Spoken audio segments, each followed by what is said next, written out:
Well, that's great. So, likely what happened was the Fair Work Commission called that company and was like, "Hey, you have a disgruntled employee here. Is that right?"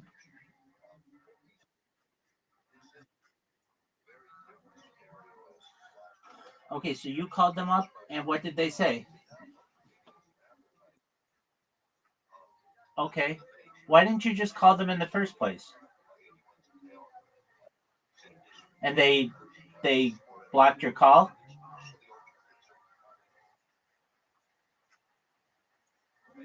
Oh, good move.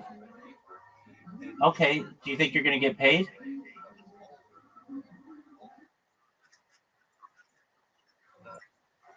All right, how much would you be with? How much would you be happy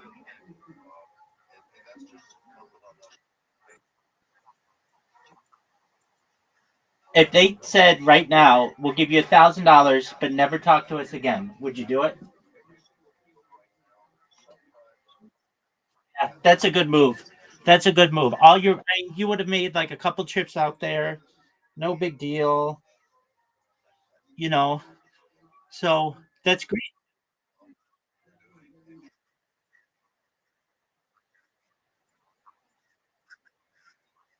Hold on, from what they advertised, they owe you 25 grand, $25,000.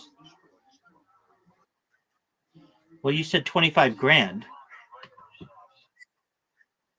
No, you just said 25 grand. Okay, that sounds more accurate.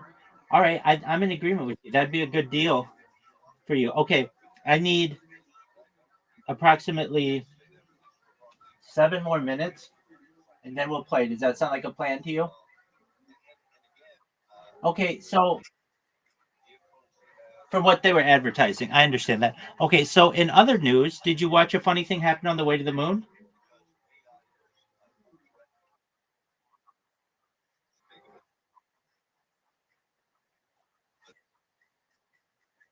That's okay. That's okay. Just okay. That's okay. I'm not mad at you or even disappointed or anything. I know you'll watch it, and then when you watch it, we'll be like, we'll be very. Talk to me. What were you thinking, Zoo?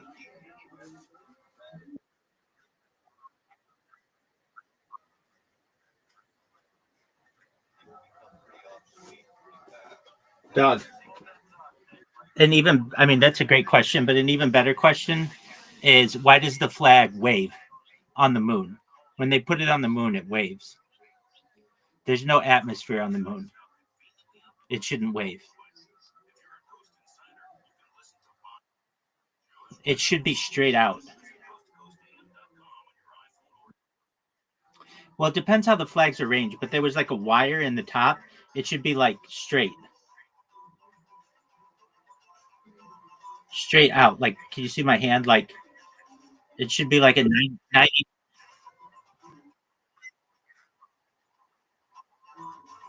Wouldn't it fly off the pole? No, I mean, it was connected to the pole.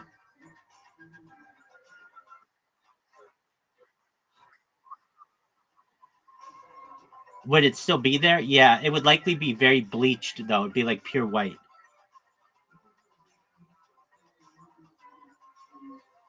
Not even, not even that. It wouldn't be there probably 60 years later because it would be like burned. It would be like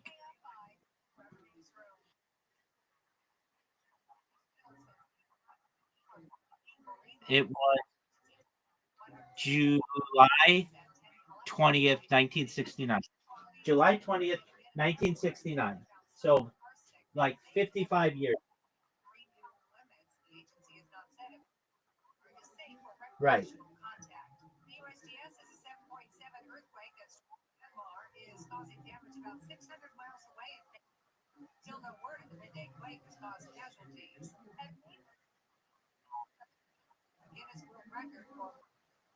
Doug, I don't like that term. Don't use it. Just say other theories.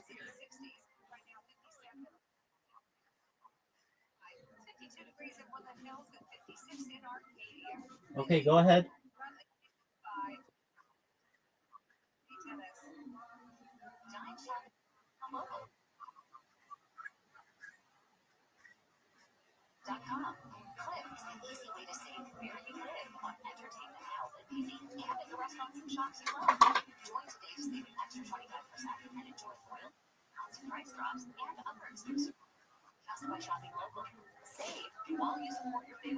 You, Zoot, Zoot, you figure out the moon first, and then we'll go on to that one.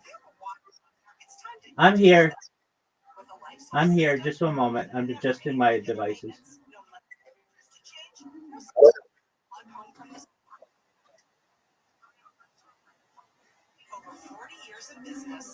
Okay, that's fine. What I'm saying to you is, before we go down that road, you need to figure out what happened on the moon.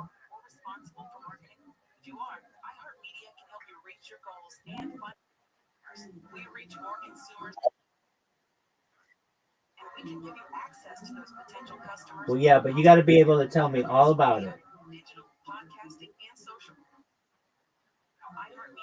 Yeah, but you got to tell me all about it. I know you'll get into it, and you'll start learning about everything that happened, and you'll understand. I mean, you're on a road of a very um, it's a very enlightening situation where you are, but there's a there's a lot more to it than went to the moon.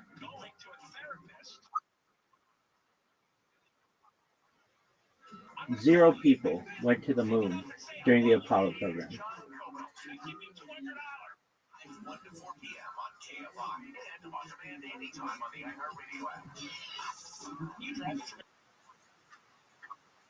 No, it's not. It wasn't that. It was an Air Force base in New Mexico. Yeah, it was Eglin Air Force Base in New Mexico.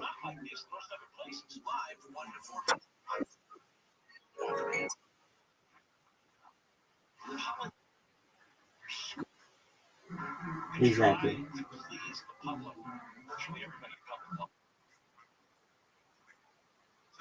Yeah, it's low Earth orbit. So let's talk about this. How far, Zoo, is it to the moon? How many miles?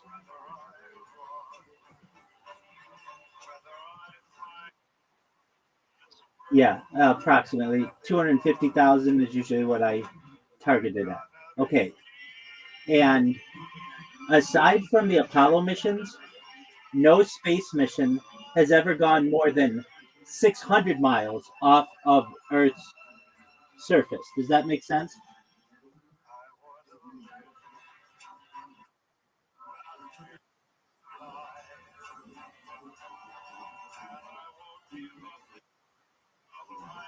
Okay.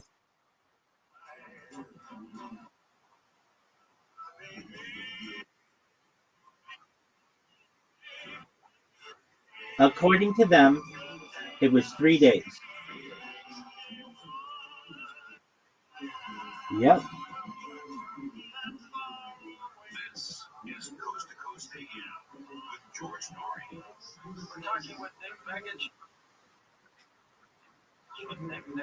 All of the technology they said they lost.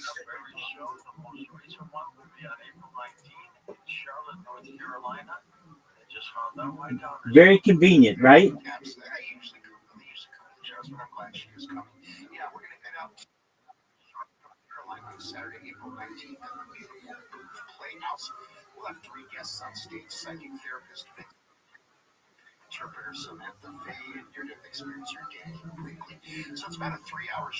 It's almost sold out. So if you're flying in from around the world for that special 6 show event, get it now. Ever on stage? Fun stuff? I mean, you talk. What? 6. Oh, okay. Well, who's counting? Shoot left at 3. I'm almost done, Zeus.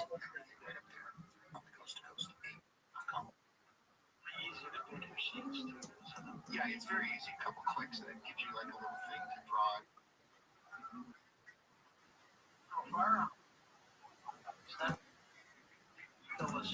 Okay. It's the iHeartRadio and Coast to Coast AM Paranormal Podcast Network. If you listen to your podcasts on your phone, radio app. Right. If you listen on PC, just go to iHeartRadio.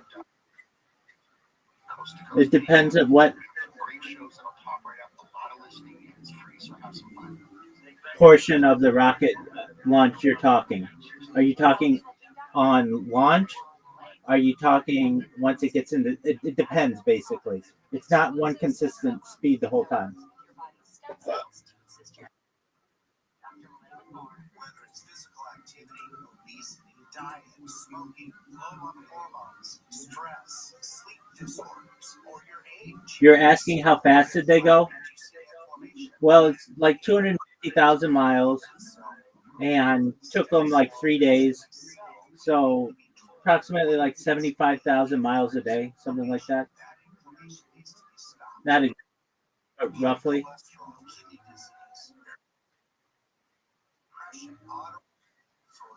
Osteoporosis, chronic signs of inflammation, and can be aided by supporting the body's ability to cells that it needs. And that is the purpose of those steps have to stick together, supporting the body to be the best it can be. Dr. Molly, how will I feel after taking Adaptostat and Immunostat? The Immunostat is going to effect, but I tell you, your immune system.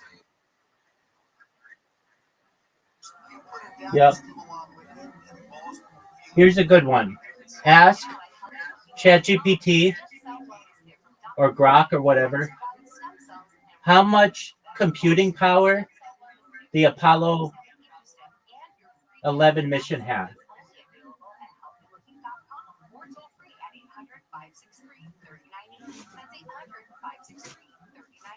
Don't forget to enter promo code George for free shipping. George's stem cell wellness kit at healthylooking.com. That's healthylooking.com.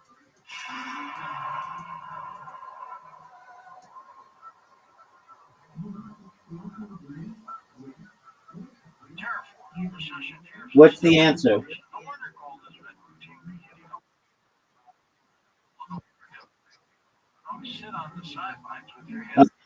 Apollo mission had 11.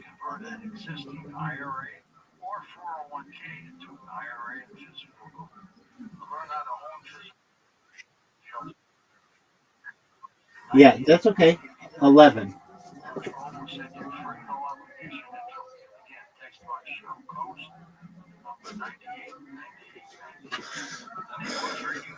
Did you? I mean, do you need me to ask it?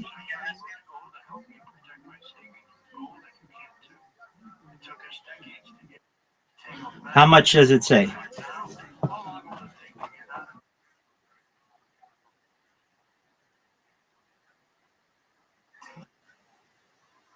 No. Don't go into that. Don't go into that. Ask it in terms of.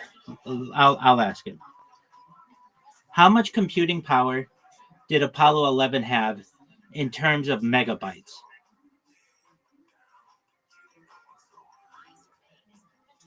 The Apollo mission had 64 kilobytes of memory.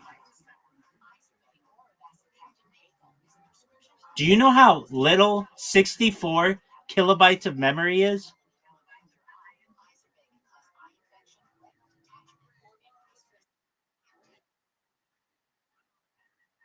That's right.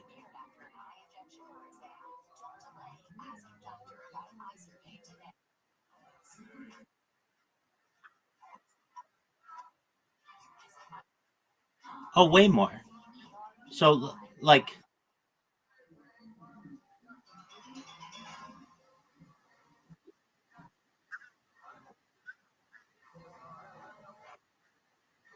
Absolutely. Let's look it up.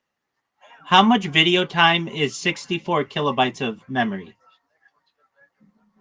It's not really the same, but um, it would be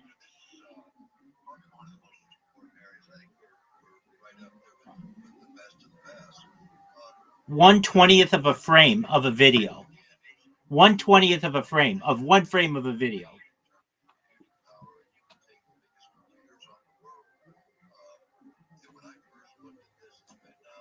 Do you get what I'm saying? How this is just ridiculous?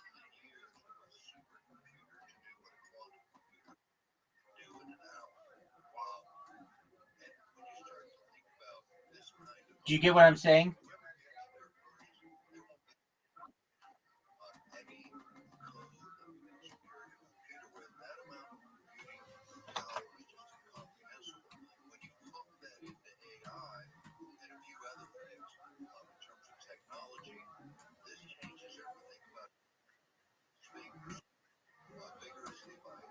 Okay. 64 kilobytes is 1/20th of a picture.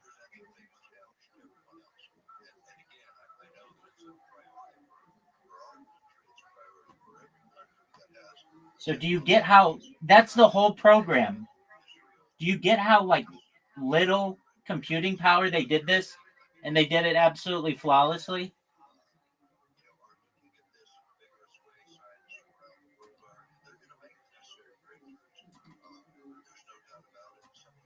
I'm asking you a question.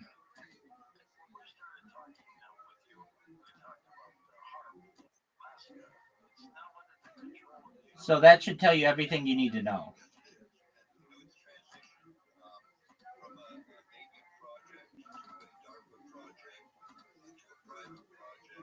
But not only that, just really quickly to you'll see other things. If I type in flag waving moon,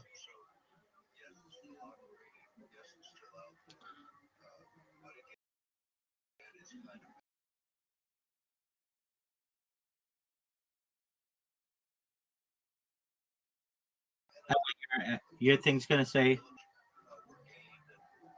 But if I put in flag waving moon, number one, it gives no results. Isn't that really interesting that when I put in flag waving moon, it doesn't like give me like, like flag waving moon pictures, flag moving video. It's no, there's nothing. Okay. Oh, perfect. Go to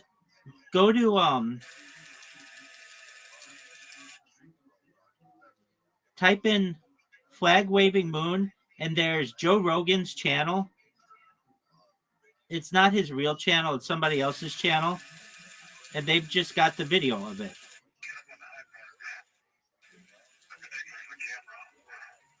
It's obvious. The flag is waving like a lot.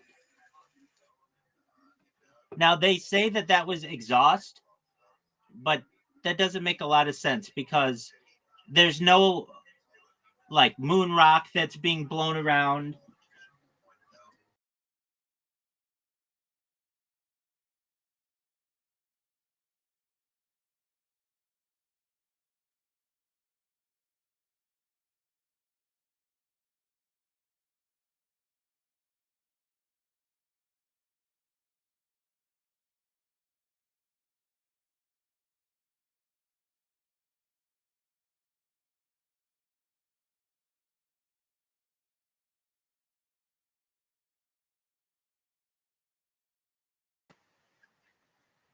We'll play in a second. Just for a moment. My internet has been really funky recently. I don't know why. Okay, what did you say, Zoot?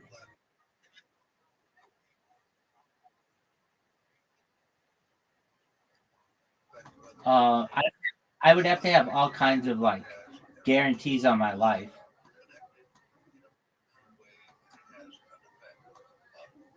And if you're wondering like if you're wondering what I mean by that, it would mean like Do I have 100% chance to come back safely? And if you said no, then you can have that. I don't want that.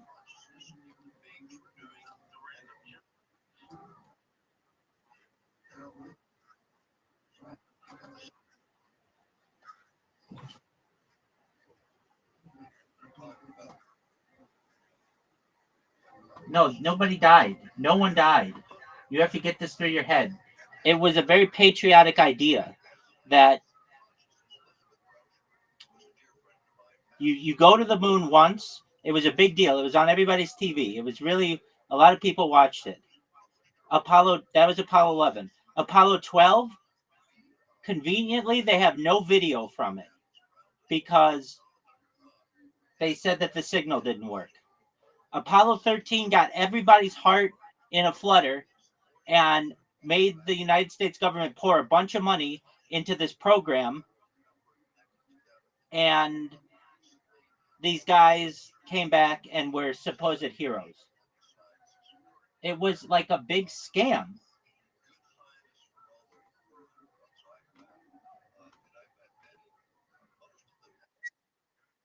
Zero people died in all the Apollo missions.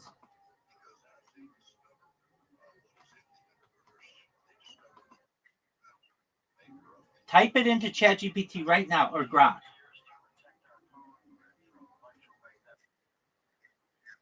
Because the way that they make you think that it happened, you think, oh, Apollo 13, they died. They didn't die. They came back to their families. They wrote books about it.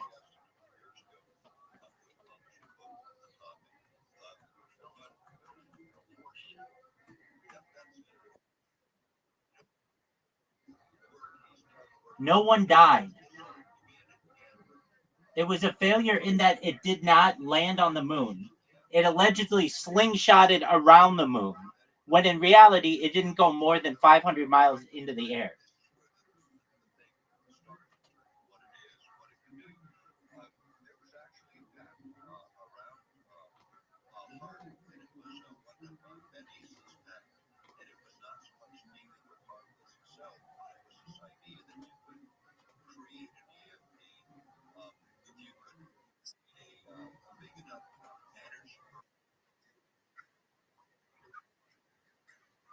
Hold on. That's different. I was going to say, Apollo 1, 3 people died. You know why those guys died? Because they said that you couldn't go to the moon. In fact, they were so confident. Do you know what it is when you buy a bad car? It's called a lemon. They took a lemon and hung it on the Apollo craft and said, this thing's a lemon. It's never going to get you there. And they killed those people. So, yes, I stand corrected. Apollo 1 died. And I was going to say that. Yeah, you know, the only guys who died were the guys who talked out about it. But it was basically a threat to everybody else involved in the program. You do what we say or you die. You have to understand, at the time, there was a very unpopular war going on where the United States had invaded another country in Vietnam, and 75,000 or 53,000 American men died, or American people died just in that war, and 1 million people died in Vietnam. They needed a distraction from all of this, and the Apollo missions were the perfect distraction.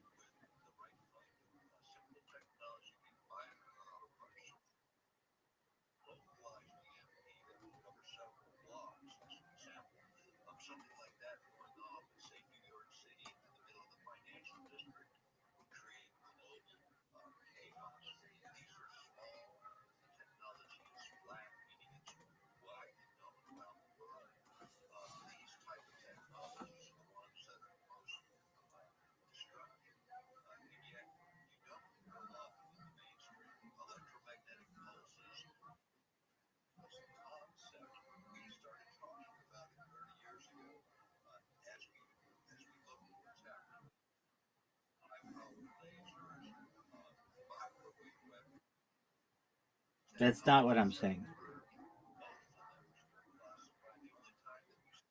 It's possible, but the main thing that stops us from doing it are called the Van Allen radiation belts. Say that for me, Zoot, so I know you know what I'm saying. Say it. Van Allen radiation belts. That's exactly right. What that is basically a big radiation blanket. There's an inner one and an outer one. But basically, what that does is protect us from solar flares and all kinds of radiation from the sun. And this wasn't known about until like the late 1950s, early 1960s. People thought you could just go there directly and there wouldn't be any radiation, but there's a lot of it. And the way that this was discovered was a man named Dr. Van Allen, James Van Allen. He developed. Oh, okay. Okay.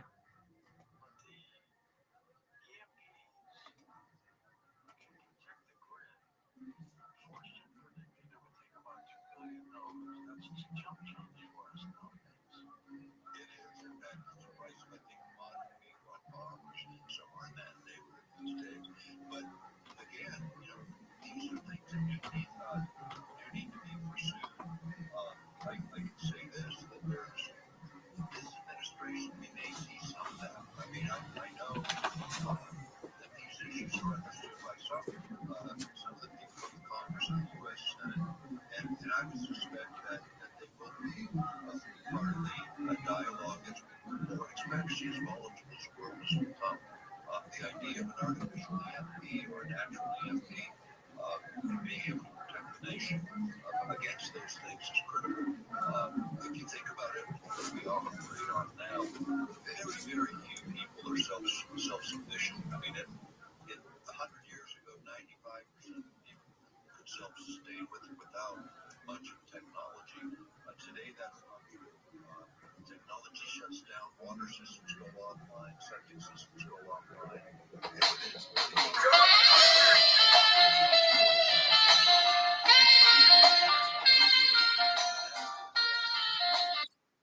One second.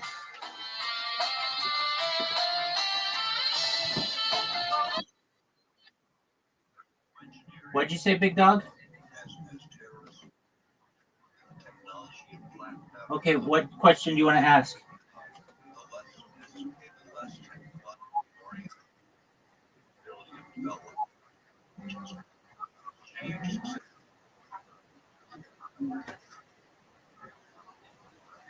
No, they all generally think it's real. Zoot, we're going to watch the Joe Rogan podcast. You know I like Joe Rogan, right? Okay, so he recently, within the last year, had the director of the movie that you're going to watch, Bart Sibrel, the guy who was punched by Buzz Aldrin, the guy who made this documentary, the guy who NASA accidentally leaked the wrong footage to. He does an interview with Joe Rogan. And Joe Rogan, if you watch any topic on which Joe Rogan takes the steel man or basically like plays devil's advocate, it's this, the contrarian, it's this debate. It's not a debate. In fact, Joe Rogan offers this as an open debate to anyone to debate Bart Sibrel, and no one has taken up on it yet. So that should tell you something too. Like, usually topics people would jump at the chance to be on the Joe Rogan Experience. Not this one. Okay, so we're gonna watch it, and then we're gonna play while we watch it. You can just listen to it. I'm gonna hit play, and I'm gonna go to the bathroom, and then when I come back, we're gonna play mini golf and we're gonna play Scrabble. Okay?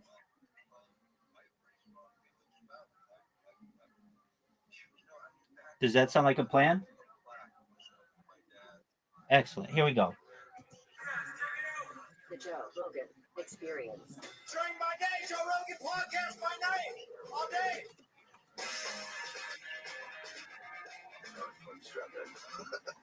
Good to see you, man. Oh, before I start, you should know Joe Rogan publicly debated the fact that the moon landing was a hoax 20 years ago on the internet, when the internet was in its very early days.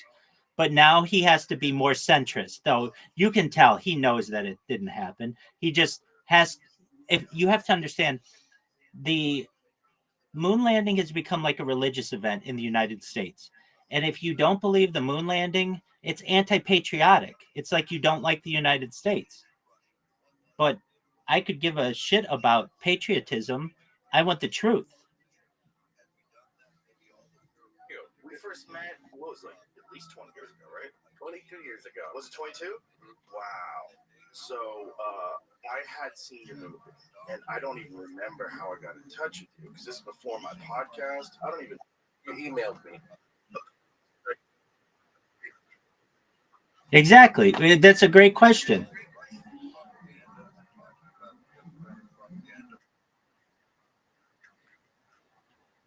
Exactly. Zoot, go to YouTube right now. Would you please?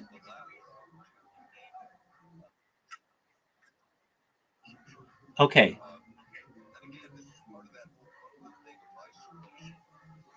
So you're watching the moon landing. That rocket is what rocket? Yeah, it's launched from Earth. That's correct. But it just goes, you have to understand, it just goes like 200 miles up into the air. And then they film a whole bunch of footage of them flying around weightless, but they don't actually go 250,000 miles away.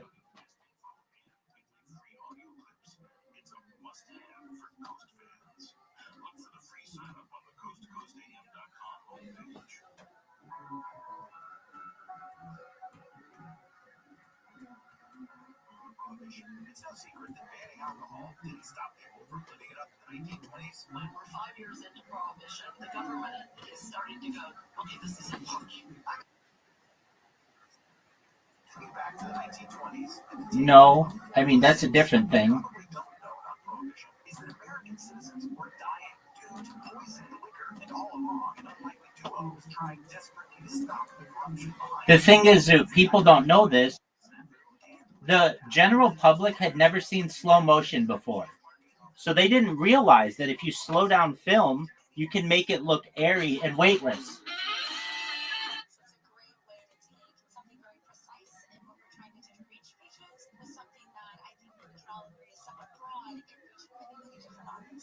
As the number one audio company, iHeartMedia can get more people to hear your message than anyone else. For better results for every budget, visit iHeartAdvertising.com. What's funny? Trainers, Doja Cat. Tickets going fast. Access.com. AXS.com. You have to be an American citizen to vote. All you have to do is say you're an American citizen. That's like being stopped by a cop for blowing through a red light. Can I see your license? I have one. Can I see it? No. I have never understood this. 5, 6 to 9 a.m. on KFI and anytime. Yo, Pimp.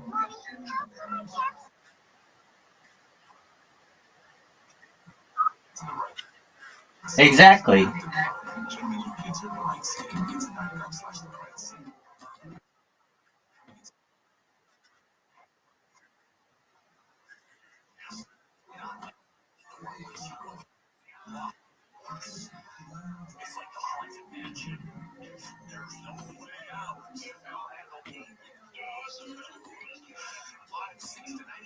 Do I think what?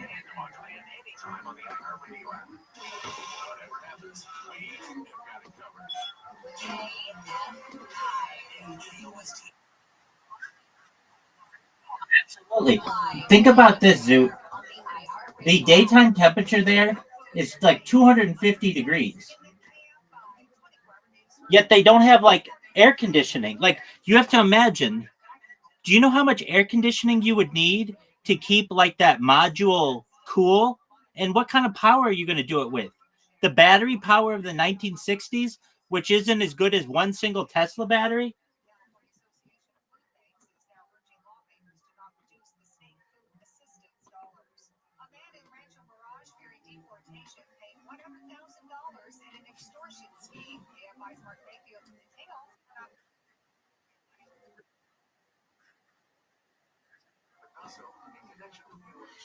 Well, it depends, but it was generally, as I understand, hotter.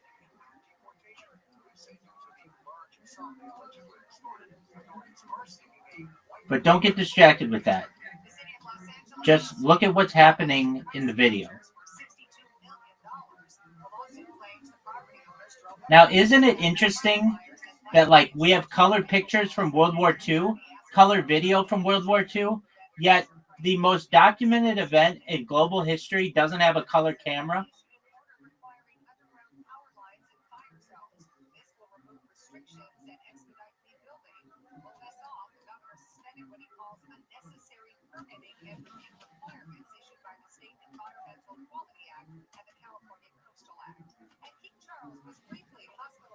Okay. Can you hear when I played Joe Rogan? Can you hear what he's saying? Is that what it was? I think so. And then you said if you're ever in LA. Okay, good. I happen to be in LA when you sent me the email. Synchronicity. Yes. Yeah. So let's take everybody on this journey with you. So you were a young man. You were fascinated by NASA. You were a NASA fan. You had NASA photos in the wall of your room. What happened? What happened to you that you're known worldwide as the leading proponent of the moon hoax theory? You're the guy who's researched it the most. You're the guy who can auto recall the most information, and you're the guy that the people that believe the moon landing was real hate the most. So how did this all happen? Well, let me start by saying a comment about what you said, theory. You know, it's not a theory. They did fake the moon landing. That's a fact, whether people realize it or not. Okay, but we weren't there. So let's just go on what we know in terms of facts. And I'm going to call it theory.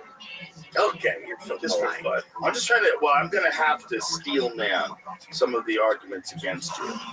You know, obviously. I mean, this is a fascinating but yet very challenging subject.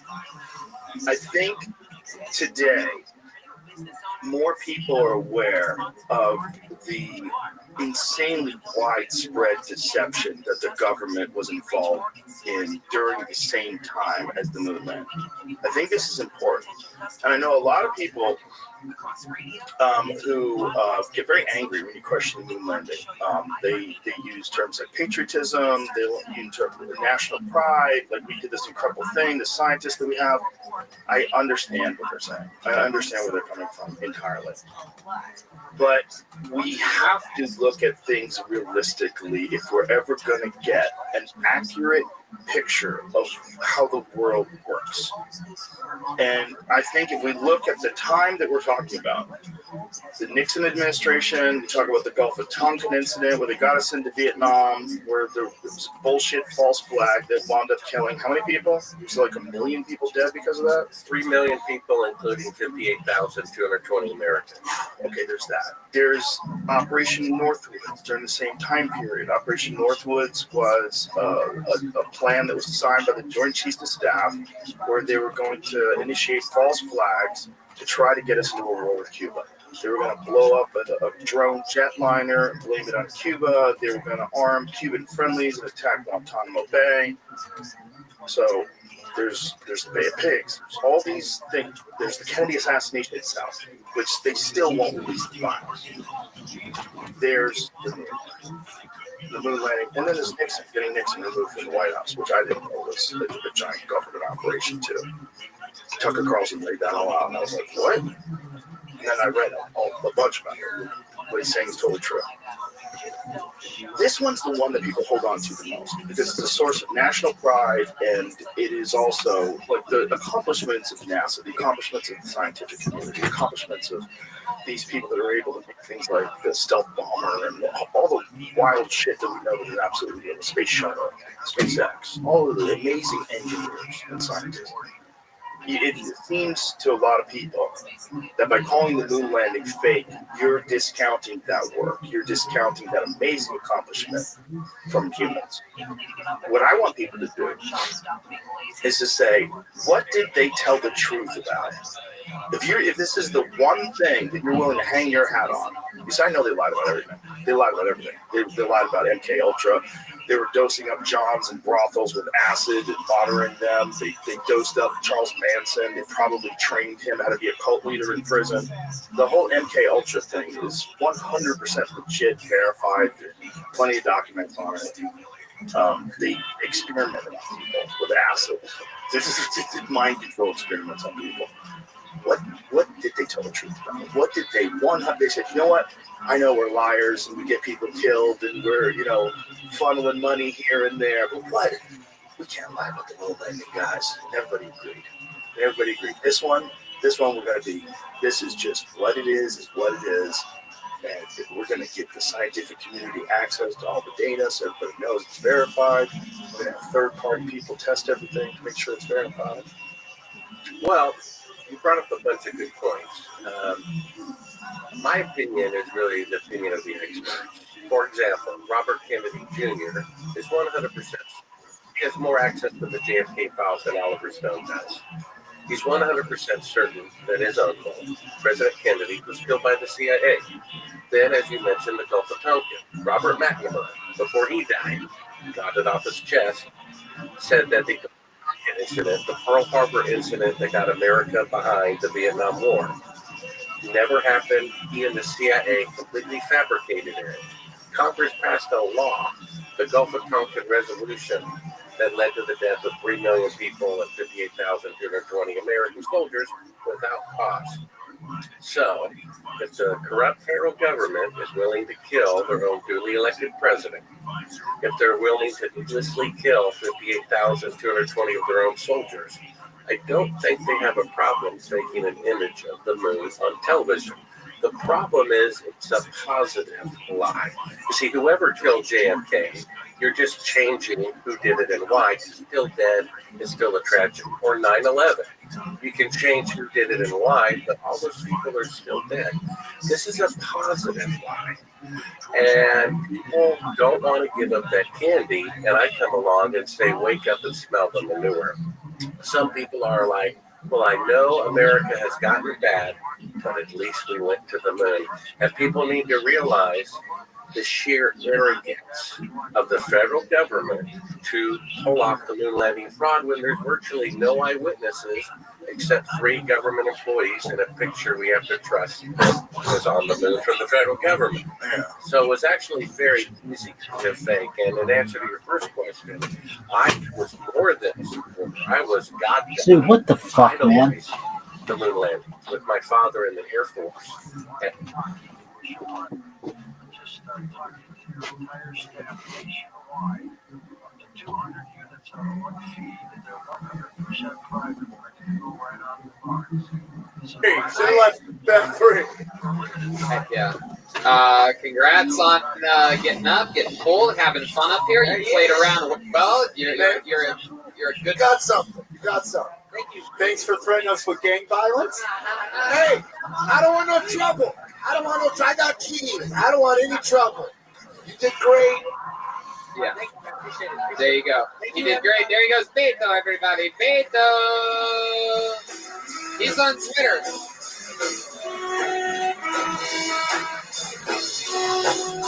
He's on Twitter at Beto Other CM. That's an interesting one. Beto COTHERCM or something. Social media. What? Beto Other SM. Social media. Beto Other SM. Social media. Well, what's the other social media? Oh, okay. Very confusing. He's got a Zanga. I don't know what's going on. Anyway, in the meanwhile, I pulled another name out of the bucket. How many of you like it when comedians do good on this show? That's nice. It's a nice round of applause. A bunch of nice people smiling. How many of you like it when comedians do bad on this show? Wow. Whoa. Look at that. What a hateful audience. These people love blood out here on a Monday. I've been impressed with the comic album. Have been pretty good writers, man. Yeah. Yeah. Even the guy who threatened us with gang violence. We got good Did it in a comedians. haiku. We got a hot audience. Something's bound to go terribly wrong any second.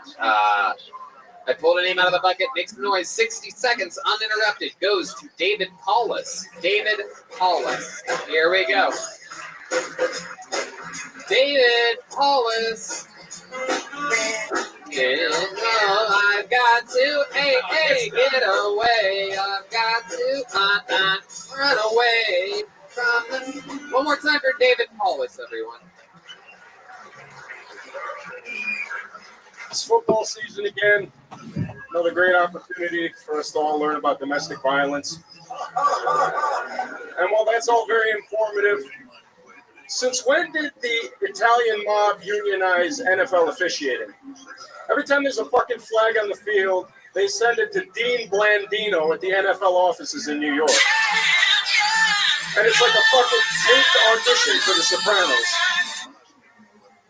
On the play in question, the colored fella, number 24, who was carrying the ball, approached the line of goal, at which time the Irishman, number 46, came in with a velocity and cracked that shine in the fucking head.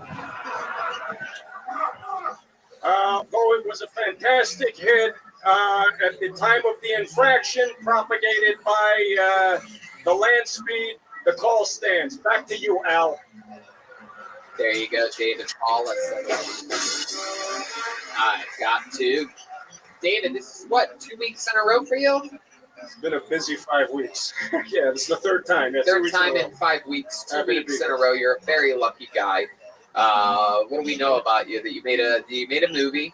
Best Thanksgiving ever, Amazon Prime. Check it out. You put all your money into a movie, and you're earning it back, right? Slowly but surely, thanks to Kill Tony. That's right. You got the big Kill Tony bump. A lot of people went to see your shitty movie, and it's very exciting.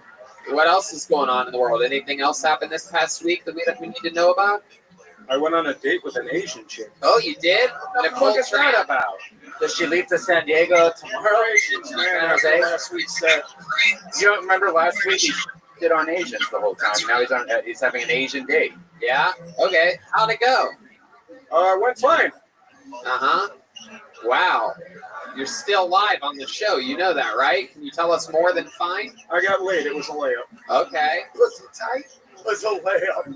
Good question, Eddie Bravo. Pussy tight? Asians got, right? Don't they have tight pussies? Yeah, and they party hard. What'd you do with this girl? Good elasticity. Take us through the evening. Where'd you meet her? Yeah, Plenty of sushi. Funny enough, I met her at the Japanese restaurant I work at. Really? And yeah, she was hanging out at the sushi bar. Is that true? Yeah. Wow. Then Incredible. Keep going. And you're like, hey, what's up? You want some not confident dick in you? Not confident. Really? Is that what I'm exuding right now? Yeah. Well, yeah, it's been a long time. So yeah, I hopped over to the Belmont across the street, and then it was it. There's much to talk about. You fucked her at the Beaumont? No. I have an apartment. No car, but I have an apartment. You took her back to your place? Yeah. You said you don't have a car. Did she drive? No, we took it over. Very good. Very good. So how'd it go? You sat down on the couch, then what happens? You're like, hey, you want a cup of tea or something like that? Or can I get you something? Can I get you a massage? Or perhaps some dry cleaning done? Some fucking, like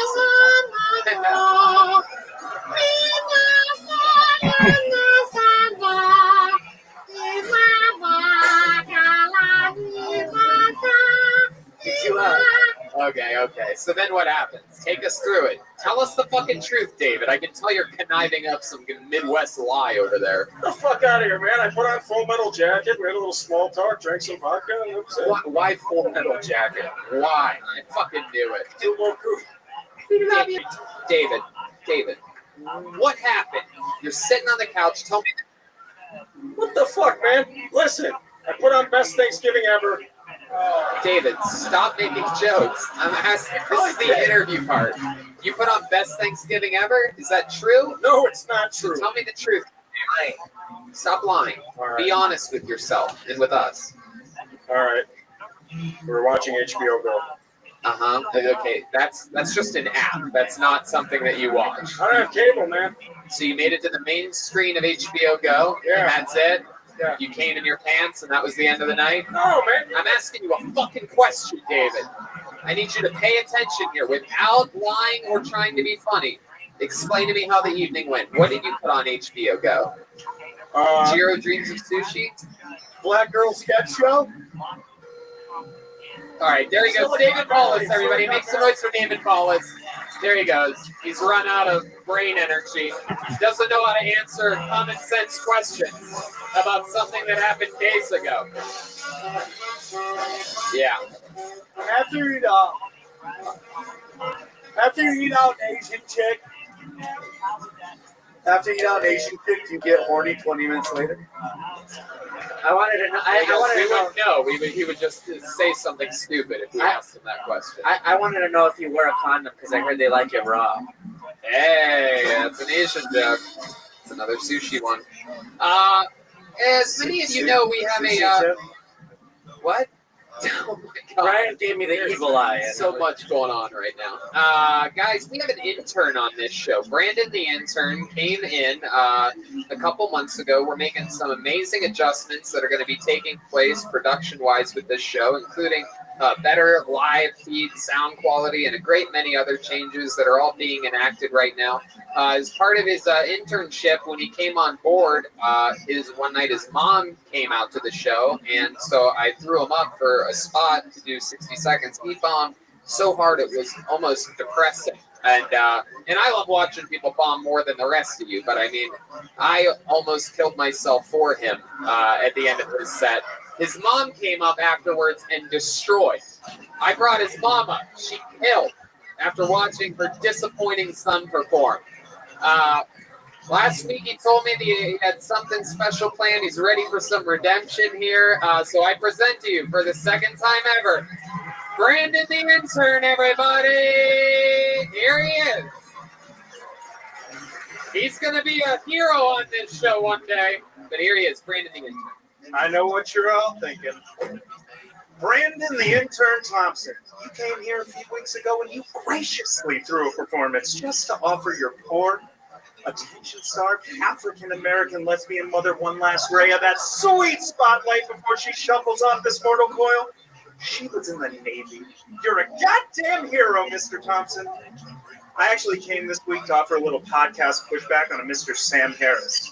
So this fella's story is that he found enlightenment after trying MDMA. He must have been the weirdest dude at the party. Like, bro, this Foley is crazy. I'm totally going to intellectually dismantle Islam. Next, he dropped out of Stanford. Pro tip for any listeners trying this at home, be wealthy. You know, a lot of people skip this step, and it's a shame. You know what I mean? It's a shame. Fuck you, Gail. I can sing too. There you go, Brandon the intern. 55 seconds of thunder right there. I like your style, man. Big improvement from both times that you've been on this show. He's getting right in position. He's got a big green stack. What's up with the bag, Brandon? First time we met you, you had a bag and you told me that you wanted to show me something special. I said there's no way I'll find it to be special at all. And then you showed us amazing. You're retarded. What? Special? Retarded? Wow, there you go. You heard we said one of Sam's keywords, I guess. Just, no matter what's happening in the show, you say special and he'll just start talking. Incredible. What is this, punch drunk? You can't just talk whenever you want. we try to have some manners on this show, Sam. Retarded. So, anyway, all right. Remember the thing I was talking about a minute ago? Rewind, fast forward, come back, and here we are. And he showed me amazing graphics. So I got to ask you, Brandon, what's in the bag this week? Well, okay. So in the year 2016, I went to a Trump rally. Ooh. You know, Pepper, because you only live once. You know, you got to see it. Anyway, I got a little drunk at the Trump rally, and I looked at my buddy, and I was like, I saw these three dudes in like business suits walking by. And they were wearing MAGA hats, and I looked at my buddy, and I was like, I'm getting a fucking Trump hat. So I walked across like 3 parking lots, and I got myself a Trump hat. They tried to get it back. My friends got arrested in the process. But the crazy part was that I went home, and I turned on the lights, and I'm like, what's this squiggly shit right here? And then I Googled it, so I stole a signed Trump hat. Wow, a hat signed by the President of the United States. But then the thing is I've mentioned this on the show before. My black grandfather, who married my white grandma in 1944, he went over and he met her in World War II. And what he brought back from World War II was this Nazi helmet. Wow. So anyway, that's a real Nazi helmet. I gotta display these things at home like this, and they're my Hats of Hatred collection. And this is how you become a goddamn man in my family. Is you find Hats of Hatred. You find people filled with hate, and you take their pride and their hat. Wow. That is incredible. This is a bad look. Let's check in with Slender Man first. I'd like to announce that we are taking new submissions for new interns. Yeah. No, he just got a raise in my book. Yeah, I think that's cool as fuck. Yeah, that's incredible. Donald Trump's actual signature on that hat, and that's a real Nazi helmet there. That is incredible. Can I see the Nazi helmet? Wow, that is incredible. Wow, it smells like matzo balls. Exactly what it is. My goodness. So, Brandon, that's an incredible presentation you had. I love it. You had a good set, little fucking show and tell comedy store edition. I thought he was going to show us technology to help the show. And then he just pulled out a Nazi helmet. Great, Dan. Are you wearing a Nazi helmet? Great, Dan. Okay, Sam, now you can say the word. Thank you so much.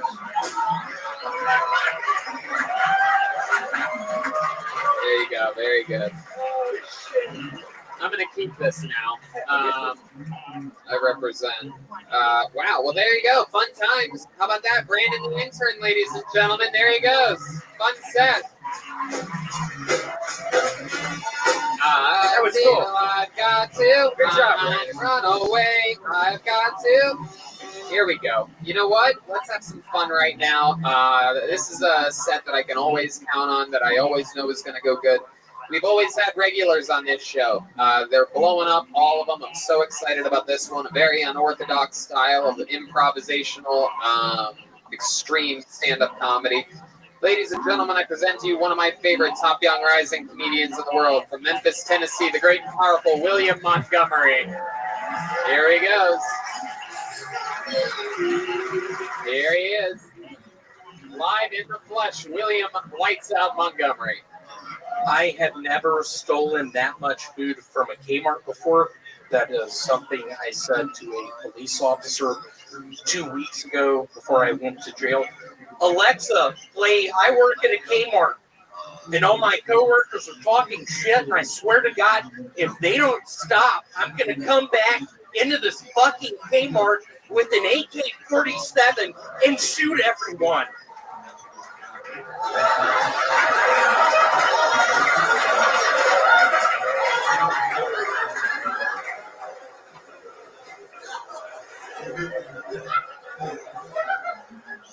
Hey, William, just say hi to people this time. That's an impression of my mother whenever we're at the grocery store. Alexa, I work at a Kmart, and I swear to God, if my coworkers don't stop talking shit, I'm going to come up in there with some Speedo goggles and an AK-47 and kill everyone. Fuck yeah. Did it again, William Montgomery, using some of this week's topical subject matter. Too soon? I don't think so. Never. I don't think so. That's incredible. You're really attacking the news of the week, William. I started watching NBC. I have a distant uncle who has a lot of stock options of that. Let's go NBC. I don't know if y'all are familiar with The Grudge. That's a movie that NBC sponsored. It's a great horror movie. I find you fucking offensive, okay? To come on stage in sandals? I don't give a shit about mass shootings, but come on stage at the comedy. I have hammer toe. You have hammer toe? What? I have hammer toe. What? William, can you? That's one of the reasons I'm going back up in that Kmart. William, can you explain to us all? I've never heard of hammer toe before. What is that? How does that happen? Well, it started 10 years ago. I was working at the zoo in Memphis, Tennessee. I was working in the aquarium area. Wore aqua socks a bunch. Aqua socks? Aqua socks. What are those? It's a shoe one can Keep going. one wears in a lake or a stream.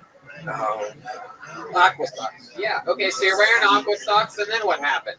How do you? And then probably 5 weeks later, I finally took them off for the first time, and I looked down at my toes, and literally my big toe on my right foot looked like a hammer. So you kept the aqua socks on for 5 weeks straight? I did. I didn't know what to do. Oh my god. Oh my god. Those are the shoes with toes?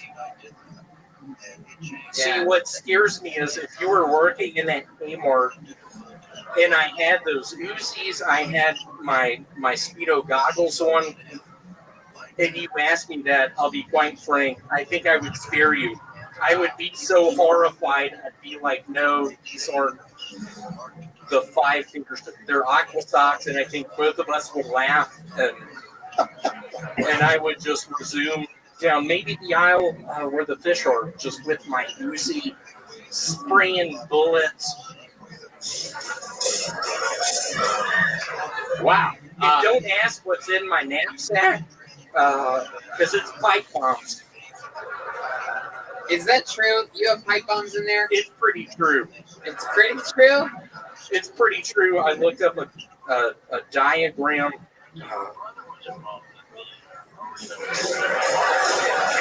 I love it. All you do is smash, William. How's life been going? What else has been going on this past week?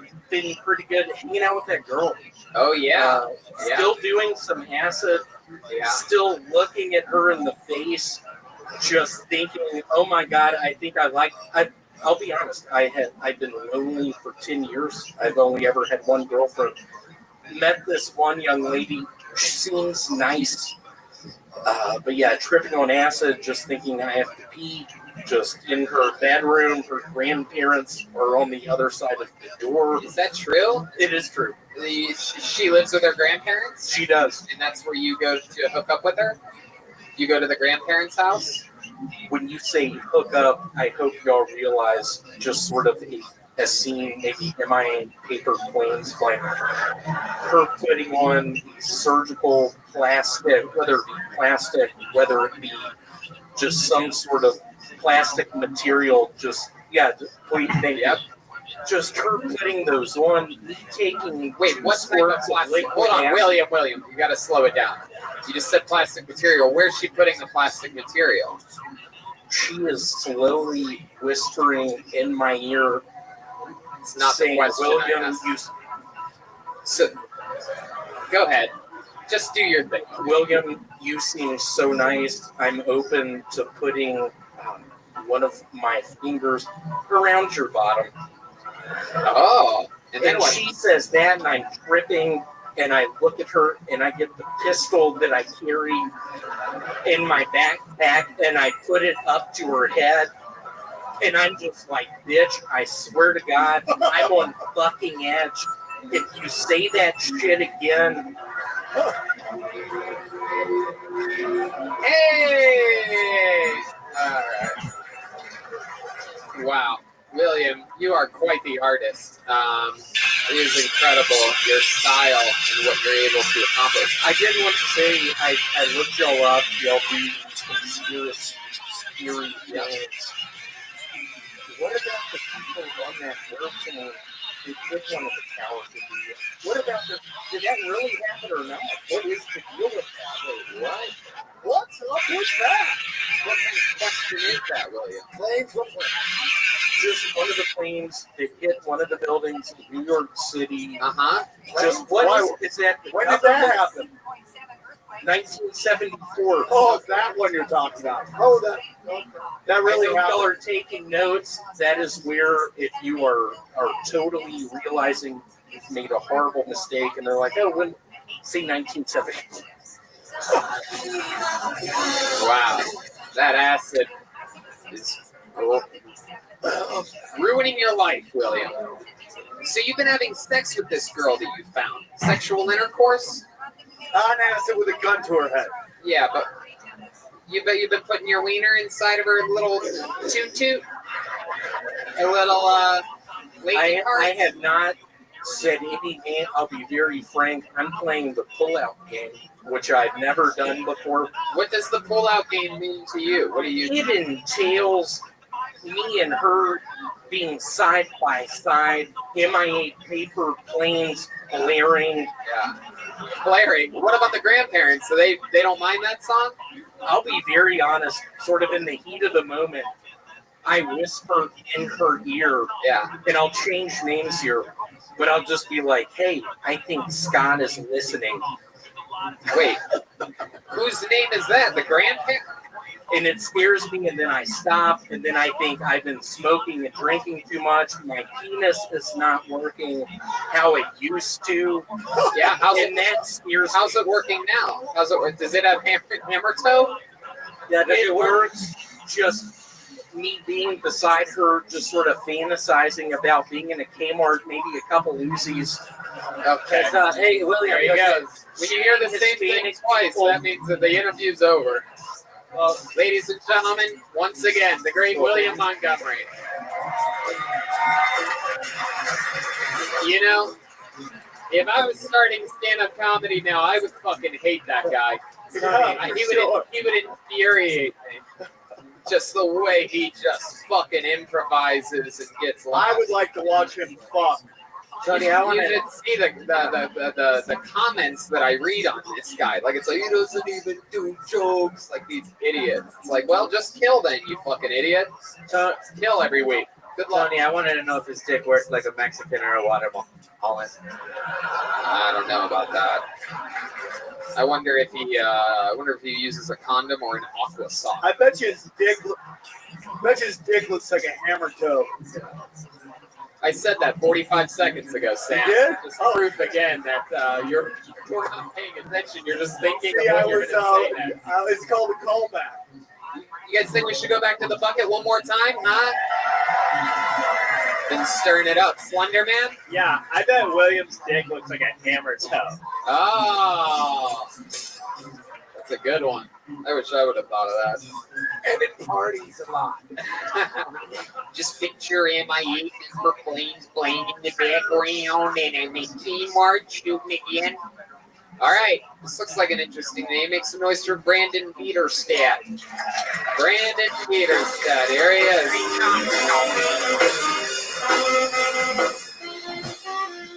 Hey, come on, it's Brandon Peterstadt, everybody. Woo! I'm excited to be here. I'm having a pretty good day. Yesterday I got a haircut. Give it up. Yeah. Have you guys you ever gotten a haircut and realized your face was the problem? Yeah, I'm Brandon. I'm 26 in Iowa. In Iowa, this is what 26-year-olds Yo, look dog. like. Where the fuck were you?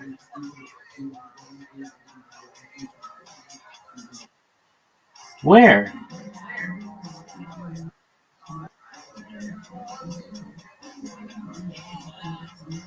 Now I have to put the fucking Joe Rogan Experience back on.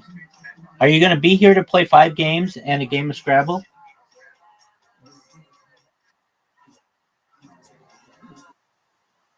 No, I do. Because I want you to know as much about the fucking moon as I do.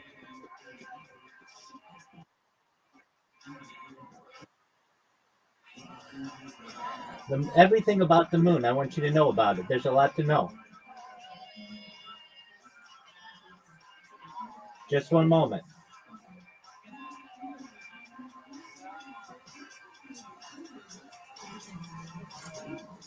To talk to George Dory, call the Wildcard line at 818-501-4109. The first First time caller line is 818-501-4721. To talk toll free from East of the Rockies, call 800-825-5033. The Joe Rogan Experience. Train by day, Joe Rogan podcast by night, all day.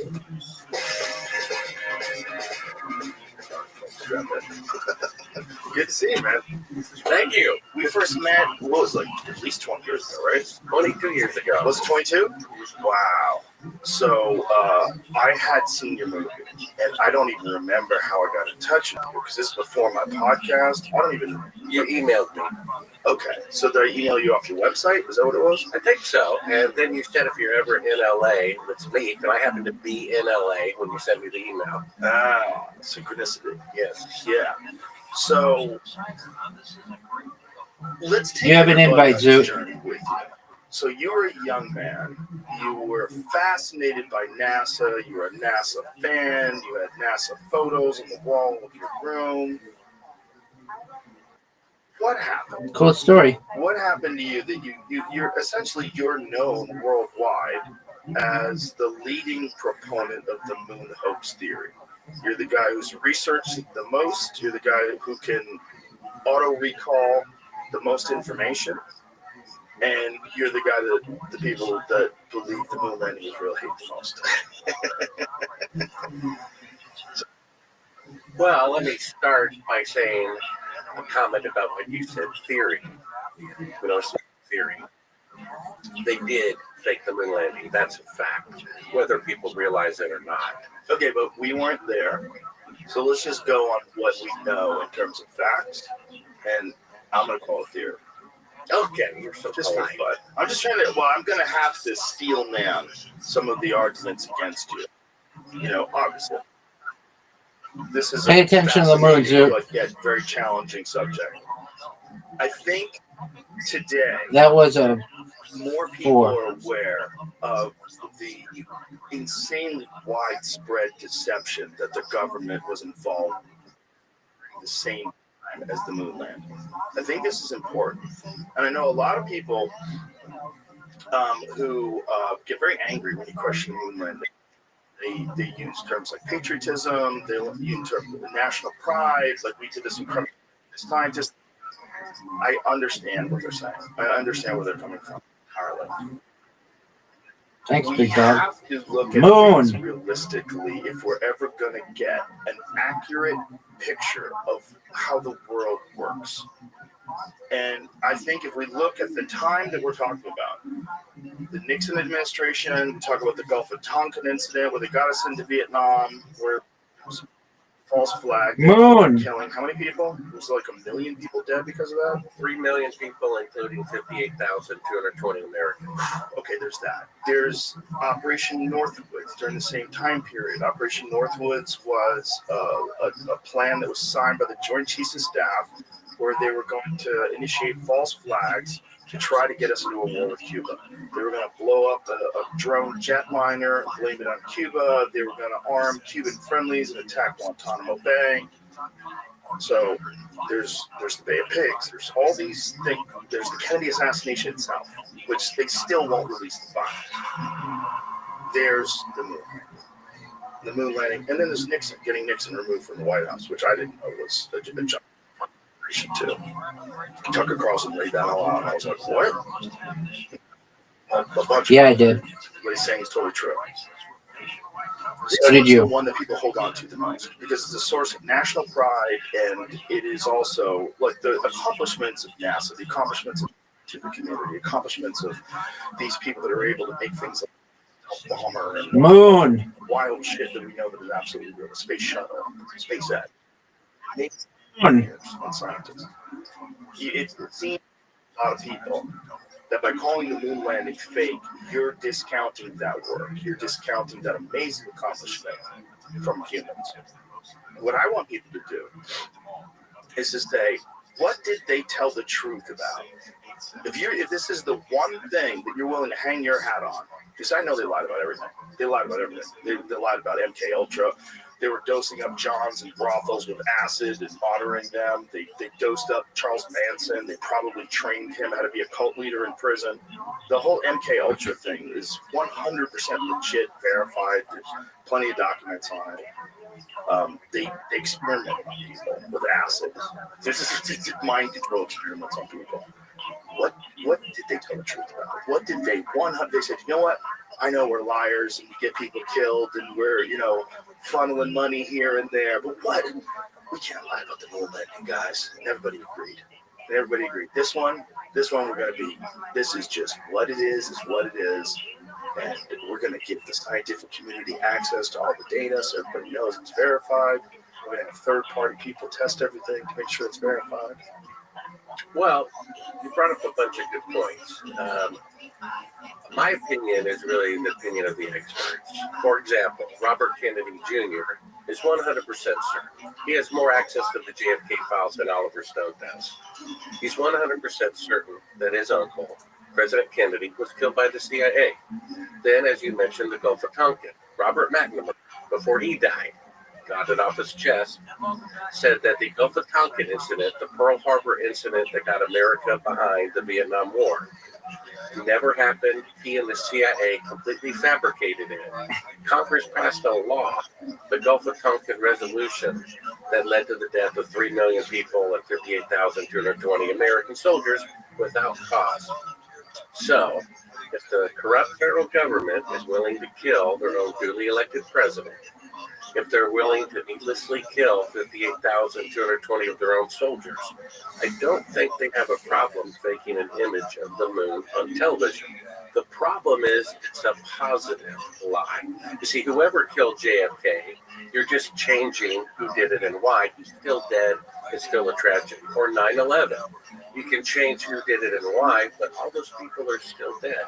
This is a positive lie. And people don't want to give up that candy, and I come along and say, wake up and smell the manure. Some people are like, well, I know America has gotten bad, but at least we went to the moon.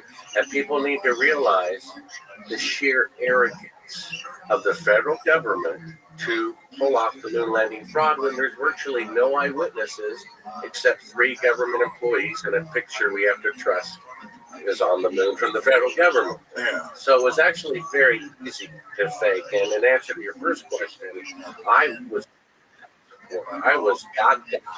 idolizing the moon landings with my father in the Air Force and giving me a packet of pictures of Apollo 11. And as I moved every 2 years from house to house, there were Moon. from city to city. But that's good. Good on you, dude. What changes having an open mind. And but was there a moment? Yeah. The first moment was so from the age of, I was asleep in bed when it happened. But at age 4, That's one win in a row. Saw them. I mean, even if I saw them once a day, that's 3,650. Next 10 years, probably saw them 3 times a day. So I see these pictures over 10,000 times, believing they're on the moon and thinking it's the greatest thing. And then I'm 14 years old, and I see Bill Casey, a former Rocket 9 employee who worked for NASA for 6 years on the Apollo program, with high security clearance, only second to Von Braun, who says, look, I edited a memo from Von Braun to the Pentagon. Moon. Going to make the goal. There's only a 1 in 10,000 chance they can go to the moon on the first attempt. And what year was this? That was back in 1966, I think. And so 3 years later, they went to the moon. Is it possible that they were able to overcome whatever challenges that got him to 10,000 to 1? Well, no, because I mean, we're going to go over many proofs. Yeah, this is important, but I need to every step of the way. Well, here's how you can prove that's not the case. Okay, so the number one proof that we have is simply deductive reasoning, because today, with 54-year better rocket designs and computer designs, the farthest that NASA can send a rocket with an astronaut into space is 1,000th the distance to the moon. That's why they're sending mannequins to orbit the moon that can't even land because they would die from the radiation. So what they're really claiming is, back in 1969, ahead of schedule on the first attempt when all of NASA's computers had 1 millionth the computing power of a cell phone. They sent astronauts 1,000 times farther into space than they can send us today with 54-year better technology. So what they're really claiming is they had 1,000 times better technology in 1969 than they do today. Not necessarily. Well, but that is because you can't have better technology in the past and in the future. Right, That's impossible. But they haven't done a moon landing program today. So if they started a moon landing program today, the technology is vastly superior, right? So it would take less time. It would take less time to return to the moon. It's taking more time. They're not less time. Right, but they're not doing it, right? Like during the because Apollo. They can't do it. Okay, that's what you're saying. Yeah, I'm with you. But the Apollo program doesn't exist today. The Apollo program was a massive program to try to beat Russia to get the first person on the moon. And it was a concerted effort.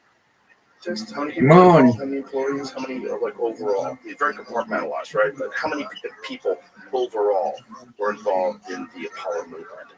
Well, a couple 100,000. Okay, that's a lot of people to organize and to focus on one very specific goal. That's not happening today. So to say that we can't do it today, it's like people would say, if I was steel man in their position, I would say, no, we're not trying to do it today. If we wanted to do it today, we could do it today. Well, actually, they are 400,000. It says at the peak, Apollo program employed 400,000 people and required the support of over 20,000 industrial firms and universities. So here's the argument against that it would be fake. But everyone would know, and everyone would tell, and it would get out. Well, let me show you how that's not true. First of all, Eugene Krebs, flight director, he said, out of his own mouth, that a person in the command center in Houston during a launch to the moon can tell no difference whatsoever between a computer simulated flight and a real flight. They can't tell the difference. It's just a bunch of numbers going by on a screen. So if a person in the command center cannot tell a difference, then how could we as a 10-year-old watch it in our living room at home? And then, do you really think the CIA is so stupid to tell the person making the glove or the boot or the door handle, hey, we're really not going to the moon, be sure not to tell anybody? And then, that wouldn't be the question. The question would be that too many people would have to know, and it would get out. No, it wouldn't. If someone in the command center doesn't know, then the command center people can be fooled. Once the rocket is up, there's only 3 eyewitnesses to it. It's actually much easier to fake than we realize. A bank teller, and how many bank tellers are at? Well, hundreds of thousands, 400,000 bank tellers probably. But do they know what the CEO knows about corruption in the bank? I don't think so. 2 games in a row. You see, there's a big difference. And then we have no independent press coverage. World War II had a million or more eyewitnesses in Europe, but there's no independent press coverage. Only 3 people. It's much easier to fake than people realize. And then people wanted to believe it. I also want to put people in the mindset of humans that lived in 1969 with incredibly limited access to information. I think we've become incredibly spoiled by the internet, by the ability to search things and just read debunkings, scientific papers, all these different things that are available that you can read today. That just were not available. And you knew either what you learned at school or what the government or your employees told you, your employers told you. That was it. That's all you had access to. So these people that were working for NASA, to think that they had the kind of understanding of the way things are manipulated that we have today, there's no way they didn't know about the Gulf of Tonkin then. They didn't know about Operation Northwoods. They didn't know about so many things that we know that the government has done. The Kennedy assassination hadn't happened yet, or it would happen, but they still didn't know who had done it. You know, that they had wrapped it up and said Lee Harvey Oswald. But without the Zapruder film, without the subsequent investigations out there where people said, wait a minute, this guy, he kept going back and forth to Russia. Jack Ruby was in the mob. Like, what the fuck really happened here? To back in 1969 when the moon landing happened, like, this was an innocent country. There's a different way. People had a much different way of looking at things. Well, the people were innocent, but the government weren't. They just killed their own president. They just faked the beginning of the Vietnam War, and they were emboldened to fake the moon landing because they had complete control over the media and a public who wanted to believe it, and even people at NASA and Command Center couldn't tell the difference between a simulation and a real flight. They also had a history of faking things. Yeah. They had a history of deception. It was a part of the fabric of the organization. They were deceiving people all the time. They were deceiving United States citizens all the Well, time. and they still are. That's the thing about the moon landing and why it's so significant. I mean, let's take a look at the two possibilities. Either they went to the moon on the first attempt, ahead of schedule, with 1 minute to computing time for cell phone, but today they can only send astronauts 1,000th the distance, okay? Let's say they did that, came back, whoop-de-doo. Or they lied to the world, they lied to their own people, they embezzled the modern equivalent of $200 billion. They gave them medals of honor for being such good liars. They printed it on stamps and coins. It's taught in university. If that's true, which it is, that's so much more profound an event than had they actually gone. So one of the greatest events in human history is actually the faking of the moon landing. And we have to understand these people are still at large. You don't say, oh, well, there's a child kidnapper in the neighborhood and one child disappears every month for the last 34 years. Oh, well, what can you do? These people are in charge right now. They did fake the moon landing. Don't believe me? Go to Sabrel.com, watch 17 clips for free. That proves it. Have you had any debates with people that think we definitely went to the moon and what you're doing is dangerous and ridiculous? Well, the most interesting comment I got is I showed all this proof to a college professor of a major university. All this proof. I mean, like I said, shadows intersecting at 90 degrees, which you can't duplicate in sunlight, which means it's electrical light, which means they didn't go to the moon. All this proof. The footage we So uncovered. stop you there. That doesn't mean they didn't go to the moon. That means that photograph is fake. Okay. Well, why would the pictures be fake if they really went? But Well, in any you case, could make the argument that the radiation damaged the cameras and they weren't able to get real photographs, and so they made a conscious decision to use fake photographs. well, I think if you were really going to the moon, you wouldn't dare fake any of it. I think they had a lot more Jupiters back then. They faked a lot of photographs back then. It's pretty common. I mean, the famous one of the Gemini 15, where you see Michael Collins in a simulation where he's doing a drill, he's attached to wires, and then they just used the same image and blacked it out and reversed it.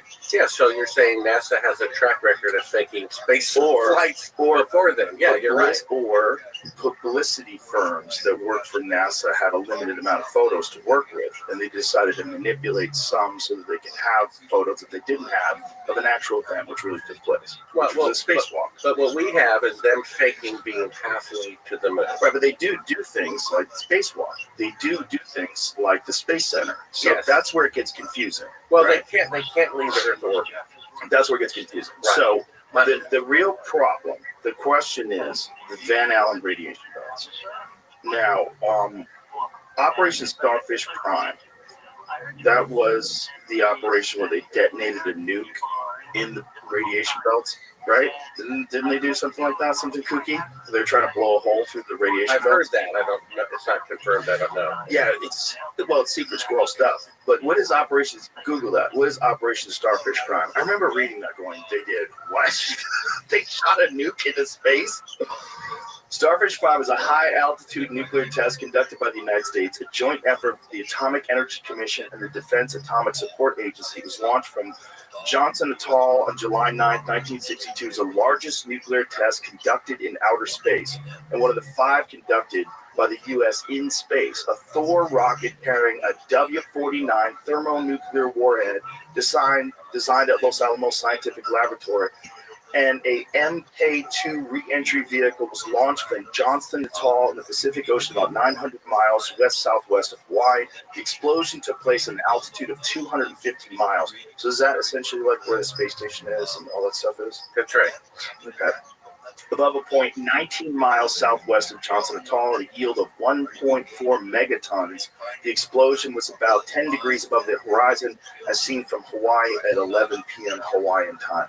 So what was the goal behind this? Or at least what was the publicly stated goal behind blowing up a fucking thermonuke in space?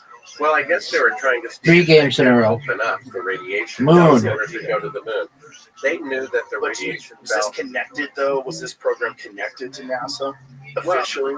I they were trying to see if they could open a way for Look what it says there. astronauts to go through it. Look what it says there. Starfish Prime, and this always happens, caused an electromagnetic pulse that was far larger than expected. So much larger that it drove much of the instrumentation off scale, causing great difficulty in getting accurate measurements. The Starfish Prime electromagnetic pulse also made those effects known to public by causing electrical damage in Hawaii about 900 miles away from the detonation point, knocking out about 300 streetlights. Holy shit! Setting off numerous burglar alarms and damaging a telephone company microwave plate. These boys were wild. They just experimented with a fucking nuclear bomb in space and it blew out 300 streetlights in Hawaii. Shut up. Imagine a burglar alarm goes off because the fucking government launched a nuke into space. Oh, holy shit. The EMP damage to the microwave link shut down telephone calls from Kauai to the other Hawaiian islands. A total of 27 small rockets were launched from Johnson Atoll to obtain experimental data from the Starfish Prime detonation. In addition, a larger number of rocket instruments were launched from Barking Sands, Kauai, in the Hawaiian Islands. A large number of United States military ships and aircraft were operating in support of Starfish Atoll area.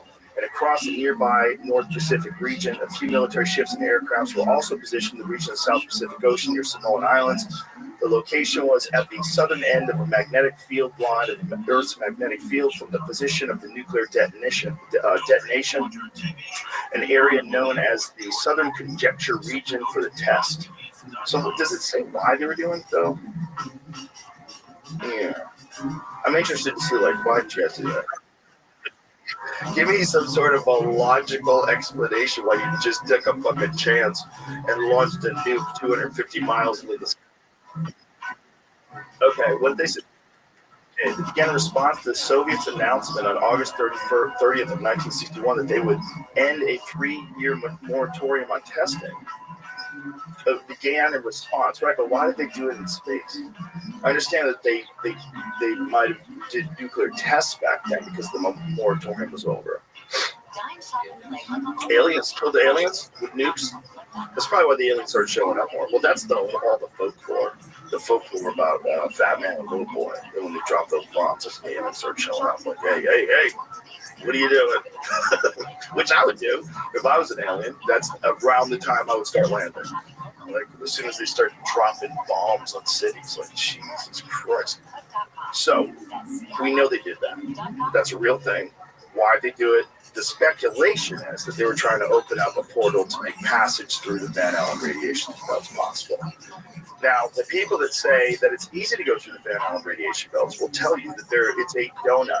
It's not like covering the entire sphere of Earth evenly. That there's openings at the top and the bottom. Is this correct? Well, yeah, but then they would have to launch at the North Pole or South Pole, where it's not possible to launch because of the temperatures. That's the only way you can do it to get through those holes? That's right. According to NASA's own flight plan, they went directly through the center. That's why they launched in southern Florida to be close to the equator. Okay, so what they would say is that it's not that dangerous, and it's just like being exposed to a few X-rays, and that the people were shielded. Well, go to Ciprel.com and watch the latest clip about it. But you're right there, so I just want to give you the opportunity. I'm just saying, what they would say to you. The clip there is of Kelly Smith. He's an employee at NASA, explaining something that most people don't know, which is above the Earth, starting at about 1,000 miles and extending about 30,000 miles, is a huge band of radiation that astronauts would have to go through to the moon and through again back. First, he says it's dangerous, meaning deadly, and then the technology for an astronaut to go through it to the moon and back and survive has yet to be invented. Well, let's listen to him say that. And when did he say this? I think he said that in 2014. Okay. All right. Jen, we find that and pull that up. But that would be the argument against the moon landing being a hoax. Let's go. Navigation and guidance for Orion. We are headed 3,600 miles above Earth, 15 times higher from the planet than the International Space Station. As we get further away from Earth, we'll pass through the Van Allen belts, an area of dangerous radiation.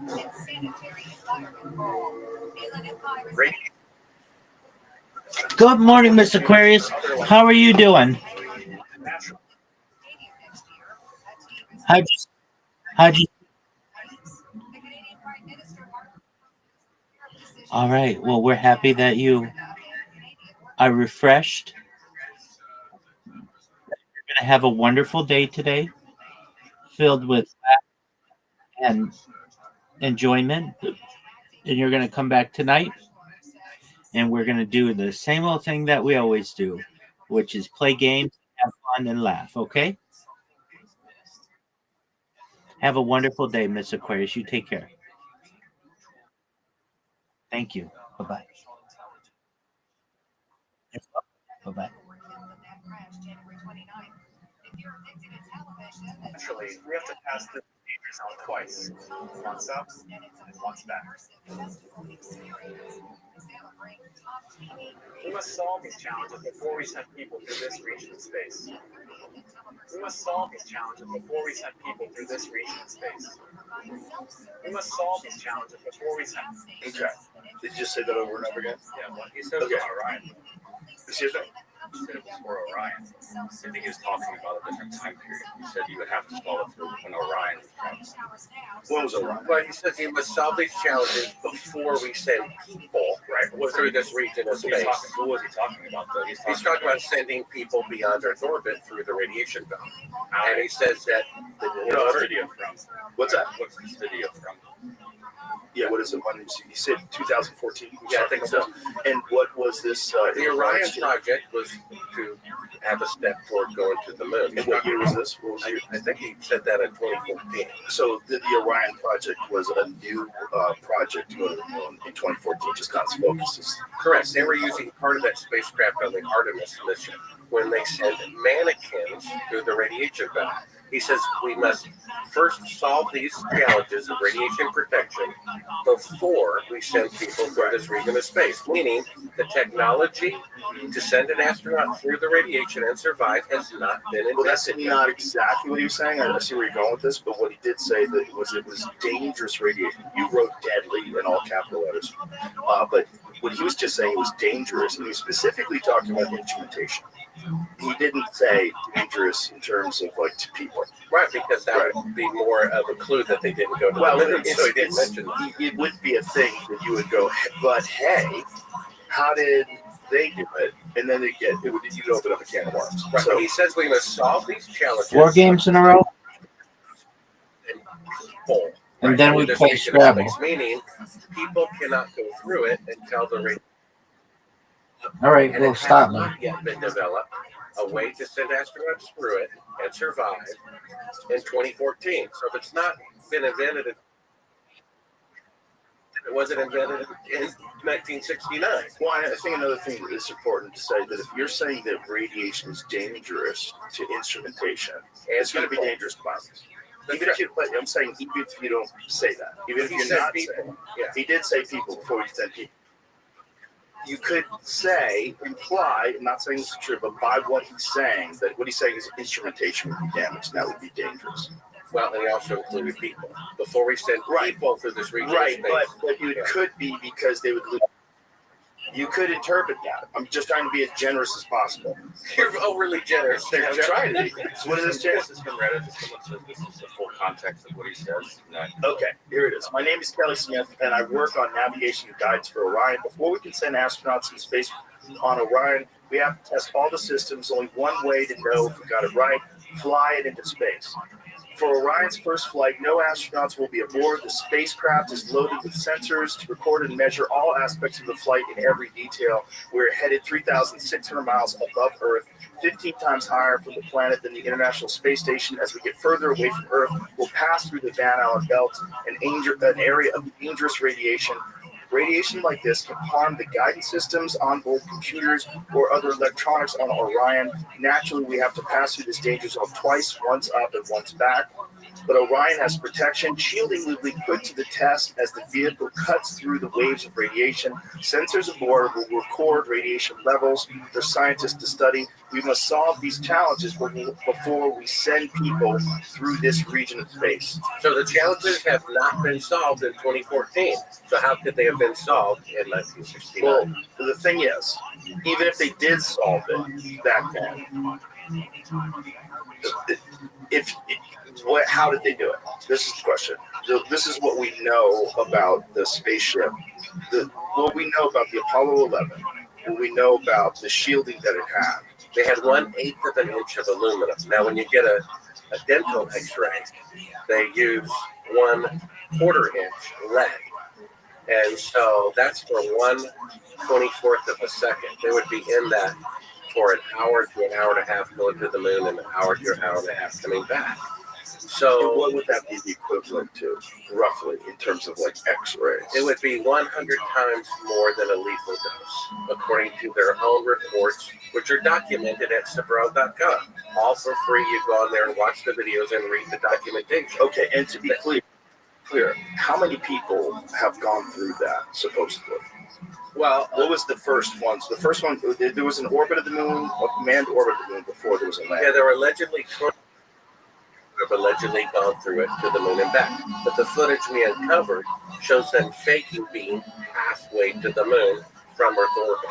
So it proves that they could not even go halfway to the moon, but they're faking being halfway to the moon. Well, whatever that footage was, though, in all fairness, that footage wasn't released, right? That footage was found footage, correct? That was outtakes of them faking being halfway to the moon, which even my greatest critic agrees that is them faking being halfway to the moon. And they're doing it from Earth orbit, and it's dated 2 days into the flight, where they're supposed to be halfway to the moon. Yeah. We'll show the video, but if I was going to steel man it, what I would say is if I'm training these guys to film things, and they're training all day long to do a bunch of different things, one of the things I would do is to train them how to film the Earth from the moon.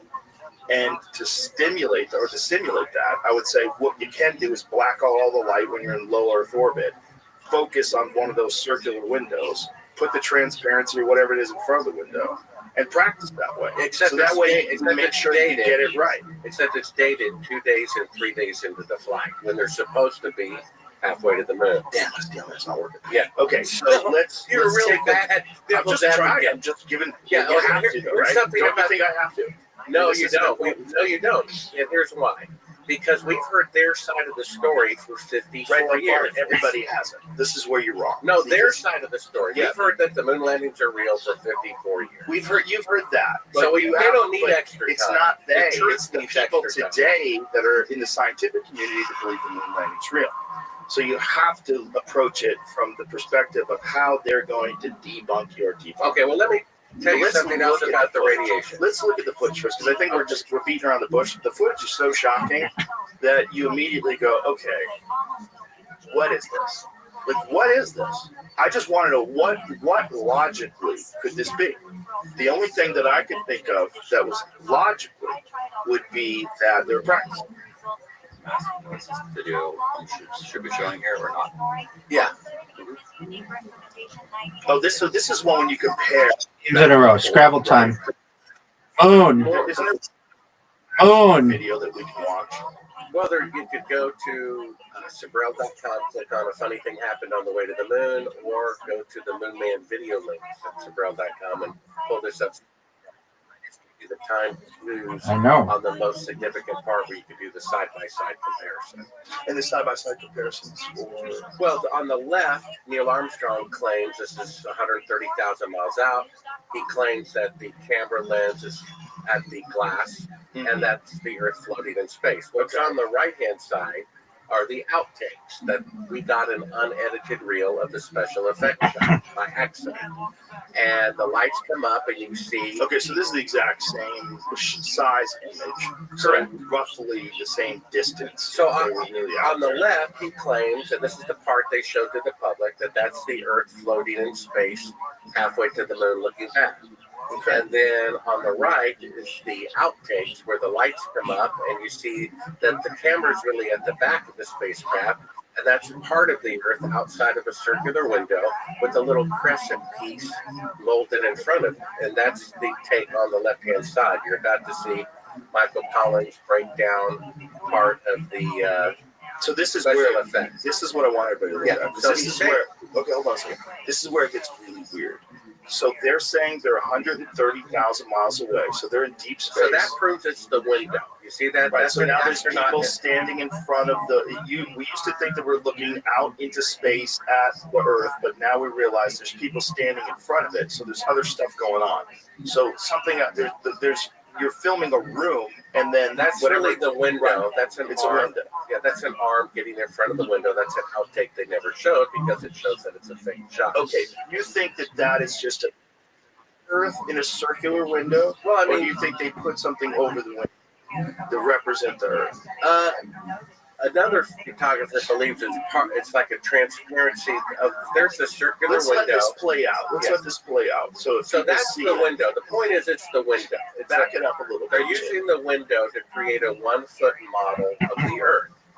And they're using the darkness of the cabin by blocking out all the windows, And it makes looks it look like like it's space. Exactly. It makes it look like the Earth is floating in space. So we have them faking being halfway to the moon, which means they cannot go halfway to the moon. And here we are 54 years later, and they still cannot go halfway to the moon. That's why there's mannequins orbiting the moon. They said in 2014, in 2018, they would have people orbiting the moon. They were 100% behind schedule. Yeah, but that's politicians.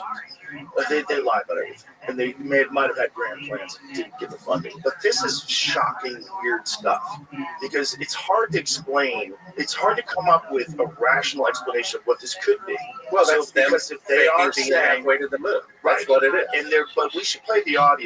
So they say in the audio we're 130,000 miles away. Right, correct? and then they also say, Let's which play is that. which is another lie, that there's only one window that faces the Earth and it's filled up with the TV camera. Meaning, the lens would have to be right up against the window to see Right. that. But the camera's really at the back of the spacecraft with all the lights on. Let's play You're that. seeing part of the Earth outside of the window. It's very ingenious. Let's play that so we can hear the words. Okay, we can hear them say that because it's even more interesting.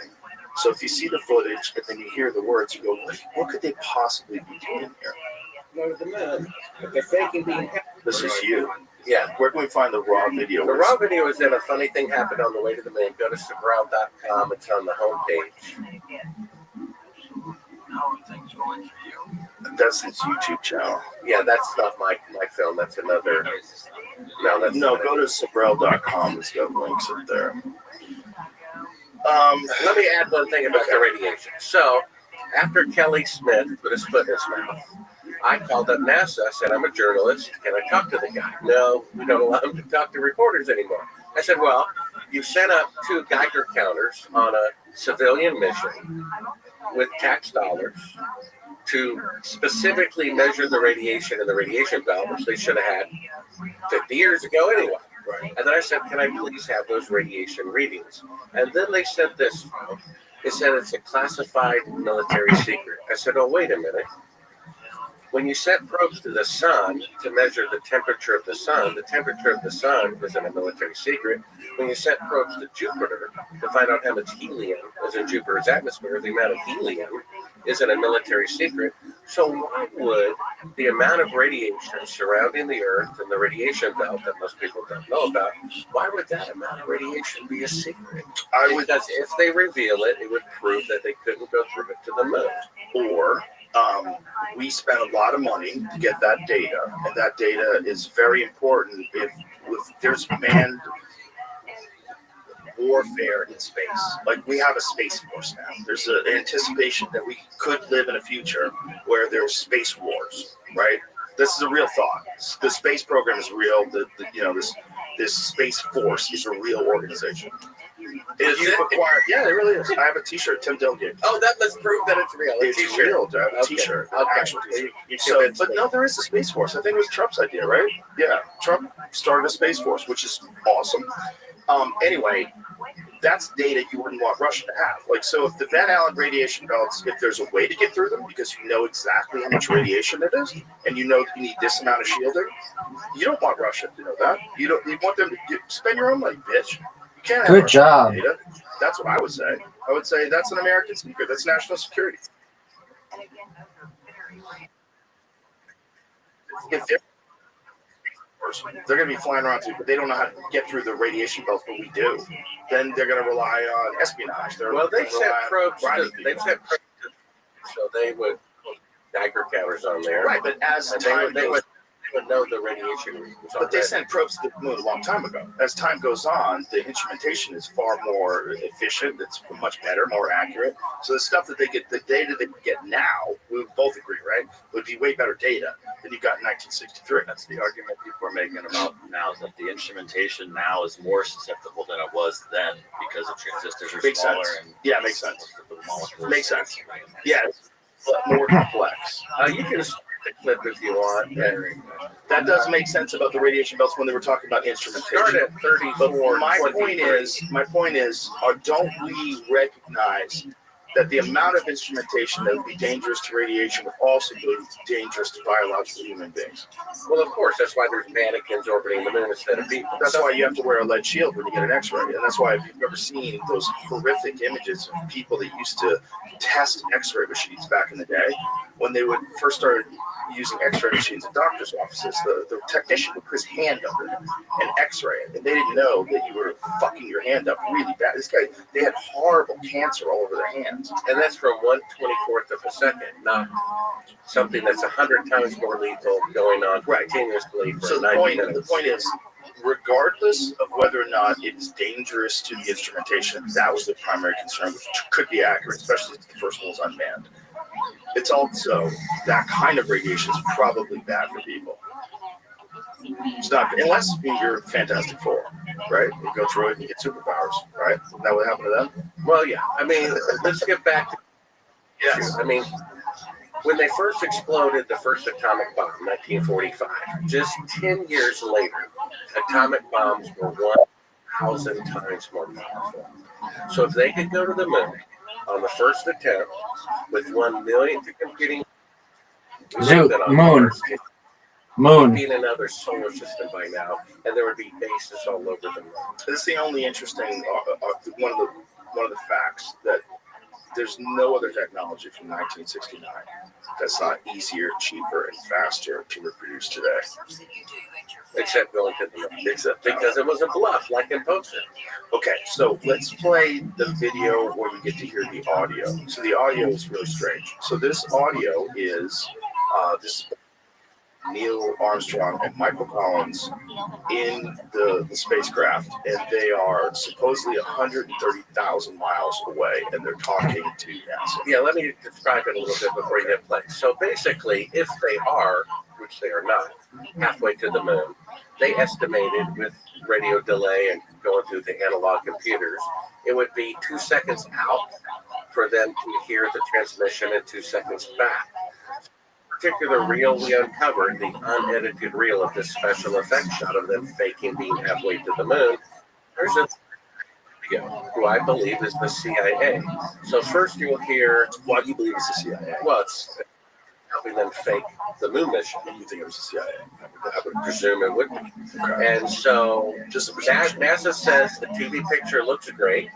The person who he has an earpiece in counts off 4 seconds, 1001. 2, 3, 4. Then we hear a third track of audio. Not NASA, not the astronauts, which has this kind of walkie-talkie, radio type of sound. He says, "Oh." And then Neil Armstrong speaks. They're creating a fake, let's play a 4-second radio delay to make it appear they're beyond Earth orbit, which they are really not. Okay, let's play. Van Allen radiation belts. Understand, too, that only about 20 seconds of this raw footage was ever broadcast to the public, and these conversations discussing their deception were believed to be private until now. Here they discuss that these television transmissions were in fact not broadcast live as everyone believed. They were first screened and edited for playback later. Roger, dear. We just wanted to email such that we can, when we get to playback, we can sort of correlate what we were seeing. Thank you very much. Here they discuss the fact that they have turned out the lights and have blocked out sunlight from entering the spacecraft through the other windows, as to not cause any reflected light to fall. So that's really the window of the spacecraft. Right. Let him talk there. We set out the sun coming in from the spacecraft, so it's just looking through a number one window, and there's any reflected light. The reason this was done is so that the truth of the matter will not be revealed. It is this. Though the federal government would have you believe that this is a view of Earth from a distance out of the spacecraft's window as it nears the moon, it is not. What they have ingeniously done is place the camera at the back of the spacecraft and center the lens on a circular window in the foreground, outside of which it is completely filled with the Earth in low orbit. The circumference of the window then appears to be the diameter of the Earth at a distance, with the darkened walls of the spacecraft appearing to be the blackness of space around it. That is why they wanted the interior dark and blocked out the sun from entering through the other windows. Here you can see the extruded window, probably 2 inches thick at the bottom. This is because the Earth's shine is coming in at a downward angle. It also causes the Earth to appear to be an irregularly shaped circle, for you are seeing the outside of the window at the bottom and the inside of the window at the top, which together form 2 different sized halves of a circle. Subsequently, this take was never used. As they perfected the shot, a crescent-shaped piece of black material was inset slightly into the window to create the illusion of the Earth's terminator line dividing night and day. It is uncannily convincing. During this segment, intended to be edited and played back later for the worldwide television audience, dated July 18, 1969, Neil Armstrong condemns himself as he states that he is 130,000 miles out, or halfway to the moon, as the NASA flight log also states on this date, when he is in reality in low Earth orbit of a few hundred miles.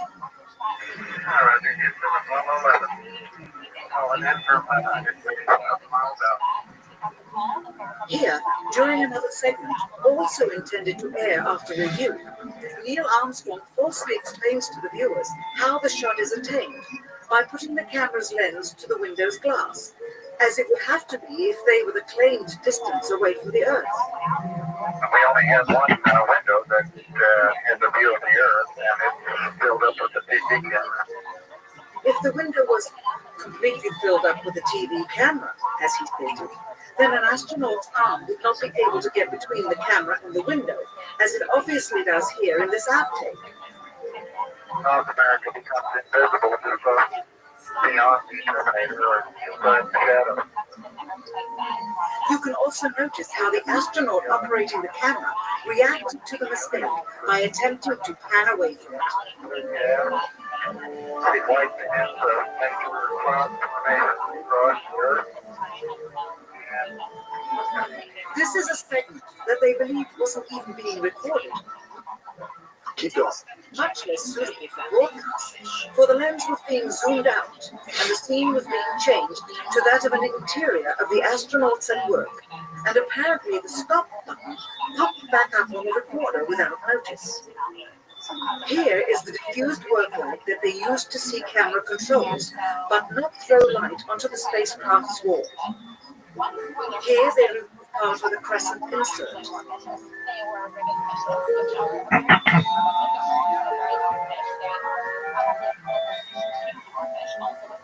Finally, the iris is opened up, and you can see the real location of the camera and the very bright and near Earth out the window. Here is the slate for the 19th of July. Okay. Yeah, if So you go here's what I would say if I was trying to counter what you're saying. All right. The Earth at 130,000 miles out is halfway to the moon. The moon is 1/4 the size of Earth. The moon on a is you can walk around outside in the dark. I mean, it's pretty amazing how bright it is when it's a full moon. Imagine that 4 times greater and twice as close. So the Earth, which has blue reflective light because of the oceans, and it's glorious. It glows in the sky. You would imagine that if you're filming Earth from 130,000 miles out, you would have to blacken the insides of the walls, and you probably couldn't get the camera any closer to that window in reality, even by saying it's in front of the window, it's covering the window. You're talking to me, it probably doesn't even fit any closer than that with all the instrumentation. If you were filming it specifically to try to get an image of the Earth, what it looked like at 130,000 miles out, would it even look that small? I don't think it would. It would probably look a lot larger. So if they're shooting it through this window and the light is probably pretty intense, it might be the only way to film the Earth with the kind of cameras they had back then would be to do it that way, to block out everything in the room and to film through that circular window as close as they can get that camera to. And it's just shitty footage that they eventually figured out how to do right, so that it wasn't deception. Well, the camera's at the back of the spacecraft, Right. and that's the circular window, and it's filled with the Earth. Right. If they were halfway to the moon and the Earth was at the window, the Earth would be a tiny dot. It wouldn't be that out small. window. No, it wouldn't. But stop. It wouldn't be that small because the moon's not that small. You got to think about how big the moon is, okay? And the moon is 1/4 the size of Earth. Think about how close the moon is. So the moon is a big thing, right? So let me ask you this, Joe.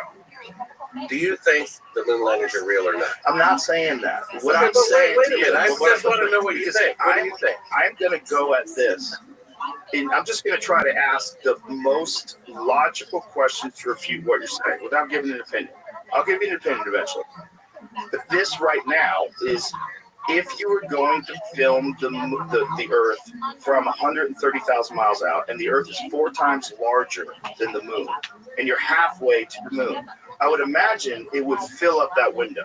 You wouldn't, the difference between that and low Earth orbit, I'm sure there's a difference, but I still think from that small window, it might be the whole window filled with Earth.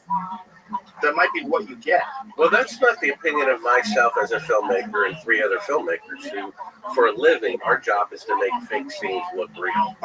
And so we all conclude that that's the window that they have made a mock-up of a 1-foot model to pretend. But is there an image of that mock-up? I never saw a mock-up. I didn't. There's all Well, you saw them fiddle around in the window. You definitely see them fiddle around the window.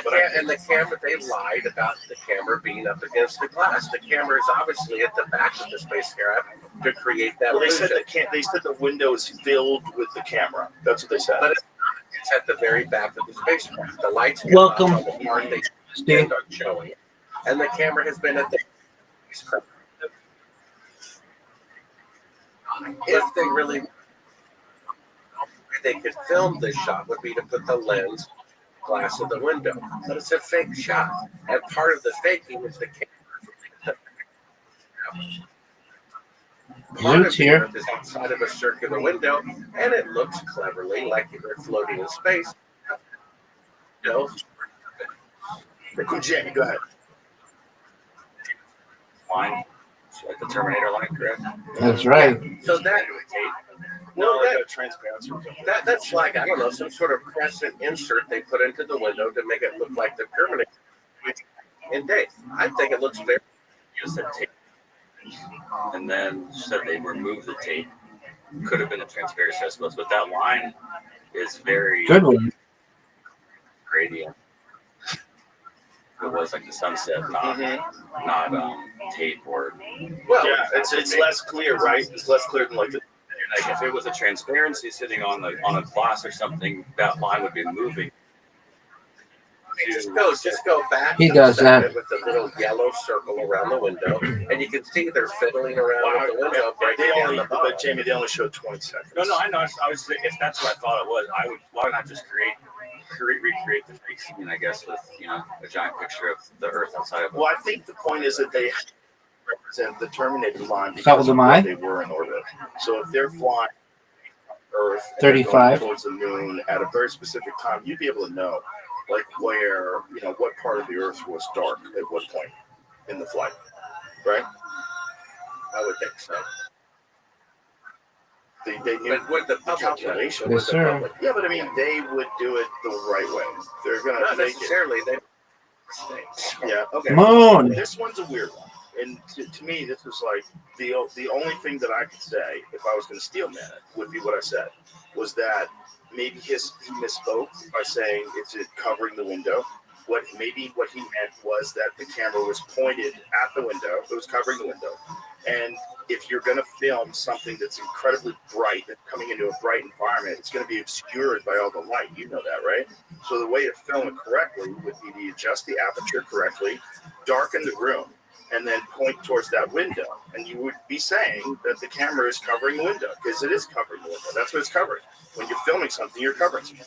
So it's covering the window. If it's looking out the window, you blacked out the cabin so that you could actually see what's bright coming out of that window, which is incredibly bright because it's 4 times bigger than the moon and twice as close because they're halfway there. Well, the shot where Neil Armstrong lies and says he's 130,000 miles out, we see a little blue Earth with a bunch of black space around it, right? But that's not the Earth floating in space. That's the circular window of the spacecraft that has part of the Earth outside of it. That's what it is. The lights come up, and you see that's what it is. For sure, if you're saying that blackness is space, that's deceptive. But that's what they are saying. But it doesn't mean they weren't 130,000 miles out. Well, why would they fake being 30,000 miles out if they were really because 130,000 miles out? If they had a policy of deception in terms of imagery, which it seems that they did, even though they did that, I'm just steel manning. It doesn't necessarily mean that the whole thing was fake, right? Well, if I was trying to understand, so that it's not that they're 130,000 miles out, but it's that they're in space faking the shot. Yes, they're doing it. They're faking being halfway, which is why it's so bright. The reason why it's so bright is because they're just like the space station. That doesn't. I don't know. I'm getting more confused on all of these pieces because I thought that they didn't even go to space. No. Nobody thinks that. Nobody thinks they did go to Jamie, space. you need to catch the fuck up on Reddit. Well, look at this part here. Keep playing this part, Jamie, and you'll see that this is the window. Here's the work light inside of the spacecraft. Either that or it's a giant UFO, right? No, it's obviously a work light. Okay, and then here is Michael Collins breaking down part of the special effects shot using the window. You're going to see them. But let's be honest about what we're saying. What we're seeing is motion in front of the window. That's the window of the spacecraft. That's true. Not the Earth floating in space like they claimed a minute earlier. That's true. Which means they're faking. Right. But I have to stop you. You're saying like make the transparency, all these different things you're saying. There's no evidence of that. You just see movement in front of it. I understand your assumption, but there's no evidence of a transparency. Well, it's not an assumption. It's that you see them moving. You see just dark shadows. Let's see it one more time. You see dark shadows moving. Well, the point is that's the window of the spacecraft. 100%. I'm agreeing with you. Wait a minute. Some of the deception there. If that's the window of the spacecraft, then that's not the Earth floating in space. Correct. Which means they're faking being halfway to the moon. Not necessarily. Which they would never do if they really went halfway to the moon. Not necessarily. It could mean that so they're they just went halfway to the moon, but they faked it anyway. They're faking this footage because this is the best footage they can get with the equipment they have looking through that window. They came to a conclusion. The best way to do it is to back the camera up, block everything out, and just film that circular window, and that's the Earth. And that's the only thing. We'll pretend that it's the Earth with space, but we really can't get that because of the positioning of the camera, the amount of room. If you look as the thing goes bright, this is my question to you. I think this is compelling and it's bizarre. But when you say they removed the transparency, well, there's no transparency. You don't see it. You're literally just seeing black figures in motion. Now, in clarity, now you see clarity. So now you see the amount of distance, very small space they're working in, amount of distance where the circular window is, where the Earth is, and then where the camera is. So the camera is still just a few feet from the window. It's not like it's in a giant room. It's just a few feet from the window. They're three spacecrafts coupled together, so it's quite deep. Right, but it's still not that big where they are. But where they are, right 10 feet away from the window. That's pretty small. Yeah, this whole room is pretty small, right? It's basically smaller than here to where our screen is that we're looking at. But the point is, it's not the Earth floating in space. It's the window. It's definitely not. Made up to look like the Earth floating in space. Blacked out environment. If they're trying to protect that space, that's deception. Exactly. But it still doesn't mean that they're not. One thing at a time. So we conclude, are faking being half. Minutia, dude, you've asked me that They last are week. thinking that the black is space. Moon. That's all we're confirming. That's why. But so Cool. we're confirming that they definitely were. If they were saying that blackness, which is clearly the inside of the cockpit, right? Clearly, but they're saying that blackness is space and that circular image is the Earth. That's clearly deception. Okay, Based so on Apollo this 11 is being deceptive with their photography. Why would they do that if they really went to the moon? Okay, the steel man. I know this is annoying. You mean steel man means devil's advocate? Is that what you're saying? Yeah. I'm taking the other side's position. Why? Because it's interesting to see how it lines up. You would say they wanted good footage. They couldn't get good footage any other way. They couldn't get through where the camera is and how big the camera is, and how small the window is, the amount of space they're working with. They couldn't get real clear footage of the Earth in space in the distance. So they decided to film it this way. Film it through that circular window. We'll black out everything. It'll look like space, but you will see the Earth from where we are, which is 130,000 miles. You know, there's a film coming out in July, and I don't know, I've only seen the trailer, but they talk about shooting a fake moon landing as a backup. Now, they don't care why you believe the moon landings are real, as long as you do. If you believe that you're communing with aliens with a secret crew, or Neil Armstrong does it, they don't care. It's the same thing. If they really went to the moon, they wouldn't have to fake any of it because they showed so little of the mission anyway. Right, if they really went to the moon, they wouldn't dare fake any of it because there were people at the time already saying it was fake. They wouldn't dare fake any of it if it was real. Even during the landing, they showed computer animation, and then all of a sudden you see that black and white. They wouldn't dare fake it if it was real. This is where we disagree. Because I think if it's very difficult to go there, it's even more difficult to go there and document it, right?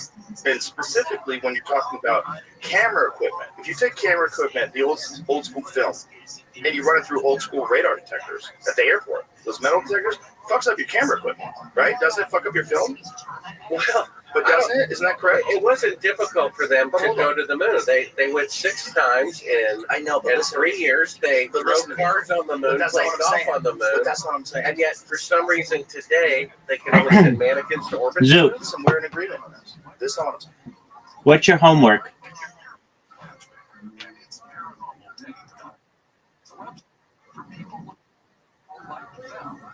No, you have homework. What are you going to watch? You have 2 things to watch. What are they called?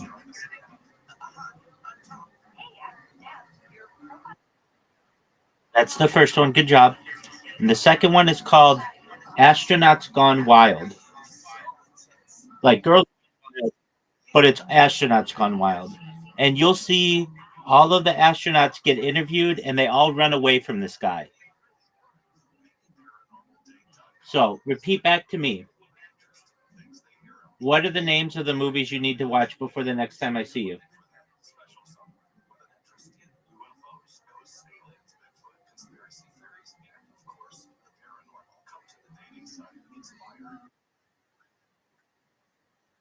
That's absolutely correct.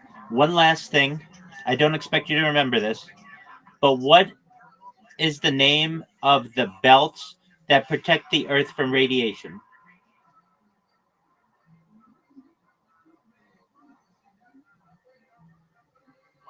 They're called the Van Allen radiation belts. Say Van Allen radiation belts.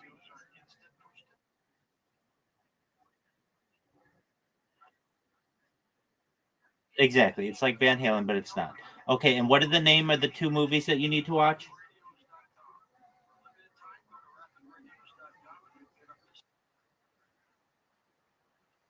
That's absolutely correct. I'll see you tonight, okay?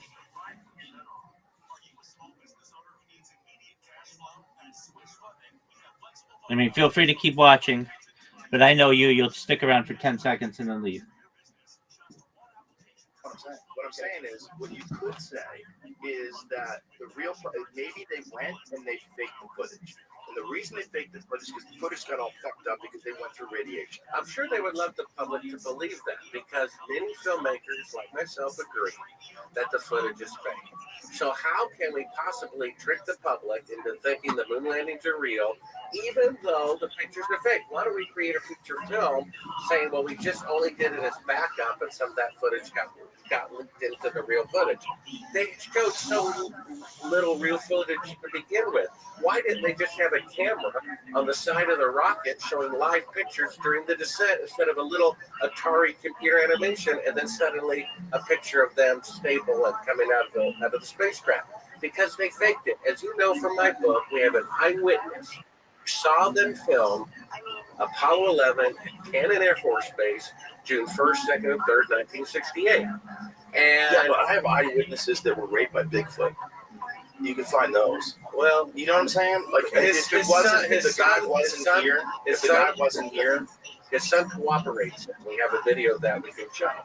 The point is, and it's not even in my book, okay? The first thing the guy says as he's dying, about to meet his maker, fearing not being on the right side of judgment, is that he's a murderer. He killed somebody. His son, who you can go to Sabrel.com, watch his son's testimony, who saw his father's deathbed confession. He said, who did you kill? In LA, people think I'm 33. Black don't crack, but white just might. I blame my mom for me looking like this. I think she made me an alcoholic. Like, when I was younger, she had one of those cool cars, like a futuristic car. Like, my dad had a Lincoln with heated seats, but my mom had one of those cars that you didn't even need a key to start. You could just use your breath. No, it was cool because sometimes she let me start it. Fuck yeah, Brandon Dieter's stuff. That's how you do it. Very fun. How long have you been doing stand-up comedy? I'm at a year and a half. Year and a half. How long have you been in Los Angeles? 4 years. 4 years. You say that and you rolled your eyes there. Well, you'd think I would have started when I moved out here, but I moved out here for TV writing and thought that this might be. I don't think there's anything wrong with starting then. You started at 22, right? I'm 26, so I started at 25-ish. Oh, that's right. I got the math wrong. That's right. You've been doing it for a year and a half. You thought I was 22? No, when you started. Yeah, okay. I got the answers confused. Year and a half, 4 years. I thought you started 4 years. I got it mixed up. Gotcha. So, what made you finally start? What was the thing that finally pushed you to begin? I did a stand-up class. I just realized that I always wanted to do it, but I realized... You took the class? You look more like a stand-up teacher. That's what they all look like. My teacher was younger than me, so that really hurt. Wow. But who's taking stand-up lessons from a 23-year-old? It was a lie. No, I moved out here. I figured a class would just kick my ass, make me do it. You know? Right. So, how do you make a living? I am a production assistant at College Humor. Oh, very cool. How you like working over there? I love it. I'm proud of it. I think that it has some upward mobility for me, so who knows? Yeah. Ooh, upward mobility. My goodness. What is this, one of those wheelchairs on a staircase? upward mobility. It's so fun. My goodness. So Iowa, what was that like? Small town? Yeah, 12,000, the home of Maytag washers and dryers. No fucking way. Oh my god. I like clean clothes, I'm sorry. Okay. Who are your favorite comics? I like Dimitri Martin. I like... Oh, is that Dimitri Martin back there? Look at that. Just one person clapped at that. They finally invited him to the comedy store. Yes. Nothing better than, I love easel boards in my stand-up. There's nothing better than, wow, what's he going to tear away next? My goodness. I see a cluster fest in your future. You have a girlfriend, you're getting married, and what's going on? Dude, right now I am dating the hottest girl I have ever. She's Peruvian. I met her on Tinder. She speaks only half English. We do a Spanglish thing going on. How long have you been dating? 2 dates. What'd you do on the first day? Good question. We go dancing. I'm like, Padre? oh, show me Really? your dance moves. You know how to dance with a Peruvian? She thinks I do. It's all about like the green card. So let me get this straight. I was gonna say the hips. How far did you get the first date? How far did you get? We won't talk about it. She let me grab her chimichangas and Wow. And I you didn't close the deal that first night? But you couldn't get near that quesadilla. Try. Did you try and she turned you away, or did you play it cool? You played it cool. I played it cool, dude. That's the only Second way date? to be Second with date? chicks who are way hotter than you. You have to like. Second date, you did some? No. Nothing at all. Huh? Damn. Chimichangas again, yeah. Wow. Say Chimichanga. Maybe you should stop calling them chimichangas, and she might fuck you, you idiot. What? Thanks for that's crazy that you called them that. Have you ever called them that in front of her? Like, thanks for letting me touch your chimichangas. No, we do not understand each other virtually at all. Dancing is like. So you really? So let me get this straight. You went out on a first date. Did you guys plan to go dancing before the first date? Over like Tinder? You're like, hey, you want to go out? And she's like, yeah. Would you like to go dancing sometime? It was her idea. Yeah. The second that we put on music, I learned. Okay, so we got to get right to it. I'm not gonna lie to you. Okay, hold on. We definitely have to see some of these dance moves. So here we go. You're out with a hot Peruvian. Her chimichangas are hanging out. Wow. This is incredible. Oh my God. Wow. Wow. Oh my God.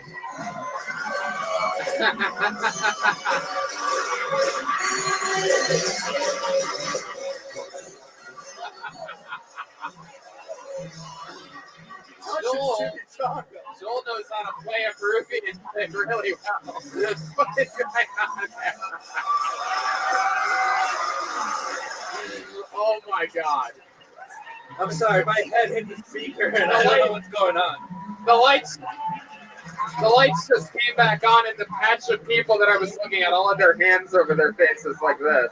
Your dance moves make me think that you order Taco Bell in Spanish when you go there. That claro. Did you, while you're dancing with her, are you erect? How hard were you? Just as hard as my own. You soft taco or hard taco? Did she let you touch her hips? Did she let you touch like you hold the hips? She likes me. This is weird for you guys. She's grinding on your shit. Yeah, Mamacita. And you're not closing the deal yet? Yeah. Third date. Give me a second. Dude, it's 2019. Yeah, dude. She grinded her ass in Peru. You should already have chlamydia by now. Or vaginal parasites. Chlamydia is her sister's name. So, Is it chlamydia? How do these nights end? If you're not closing, do you end up dropping her off? Is that what goes on? You have a car? What goes on here? Tell us about the end of the night. So we'll go out until like 2 in the morning. Wow. Yeah, crazy. Welcome to another She should episode. be pregnant by now, dude. It's like, it's a good time to go. Yes, and then what happens? Then we go back to my shitty house. Yeah. This is what happens with white guys. White guys watch romantic comedies, and they're like, girls want flowers and dogs. While everybody else is power fucking, okay? Stop with the running through the airport with flowers, okay? Get to it. All right. So then what happened? You're not a We closer. go back to my house, and Let him go. No, we usually dance for another like 2 hours. Are you guys drinking? Are you guys drinking at all? You guys are drinking and dancing. There's no fun. You guys stop right now. Everybody shut the fuck up right now. Hold on a I'm getting second. fucking pissed. I'm furious. I'm furious. I've never been more mad at a gonna different. happen. You take her back to your place and you dance until 4 a.m.? Using physical energy, you fucking pussy? Fuck. Stop watching Jennifer Aniston movies. I don't know if they taught you in that comedy class how to be like Louis C.K., my friend, but you need to just... when you get back to your place, you need to pull your fucking dick out, bro. You really need to do dirty dancing. It's legal. It's legal in your own residence. You know that? It's legal. You need to stop. You need to stop. Hey, well, I like that. Welcome to another episode. We're playing by Peruvian rules here, okay? I feel like that's a conspiracy theory that needs to be checked out. Wow. Consent. Fun facts of consent with Eddie Bravo. I see a spin-off show here. If you get her back to your place, it's basically game on. Just have to have the door unlocked. Rape. Not if she walked in. She broke in, officer. This is, I think you accidentally gave one of the funniest answers to any question in the history of this show. You go back to your place after dancing until 2 a.m. and you dance for 2 more hours. This has been both dates? This is how both dates end? Dos más horas, yeah, see. We got it both times. It's the only thing she really likes about me. Hold on, I gotta ask a question. Do you think if you try to fuck her, it's like disrespectful? Like you're being a male pig? Like, oh, I'm such a chauvinist pig. She's letting me grab her chimichangas, yeah! Oh my god. I feel like this is the movie Big, and you're an 11-year-old trapped in the body of a 26-year-old that looks like a 45-year-old, and you're like, I'm just happy grabbing boobies. When was the last time you had sex? Be honest, that's a year. That's at least a year. That's a good question. How long has it been since your last time?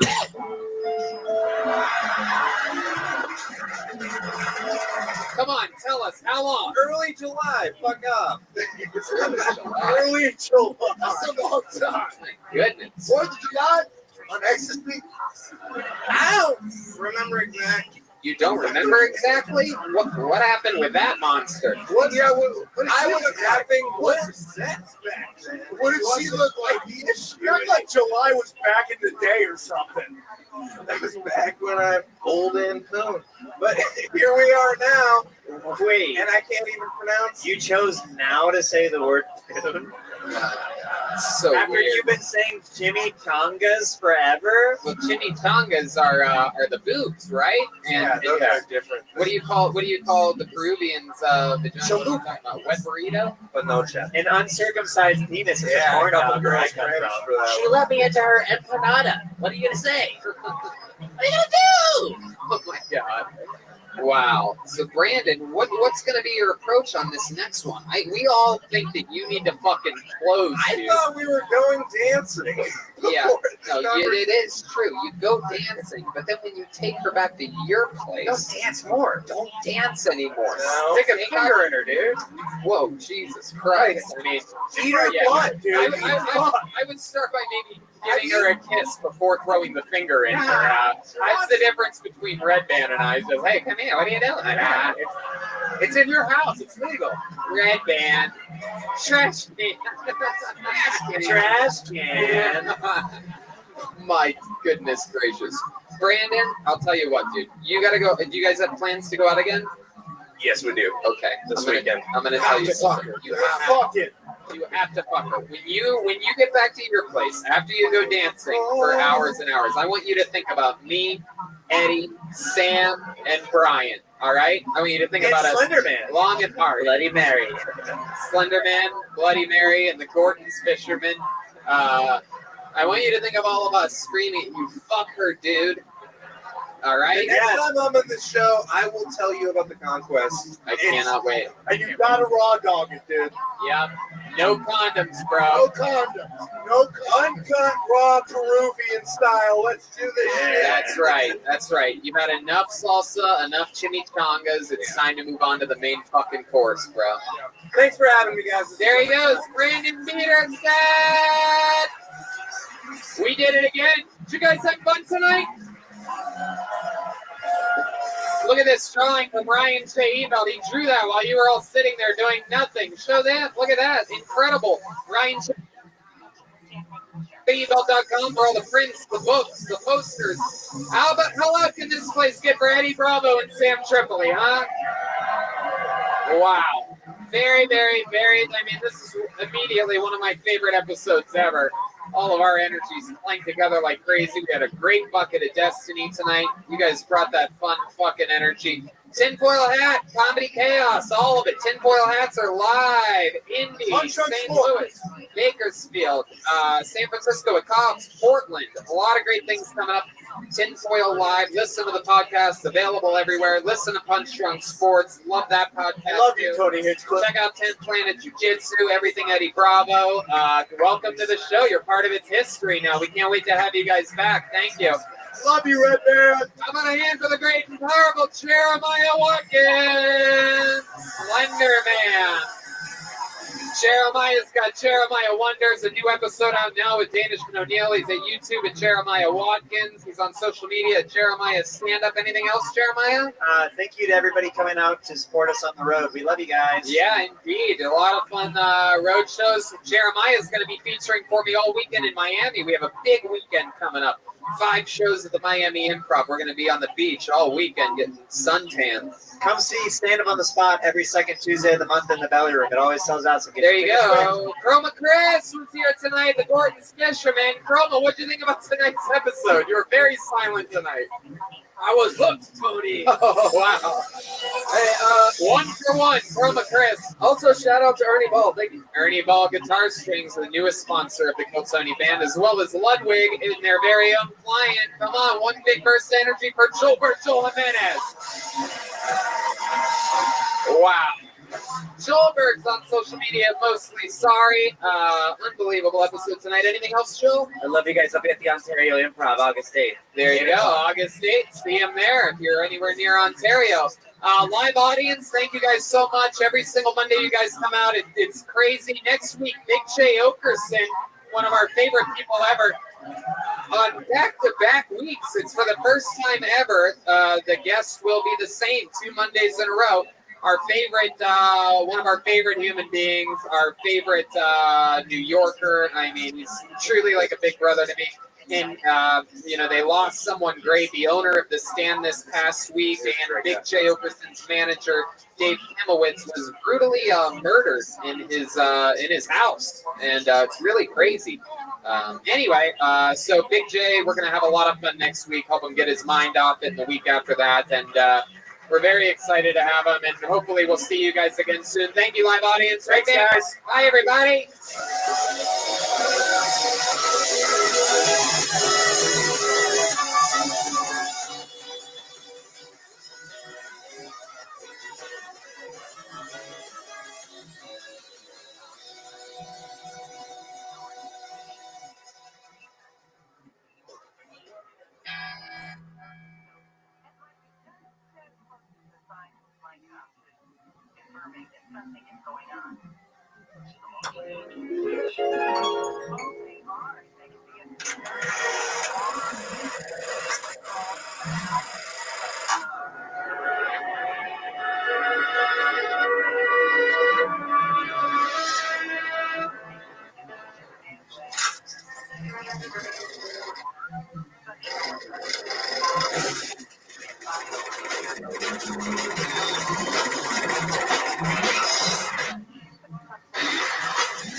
Hey, this is Brenda coming to you live from the world famous Comedy Store main room for a brand new episode of Kill Tony. Give it up for Tony Hitchcock.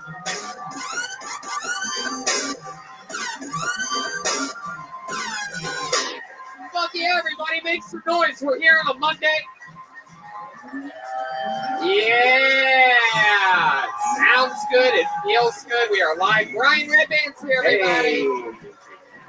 Ryan J. Efeld's here drawing tonight's episode. The whole crew is here. The green room is chaos. This place is packed to the gullets, sort of, almost. There's a little dead area over there, but that's blocked from the man. So good on you for not sitting over there. And, hell yeah, let's just jump right into it, shall we? Just had an amazing weekend of stand-up comedy in Miami. Thank you to everybody at the Miami Improv. I had so much fun.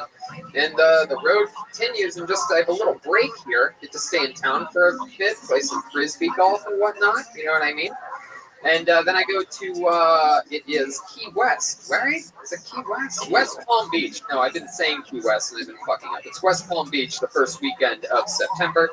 And, but let's make a big announcement right now, shall we? I should have warned you about this. Big announcement right now, and that is that Australia, breaking news. Our shows in Australia will sell out 3 giant theaters, Melbourne, Sydney, and Brisbane.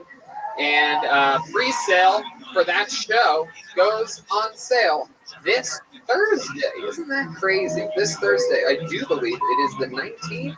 No, the 16th. The 15th. This Thursday in Australia. Friday morning. They go on sale Thursday night here in America, Friday morning in Australia, Thursday night. Something like that.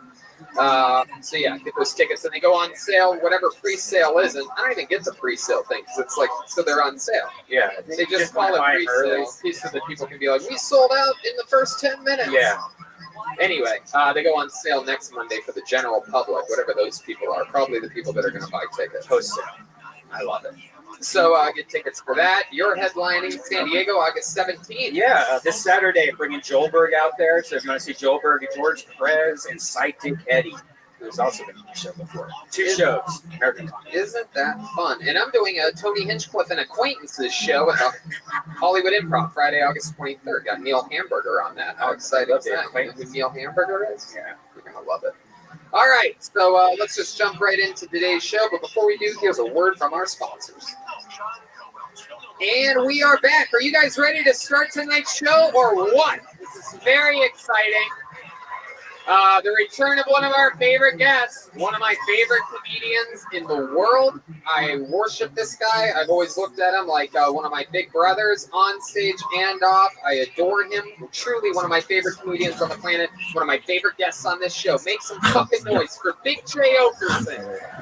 Wow. Here we go. Yeah! New York's finest right here, everybody. The Beast from the East, Big J Okerson. Yes, sir. And he does not slow down. He's at the Ontario Improv tomorrow. He's doing the show The Worst here at the Comedy Store on Tuesday. Comedy Works all weekend. Legion of Skanks Super Party here next Monday. Oh, yeah. You're doing a Legion of Skanks stand-up show after Kill Tony next week. And the Kill Tonys, you, Lewis, and Shane Gillis has just been added to that. It's going to be, the Young Bulls coming out. I love it. 3-person panel there. And Fort Worth, Omaha, Chicago, Jersey, Orlando, Connecticut, Nashville. Go to bigjcomedy.com. Get tickets for those cities. And also, of course, listen to our favorite show, The Legion of Skanks. And, of course, Bonfire and the SDR show. You're nonstop. You remind me of me, but a bigger, cooler version. No, not cooler, but definitely bigger. I love it. So welcome back. You know how the show works. You've been on a bunch. It's chaos, so I'm just going to keep it moving. We have a band on this show. You know this. Love this. Big J famously once had to bounce a man in Austin, Texas, who was on mushrooms and tried to attack the leader of this band that I'm about to bring out. I won't let it. Not on my fucking watch. That's right. Poor Tom Herrera. He hasn't been seen since. And you know the band, you love the band. Every single episode, guys, they commit to being different characters. I never know what they're going to be or what they're going to do. Maybe they're mailmen or milkmen or fucking policemen. Or we had Kid Rock on an episode in Indiana a couple weeks ago before he hit the news. I never know what they're going to be. I'm excited to see what they are tonight. Make some noise for one of my favorite things in all of comedy. It's the best damn band in the land, the Kill Tony Band. Jeremiah Watkins, Chroma Chris, and Joel Jimenez. Let's see what they are tonight. Whoa! Wow! No doubt about it. They are diner waitresses. I've never seen these characters before. This is so exciting. I always love brand new characters on the show. We did 2 years ago. Yeah, I remember these ladies. Oh, wow. And my goodness. What's your name, young Howard Stern?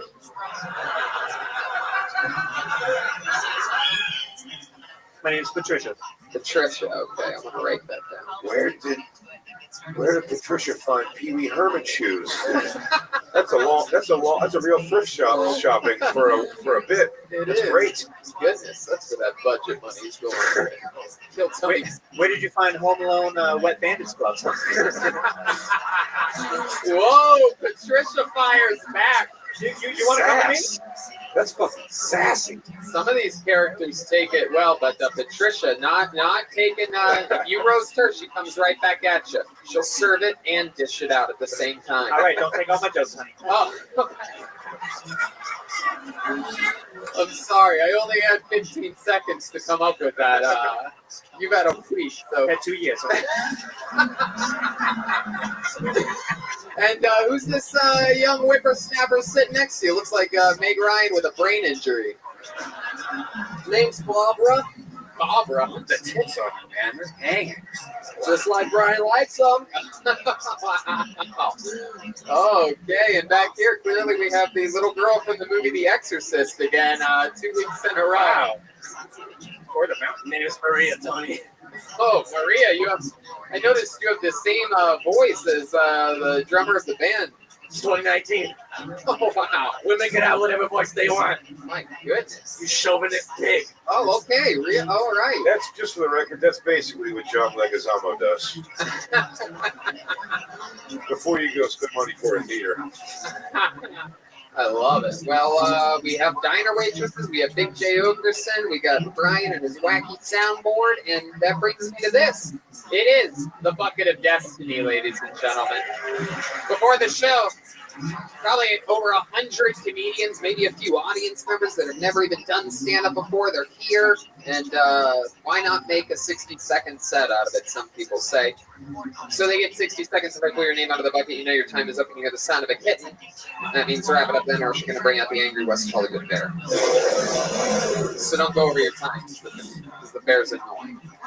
And then we interview you. We talk more with you about your life, maybe how stand-up's going, what else you could be talking about as a comedian. You guys ready to start this fucking show or what? I know you're used to that being good enough that wherever you go or whatever you do, but no one has more fun than a Monday than us. So you guys ready to start this fucking show? Here we go. Into the bucket we go. Where it stops. Nobody knows. All right. This looks like a fun name to start off the show. Put your hands together for David Del Rosario. David Del Rosario. David Del. Here he comes. Here he comes. So those are audience members. This could be David Del Rosario walking to the stage right now. Nope, it's 3 audience members. Good job, door guy. Way to see people as soon as I say it. Yeah, very good. Very strategic. Like, wave your arms or anything. I love it. Did everyone yell to the lobby, David Del Rosario? So when I pull a name, you got to yell to the lobby, new door guy. They just hired a fucking 47-year-old door guy here at the Comedy Store. I don't know if I trust him yet. They tell me he's hilarious, but I don't know.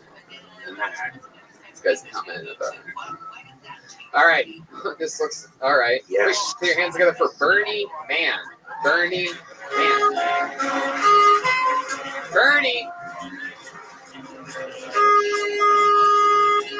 That's Gino. Not seeing movement. See, we pre-bucket pulls. My goodness. How about Zach Hillman, everyone? Zach Hillman. There he is. Here we go. We could probably just edit out those first 2. Here he comes. Yes. Here we go. Your first comedian of the night, Zach Hillman. How's it going? How the fuck is it going? Man, anyone ever sneeze during sex? No? Anyone ever sneeze during sex but like right into your sister's mouth?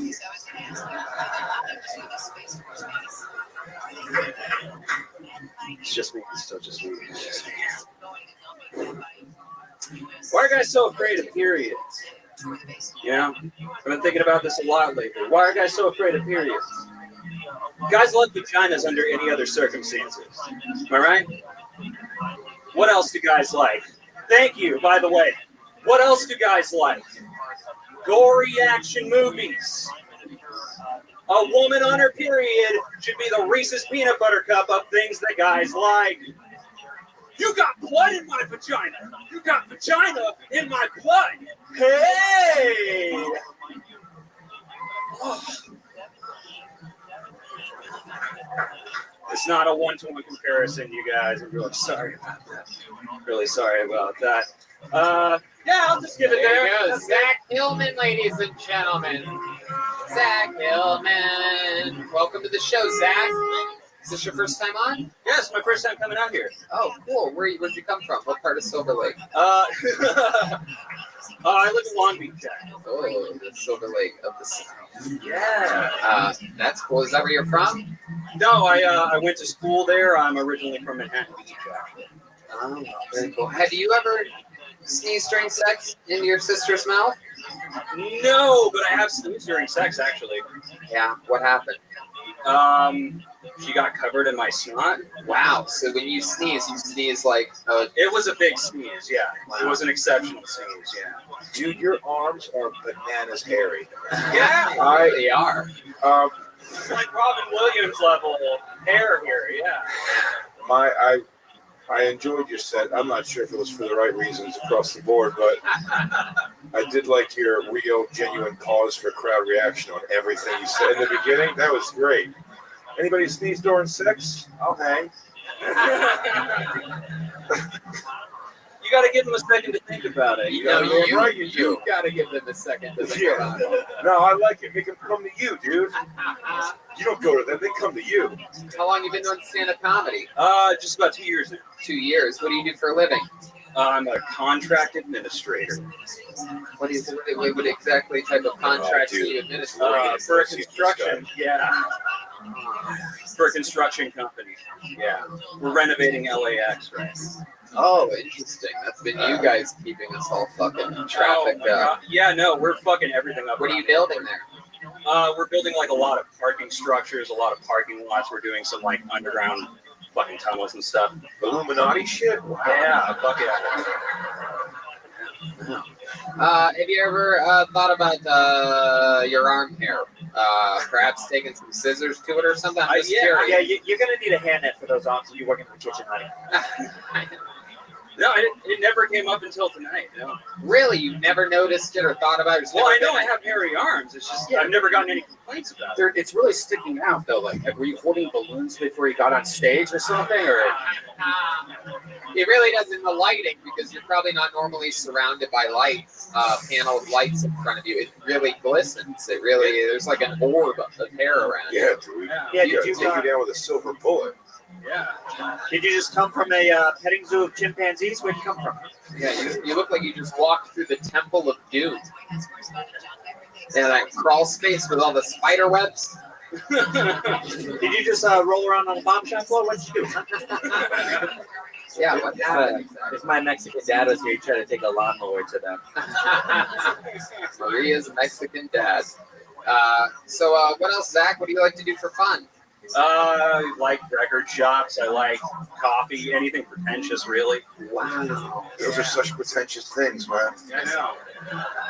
Right? I like shopping for wacky socks, maybe some steampunk goggles. Do you have wacky socks on right now, or are they just No. I have hiking socks on. Sorry. The hit But that's its own type of regular pretentious. socks. Yeah, you hike. So how old are you, Zach? I'm 33.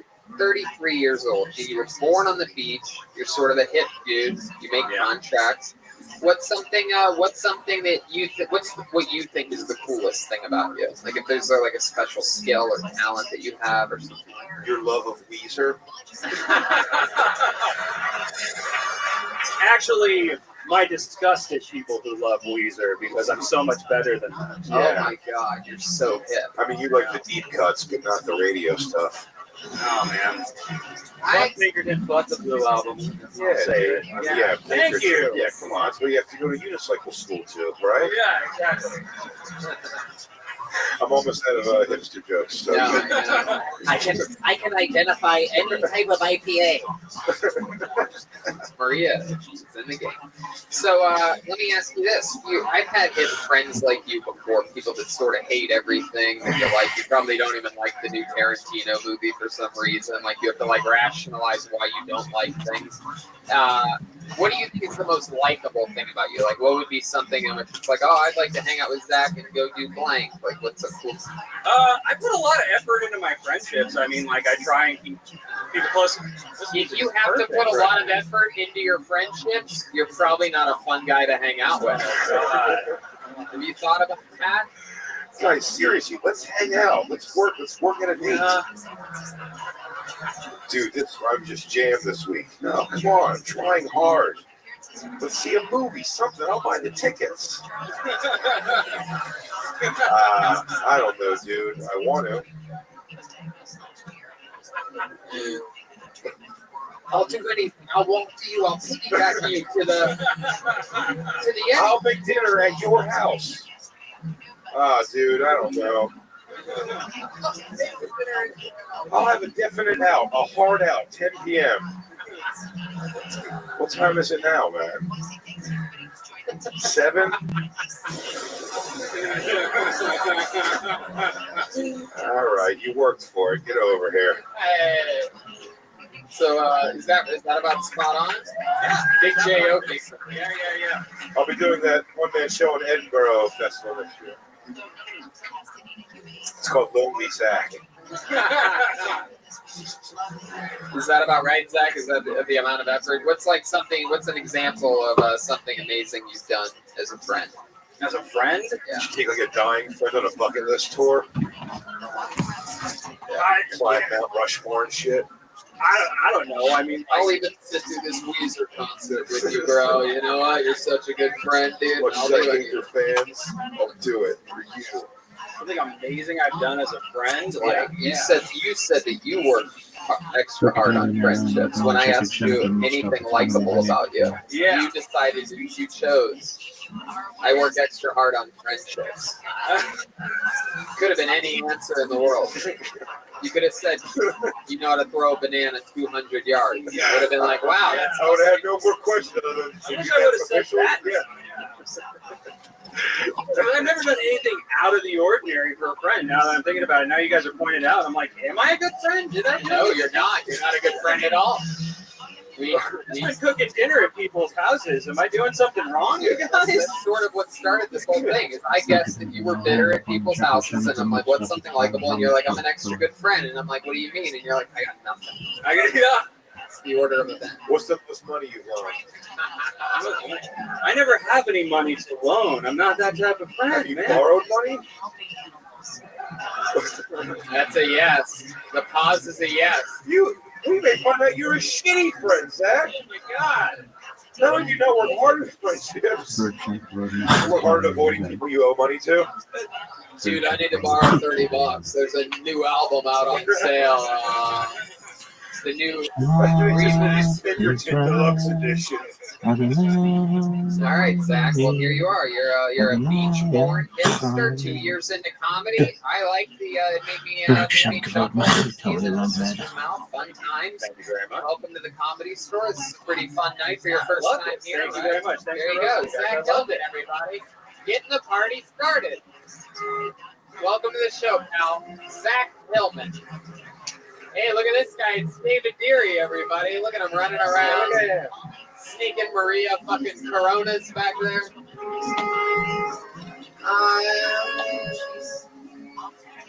All right. Told her the name out of the bucket. Wow. A Kill Tony legend. This guy's been on the show numerous times. He even joined us at Kill Tony Mania. It's been a long time since he's been on. He is considered Kill Tony royalty. I present to you the one and only Mikey McKernan, everybody. Wow. This is exciting. Here he comes. He's here often. Very rarely gets pulled. Mikey McKernan. You know him. You love him. Hey, one more time for that last comedian you're not going to follow on Instagram. Clap. Did everybody have a good weekend? Okay. I had a good weekend. I was getting really drunk with some people. I don't understand why drunk people always ask the easiest questions to look up like they never heard of Google. It's because they're hanging out their own search bars. Hello?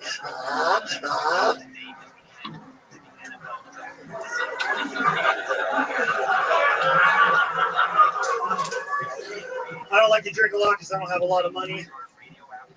Last time I got really drunk and I got the bill, it was more than I had on my bank account. Yeah, I woke up the next morning on the overdraft. Hello?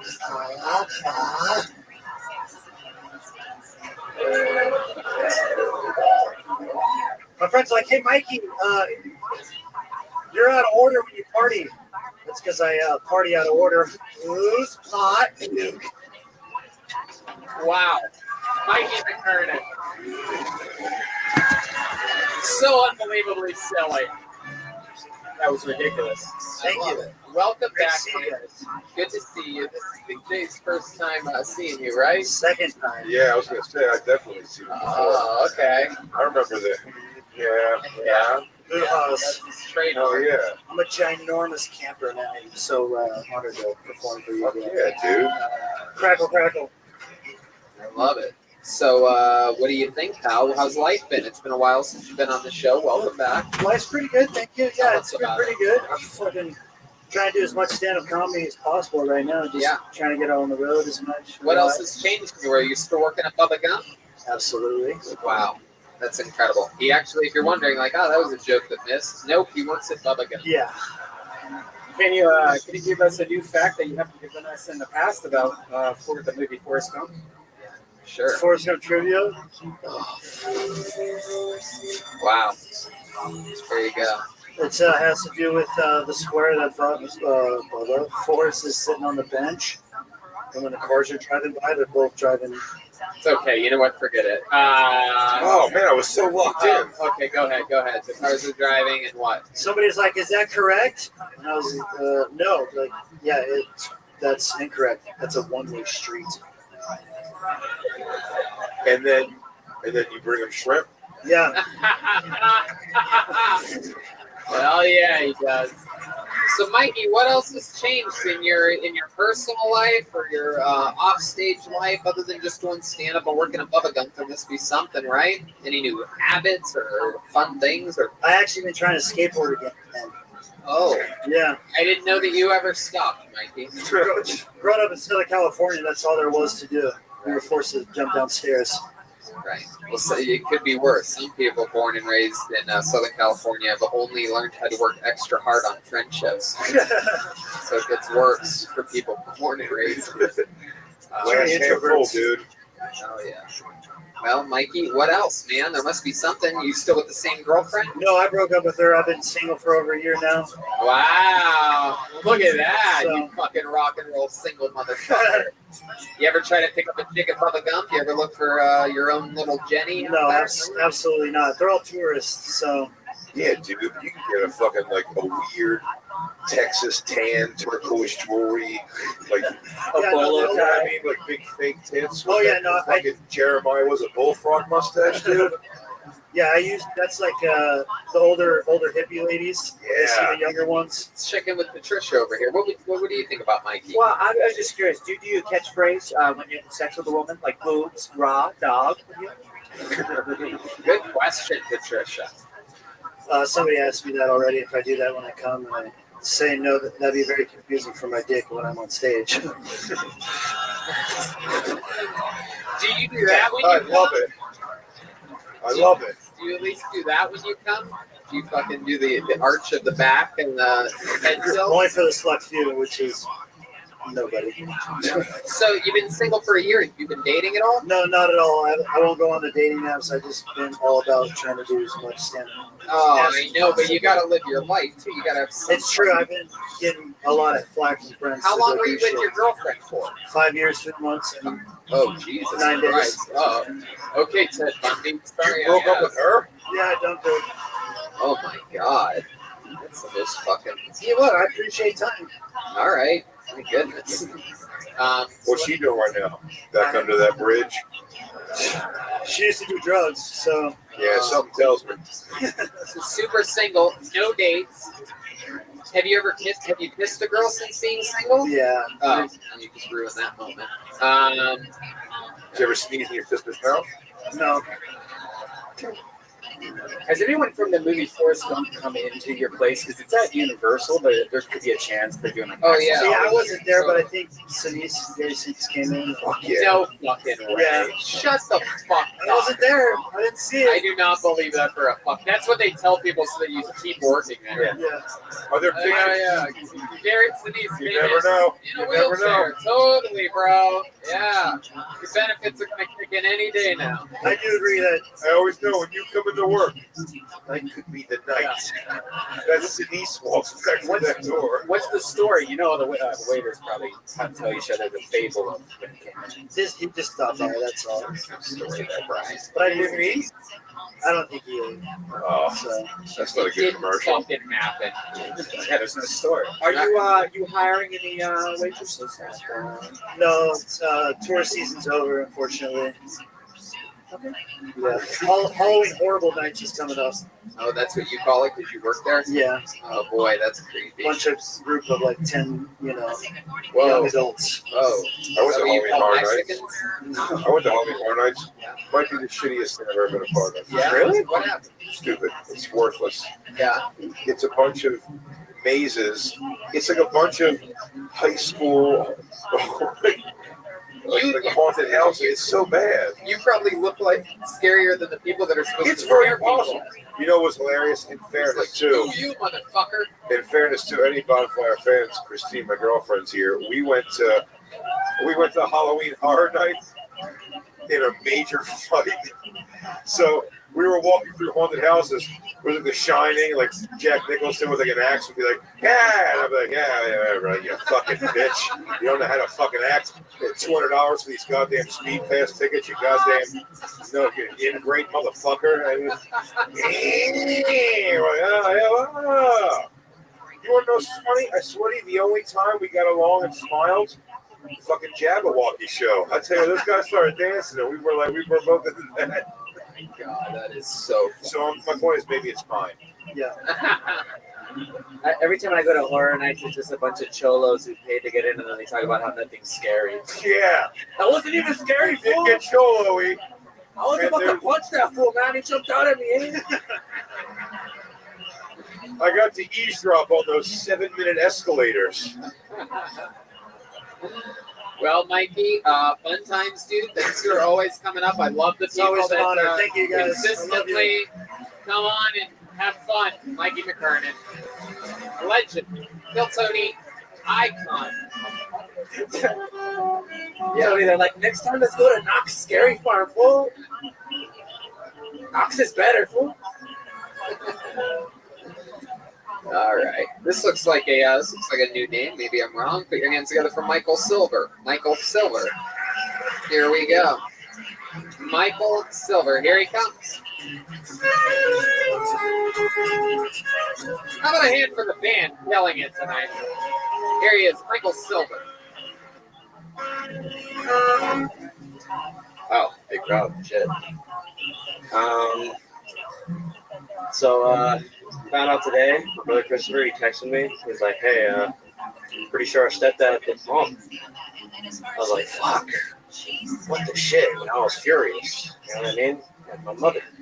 Some dude is hitting my mother without me. You know what I mean? It's like, fuck. I got hit by a car earlier. It's all right. It was my mom. You could say we're even now. I lost my dog a few months ago, and it was awkward because once I got the new one, and I found him there,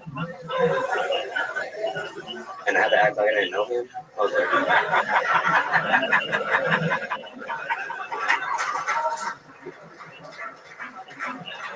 I was like, Lucky, shut up. This dog's cooler. Wow. There you go, Michael Silver. Heck yeah. I like what you did there. You hid your best joke 49 seconds into your set. You really lowered the expectations and then fucking whammo. Most people open with a great joke. You just like the old fucking mind eraser there at the end. The old fucking Men in Black stick. Just like I killed. That's all you remember. Chink. I swear the first 49 seconds, I thought there was a chance he was going to pull his shirt open and have dynamite on his chest. You know, it's funny. I get that a lot. I bet you do. Look at you. I don't even know what the fuck you are exactly. Like a Teenage Mutant Ninja Turtle became a real human or something like that. I don't know how to describe it. It's like, yeah, but you have a did-it-yourself tattoo on your finger, man. That's prison shit. It's like if a chia pet wished to be a boy. Patricia, you got it. So welcome, Michael. Tell us about you. You've been doing stand-up what? A few months now. A few months. That's exactly what I was going to guess. What do you do for work? I sell dead fish. You sell dead fish. Sushi. No. No. What do you sell dead fish to? Restaurants and prisons. Dead fish. So you're not the... You shouldn't talk about your money like that. So the fishermen drop off fish to you, and then you sell fish.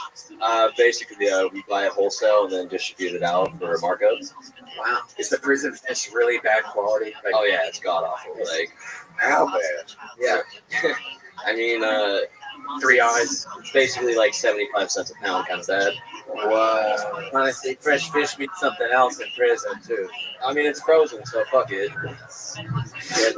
Wow. How long you been selling fish for? About 6 years now. Wow. How'd you get into that business? Family business. Yeah, of course. What? That's the job you only get from your family. My father sold fish. My grandfather sold fish. My great-great-grandfather sold fish. Dude, your house probably stunk like shit, right?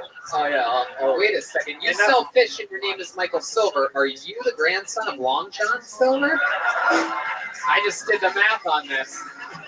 Are you an heiress? I'm not supposed to talk about it, all right? Like, come on. Is that true?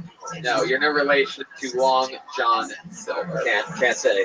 Is anybody in your family perhaps a pirate or something like that? Not that I know of. They're from Siberia, though, so you never know.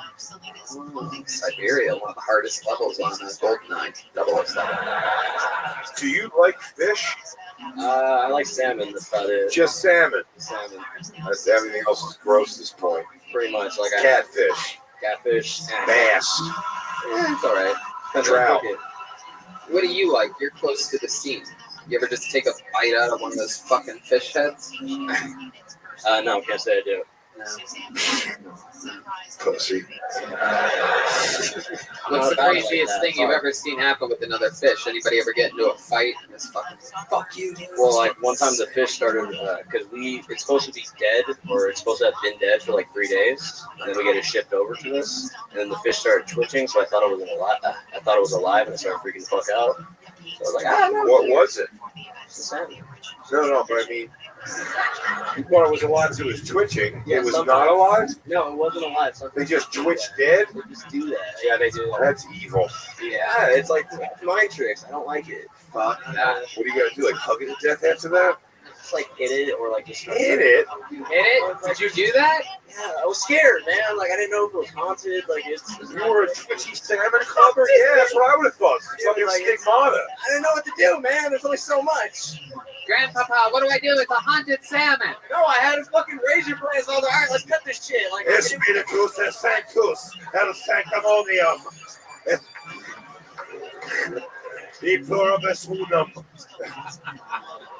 The salmon's just like, fuck yeah. You've killed all my friends. Damn, that's crazy. Those words are You've been selling my friends to prison sluts. demented salmon, no! evil salmon, please. Oh my god. Michael, what else do you do when you're not slinging dead fish? I box over in Watts. You box over what? I box in Watts. Broadway boxer. Oh, okay. Is it a black neighborhood? Fuck yeah, dude. You got it with your long white hair, just box motherfuckers. Oh, dude, it's not good. I basically just get beat up in there. Why do you do? Have you ever thought about going to another neighborhood, beating up people that look Why like don't you go to fucking Koreatown and be a champ? Well, they know martial arts there. They don't like, We just box in Koreatown. Just thug these motherfuckers. Pretty much just run it up, go to a lower weight class, be like, what's up? He stays in Watts so that he can answer their questions when he gets knocked out. They're like, "Do you know where you are right now?" He's like, "What? What? Fucking." How long have you been getting beat up by black people? This is one of my favorite questions I've ever asked. But I wish I could ask every white guy that honest question. Unfortunately, it's the only way he can come now. About since I was like 14. Man, do you ever try to get revenge on one of the guys that beat you up and take a possessed salmon to the? Yeah. Oh, yo, fuck that shit! Oh, dude, black people believe in that shit a lot. Yo, get that evil salmon at my house.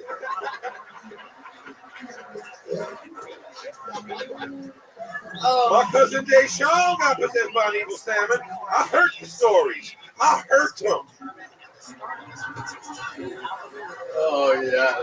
A lot of people are going to say my black impression's racist, but I'm just going for funny. I thought it was grade A. Nailed it. Wow. So Michael, you get beat up by black people. You don't even have to give them your wallet afterwards. Just black people. I got beat up by everyone. It's not racist. You ever win? Is there ever somebody that just comes in there looking like me, just gets his ass beat? It's kind of hard being a tough guy with long hair, you know. I gotta be like, so cut it. Yeah, we tried cutting it. My strength is in my hair. It's just like I've been growing it out too long now. It's like might as well. What's your plan with it? Just gonna go full fucking carrot top? What are we talking about here? Pretty much, yeah. I'm just like gonna wait till it just all knots up. I'll do it. You're going to get beat up by black people with every version of that hair, pigtails, French braid. Oh yeah, no doubt. Let's run it. Yeah. Do you like laid lip on? Well, Michael, you're a few months in. You have a great joke. What the fuck was it about again? What was the last thing? Which one? About any month? The one that worked. You know the one. You know the fucking one. It's about the lost dog. Oh yeah, the lost dog. I gotta say one thing too. If you're writing comedy notes on your hand for 1 minute of comedy, I got nervous, man. you're gonna have to memorize it, man. A minute? I was nervous about the minute. I didn't know which ones I wanted to go with. So I was like, all right, let's have options. That last joke was killer. Yeah, it was. About whatever the fuck it was. Yeah. Yeah, the last one upstream on that joke. Yeah. Thank you. I really appreciate that. There he goes, Michael Silver, ladies and gentlemen. Let's keep the fun train moving along here. Touched me. He fucking touched me. All right. You guys having fun out there? Before we go to our next comedian, I want to tell you about Monday.com. And we're back. Very exciting. Back to the bucket we go. You guys like it? How many of you like it when comedians do good on the show? How many of you like it when comedians do bad on this show? Wow. Oh my God. Oh jeez. There's one really angry person This right guy there. that just wants to watch someone kill themselves here tonight. This is an interesting name. I'm not going to say it right. Your handwriting is not good, but I'm going to say Big Drunken Al Parenti, something like that. I mean, if your name is anything like that, and you have bad handwriting, If you have quotes in the middle of your name, Big Drunken Al Parenti, perhaps Barenti, Big Al. I think that was thinking they'd go, oh, Barenti. Big Drunken Al? Parenti? No. oh, that's him. Are you Al? What'd you sign up as? No, that's not it. No. What did you sign up as? Did you really? Is that your name? You're trying to be where? That's not how it works. I'm sorry. Go back to your seat. You get credit for trying. I'm sorry. Hey, There you go. Go back to your seat. you're gonna be banned from the show. Yeah, just You don't hurry get up. the Get fuck back out to of your here. seat. Listen to Daddy. Throw him out. No, do not throw him out. He's just trying. The poor guy's just trying out. Looks like that comedian just let you go. Put your hands together for Zach Salinger, everybody. Zach, be here. Come to this stage. Zach Salinger. Hey. Don't you love me, baby? Is somebody yelling in the fucking lobby? New door guy? There's no one in the lobby? Oh, okay, cool. Two Zachs. There's no people in the hallway either. We just ran out of space and just kicked people out that signed up. That's sad. We need to. How many of you think that they should add on more seats to the main room here at the Comedy Store? We have exceeded size. We're going to pitch that idea. We're going to change the club that hasn't changed since the 30s. And how about Sam Cutter, a.k.a. the Bad Granddad? Is that Sam Cutter? There he is. Oh, my goodness. I am excited about this. Here we fucking go, baby! Sam Cutter, the Bad Granddad! Good evening. My name's Sam Cutter. I probably know your mother. Things have changed. Back in the day, me and my crew, we'd be sipping and we'd be balling. These days, we'd be tripping and we'd be falling. Yeah, I sipped an awful lot of Henny. Now I start to faint if I sip any. I could stand here and roast and burn. Pretty soon I'll be overdone toast in an urn. When I'm doing my business, I'm all cash. Pretty soon my business will be all ash. I ain't even trying to smash, because I know all I'll get is whiplash. Some people say if I speed up my rhymes and add a beat, I could be a rapper. Call myself Slam Master Grandpapa. Or maybe 71 Savage. And if Red Band really cranked up the ends, you could call me Gangsta Grams. My name's Sam Cutter. I probably know your grandma. Wow, Sam Cutter. I like your fucking style, dude. I like your style. I feel a good energy coming off of you. I feel like you've seen a lot in your fucking days. I want to hear your whole goddamn life story right now. Look at you. You're like Louis C.K. in like old man makeup or something like that. You've gotten away with a murder. Yeah. I just got my driver's license. Wow. So Sam, tell us about your life. How long you been doing gay poetry? No, I'm kidding. How long you been doing stand-up or whatever that is? Whatever. Slam poetry. Yeah. About 6 months. 6 months. Tony is bony, isn't he? That's right. I can see that too. This paper folds and you're fucking old, dude. How about that? Hey, Boink, boink, zing, zing. So you're young. What's the matter? Okay, Sam, let's stick with me here. Did you forget where you were already? Yeah, this turned into a fucking battle rap. Damn. So, can I ask how old you are, Sam? None of your fucking business. Whoa! Oh shit! Oh shit! Oh! Oh, fuck, man. Wait, are you one of the dead salmon that stays alive after, Oh! He caught homeboy a twitchy salmon! I got a girlfriend that's one hot salsa dish. She ain't no good filter fish. Oh. Anti-Semitic? I like it. That was overtly anti-Semitic. So, Sam, did everything you say, like, rhyme? Do you answer any questions, like, honestly or anything like that? Or are you just, like, broken? He's the most well put together bridge troll I've ever seen. A well put together what? Oh, I wanted to know. I wanted to know what you said. Bridge troll. Bridge troll. Oh, yeah. It's full of riddles. Yeah. And a few diddles. Whoa! So, is there anything wrong with my dick? Wait till the ending of John Wick. Oh, wow. Look at that. Patricia only took 3 minutes to think of that one. You're making Richard Dreyfuss angry. 2 years. 2 years. 2 years. Oh, my God.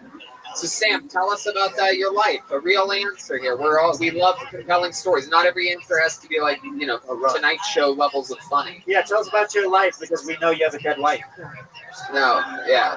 Tell us anything about you, Sam. Anything interesting. I designed the first net zero prefab manufactured HUD compliant home. You're trying to fuck Asian chick? I don't know any of that. Free internet service. You made a house using the 56K modem-free internet service net zero. No, designed the house itself. Oh, of the owner of Net Zero. No. Uh-huh. The house generates as much electricity from solar and wind as the family who lives in it, so it's considered net zero. Oh, gotcha. Very cool. We thought you were talking about internet. That's what you're into. You're into solar power and renewable energy. Well, after Charlie inherited the chocolate factory from Willie, I started learning about. There he is. There he is. Oh shit! You woke the beast, dude. The salmon's alive. I'm a hunted fish.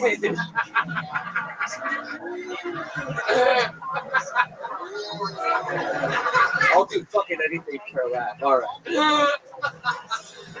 So Sam, wow, that's interesting. You still into that field, or like? Yes. Yeah, you're still into renewable energies. Is there anything promising happening on the forefront? Yes. Yeah, like something that you could explain to us layman. Yeah, we have a sponsor who's now going to help us build a prototype, and we're looking to sell it to FEMA as disaster relief housing. Oh, that's very cool. My goodness. Yeah. How about your love life? You said that you know our moms and our grandmas. You ever been married? 40 years. 40 years. Is she still around? She is around, beautiful. Oh, I love that. And her first name's Cookie. Cookie. I fucking love it. You're all about the cookie stuff. Yeah. And she produces her own television show. It's called Persona Entertainment. Cookie Cutter. Wow, Cookie Cutter? Wait, your last name really is Cutter? Yes. And you married a woman named Cookie? Yes. Get the fuck out of here. Shut up. Wow. How could you not whine everything you say if your wife's name is Cookie Cutter? Look, I found that doing comedy, there's a setup and a punch-up. That's right. Setup and a punch-up. That's right. And I started doing that, and I found it more challenging to rhyme the setup and the punch-up. Right. That's right. it. Hell yeah. You hear that, comedians? In comedy, there's a setup, there's a punchline. Yeah. I love it. See, easy as butter, Cookie Cutter. It's a fucking fly. You brought a fucking fly. I don't stutter, I'm smooth as butter. Wow. Look at that. So Sam, if you keep rhyming, I'm gonna be a cutter. Yeah. Sam, what do you like? I say there's a 30% chance his wife is a black woman. Oh, is there a chance of that? Panamanian. Wow. Something, Heck yeah. Something ethnic. I knew it was ethnic. Panamanian. Look at that. You found her little canal, didn't you?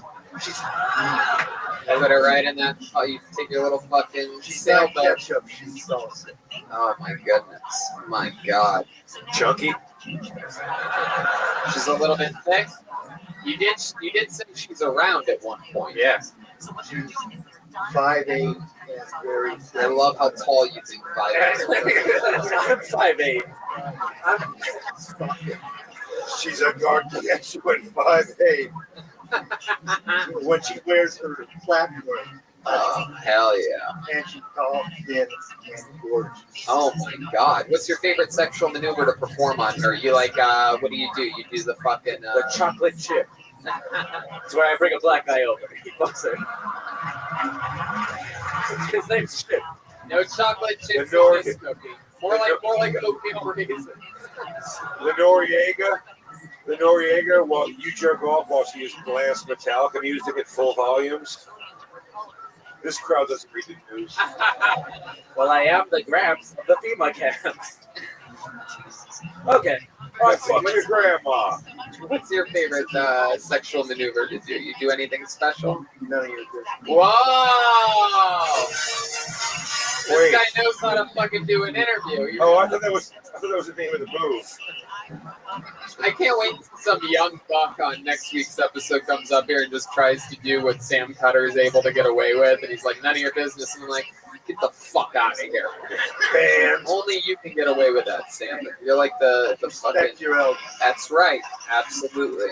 As a matter of fact, your mother killed it more than any. Oh, Jesus. Sam, I just feel like you just told me that you fucked my mother, and she threw it down, dude. I was here the night that she did. Oh, you did? You were here on the 5-year anniversary. Yes. How long have you been signing up for this show? I signed up a few times. Since he was 22 years old. It all funneled down to this moment. No, I signed up about a year ago, 2 or 3 times, and then I've been out of it since. Just came back tonight for my first night back. I love it. Well, look at you. You're fucking living that good life. Hell yeah. Yeah. Exciting. Hell yeah. There he is. Sam Cutter, everybody. How about that? I could go on and on, but sign up again, Sam. Come back again, will you? There you go. He's going to come back, sign up again. I love that guy. I like his style. Once he stopped rhyming, he became pretty cool. Yeah. What a cool thing he does too. Like somebody that's done so much, like those net zero houses. That's pretty badass. It comes to the comedy stores. I love that. It's so fun. The eclectic group of people that we have, except for that one hip dude that was on first. No, kidding. Sugar arms, dude. We like all different shapes. You know what? Let's do something crazy. Let's go from Sam Cutter, a veteran of World War II? Life. Yes, exactly. One of the oldest people that's ever been on the show, Sam Cutter. And let's go to one of the youngest ever in the show's history. This guy is 21 years old. He's been on the show quite a few times. He won the one of the elusive, very few ever golden tickets in the show's history. He's from Phoenix, Arizona. He became a golden ticket winner when he was 20 years old. The next day, it just so happened to be his 21st birthday. The day after that, he was here cashing in on his golden ticket. This is a very promising rising talent. Ladies and gentlemen, I present to you Tristan Bowling, everyone. Here he is, a golden ticket winner and defender. Come on, make some noise for Tristan, everyone. Hey! Oh man, I've been dating around and stuff like that, which is hard because I look like Harry Potter fucked a daddy long leg spider. That's not good. But I've been dating around and stuff like that, and I noticed one thing on Tinder: a lot of white girls think they're witches nowadays. I don't fucking get it, dude. I see like a lot of bios. It's just like, I'm a witch. I do witchcraft. You know, it's like, no, you just own candles. Like, there's a big difference. Like, if you say you're a witch, I want to walk into your studio apartment and have there be a cauldron in the center of the foyer, you know? Just like, don't mind the go-karts. Mama's trying to get her job. You know what I mean? They use, like, witch words, too. I don't get it. It's like, oh, I used to manifest stuff. Like, oh, I need a ride home. Trisha just manifested. What is manifesting outside of asking enough for other people to hear you? You know? If you're sitting there, you're just like, I need a ride home. And someone's like, yeah, I can help you out. You shouldn't be like, holy shit, I met you. You know? Thank you, guys. Tristan Bowling, 21. Very fun. See, I like you because you're hip too. You're hip as fuck, right? But you're like young hip. I don't like it when there's like 38-year-olds that say they're 33 and then they say they're hip, you know what I mean? That's the shit that sort of bugs me. It's like that's a predator age, you know? It's like, oh, the sheep, you were 39. It's like, I'm 40, you know? So Tristan, you're a real dude, 21. How's life been? Tell us about it. Catch us up. Ah, man, it's been so fun. I've been living out in Arizona. It's like just getting unbearable. My grandma can't go check the mail. She'll die. That's true. They have like heat advisories for old people. It's just like, don't go hiking, bitch. You'll melt. Like, hey, is Sam still here? Is Sam Cutter still in the audience? Did he leave? I think he passed away. I think he died here 15 years ago tonight. Like. Can I say something? Somebody go chase down Sam Cutter for me. I want him for a second. But, let's walk him slowly to his Cadillac. As a fact, I am completely entranced by the fact that you would tuck anything in the sweatpants. telling you, these kids, that's the thing. When I first saw Tristan, I'm like, oh, I'm going to hate everything about this guy. And then he's just won me over continuously since then. I feel like he can get away with anything. I literally asked him, what's cool? What should I be doing that's hip earlier? Yeah, I said you should get a answer? face tattoo. Do you think Tony should get a face That's what he tattoo? said. That was his honest answer. Right? I like that. I I'm like sorry. That. Really? I hate to be I hate to be a crotchety 41-year-old dude, but no. Dude, don't get a face tattoo. Tristan wants one. I do want a face tattoo. Do you? Yeah, dude. Of what? You know that S you used to draw in 7th grade, like with a pointy on the bottom and the top? I just want that like a nickel size right on the side of my tongue. You want binder artwork on your face? I would love binder artwork on my face, dude. That'd The be so Metallica logo. You do that, I'll get the fucking 5-star logo right across. Don't you? I will tell my mother and she will cry for days. Yes. Last time his mother was here, and his mother actually went to me and was like, "Can you please help me out with this face tattoo thing?" And I had to act like a grown adult telling you to know. Like that was uncomfortable for me. How about this? Why don't we meet in the middle? Why don't you get on like your on what's like the second coolest part of your body to get a tattoo for a kid your age? Yes. Will you eat this fly? It's on. Oh, it's on picture. Yeah, sure. Oh no! My spikes. Annoying fucking fly. Patricia, can you try to kill this fly? It's gonna come back in a second. This has happened once before in Vancouver, Canada. We have a rogue fly. It may have been sent by rival podcasters. Perhaps it was the fighter and the kid. Perhaps Theo Vaughn sent one of his demon flies out here, like, yo, fly boy, go get that hitter, gang. There's another one. If anyone can talk to insects, it's Theo. For sure. I guarantee you he has a 20-minute bit about it. He's just like, crickets are weird, bro. Unbelievably funny. He's so good. Dude, it must be so awesome to be thin. You can just dress like who gives a fuck, man. You might get pussy dressed like that. That blows my fucking mind, I've man. done so much later, it's fucked up. Damn. I'm so impressed. He's come here wearing like a full-on like raincoat with nothing underneath. And, This guy's definitely got a big fat dick. 100%. 100% he does. Were we able to find Sam Cutter? No. You know, Sam Cutter was up here and he was sort of rhyming and he was the late Sam Cutter. Yeah, he was throwing out a little bit of poetry. Did anybody find Sam Cutter? He's gone. Sam Cutter, may he rest in peace. God bless that man. Oh, he can rhyme like a sumbitch. So why don't we do something fun? Why don't you ask Joel for a beat, and why don't you show these people how you can rap? We've seen this once before. My mind is blown. That explains 100% of this confidence. Yeah, it is something. If you guys want to hear me do rap, I'm on Instagram. You can find my SoundCloud. It's Baby Boy. All right. Plug your shit afterwards. Read this, tell me. All right. How many of you want to hear Tristan do a little rap for you? All right. Here we go.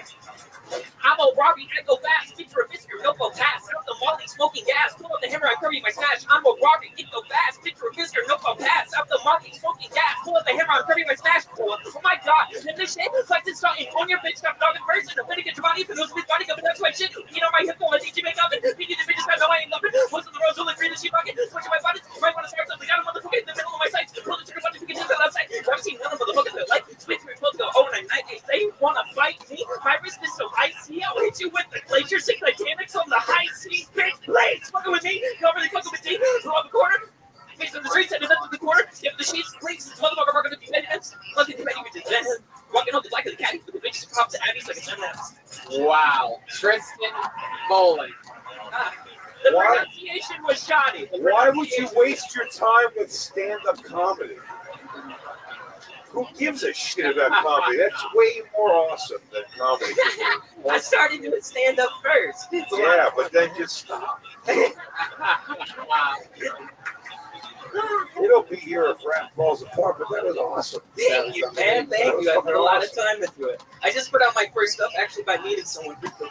Oh, yeah, that's what we do. The Ludwig sponsorship. They have Minchie Music, the Eddie Ball, the heartstrings. Don't forget about the 10 Ernie Ball.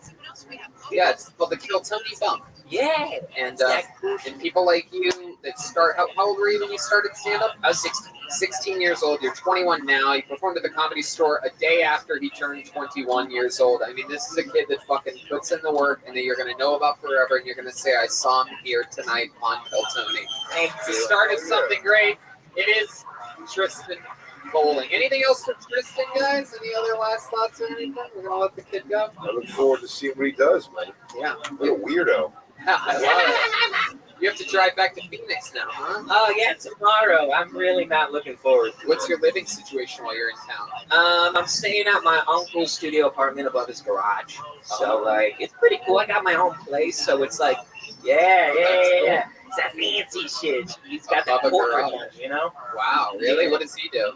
He does the rigging for like the Tonys and the Emmys, and my aunt is like he does the rigging? Yeah, like the lights, the stage, all that fun stuff. So what do you call that job? What is he? I don't know, like expensive tech. I mean, like, you know what the word is. The person that does rigging, what would they call that person? Oh, I'm not going to do that on here. You just say the word. It's just a normal word. It's a job. It's a respectable job. I'll let you decide which hard R you want to use, though. It could be the beginning or the end. All right. You just got to say dirty before you say it. Put your hands together for Tristan Bowling, everyone. There he goes. Tristan Bowling. Welcome, Frosty. Back to the bucket week. How you living, pimp? It stops. Yeah. Really? Only now. What's good? Riga would have been the right answer. Yeah. Yeah. You've seen this comedian before, I do believe. Make some noise for Sam Brillhart. Sam Brillhart. Two Sams from the back corner. Oh, here he comes. Here comes Sam Brillhart. That you would step back from that little ledge, my friend. I would that you would. One more time for Sam, everybody. So I got my car repoed a couple days ago, and I didn't know that if you don't make payments on a car, they sort of like tow it to a place out in Arcadia. So I can't get a job in cars anymore. So I thought maybe I'd have better luck with cars this time around, but I should have realized since I was 19 that I wouldn't have that good of luck with cars. Tried to change my own oil, and when you try to change your own, right, run out into the street. And I was like, oh yeah. How do you know I don't feel the same way? I eat spaghetti like accidentally put it in the radiator a couple times a week. So I drive At least. around like I can take my roommate to class, right? And Noodles? Stuff, so I had to call I had two phone calls. I'm pissed that I messed up my 16. What'd you say?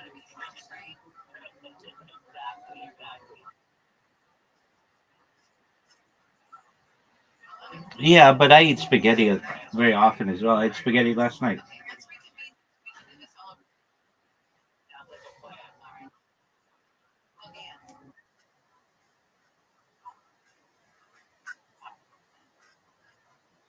There you go, big dog.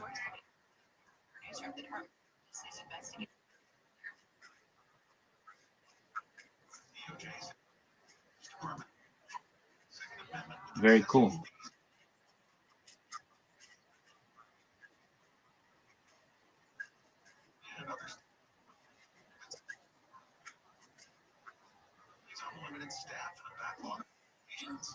I gotcha. Cheating ex-girl.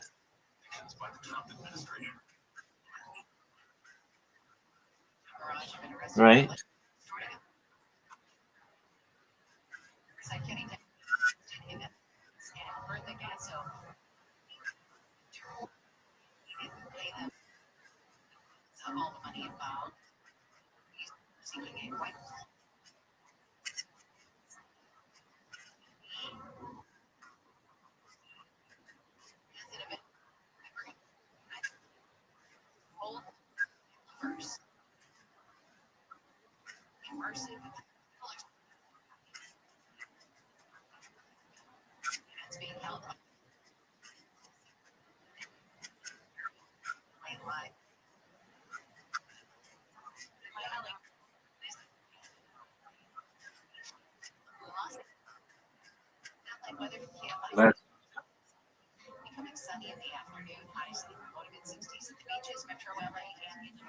What's new in your neck of the woods?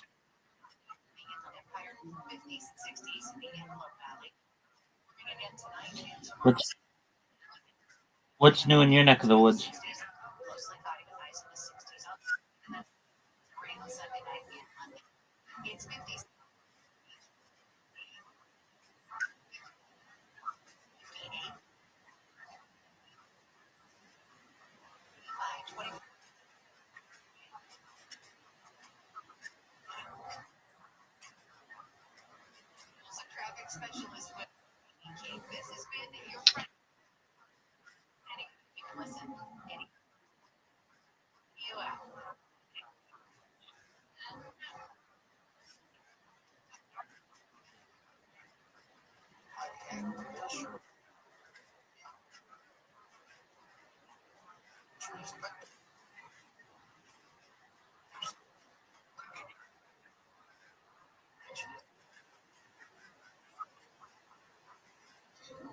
Very cool. Is it cool?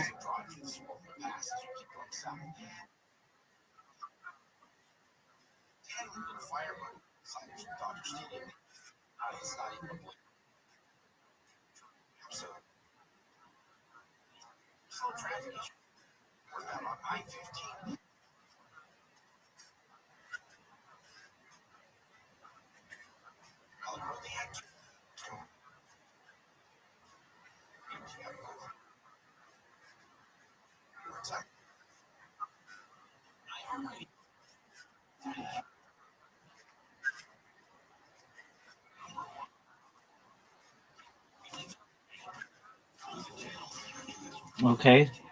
Explain what you mean, if you would, please.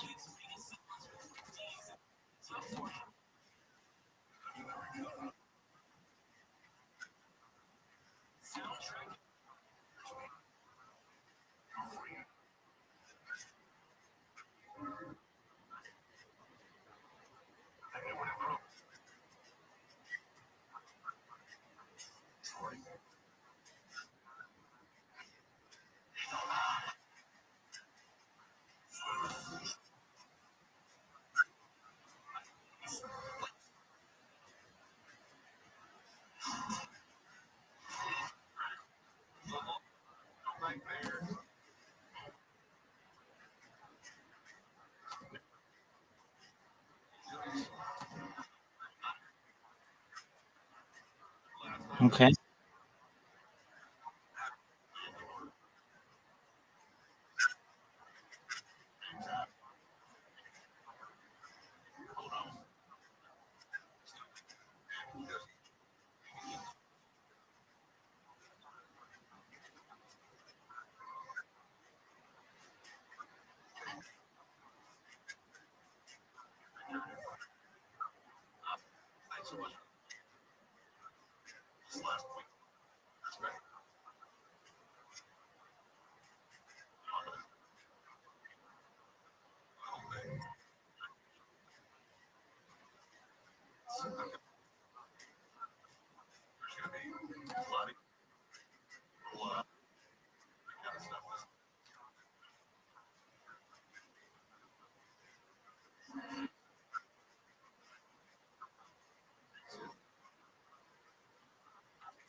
Right.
During the Trump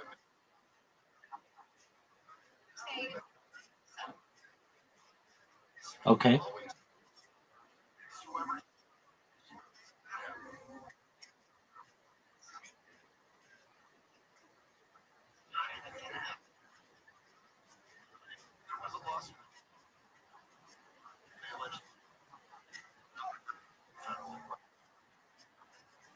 later on.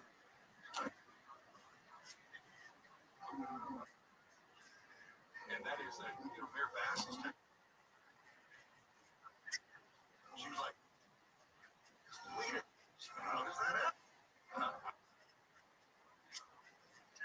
She did. Supposed to figure that.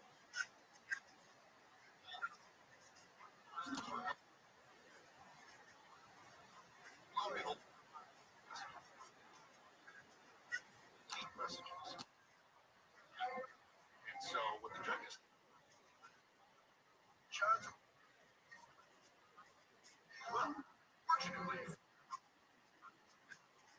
security, everybody else, president has gone ahead and answered all of those things. So I think so. because, well, they need.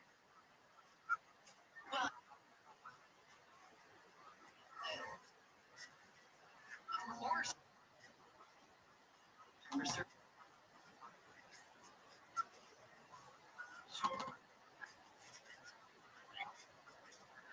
I think so.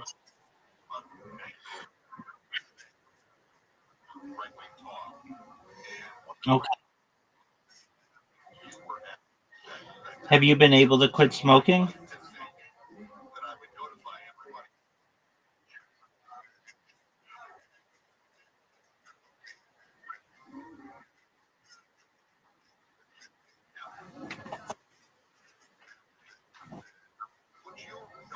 Oh.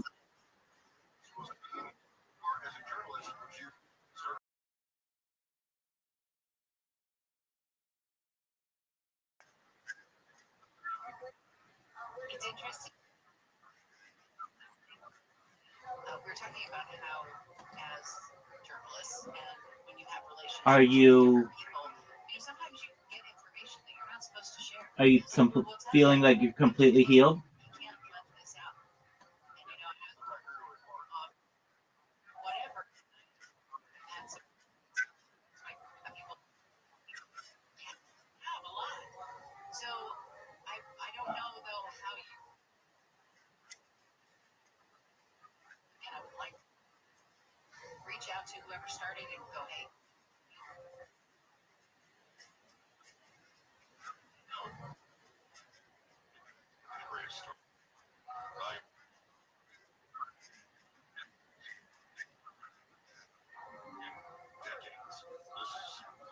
Do you still have to take them? He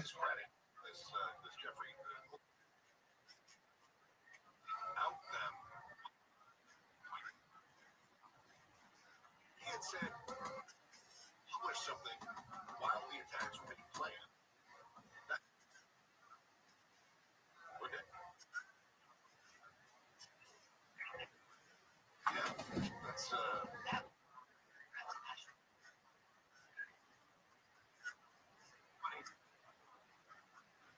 somebody's going to come get up. Great, we all learned our lessons. Somebody make no, there's a lot of behind the scenes here about things. But I see there's some security. Or his office. Yeah, it's funny, you were, I don't know, we were talking.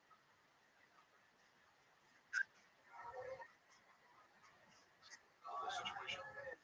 The reality TV of the whole situation. If this were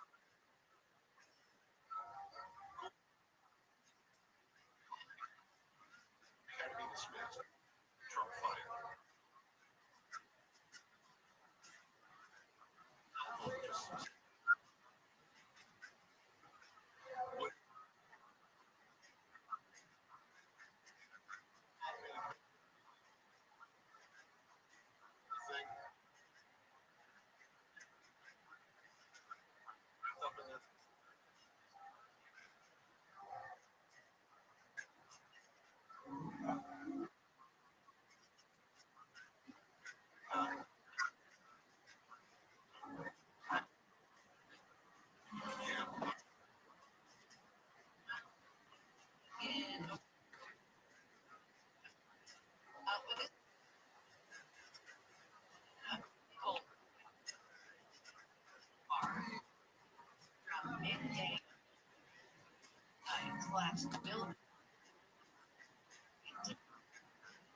Thailand.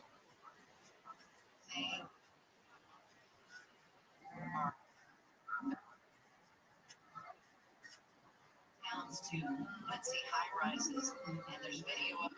It says when the ship is swaying. China.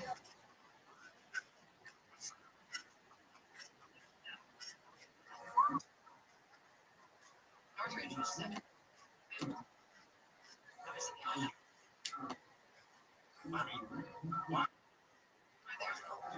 Yeah, they're saying that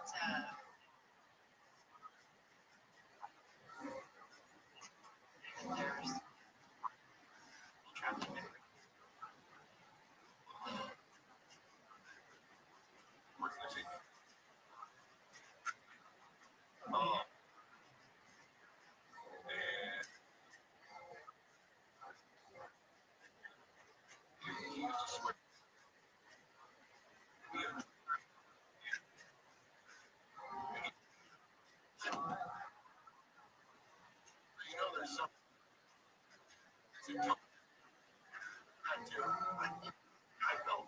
Somebody. That is wild. 7-7. And then,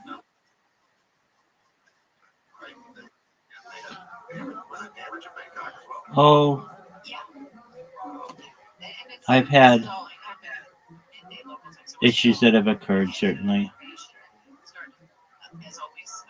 No one's relationships are perfect.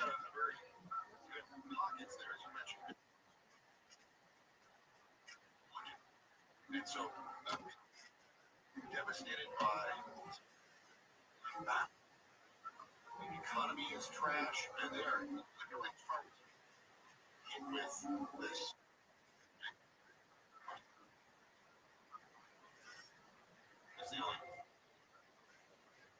All right, to having Greenland, and if we do get Greenland, are we going to make Greenland the 51st star on the flag? Who gets that star first? Canada, Greenland, or other? Place your bets now. Discuss. It's Chris Merrill in from Millennium's handle on the news. Do you have the radio in India that's listened to often by people?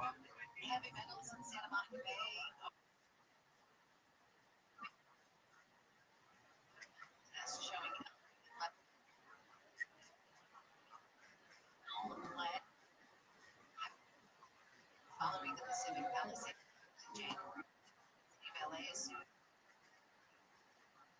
Vulnerable wildfires. Accused. City attorney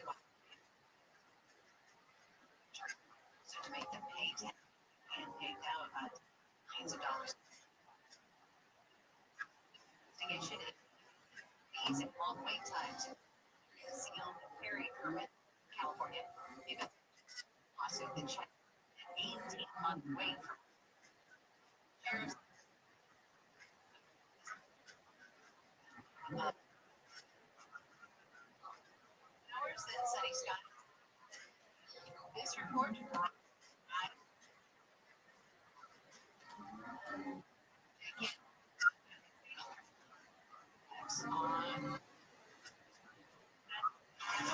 It's not on, but amazing.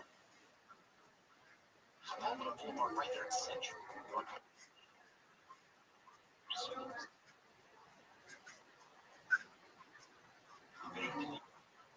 Not sure.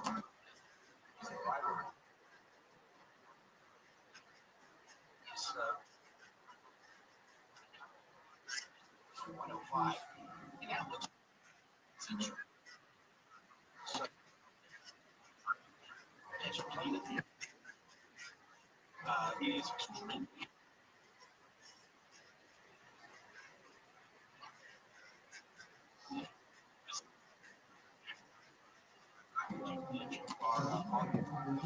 Okay.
Can't drive. Car ride. I heard. Evening in Germany. Largest.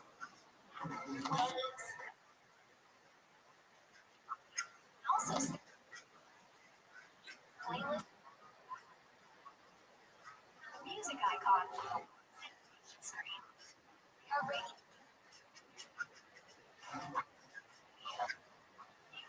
Include iPhone and Android. Yeah.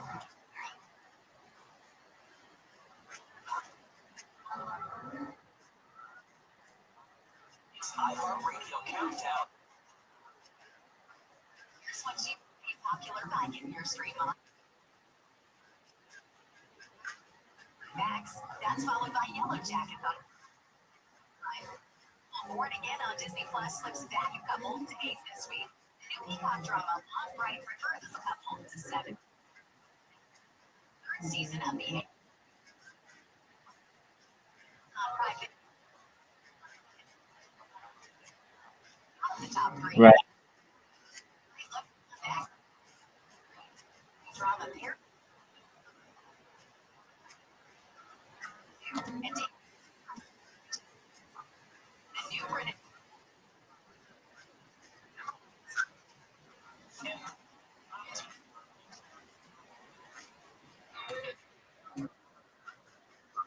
Radio.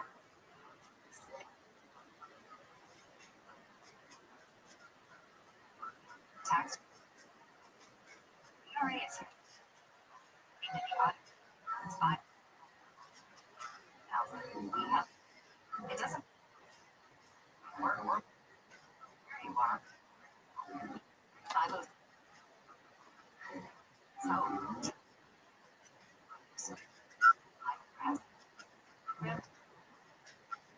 Register. Their IR. And an 8. Your resume.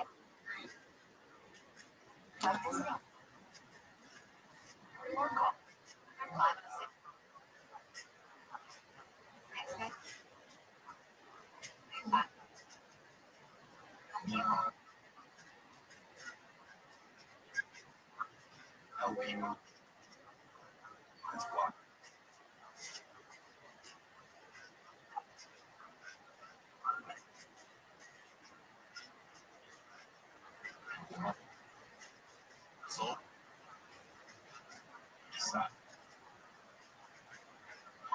Right.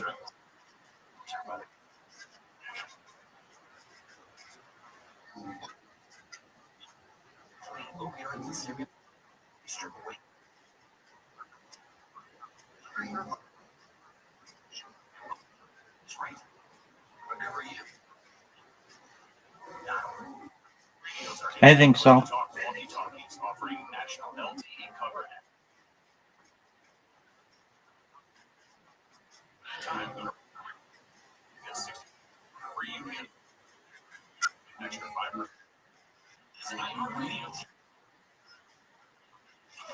Right. What are your thoughts on who's that Indian actress who was Miss World, who married a Jonas brother? She was Miss World 2000. Priyat Kapra. What are your thoughts on her?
I think so.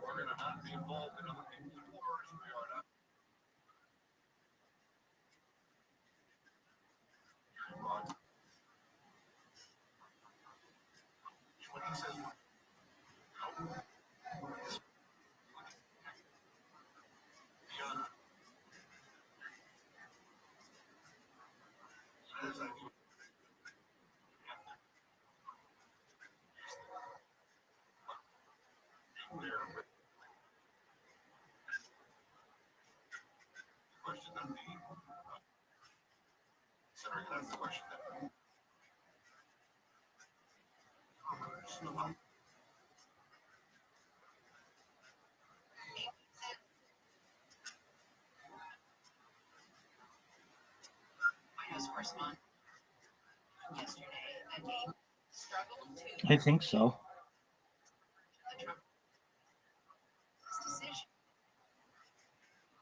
Presidential.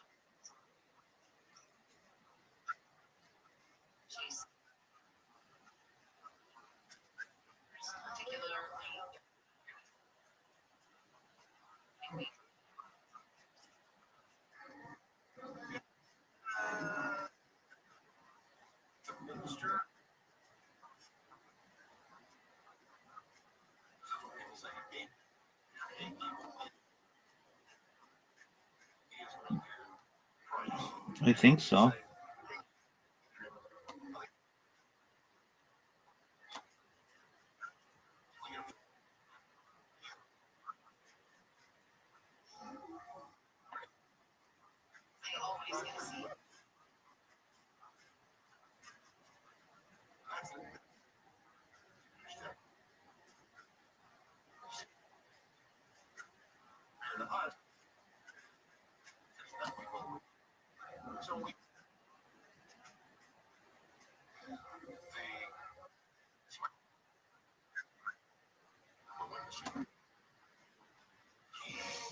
Okay, what? Why is that?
Just one moment, Frosty. I'm fixing something. Just one moment.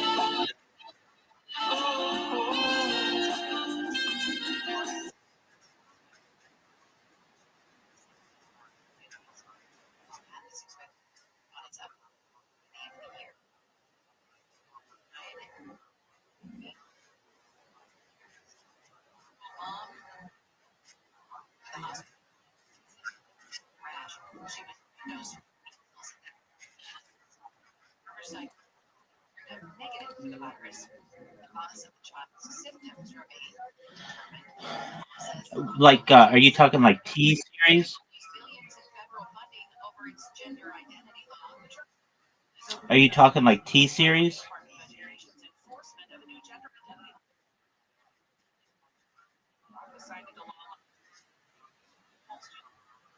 Preferences from the parent. Very limited information about a student. But against federal law, parents can take parenting information records as required by federal law.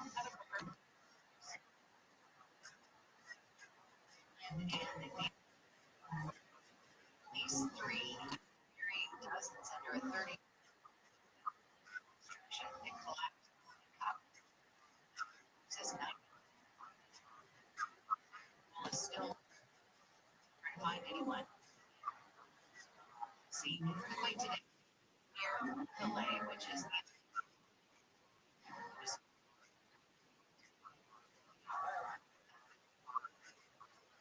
breast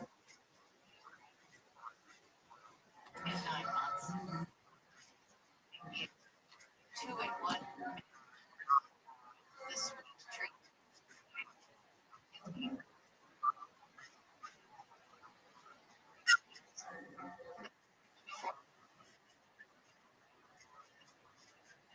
Minerals.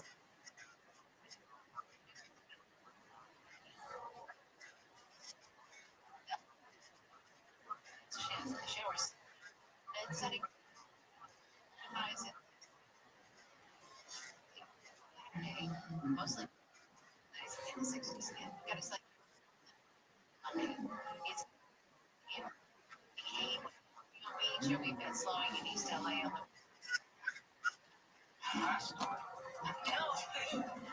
the Okay.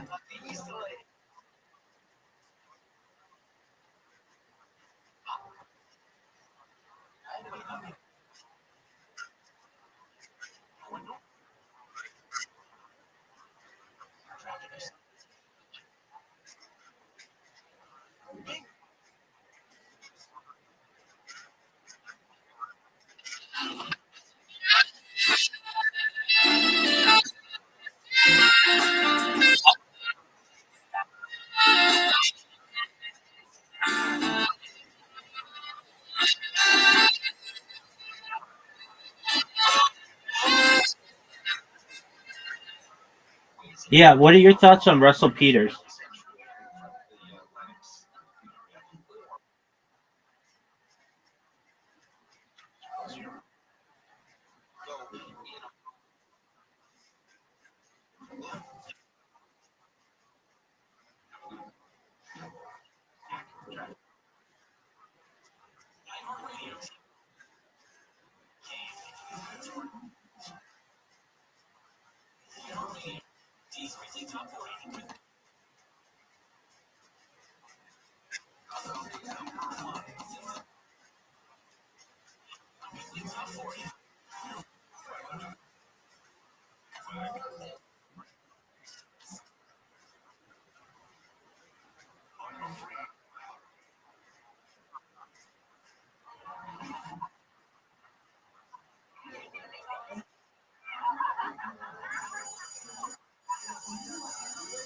Do you like Russell Peters' stand up?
Aziz, I'm sorry.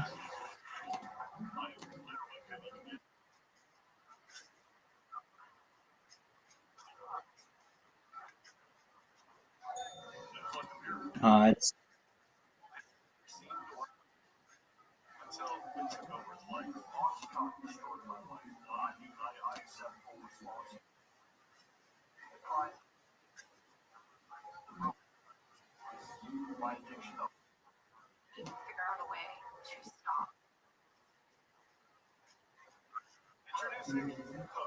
I don't know who you're referencing.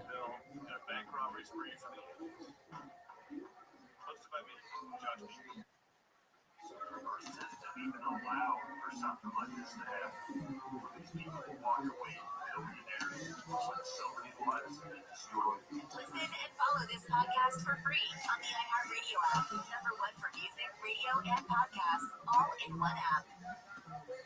Tyler O'Neill made history with his sixth straight home run opening day as Royals crushed the Blue Jays.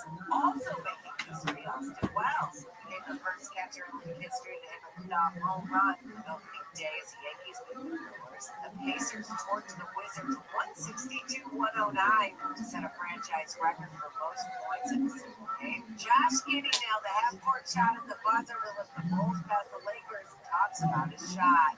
I missed two in a row before that, but let that third one go with confidence, and we're up to net. We're going to come back big when against a good team in front of a packed crowd. So we got.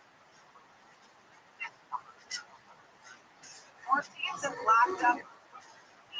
FC Florida will play Texas Tech. Number 1, Duke will play Alabama. Threes against BYU to set a March Madness record.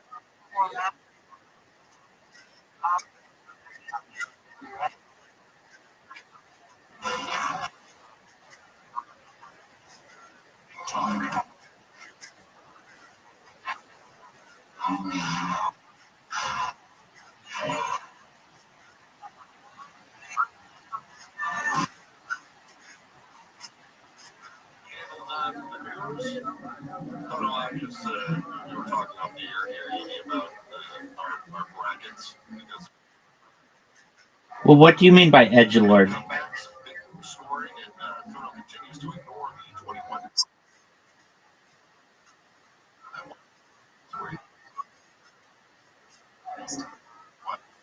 It's kind of like the gambler's fallacy, right?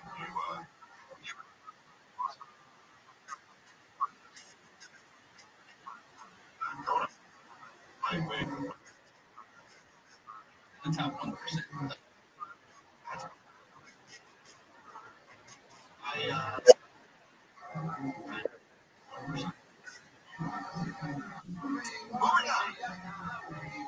Emerson's news broke about the Trump officials discussing.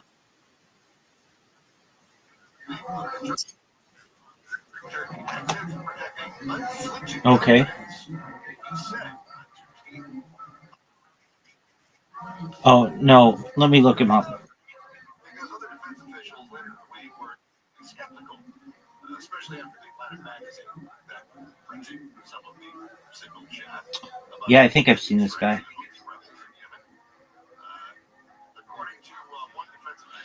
Maybe not, though. I'm not exactly sure. He doesn't stand out to me like I know him, but he kind of looks familiar. So you don't like him?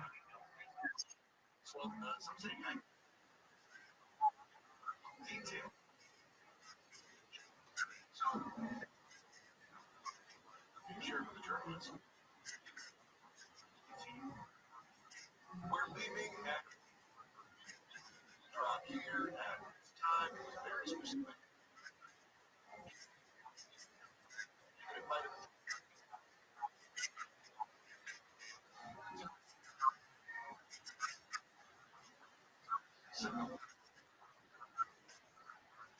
The Chinese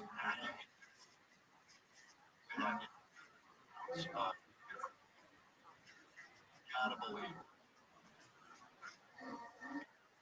I don't believe that Russia was sharing Did you see his show, Master of None? somebody else's phone to watch what they're doing. And all it takes is just a congratulations. It was like, what did you think of it?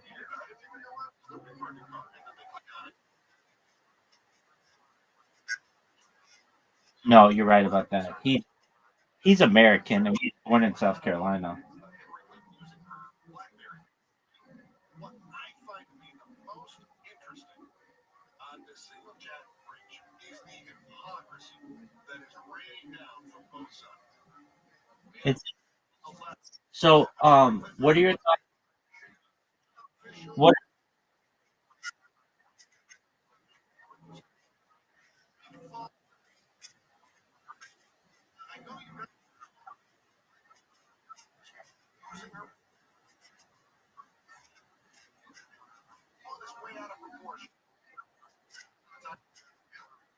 you mean a poop?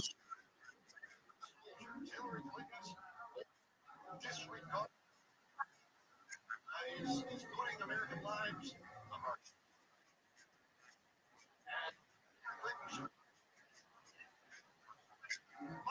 Oh yeah, that's been the stereotype of Indian people for 40 years, at least in the United States.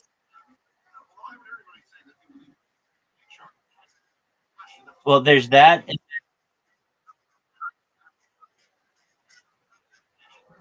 and and then within the last years, it's been call centers.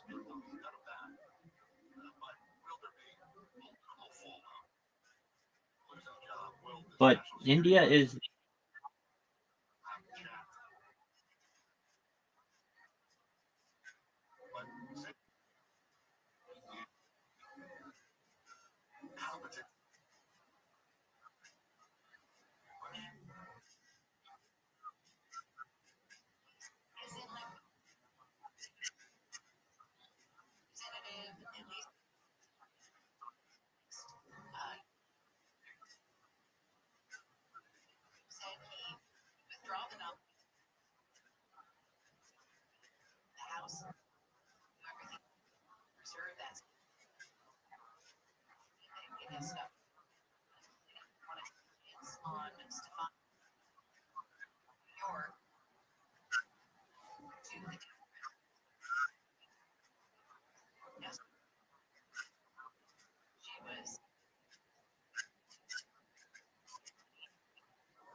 right.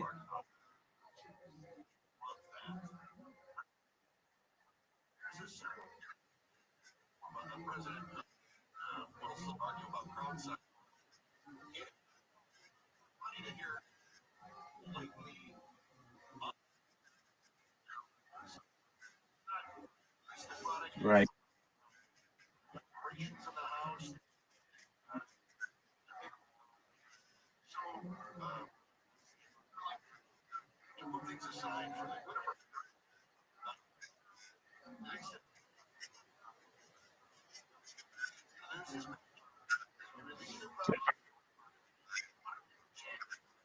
All the crap we're trying to put through.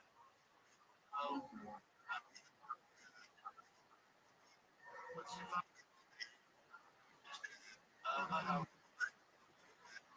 yeah.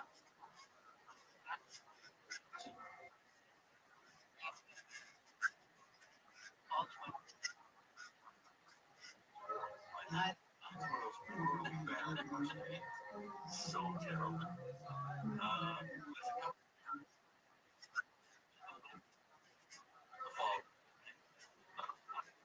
To that.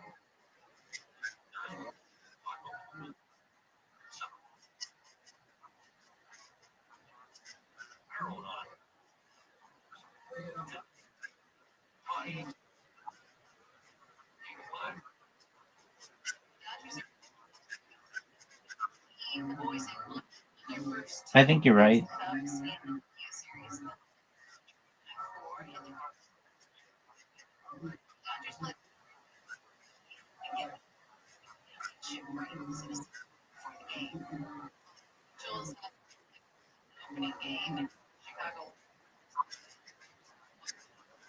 Terrible 2024 season. Finish flat. The American League. The city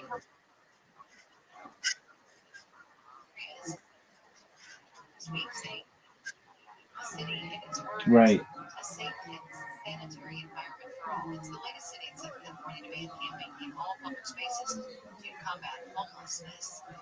Becoming sunny, cool, highs just in the 60s. This report brought to you by from the Southern California Toyota traffic vehicles. Oh, that sounds good.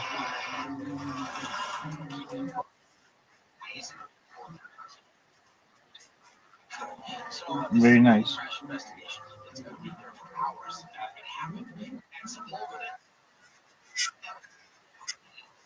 Abs-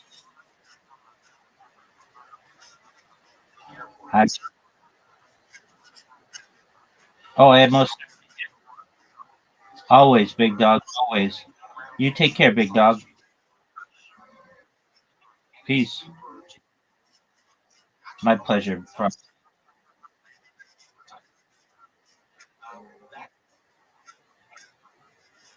I do my best to let it all sink in, big man. Take care. Bye.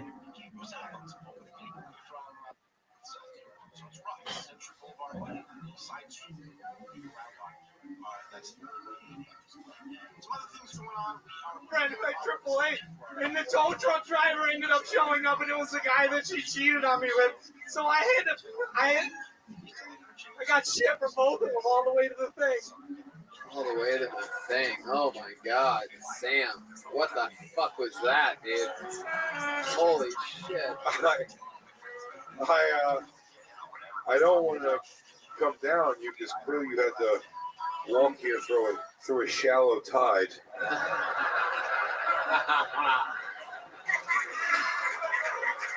And I'm sure your feet are uncomfortable and squishing around in your New Balances.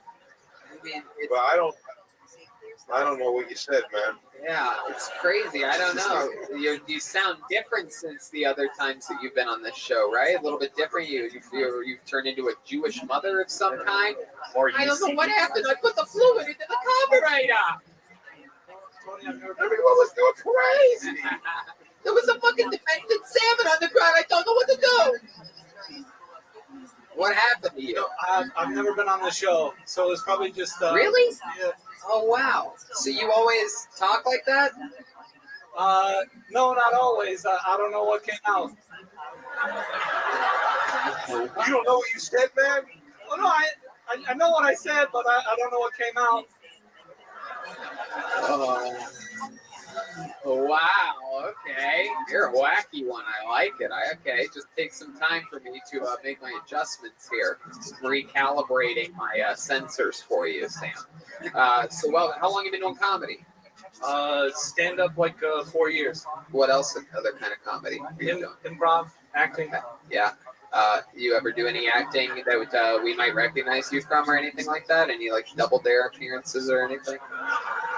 No Double Dare. Probably nothing you would recognize. Just a YouTube channel. Oh, okay. Cool. And then stand up 4 years. What part of town do you live in? Just moved to Koreatown. Right. How do you like it over there? It's a totally different world. Then what? What are you used to? No, before that I was living in Franklin Village, and then I was staying on a couch in Van Nuys at the beginning of the year. Couch in Van Nuys at the beginning of the year. So you've been couching it. Now you have your own place in Koreatown. Yeah, I got a job with ride sharing with Uber. So I had a ride sharing job until I got my car repoed. Oh, so your car's repoed. Why did it get repoed? I thought I was paying them, but they weren't taking my money, so I thought I could get away with it for a couple of weeks. But then they showed up at a crystal shop that I was taking a workshop at and towed my car. I got 100 questions off that one sentence. Yeah, it's crazy. You were at a crystal workshop. Yeah. Crystal worked. Every time he said another part of that sentence, there's a whole conversation about that part. It was a crystal store. The workshop was for EFT, emotional freedom technique. That's where you like tap on your head to like relieve stored emotions in your body. Have you heard about this yet, Tony? I mean, where they just be like, Order up, big pussy. What else are you into? If you're into crystal tapping, tell us the things that we'd also find very different about you. So if you're that far in, I'm guessing there's other things. Yeah, I'm also into Reiki and yoga. And frantic stand-ups. It's a little frantic. How long have you been doing yoga for? Since I went to college, it was part of the Bachelor of Fine Arts program that I went to. It's been a long time. Yeah. Do you know how to do any special poses that would like blow our minds or anything like that? Like, are you good? Do you have anything that you could show us that would blow this audience's mind away? I'm getting really good at frog pose. Can you show us what that looks like? Yeah, sure. It looks like this. Oh. This took a long time. Oh wait, did you learn that in Koreatown? You saw an Asian guy smoking a cigarette? Come on, dude. That can't be the most. I'm fat and I can do that for 43 minutes. Yeah, I hate to break it to you, honey, but that's called reverse cowgirl. Wow. Sam, you do it all for the pussy, the crystal thing and the yoga and all that? No, I decided not to. It's a conflict of interest to me. So I just did it for the relief of anxiety. Wow. Yeah. You ever tried Which is that? obviously not working for my frantic stance. No, I think that you're just fine. So you don't ever get laid after doing these things or during them or whatever? It seems like you seem like the kind of guy that would. No, not after that, but I did take a tantric sex workshop and then had sex with a bartender in the front seat of her car while her huggies pounded the back seat. Wait, what? I did a Fuck a child? Yeah. That's what it's. No. So, okay, let's check in with Patricia. Yeah, I'm starting to wonder if the reason why your car got repossessed is because you're taking all these workshops. What's going on? A crystal workshop, a tantric workshop? How many things are Okay, so let's get back to the middle of the story that you were at. What happened with you and the bartender? Okay, Patricia. So like on meetup.com you can go and sign up for a tantric sex workshop. Sure. And you can learn like you got that. I know what the fuck that is. Okay. I'm talking about who'd you other than the bartender? Like, how did you fuck the bartender in this front seat? We got it. You got to load in the chamber, Sting. We get it. So afterwards, I didn't go with a partner, but I decided to go down the street to a bar to have a drink. And the bartender asked me what I did, and I told her honestly where I came from, and she couldn't go home because her and her husband were going through a divorce. So she had to stay out until like 4 a.m. until he went to work. So we went to another bar, and then she took me in her van on a side street, and we had sex in the front seat. Did you come a ton? Not a ton, just enough to fill up the condom. Oh, so you why don't you pull it off, dude? Observe your work, Tantra. She had a van and you fucked in the front seat? How stupid are you? It's a fucking van. That's a great point. I mean, answer. How dumb are you? He needs a steering wheel on his back. Teach you that in the UCB. Oh boy. So why was it the front of the van if there was a van? I don't know. It was a dealer's choice. I didn't want to go. Didn't want to go laying down the seats. Right. Did you use any of the tantric poses that you had just learned? No, they really didn't teach us any poses. It was just sort of a three-way massage with me and 2 other people. So you didn't learn any poses? It sounds like your yoga classes to me. Did you get lured into some gay shit? Maybe. So yeah. All right. I was so honest. Yeah. hindsight's 2020, you know. Yeah. So you were making money from Ubering, and your car is now repoed. So what is the plan? Just waiting for a background check to go through, and then I'll probably start driving Lyft. Or I have a bicycle, so maybe I'll start being a bike delivery driver. Right. So how are you going to use Lyft if you don't have a car? They have great car rental things that you can, like Lyft rideshare riders, hypercar, get around, the Wave. There's plenty of ways to get a car in the city without having.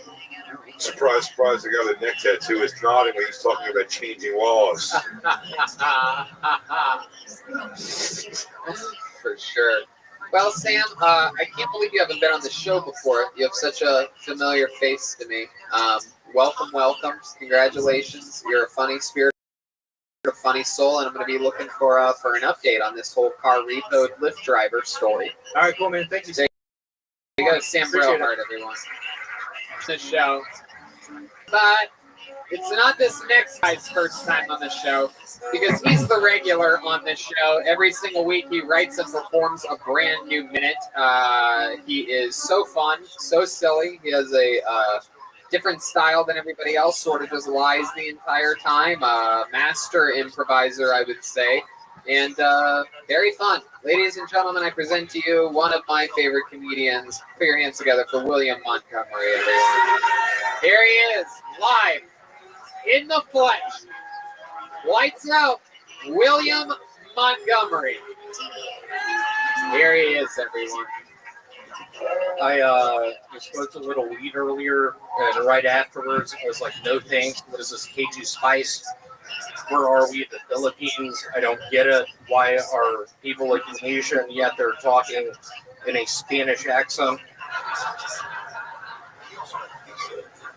If I end up having a daughter, I want her to get involved in beauty pageants. I feel like the best age group for that is 3 to 5. That's where you can really sort of put on the makeup.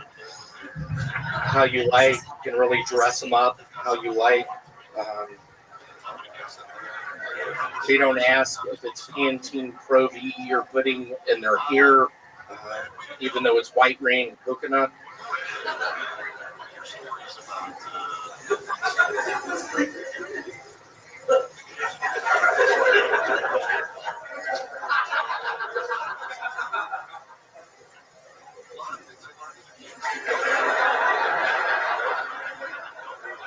Those internal clocks can be a... William, is that you have something else you want to say? I do. I wrote it. Have y'all ever seen a 9-year-old cry? That's an impression of my cousin Richard whooping cough when he told us boys he actually has whooping cough. And he actually gave my daughter whooping cough, so now she's not in the pageants anymore. Oh, that's a callback. William Montgomery, everybody. Here he is. This is it. Big J. That was a weird pause at the end. I thought for a second you realized that you were here performing in your boxers. Yeah. Really is definitely wearing underwear that seems to have pockets in it. Underwear with pockets. I got these. You just went, Christ. Am I not wearing pants? It's literally the only thing I wrote down during that set is the word underwear. I didn't want to forget to acknowledge the fact that you are wearing underwear. We've seen neck bracelets. We've seen unicorn horns. We've seen a lot of different things from you, but underwear, this is a first. Why are you in your underwear? I wear these at the strip club down in Destin, Florida. Weirdly enough, my name is Unicorn Horns. Down in Destin, I sell a bunch of people Advils. I act like they're... You sell Advils on just the black market? I do. Literally Craigslist. What are your thoughts about Advil being available over the counter? It scares me. It gives people kidney problems. I had a close relative, Pat, second cousin. She died of complications with her liver due to Advil. So it's... What was she taking Advil for in the first place? She had something wrong with her teeth. Oh, my goodness. Yeah, there's a thing, I don't know if y'all have ever heard of this thing called cavities. It's if you don't brush your teeth. Yeah, we've heard of that before for sure. That's a very common thing. She had cavity. I just want to give it up for my really good friend Ralph Martinez in the Advocare jersey. Can you raise up your hand, please? He's giving it. Oh, Ralph is visiting us right now from the Philippines. Ralph, how are you? Wow, you actually know that guy. You've done this before with a human that you didn't know at all. You told him to stand up and take a bow, and you just kept yelling at him until he did. But then is that true? You're actually Ralph Martinez from the Philippines? I've never heard of a Martinez from the Philippines before. Yeah, Ask Ralph how old he is. Ralph, how old are you? 35. Wow. Is that bizarre? Why is that so funny to you, William? Just because we used to work, it's a bit we've been working on. I understood a lot of people wouldn't get it, but Ralph, that was really good. We've been working on that shit for 3 years. We were in New Mexico for 2 of those years. We slept in the same bed together. Oh, wow. Did you guys ever snug or anything like that? You snuggle up with one another? Well, I was trying to before I heard him talk in his sleep, and he was talking about my relative path. About what was he saying? Just get that bitch out of this hotel room. I'm sick of her being here. And I was just like, Ralph Martinez, I get it. We have a really strong connection. But she got here from Memphis, Tennessee. It's a long drive. She's not going to be able to get back. Ralph started poisoning her. Oh, really? Maybe that's how she got the cavities that eventually killed her. Have you ever thought about that? That's what I think. Hold on, Ralph. How old are you again? 35. I don't understand. Well, I don't really get it, William. Let me ask this. How long have you and Ralph been working on this bit? We have been doing this shit like 20 years. How old are you again, Ralph? Can I tell you something? My guess is, how old are you again, William? I am 42 on a good day. I play a lot of Monopoly. I didn't want to bring this up again. If I am playing Monopoly and someone lands on Vintnor Avenue before I do, I get enraged. Yeah, what does that sound like? Just hold on, Ralph. Why the fuck are you playing Vintnor Avenue? You know that's my space. We've been in this hotel room for 5 months. We've become really good friends, and you're building a house on Vintnor. Why were you and Ralph in a hotel for 5 months together? It is a long story. We met on AOL. We decided to start talking. He decided to show me the Ouija board. I decided on AOL? He showed you it. When we met up, he was like, hey, William, play the Ouija board. I was like, I believe in Jesus Christ. He was like, I don't care. We can speak to spirits on this. And I think that's where we discovered that joke of, hey, how old are you? 35. So, like, you guys are playing the Ouija board, and my guess is that the little piece went over the number 3 and the number 5, and then you did that bit for 20 years? And then I say, ay caramba, you have to stop doing that. We're not in Juarez anymore. Juarez, that's in Mexico, not the Philippines, where Martinez's are usually from. I'll be very honest. It was very nice to see you out in the crowd tonight. I felt lost. I have been really deep on some experimental drugs, hallucinogens. I've been walking in the streets, but when I saw you tonight, it sort of gave me some more confidence. I'll be honest, my stomach hurts right now. I don't know if it's because of all the Advil. I don't know if it's because... How many Advil did you take today? If I'm going to be honest, I would say, I don't know, 5 or 6. Well, why are you taking Advil? I have been having these horrible headaches. Okie dokie. There you go. If you're wondering how long it can last, it's that long. Anything else for William, guys? He's in his underwear. I'm impressed. I don't know.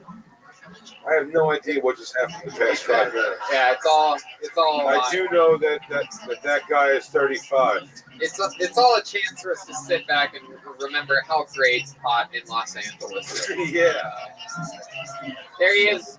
So get your pants good. Also, I'm horribly on edge right now. I worry about my father, Larry Montgomery, watching this episode tonight, texting me in the morning, being like, William, Mom and I loved it. Other than you being far too high, we didn't get the juice. Hold on. How old are you again? Oh my goodness. 35, bitch. For those of you just listening, or maybe you can't see on the camera, on that one, the guy actually shook his head no. He refused to answer. 20 years, he finally just retired the bet. It's over. Live. In the Comedy Store of all places to work on. Yeah, I mean, I have a lot riding on this, and you start now fucking with me. You've said that. I was on Rescue 911. You were? Yeah, I was an ambulance driver. Early 90s, Philippines. I had a lot of cases with arrows, people getting hit in the arm with arrows. Okie dokie. How about one more time, good and loud for William Montgomery, everybody.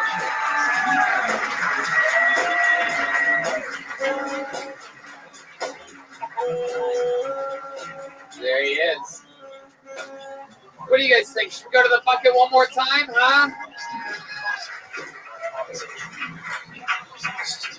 You know, I caught him last night in a live video with a guy named Felony35 too. You know, on Instagram, he could like join other people. Yeah. It was just this gangbanger, and he was doing the exact same shit for like 20 minutes. There you go. Follow him on Instagram and watch him. Follow William Montgomery. What's William's Instagram?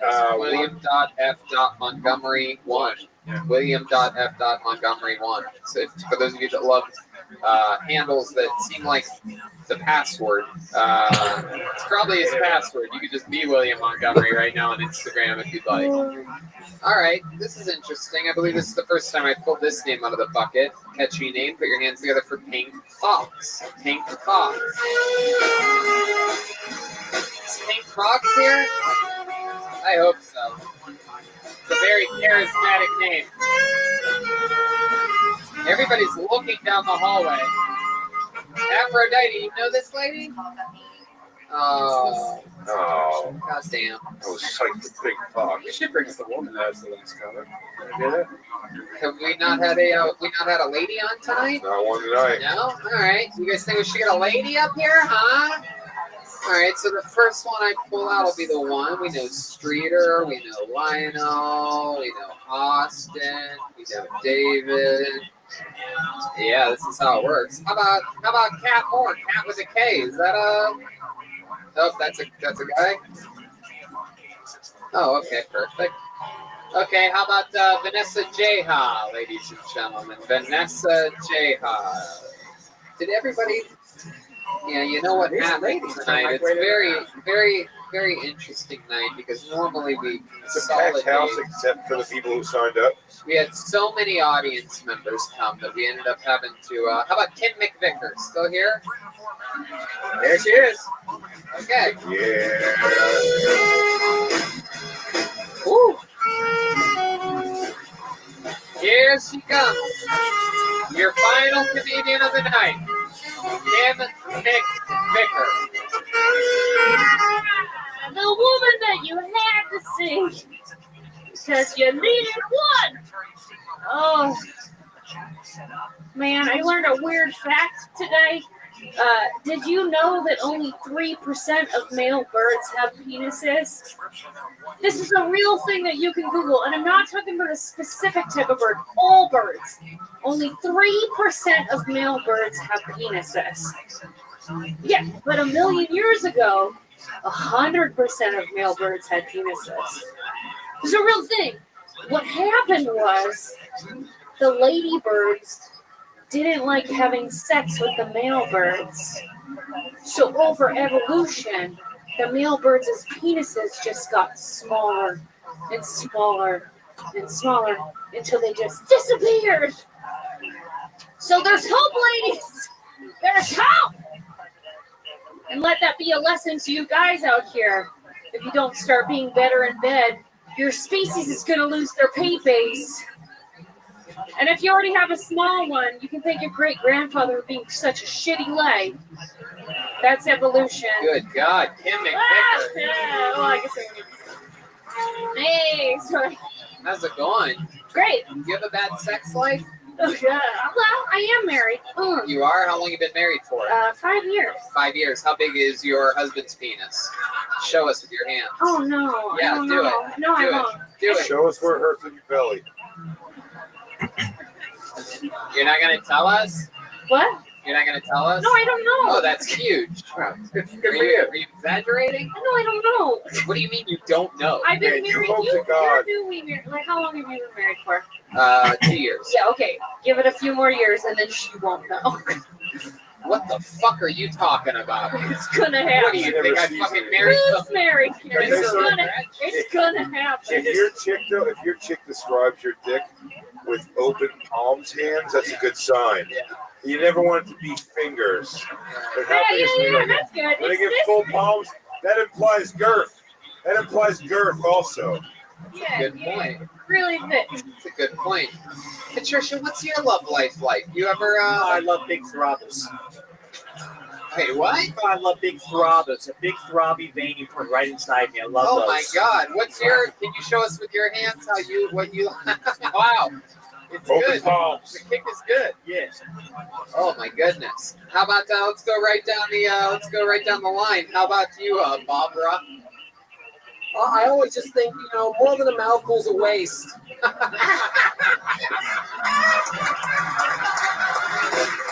That was Chroma Chris. For those of you keeping stats tonight, That was great. wow. And that brings me to Maria back here. Are you a live dead fish in the bedroom, or what are we talking about here? I just like fat black ones. Oh my goodness, really? Is that true? Yeah, I like it to squeak Oh, wait, when does it squeak? when they put it in. Oh my God! Oh, there it is. Yeah, if it's not farting, we're going to be partying. Oh wow! Oh my God! A little bit of Sam Cutter rhyme for you. My goodness. So Kim, welcome. You're talking about birds barely having penises anymore. Yeah. How'd you even find this out? I was listening to a podcast. I want to say, what was it? I don't remember the name of it, but it was like a normal podcast. Okay, that was the answer. You answered it in the first few seconds of that whole. Yeah, welcome to my husband's life, where I give a really long answer for no reason. It's okay. So it was a podcast, and that's interesting. How long have you been doing stand-up? A couple of years. I actually have a special out right now on Tubi, and then it's going to be on Amazon. It's called Brash Girls Club. It's all women. Everyone does 30 minutes. I'm the first episode. I don't do that joke. Yeah. Okay. Yeah. So you have a special that's on. What's it on now? Tubi TV, and then it's going to be on Amazon next month. Oh boy. Oh, okay. There's a fart for Right, no right. reason. Thanks. There you go. Could have been a queef. I don't know how. That's what you have to deal with when you work with old Red Band right now. Trash can. Trash can. Okay, so Kim, tell us something fucking interesting Oh, about your I life. had the best day today. You had the best day today. Yeah, today is so I got my deviated septum fixed this week, and today's the first day they took out the tubes, and it's the first day I've ever been able to smell since like 7th grade. Wow. And LA fucking smells. It's so crazy. And What was it, Coke?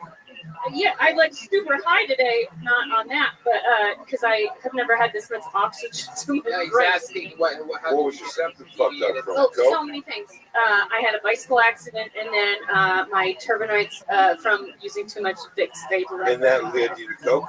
Yeah, and then tons of no. Is there a smell that you constantly keep smelling throughout the day? Today's the first Coke? day that I Like I wonder if there's like a smell that we all smell constantly that you smell. No, today I was like, I walked outside and I was like, oh, that's what grass smells like. I got to ask you just out of curiosity, because I would if I was in your situation. Did you touch your vagina and smell your finger? Not yet. So you're going to. Maybe. Why would you wait till after a long night of performing and walking? Because I really want to know. No, get the pregame first so you have a control experiment. Yeah. So tomorrow is sport. You don't know what cycle I'm on yet. fair. Because you want to know. That's fair. I love it. Yeah. Wow. So tell us, how do you and your clearly you and your husband are struggling in the bedroom. Yeah. What does he do? What's your husband do? My husband's one of the creative producers for Facebook and Instagram. Same. Wow. Seems like a great guy. Yeah, he's great. Yeah. Yeah, we get along. What does he do exactly there? In that So like position? when you you'll watch like a YouTube or an Instagram or somebody who's like that kind of famous, they'll do like a thing and be like, oh, I'm at Facebook Live, and that's him telling them like, oh, point to that. This is my understanding. I've never So been. he I don't directs know. people to what He people also should does be like watching. Kim Kardashian videos where they like put on makeup. No, and we're not stuff talking like about that. So he decides what people see on Facebook, or he just he like talks to somebody who has like a good YouTube channel and then explains that their second season, like, oh, you were really funny when you fell on your dick. Let's make this make sense to other people. I hope he's better at doing his job than you are at Oh yeah, explaining what he I'm does. terrible at explaining what he does. Yeah. It might be Zuckerberg, and she's just confused about what he I'm does just over at getting Facebook. sued left and right. Okay. So that's fun. Is there something crazy about you that we'd be surprised to know? Like something in your past history or an accomplishment that you once I did? mean, I have done this show before the last time you asked me that type of question, and this was a year ago. So I used to be Diddy's backup. I used to be the token white girl in every rap video for a long time. Oh wow, Yeah, that's yeah, right. yeah. And you're not in rap videos anymore. No, I'm old and flapping. Aw, that's Does it hurt to sit down still? It's called expired, honey. Yeah. You expired. So you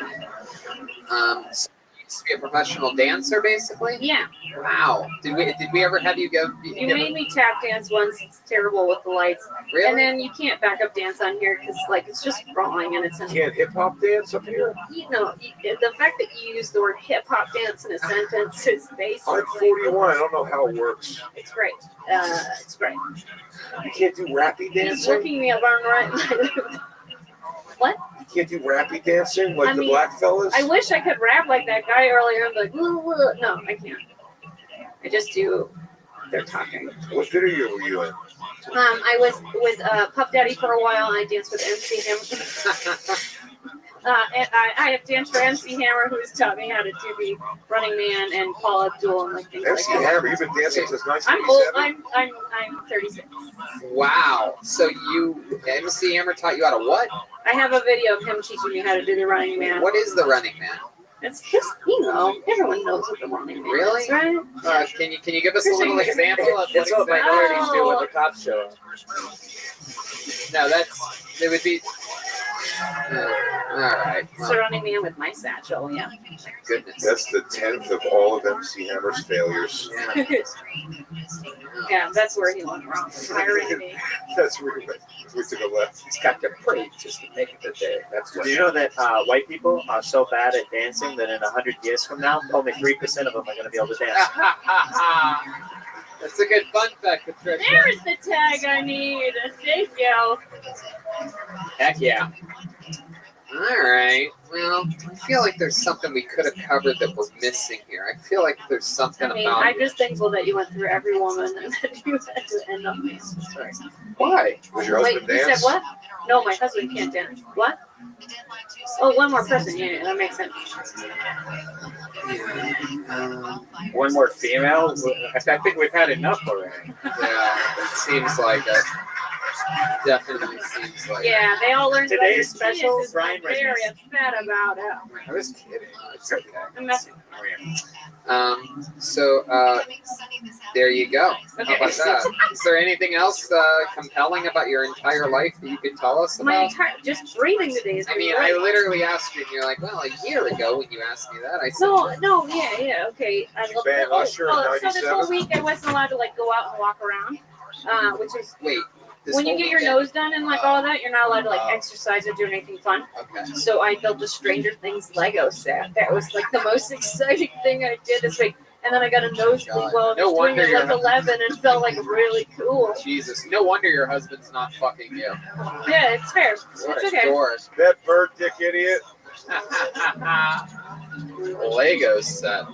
Oh, god. So you have Legos? You Oh, buy I have so many. I have every Lego from the first Lego movie in my house. I am a Lego fanatic. Brian's into chicks that are Lego- into Lego Legos. He's a very Jeffrey Epstein type of This might be taste it. in women. This might be it. You ever been Myrtle Beach? You ever want to come to Myrtle Beach sometime? Yeah. What the fuck? What do you know about Myrtle Beach? Good prices. You can get a good deal. Okay. Boy, this is one of the most awkward endings to this show. Trying to put a ribbon on this. Girl, wait. There she goes, Kim McVicker, everybody. Kim McVicker. You know what? Before we blast that music, I want to say something. Last week, our friend who's been at basically, pretty much every single episode of this show, his name's Jared Rhodes, and he has been coming to the show literally, I think, the first or second week he started coming, and he has always been dealing with some medical issues, a very serious illness, and he has moved back to Chicago to be with his family, so he's no longer coming to the show. But I wanted to do it last week, but I didn't get a chance to, so I want to do it now and give a shout out to Jared Moroz, who is no longer coming to the show live, but is with us in spirit all the way from Chicago, probably watching this stream right now. We love him, and being a diehard Kill Tony fan, we love that. So thank you to Jared, and hope that we get to see you back in LA real soon. So how about one more time for Jared Moroz, everybody? And how about good and loud for Big J Okerson, everyone? Yeah, buddy. I love you, Tony Hinchcliffe. Thank you so much for having me. This is the first time ever. A fun fact is that Big J is the first guest in over our 6-year history to be a guest on back-to-back episodes. This is the beginning of Big J Okerson Appreciation Week. Hell yeah. If we lived in New York, that's how it would be. It'd just be fucking crazy. You would just have a fourth show that you would do. That's it. But we love you, Big J, and we'll see you next week with the rest of the cronies. Thank you, It's gonna be brother. a lot of fun. Make sure you catch Big J in Ontario tomorrow. The Worst here at the Comedy Store. Comedy Works this weekend. Legion of Skanks next Monday. Fort Worth, Omaha, Chicago, Jersey, Orlando, Connecticut, Nashville. Catch Legion of Skanks Bonfire and the SDR show and get tickets for his live shows at bigjcomedy.com. How about one more time for the great Jeremiah Watkins, huh? Patricia was really Jeremiah the entire time. He's on social media, Jeremiah Stand Up, Jeremiah Watkins on YouTube. He's got a new episode of Jeremiah Wonders. Who's your guest this week? It is a special Roadcast edition with Joel Jimenez and Pat Reagan. Oh, Joel and Pat joining you on the road. And how about a hand for a bat at 1,000? Yes, Jeremiah. Yeah, and I got a very exciting announcement coming soon. I got a new merch store opening up, and some very exciting announcements next week that we'll be dropping. So there you go. There's a leak. There's going to be an announcement next week. How about a hand for a bat at 1,000 tonight? How about Chroma Chris over there, huh? Barbara. What do you think about tonight's episode? Careful with this one, Tony. It's still hot. Wow, there you go. She's a waitress. And then back here you have the lovely Maria Schulberg Joel Jimenez, everyone. Wow. Mostly Sorry on social media, sponsored by Ludwig Drums. I love you guys. Peace. We love you too. Fun fact, Joelberg's coming to Australia with us in October. Tickets go on sale this Monday. Joelberg, Jeremiah, Red Band, me, we're all going to Australia. Sydney, Melbourne, Brisbane. Pre-sale this Friday morning if you live in Australia, Thursday night if you're in America for some reason, and Monday for the general public. That's going to be on deathsquad.tv, TonyHinchcliffe.com, so you can get them anywhere. Red Band's headlining San Diego. I'm headlining West Palm Beach in the beginning of September. And to the live audience that comes every Monday and that we know and we love, we thank you guys so much because no one has more fun on a Monday than us. How about one more time for Red Band, everybody? Love you guys. Good night, everybody. I'm going to take a picture real quick. Hey, bud, you mind coming, Lord?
Comedy Store main room for a brand new episode of Kill Tony. Give it up for Tony Hinchcliffe.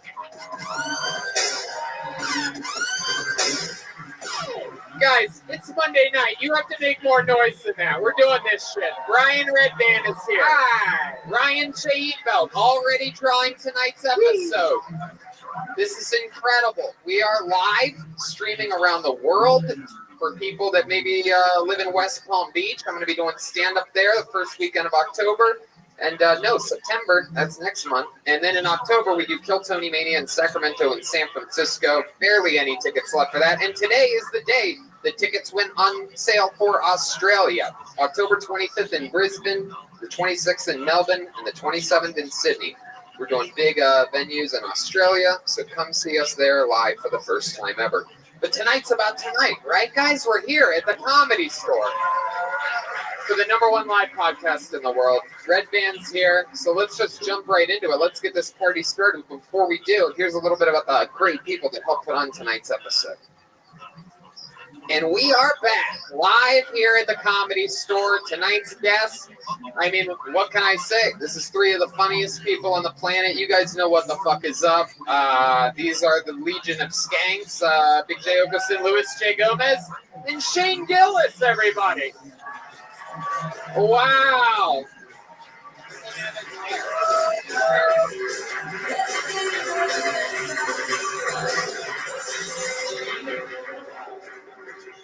There you go.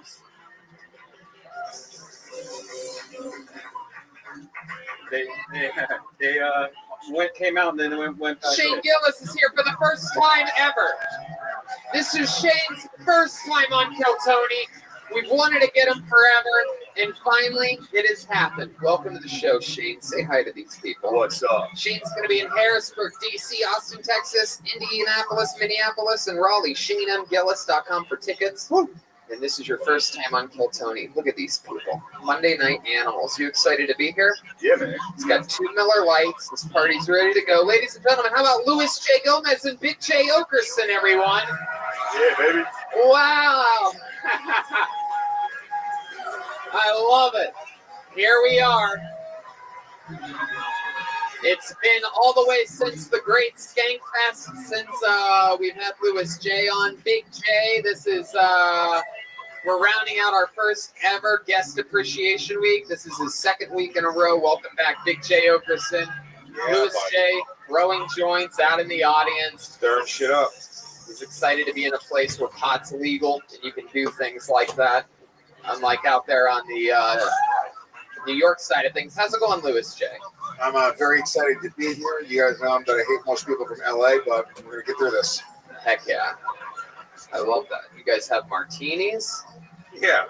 We've gotten very classy since we went to LA. I like that. Look at all those olives, dude. That must be so important. I love that. How do you guys take your martini? Dirty? Extra dirty. Yeah? I see. You know, there's 3 types of martini. There's regular, there's dirty, and then there's Puerto Rican. Wow. It's the dirtiest. It's when it's just a filthy martini. Oh, man. Well, then this drink is in a fucking inner tube heading towards fucking Florida. Because this thing is stank-ass dirty. Puerto Rico is a fucking American property. We don't need to come to this country on inner tubes. And yet you still do. It's like a love of the game. It's just like in you. You know what I mean?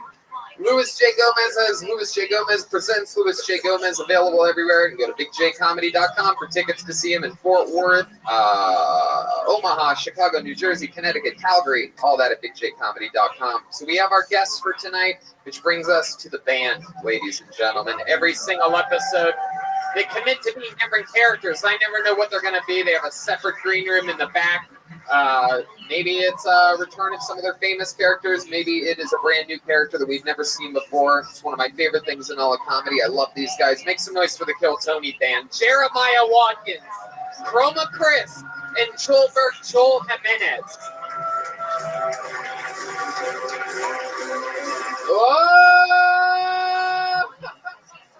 Wait, is that wow! Oh my God! What is happening? This is incredible. Holy shit. It's Bill Clinton, Hillary Clinton, Jeff Epstein, and I'm not exactly sure.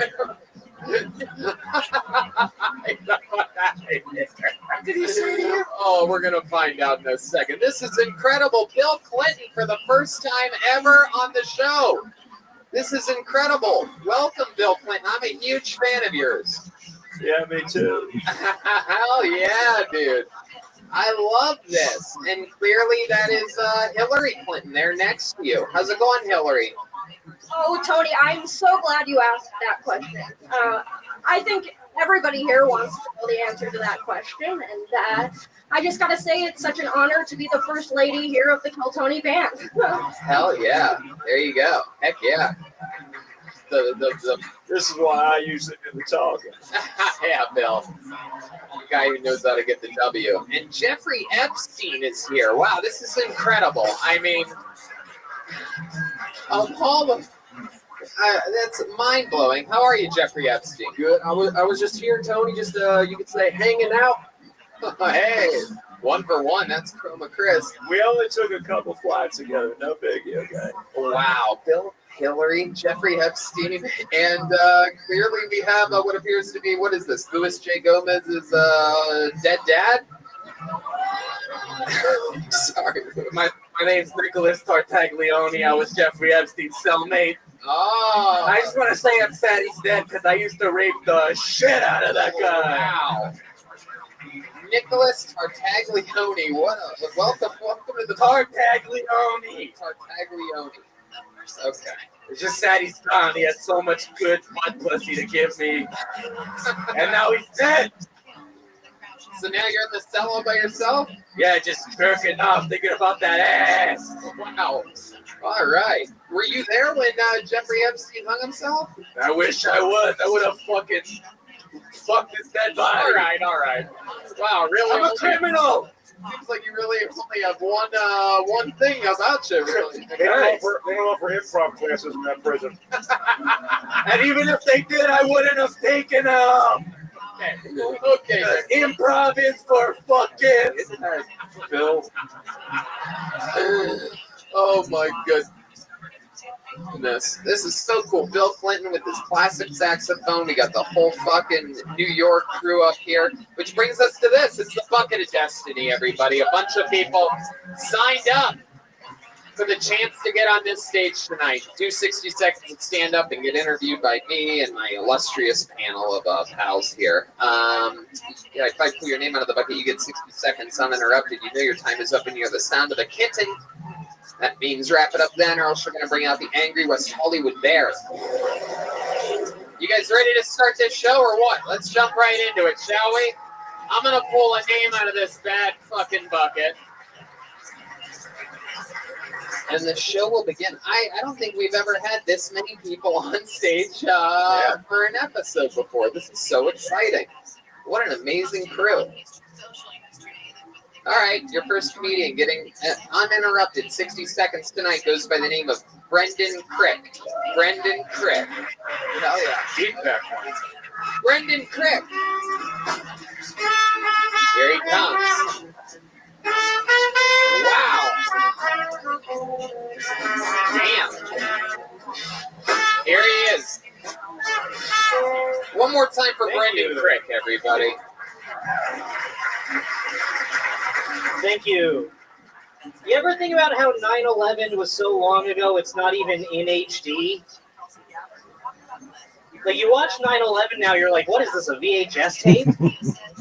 It's got, like, the lines going up.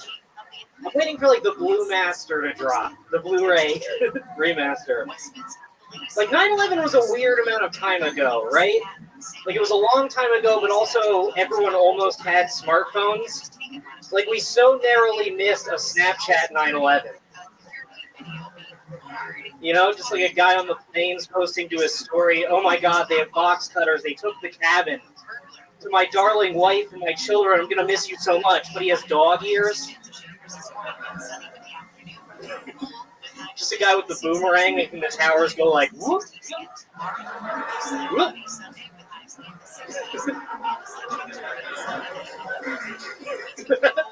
Just fall out, thank you. Oh yeah, Brendan Crick. Fun times. Welcome back. Thank you. You've been on this show before, right? Yeah, twice before. I think I remember telling you that you seem like the kind of guy that sleeps with your glasses on. Maybe could have been. Yeah. Look at you. You are adorable. How long have you been doing stand-up? 8 years. 8 years. Heck yeah. You looked at. Yeah, he and I started together in Central PA. Yeah. Wow. Heck Yeah, he's from Lancaster. Oh, damn! This must be awkward as shit. There. Yeah. Yeah. You're like judging him. Yeah, you know, Look they how- probably hooked you up with a show once. Ooh, this is weird. I wanted this to go well. It did go up. Yeah, no, 9/11 I feel good about it. That's always been. He had. You remember that thing you had about the group? Like he had one bit in Central PA. It's very like hick, white trash, and he was like, I liked 9/11 because it resulted in the death of so many troops.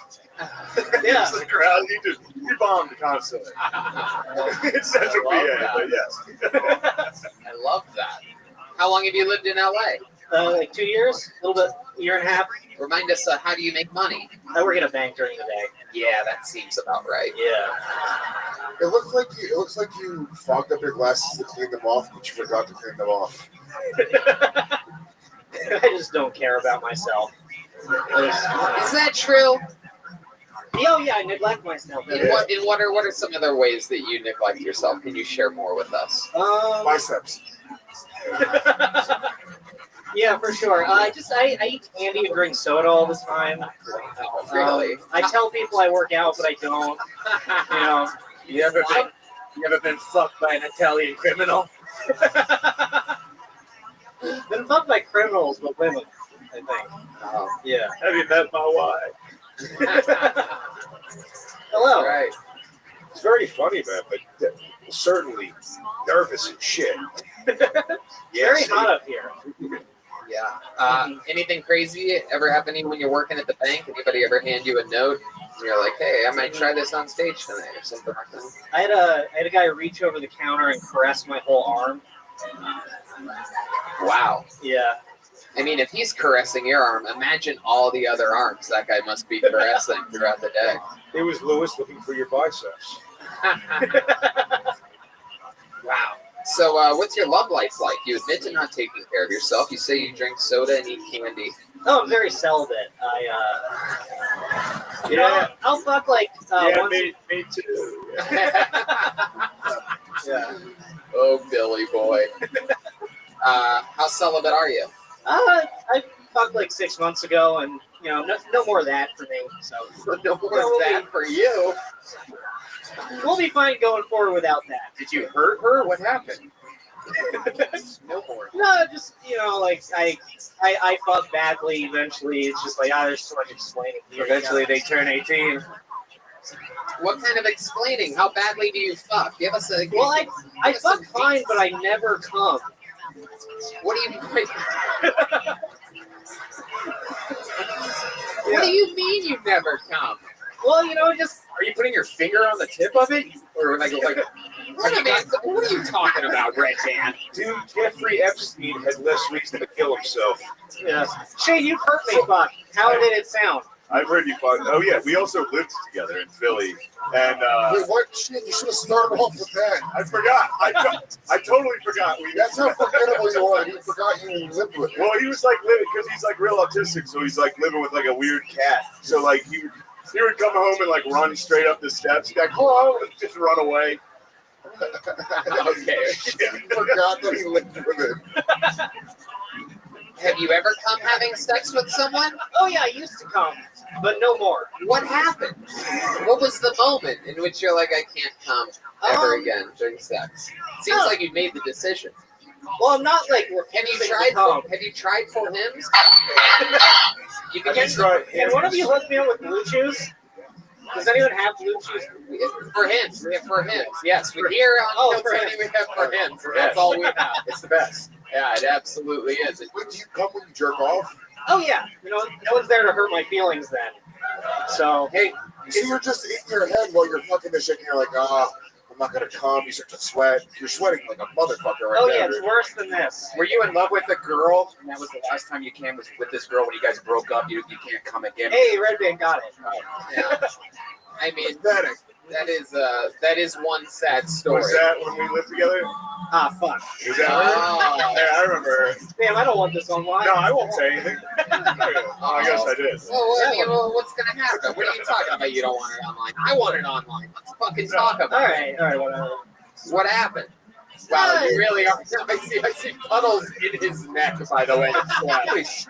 I've never really seen that before. Sweaty face I can handle, but just watching your neck cool up is pretty incredible. You date a comic and then it doesn't work out, and then you have to be like, well, it's time to go make it. And you have no choice. You just tell yourself this is the time. You're like, I can't come, but I've got to go. Yeah, that's funny. That polo makes you look like a proud boy that no one's ever been proud of. How long has it been since you've come during sex? At least over a year. Over a year. Yeah. And how long do you do it for before she's like, get off? Well, they'll come usually. No, wow. Shut up. Yeah. Look at you. You know, what just jumped off your ear? Your former roommate, friend of 8 years, is saying no.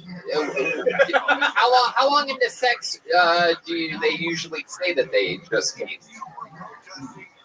Wow, there's one woman that fakes orgasms right there. Loud off from this lady. I just want to defend myself. I've had women fake orgasms enough that I can tell when that's it. How can you tell? You know, I can just come on. I know when I've done a good job, and it's rare. How do you know when you've done a good job? You know, I stayed hard the whole time. I made eye contact. Make eye contact? That would be creepy. No, it's alpha. I don't believe that you've ever made eye contact in your life. You leave your glasses on when you're fucking? No, I take those off. Wow. Where do you put them? In your butt? Yeah.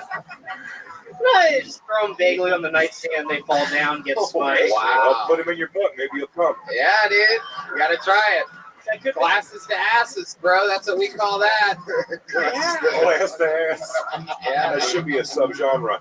That's right. Fucking. All right. I wonder who the girl was 6 months ago. Yeah. Yeah. Well, it was just like a Tinder girl, and then it didn't really work out. Well, worked out. You fucked. Yeah, I fucked. But you know, you don't come, so then. So for example, she was a Tinder girl. You lit her on fire afterwards. So for example, this last one 6 months ago, you go out, you take her back to what, your place? Yeah. And then you guys are making out. You go to your bedroom. Yeah. You tell her that she's miles from where anyone could hear her scream. And what do? You put on a condom? No. No, raw dog. Look at you. Heck yeah. Heck yeah. He's trying to come, Tony. Yeah. Yeah. I like this guy. A couple dirty dogs up here. But Greg, last time he was skinny for like you're the only guy I know that went to LA and got fat. Oh yeah, he's filled with he's filled with cum. It's just over brimming his ball sack. No, I knew Shane. I was real fat. I quit drinking. You were better fat. Yeah. Well, I'm getting fat again. So I just regained all the weight I lost getting sober. Which I feel, thank you. Okay. It's strange to have such a tiny fat man. You know? This is really for no one. So before I let you go, because I find this to be so intriguing, right? So now you're fucking her. How long would you guess that you had sex with her for? 45 minutes. 45 minutes. How No. You know, I get tuckered out in the middle. I take breaks. Tuckered out, dude. I'm not an athletic man. Tuckered out though? Did she say that? You know, little hey champ. I get all wound up. You know, it's a big day for me. What do you do when you Get out take of here, a you break? You know, just like, you want to take a break? And then you know, she goes to the bathroom. I look at my phone. What? Oh my god! What? You stay hard throughout the whole thing, looking at your phone? Oh yeah, you know. No, I don't know. Okay, so 45 minutes. How many sexual positions do you think you went through in that 45 minutes? You remember? Well, I know that reverse cowgirl usually makes me come, so it's kind of like. That sounds like you're riding the way you said that.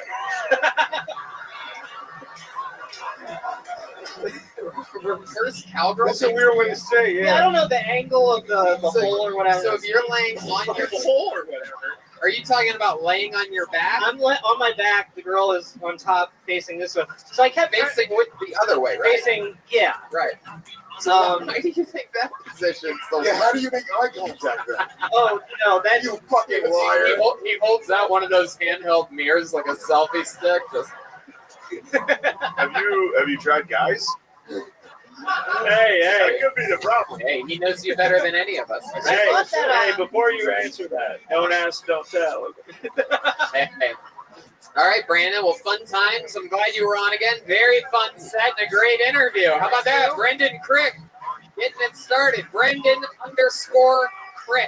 Tony. Yeah. Jesus. Yeah, baby. All right. There you go. Okay, what's happening? What's going on? Are we going to commercial break or something? We'll be right back in a minute. Brendan was sweating like he was shooting NBA Finals foul shots. Yeah, we had to get him. I had to get him out of here. He's clearly getting tuckered out from all the.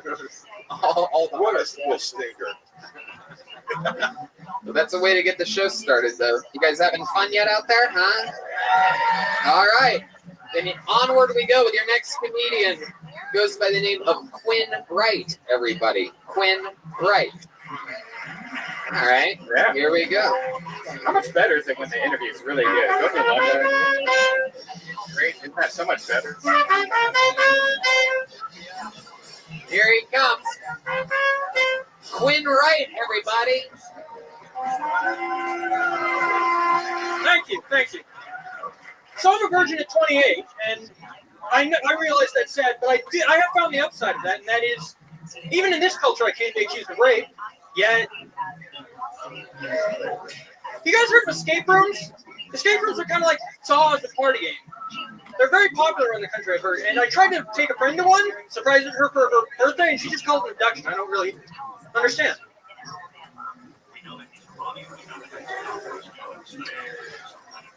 You know, they say that ice cream taste kind of gives clues to your sexual proclivities. You know, vanilla is regular, plain. Chocolate is a little more adventurous. I think that even applies to me because I eat so much ice cream, no one wants to fuck me.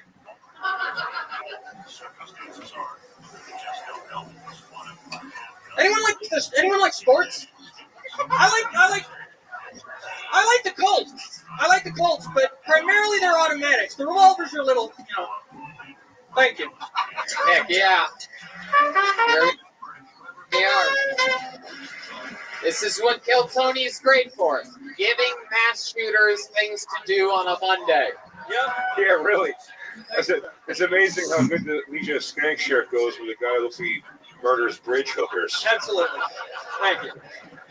You really put the mass in mass shooter. I mean, this is incredible. Whoa! Whoa!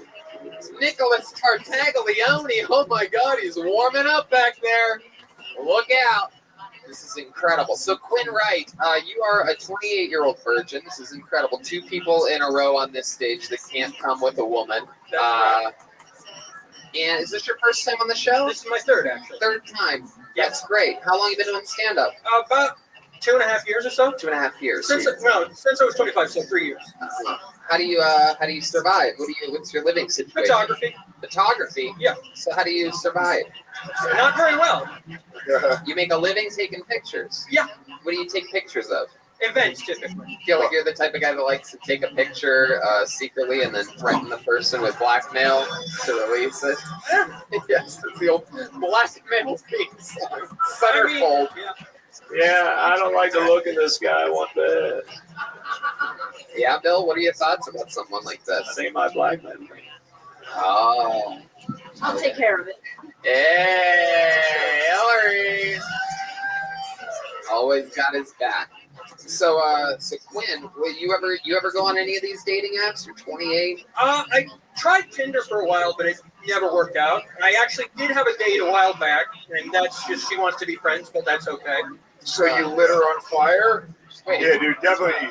You kill her. Tony, Dude, if I were you, I'd strangle her to death. I'm not going to.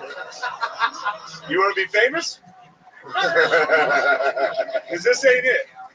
strangle someone. No, I know. And then take pictures. He was like, he thought apps was short for appetizers. Never It mind. is. There you In go. my defense, it is. So this chick that put you in the friend zone, you went on a date with her? 2. 2 dates. Yeah. Uh-huh. And where'd you guys go? Movies or something? No. First, we were going to go to the movies. Then we decided to just walk in the Hollywood Hills for a while. Oh my God! Who decided that? We both mutually decided it. Dude, that girl does not give a fuck, dude. Yeah, I bet it was completely mutual. Yeah. Did you steal any of her hair or anything? No. To keep her toenail? No, I did not. Where's her skin right now? I would hope on her skeleton. Where's her skeleton? I love just imagining him suggesting that to the date. Like, would you like to go up into the hills? We were going to go to the Hollywood sign, but I was too incompetent to figure that out. So here, take a step back. Stand on that X for us. See that X there? It's better You're for a virgin. Have you done anything what's the most you've done with a girl? The most I've done with this girl is getting kissed on the main stage here as a pet. Oh, that happened here. Yeah. Because you said that, you had never kissed anybody, or it's been a long time. Because I'm part of the Ding Dong Show, Don Barris. Oh, he did it. Oh, that's fun. Yeah. I don't remember. Show me the fit. Can you get your fucking dick away from me? I mean, Jesus Christ, Tony. The X is dick level at my eyeball. I'm sorry. It's a big panel. A lot of people up here today. So Quinn, tell us something wild about you that we don't know that would be entertaining to us all. Like the last guy, he can't come. He just keeps fucking until the woman starts crying. Yeah. Until there's fire. So what's something about you that we'd find interesting? Not a lot, clearly. That's why I'm a virgin. No, I don't think that's true. So what's an average day in the life like? What time do you wake up? Usually around 9. 9 a.m. And then what? You get off your bunk bed and then what? And then your grandma makes you breakfast. Yeah. You do your chores at the halfway house. No, I've actually been slacking on the chores. I look for work. I look for photography work. You just start looking for photography work. Yeah. With what, binoculars? I have a zoom lens. I don't need binoculars. How do you look for photography work? You just like go outside and start screaming like photos. Get your fresh photos. No, I use Craigslist. Oh, yeah. Oh, Christ. Yeah. No. It would probably, Lewis's suggestion would probably be more effective, to be quite honest. Have you taken tasteful nudes ever? No. Have you ever tried to do that? Like just convince young girls to Totally he has. What? That's the move, dude. That's how you fuck up. Man, you gotta make things I happen, bro. right now with headshots. Dude, it works so well every time. Younger the better. Jeffrey Epstein. 100% of the time, all the time. Yeah, but you gotta promise them a career in modeling and let them know they're gonna get naked now. You saw those porns. Yeah. What's the worst call that you've ever what's the worst gig you ever had to photograph? Crazy. Probably the ones I don't get paid for when they said I would get paid for. Those suck. How about the Does that happen a lot? Like, I mean, maybe you should get some money up front or some kind of contract? What do? Do you try to fight them? No. You just take it on the jet and walk away sad? Dude, these are the types of people you should be killing. Yeah. Yeah. I'm telling you, bro. Fuck all this, dude. Kill these people. Quinn, if you were Become great. if you were gonna murder people, how would you do it? What do you think your weapon of choice would be? What do you Well, think? I know it's a little hack, but the AR-15 is probably the best. Wow. Oh, my Jesus. God. A little hack. Oh my God. You know, we've all thought about murdering crowds of people that never put to you. I will say, if I'm just going to murder one person, I could probably get a Mosin gun, bolt-action rifle for like $300. Oh boy. Oh. I was guessing it was going to be flesh on flesh. You can see the life leave their eyes. No, I'm not. Bill Clinton. No, you're not a weirdo. I just I'm not a weirdo. take this as a moment to tell all the parents out there watching, tell your kids you love them. All right, Quinn. Well, we were just kidding about the whole killing people thing. Yeah. Now we set him free into the Los Angeles night. No, I would have done my school shooter joke if I hasn't done it before. What? I did last time I was on. I did a still shooter deal. Oh, you did? Yes. Oh, I didn't remember that. I clearly. He was like, knock, knock, who's there? Me. Get out there, Quinn. There's a world of confused young models out there waiting to be whatever happens that you do to them happen to them. All right, there he goes. Quinn Wright, ladies and gentlemen. Part of the Ding Dong Show every Monday in the Belly Room. He's on social media at Right on Target with a W. Man, how awesome is the band tonight? Huh? I mean, Jethro Tull. Jethro Tull up in this motherfucker. Bill Clinton. Hillary. Wow. All right, your next comedian goes by the name of Carrie Miller. Carrie Miller. Here we go.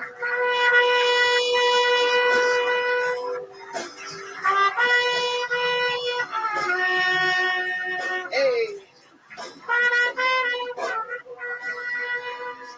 One more time for Carrie Miller.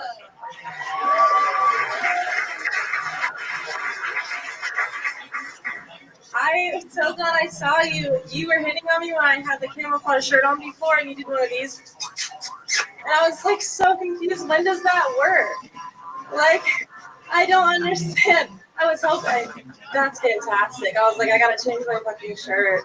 This is not working. He was like, are you a Marine? I'm like, little me? No. And then, I don't know, does that work for anybody? Does that sound? No. Great. Well, my aunt was the biggest woman in Arizona. We only know because the hospital told us, just so we should know it wasn't like a Guinness Book of World Records situation. But she was, they had to cremate her in sections because they were afraid of a grease fire. I'm not kidding. It's my Aunt Pam. She's a good woman.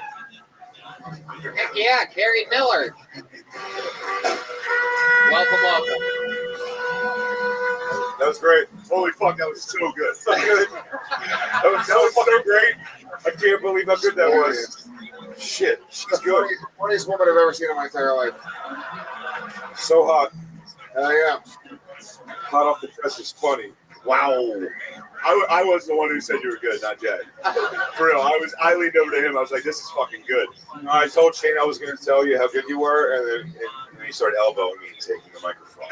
I'm sorry to cut off our panel of guests, but I gotta check in with former President Bill Clinton, ladies and gentlemen. Yeah, I would like to offer you an internship.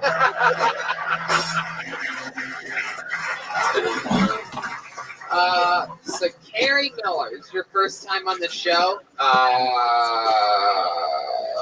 Heck yeah, welcome. Fuck, that was good. How long have you been doing stand-up? A few months. A few months, so that's perfect. That's it. That's exactly what She has it.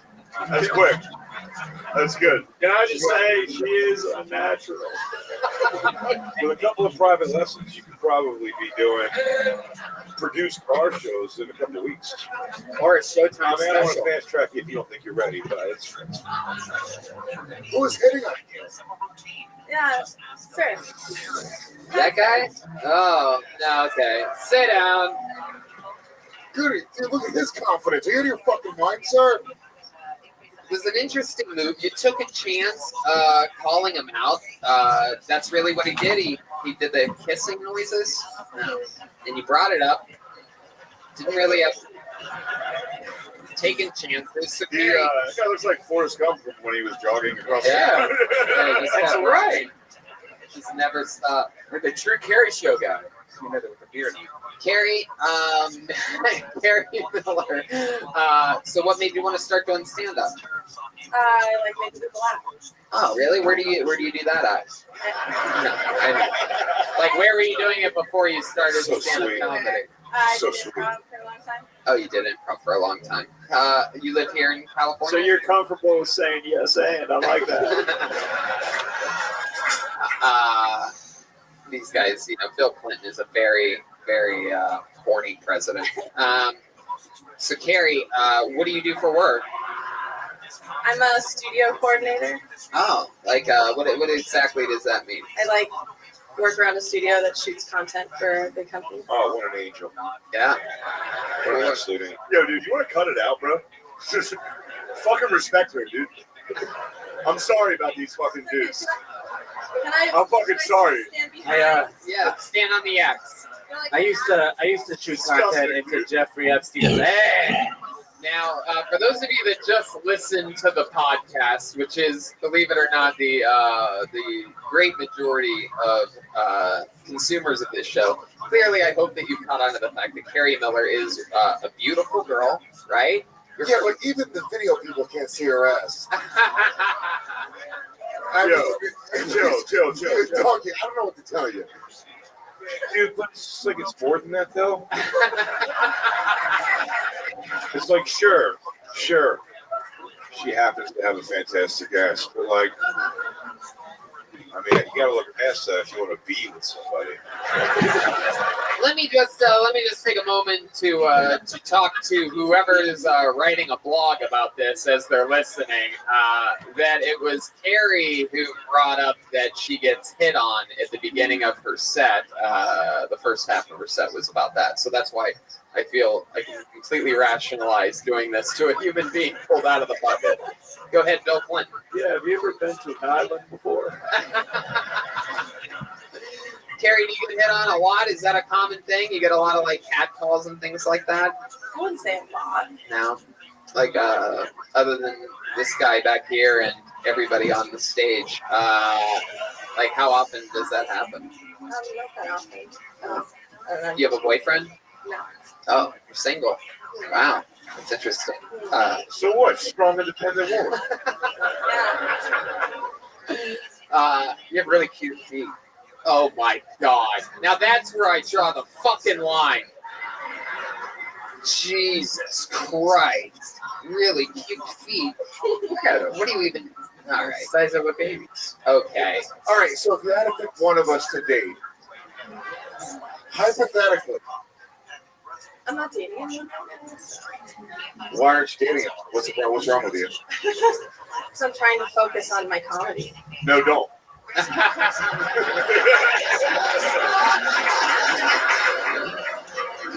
It's an ugly business, baby. You don't want to talk to this.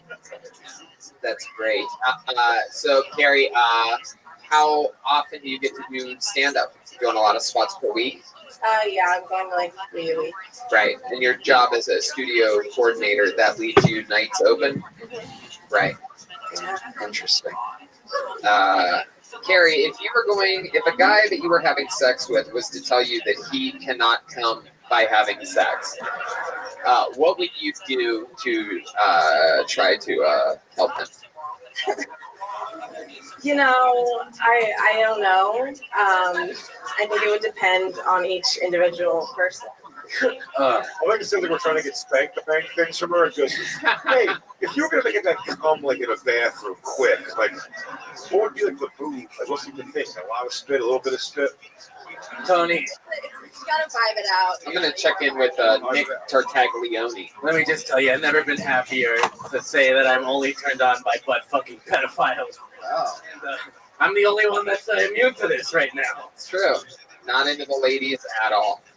Wow. So, Carrie, what else? Anything else you do for fun? Any hobbies or anything like that?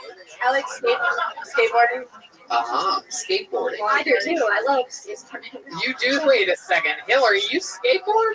I do now. Oh, wow. Even Hillary. Look at this. Hey. Wow. I want to change my campaign to I'm with her. Wow. Heck yeah. Bill, what do you think about this? This kind of behavior is unacceptable. All right, Carrie. Well, Bill. that was fun.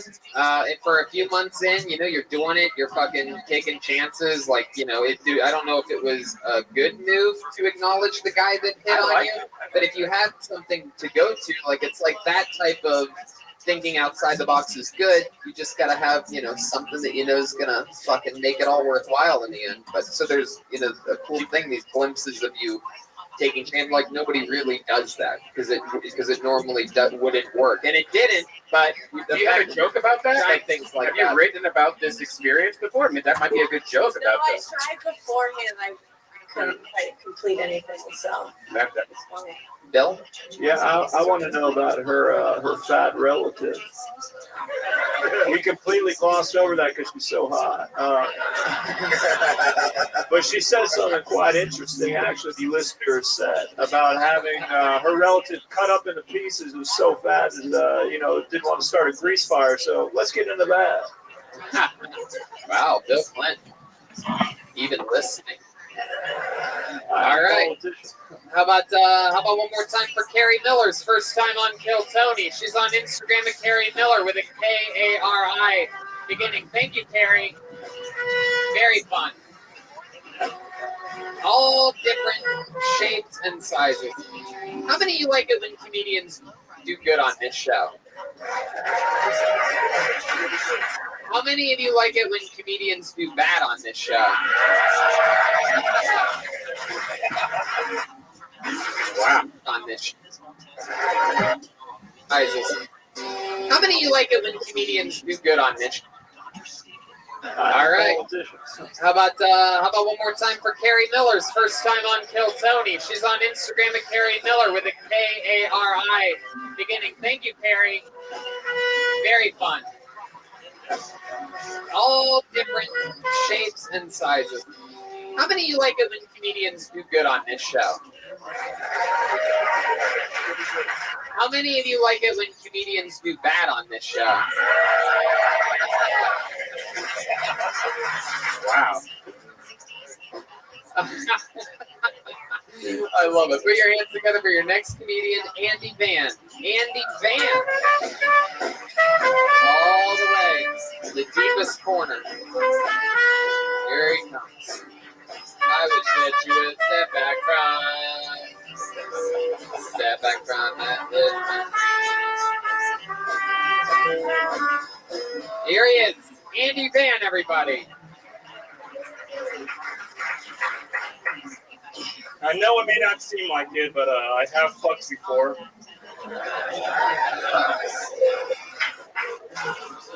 The problem is sometimes girls say weird shit to me when we fuck. Like one time I was fucking this girl, and she was on top, and she wasn't Asian.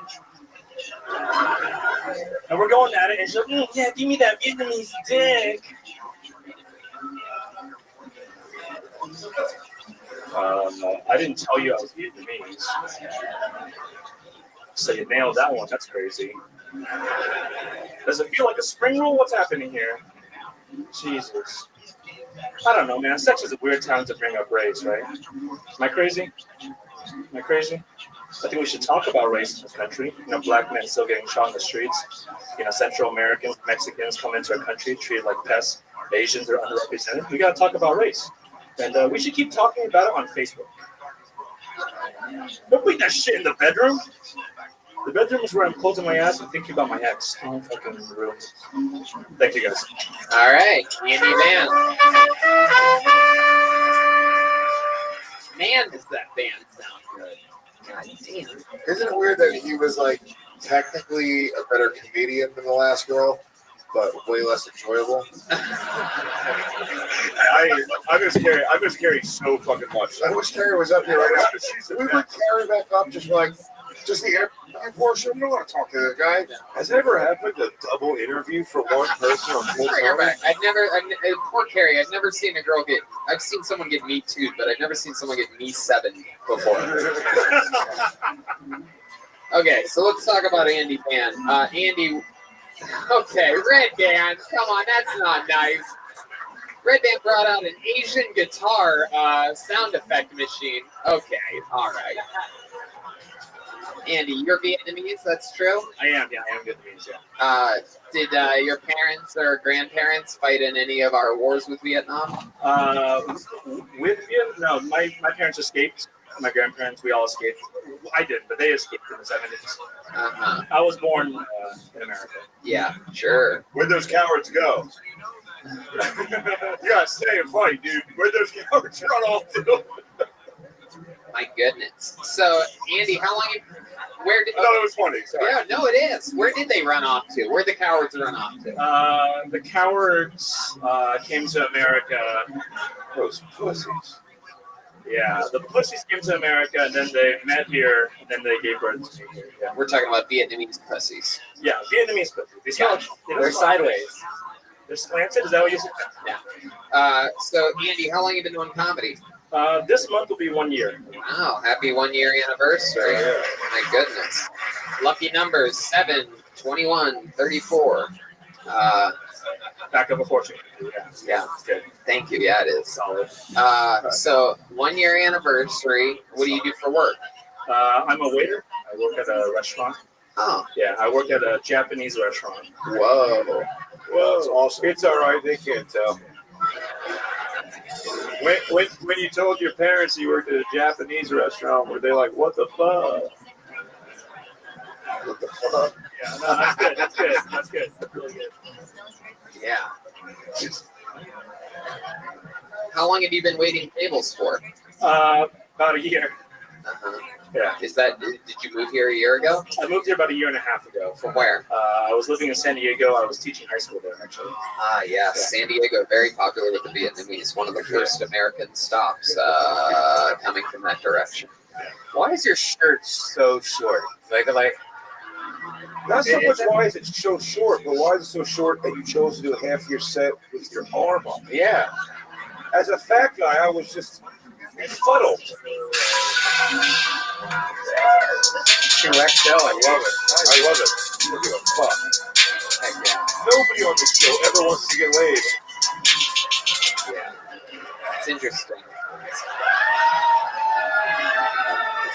Wow. Luis J. Gomez. Andy Van's finger is in his mouth. Andy is fingering Lewis's mouth. You're lucky he can't come from that. Wow. This is incredible. He's funny. All right, step away from the talent. That's the least of Lewis's fluids in there, middle me. Oh, shit. Shit, I thought it was the chick. I'm drunk. That's crazy. That's like the fifth gayest thing I've ever seen Lewis do. More than that. Wow.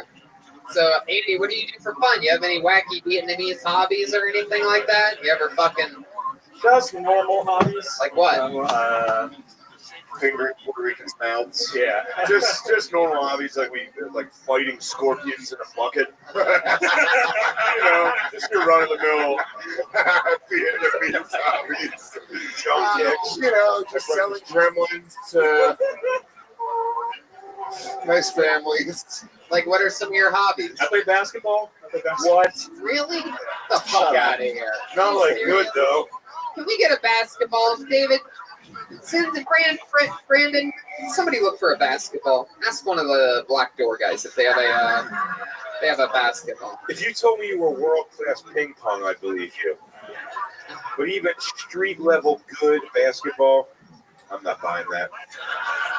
I don't believe that you can pick a basketball out of a group of balls. I bet you look hilarious in a headband. You play basketball with other human beings, or you play? That's just on my phone. What the? Yeah, other human beings. Yeah. All right, easy, Andy Van. Jesus Christ. Andy, this is my first real. I do hate your confidence, and I want you to know that going forward, you need to chill. But yeah. How long is that? How often do you play basketball? I play once or twice a week at least. Oh my goodness. No fucking way. Can't go say basketball, please. And you drive to the hoop and everything? No, dude. Don't lie. Yeah, I can dribble and I can shoot. I can do normal basketball things. How about this? Let's do something fun here. Andy, why don't you hand Bill Clinton that microphone? Why don't you take a step up here? How many of you want to see what his shooting form looks like, huh? So bad. So bad. I'm so excited to see that shirt come up when you see it. That's what he's doing when he does stand-up. He's practicing his shooting form. There he is. This is it. This is like if this is good. Okay, you're gonna dribble to. Whoa! Oh my goodness! Look at this. Imaginary basketball here. This is the first time we've ever done this on Kill Tony. He's either dribbling a basketball or he's whoa. Oh yeah. Whoa. Wow. That is incredible. That was more impressive than we ever thought any Asian could do. However, you're bringing that ball out too much in front. That's getting slapped at every time. That's true. That thing's going down to the asphalt every time. Bill Clinton. Yeah, I would like to do that exact reenactment when you have a defender on you. Heck yeah. Oh, wait a second. Oh, shit. Bill Clinton. Oh, my goodness. Oh, get that shit the fuck out of here. Heck yeah.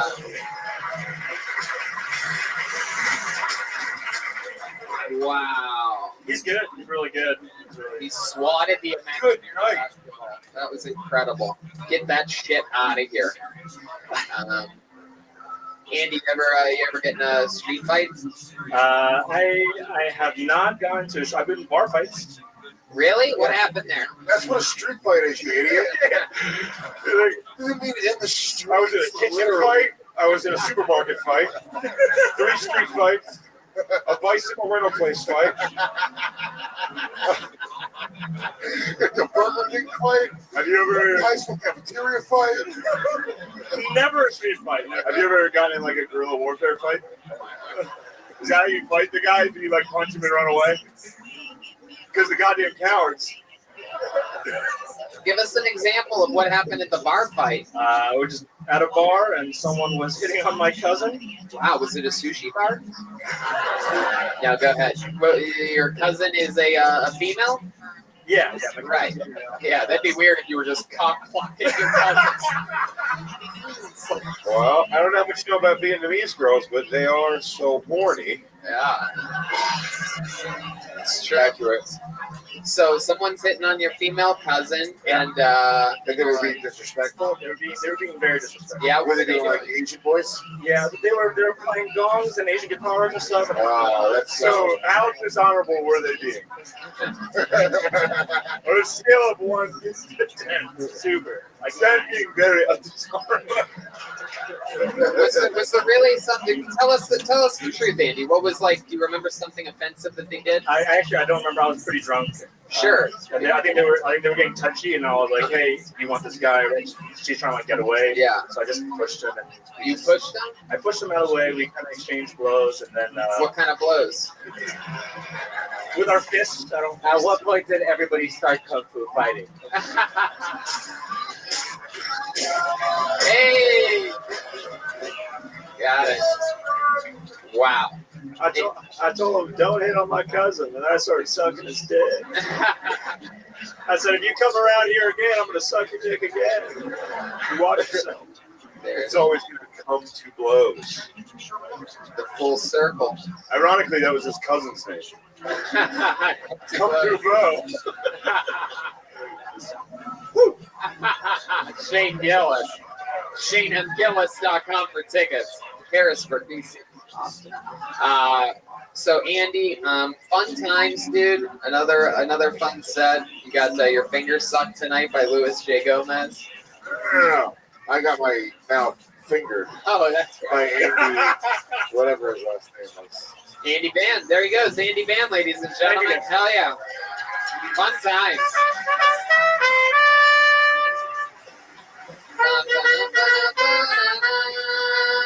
Hell yeah. Burning ring of fire. Can I grab another dirty martini, please? Oh, me too. Extra dirty? Just mine regular dirty, Chase weird. And whatever. And Shane. I guess you Bill reflects. Yeah, Shane, you are a fucking machine. You really are a fucking pasty, I like bro. your style. Shane, are we taking ecstasy tonight? Can I say something about Shane? I saw him at the Improv last night, and he ordered a couple of Miller Lights, and then the waitress handed him the bill, and he goes, "Oh, I thought these would be free." These are free, right? Yeah. No, they fucking better be free. appropriate for you. Put your hands together for your next comedian, John Siva or Siva. Cajun? Hey, John. Here he is. Hey. One more time for John. What's up?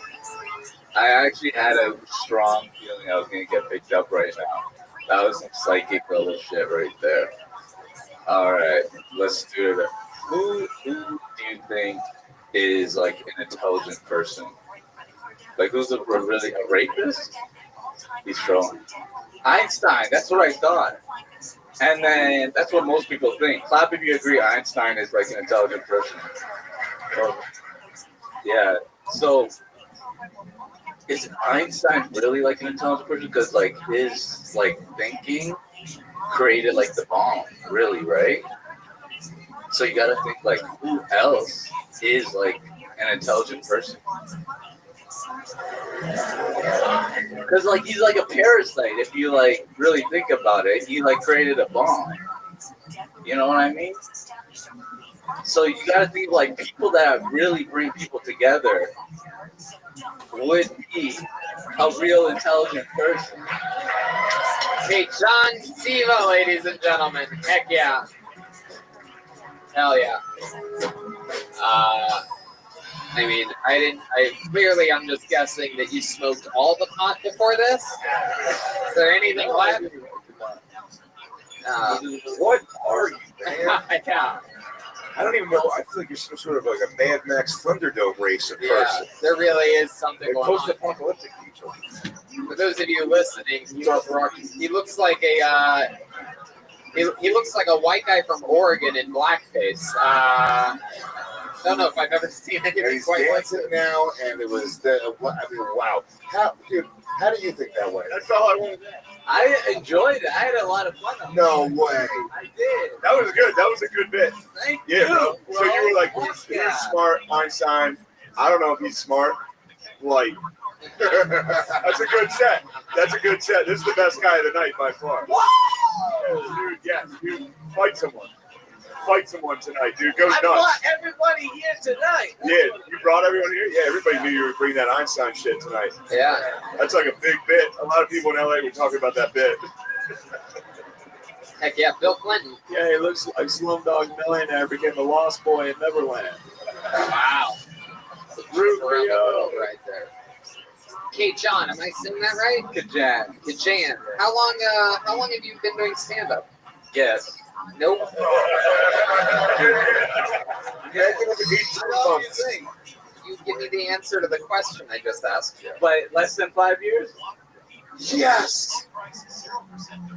8.5 years. No way. That's 2 terms, son. You gotta go. Wow. Bill Clinton, ladies and gentlemen. Bill Clinton's first time on Kill Tony. Kajan. Man, did I really bomb? Kajan, over here. Stick with Oh, me. I did. Focus. Keep a lot of your focus. No, see, you thought it was... Nope, on me. Over here. Okay. I promise you, you have to, or else this whole thing's gonna be completely off the rails. Right. First of all, are you fucking serious? 8.5 years? Are you fucking with us? Do you believe I'm serious? No, dude. No, this is the first night. No. Everything from here on out, just answer the questions. Okay. Right? Stop answering with more questions. 'Cause Okay. no one wants to guess, and no one can believe what. Well, I what's want to happening. see where you're coming from. If what you think. If you think Yeah, I'm I was an hoping amateur. you were. Are you fucking kidding me? What is going on? Are you fucking serious? Dude, don't listen to these motherfuckers. That's what I'm I see saying. it. Welcome. I see the vision, dude. Where have you been doing 4 years? 8 more years. 8 more years. It's not gonna be a total fruitless venture for you. Yeah, It's gonna be great. So that's just like something new that you're working on, brand spanking new, like an unfinished thought that you had, and you're like 8.5 years I've been doing this. My debut on Kill Tony, I'm gonna fucking work this out up there. That's exactly what I did. So Sorry. can you get? Tony, I'm sorry to interrupt. I'm so sorry. Can we please hear a bit that he Yeah, has? no, that's exactly where I'm going. Is I want to hear a joke in 8.5 years. If that's just something that you were trying to finish, anything at all, a one-liner, anything in 8.5 years. What's the beast? What's like the beast? Yeah, just You're like, really do it, you're bro. a closer. How many of you? Of course they do. Guys, come on. How many of you want to hear this guy do one of his real jokes, huh? That's not enough. All right, it's got to be enough. No, I'm thinking I want to get called next week. So why am I doing next week? Nope. No. How bad do you really want to hear the jokes? Because everyone hates you. How bad do you really want to hear the jokes? This guy sucks. How This bad do you guy really want? sucks. This guy sucks. Well, you ain't hear the joke then. Until I come back next week. How about that? No, you're not even gonna get. You're not. I don't think you understand the Jan. Fuck that. All right. Come in next. 8.5 years, you should be able to pull a bit. I got jokes. We don't believe you. Well, You call me understand next that? week. We're How much not you want to call- bet? We're not calling you next week. You don't need to pitch that. I'll say this. Oh, if God. you kill with a joke right now, you can do a set on the Legion of Skank show right after it's in the main ring. Yes, there you go. Right now. But you have to do a joke that kills. You gotta kill right now. And if I stand, you gotta do a joke right now. It has to kill those, Lewis. It has to kill them. Yeah, it has to Well, fucking you need to destroy. stand. All right, I need to get the stand. Why do you need a mic stand? I like being professional. What? Wow. Let's put the mic stand behind it. This is crazy. I've never seen an audience want a joke to bomb so badly. Here he is, 8.5 years doing stand-up comedy. Can do any of the jokes he's written or made in 8.5 years, and here he is doing one joke and one joke only. If he kills, he's on the show after this. If he doesn't, I'm never gonna see him again. Kachan, Siva. That was Red Band. That doesn't count. That was Brian Red Band. That does not count towards Kachan's joke. At this point, he will not be on the show after this. All right, here it is. 8.5 years, one joke, Kachan, Siva.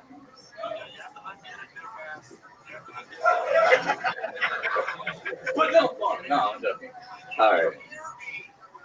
So what's his deal with like being like elephant in the room? You know, like I was always confused about that, like elephant in the room and stuff.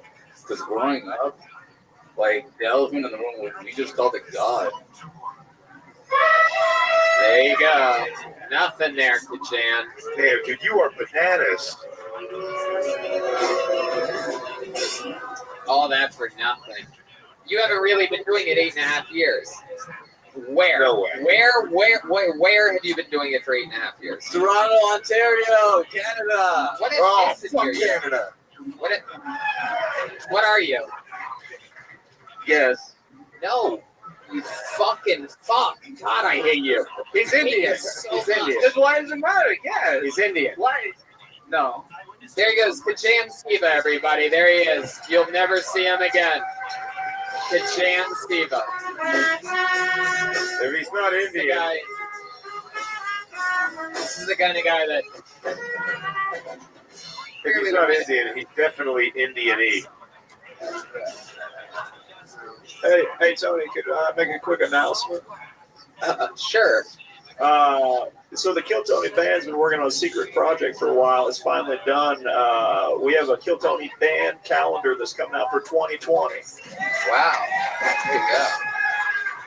And it's available online now on my website. Heck yeah.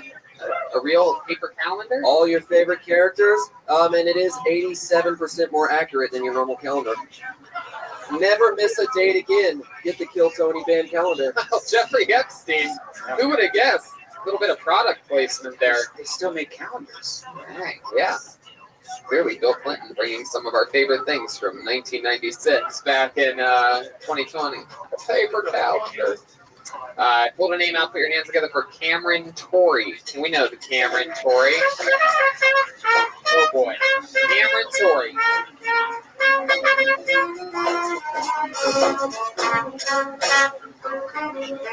One more time for Cameron Torrey. Thank y'all. I got 60 seconds, so I gotta keep it short. I've been thinking about some shit. It's completely random. I thought about it over there. But kids now have it way too easy to jack off. I'm serious. Because when I was a kid, I liked to jack off. But you had to wait till HBO or Cinemax got too late. Your parents were asleep. And you had to get lucky. And it was soft porn. Now kids can pull out their fucking phone and then just jack the fuck off. That's not fair. It's not. I had to earn that shit. I grew up with dial-up. I'm not that old. But goddamn, you can just pull out your phone and jack off. And the thing is, when I was a kid, my mom didn't have that much money. So when I was at my mom's house, I only had BET Uncut. Oh yeah, the real niggas laugh. They're like, haha, everybody else had too much money. But y'all knew about BET Uncut. The worst part about that is you're jacking off, commercial break comes on, and they like to play gospel on certain nights. So next thing you know, you're sitting here with your dick in your head, jacking off to Jesus, and it's like, yo, whoa, nobody's trying to do that shit. All right, give me the bear. Oh my God. Somehow the same comedian 2 times in a row is on stage. Fuck yeah. Damn, dude, you thought about that right over there? Here's a weird specific thing to say. Yeah, they're gonna put up a marker. Like this is where that bit was fucking created, dude. It's gonna be a historical marker. I guess. Cameron Torrey, you've been on the show a few times now. You are comedy royalty, right? Nephew of what? Guy Torrey? My dad's better, so I'm the son of Joe Torrey. Joe Torrey. Yeah, that's right. Yeah. My uncle's cool. Yeah. Joe Torrey, Def Jam legend. Yeah. One of the few black guys pulling off a cowboy hat. Yeah. You were adopted? No, I was not. I wish. Any updates since the last time you were on about anything in life whatsoever? Absolutely not, Tony. Nothing. Besides the fact that, like, I figured out you look like a gay pony. That's it. That I look like a gay pony. To me, that's what you came up with in the weeks that. I was like, you thought about that right over there. No, yeah. Oh my I thought about everything right over there. Unbelievable. Like Every a time I baby come up horse. When you say pony, I'm just making sure that we're all on the same page. A gay pony. A gay pony. Yeah. I think all ponies are gay. Hold the mic too close to your mouth. Just That's true. right. For the crowd. When you say pony, you mean a Like small horse. A small horse that likes to fuck other horses that are not the same Of the gender. same, yes, Yeah, the same yeah, sex. same sex. Yeah, you get it. You gay pony, Tony. Yeah, that You is. gay pony. I am Every deeply time I roasted see right my, now. I'm just remember trying My to. Little Pony? My Little Pony, My Little Tony. Wow, what has happened here? Literally the same comedian, 2 people in a row. Oh fuck. Yeah. This is a fucking bizarre interaction. It really is. Literally, whatever curse that Jan put on that microphone, it is carrying over. His dad gave him advice. It's like, yo, you got to go take the biggest guy out as soon as you get to the comedy store. Exactly. This I like mic, no, I get it. There's a curse on the mic. It smells like the mic you talked on after you gave a blowjob. Yes. So, Yes, dude. It stinks. There's Yeah. a stinky You mic. guys move like that. That's what I want to know. Who are the people that go ooh and something like that? That's what I always wonder. Oh, People that have a sense of humor. So, Yeah, dude. Fuck all these lames, dude. You're good. yeah. This is good. Yeah. The whole time I was like, yo, I've seen so many gay Those ponies. passive aggressive. It works, motherfucker. This one. Definitely a gay. I saw a gay horse once too. Yeah. And I was like, who the fuck is that? Tony Hinchcliffe? Yeah. No, This is good shit. It's absolutely right. You're spot on. I look like a gay horse. I get it all the time. A gay pony. You look like a gay pony. Right. A gay pony. Gay horse. Other male ponies. I believe it's pronounced bison. There you go. Heck yeah. A little something for those people. Okay. Well, there he goes. I mean, there's nothing to talk about. I asked you how your life is, and I'm not gonna sit here and make fun of you again. There he goes, Cameron Torrey. How fun. How fun. The exciting part of this show is that it's all pulled out of a bucket, as you can fucking tell. Tony, you know what's funny is they're so like delusional. They're gonna go, man, I got him. Yeah, I know. It's like sad. I mean, I would make fun of him back, but it's like then I'm just training people like, oh, you get roasted. His dad was All I have poetic to do justice. is say anything. What was that? His dad was a poetic justice. That was pretty cool. He was what? In the movie Poetic Justice. Oh, in Poetic Justice. Yeah, just fucking young Tupac, dude.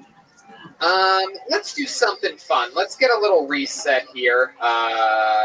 There is a regular on this show. He writes and performs a brand new 60 seconds every single week. He's consistently funny. He has a defined style to him. He's a little bit wacky and different than other comedians. I present to you one of my favorite comics to watch every week on this show. Put your hands together for William Montgomery, everyone.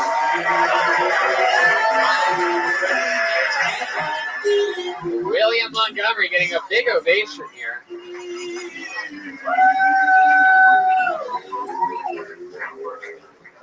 I shit my pants the other day. Luckily, I was at home last night. However, I wasn't so lucky.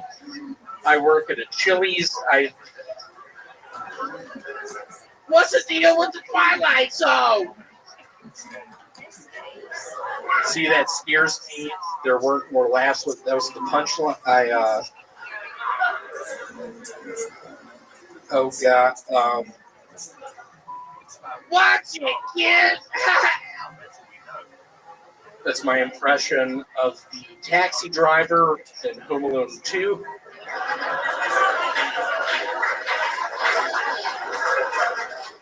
What's the deal with Gilligan's Island?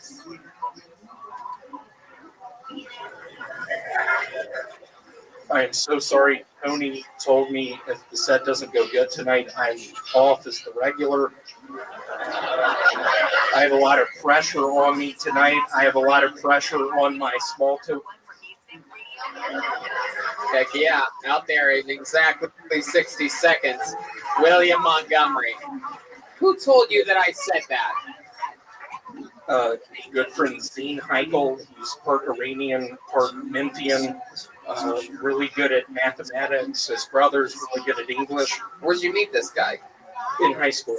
Oh, and he told you that Tony told him that if you don't do good this week, you're off the show? He did, and I'll be quite frank, I don't get why Zane Heichel told me that. I literally got the news this past week that my buddy Tony Chin was potentially on that 737 MAX crash in Africa.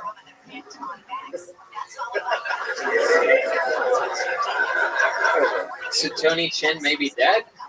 I am worried Tony Chin is dead. I had a bunch of stock options with him. With him? In the Hubba Bubba gum. Yeah, it's part of the gum industry. It's a guy, Tony Chin. He's Asian. If we're gonna get down to it, he was pretty much a. What was that fucking noise? Don't throw me off! Dude, you dress and talk like a molested boy. 10 years ago, I was in Atlanta, Georgia. There was this manager guy. His name was actually named Tony Chin as well. Weirdly enough, I found myself in a bathroom, touched my butthole. Oh my goodness. I didn't know what to do. We've never talked about this before, William. He touched your butthole? Touched my butthole. Why? The stall was out of toilet. I don't know. I was wearing an eye patch at the time. You had an eye patch? Over your butthole? Over my butthole and over my right eye. I had.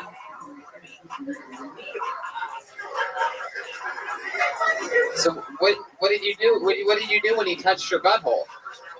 I looked him in the face. I looked back, and I said, "Please, I sort of like you. Just take it slow. Let me have some fun as well. I have hammer toe. I can't really get on the tips of my toes.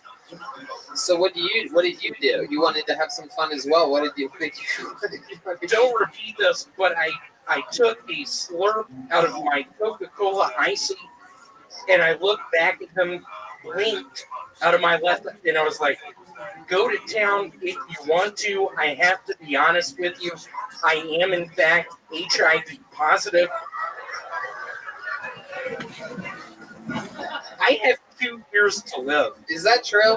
Yeah. Who told you this? Zane? Zane did not. Tony and I also have stock in Connects. I don't know if you remember Connects. It's a Lego offshoot. Are you talking about me or Tony Chin? I'm actually talking about my second cousin, Patricia. How'd you get here? Oh, this is a new thing we've noticed lately where William sometimes will accuse someone in the audience of being somebody. You're saying this is your second cousin, Patricia, right here? This young lady in the very front row? Patricia, how are you? I've been watching you since I got on stage. You have not been laughing. It's my final Kill Tony set. I've been having fun. I look down at your face, just seeing a big scowl. It really throws. What can you tell us about your cousin Patricia? Is there anything interesting about her? Any fun facts? Do you have any history with her? 9 years ago in Atlanta, Georgia, we were in a Connect 4 tournament. She cheated a little bit. We were in a single room apartment building, sort of in the ghetto, if you want to call it that. That's what you called it.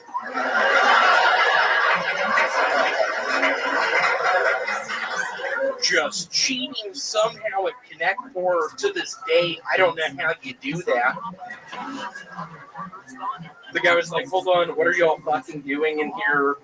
She pulled out a pistol. I pulled up my eye patch, winking, just like, hold on, it's all right. William, you just got a little bit lost in the eyes of Louis J. Gomez there. What happened? What happened when you looked directly? Louis, what throws me off is I was so looking forward to Skankfest. You never gave me the invitation. That's not true at all. That's What the fuck, Louis? I can't do that. William, you are a fucking liar. Yeah. You are a liar. You do not lie. We gave you an invite. You knocked it off your Chili's job to come. That's what happened. Wait, you work at Chili's? It's a self-storage unit. It's called Chili. Serve blooming onions. It really is. Out at a steakhouse normally does that, but in the storage unit, yeah, we serve fajitas. You name it, we do it. I have Q-tips on deck. For what? What do you use the Q-tips for? Just warm water on the Q-tips, just putting them in your eardrums. It's a good feeling. I'll be very honest, when I got the 2-year period left that I'm going to live, I got a bunch of Q-tips.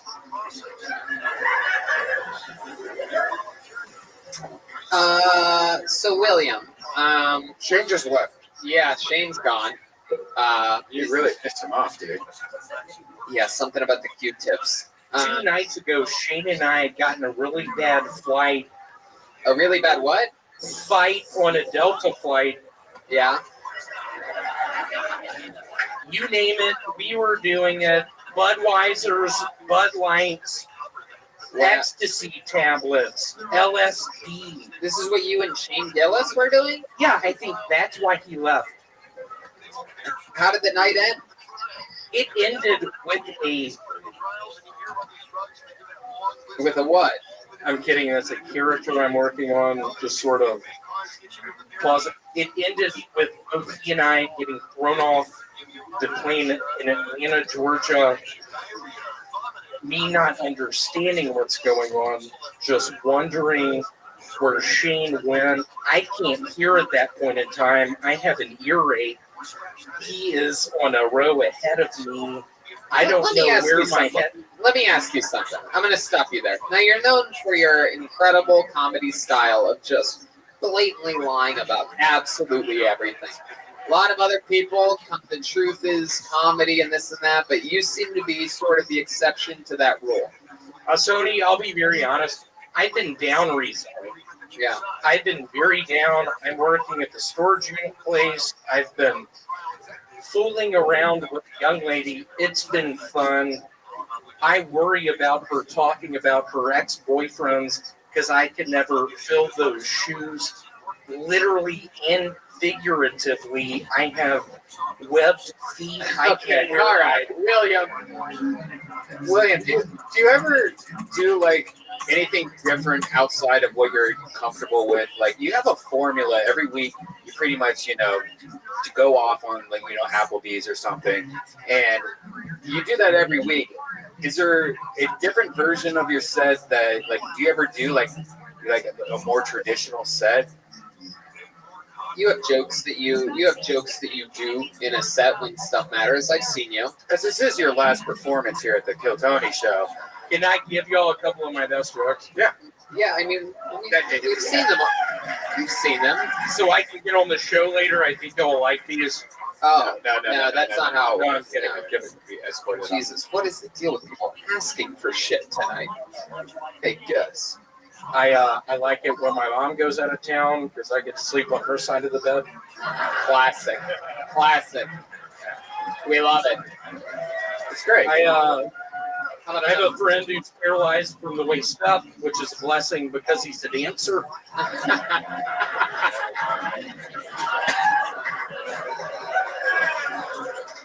I'm white with black stripes. He races the zebra. Well, William, those are amazing. We've seen those classics before. You did it again. You're working hard. You're getting development spots here at the Comedy Store. You have a big manager. I hope I've been calling in after Adam. Okie dokie. You have a big time manager, and things are going good for you. I heard a little rumor that you might be showcasing for the Conan show, right? There's a guy named Robert Conan who I hang out with down in the sewers. No, you're lying. I'm currently living in the sewers. There he goes, William Montgomery, everybody. What do you guys think? Should we go to the bucket one more time? All right, let's do it. One last comedian, and then we got to end it and flip over the room because we have an amazing, exciting, sold-out Legion of Skanks and Friends stand-up show after this. All right, your final comedian of the night. Names don't get much cooler than this. Put your hands together for Salvador de Santos. Salvador de Santos. From that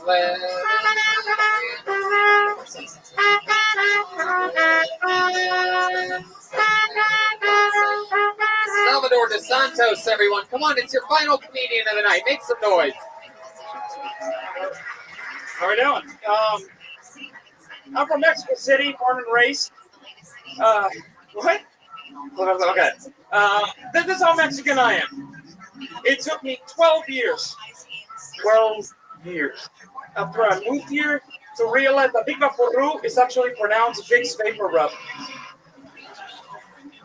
Do you have any idea how many CVS's I went to asking for Big Vaporru? You never had that shit. I thought CVS was racist because I used to go to Mexican markets and I'd be like, excuse me, do you have any Big Vaporru? They're like, I'll 13, feel better, homie, and that was it. It wasn't until I was a senior in college and my friend Tyler came up to me and was like, hey Sal, I'm not feeling very hot. Do you have any Vicks Vapor Rub? I was like, what the fuck is Vicks?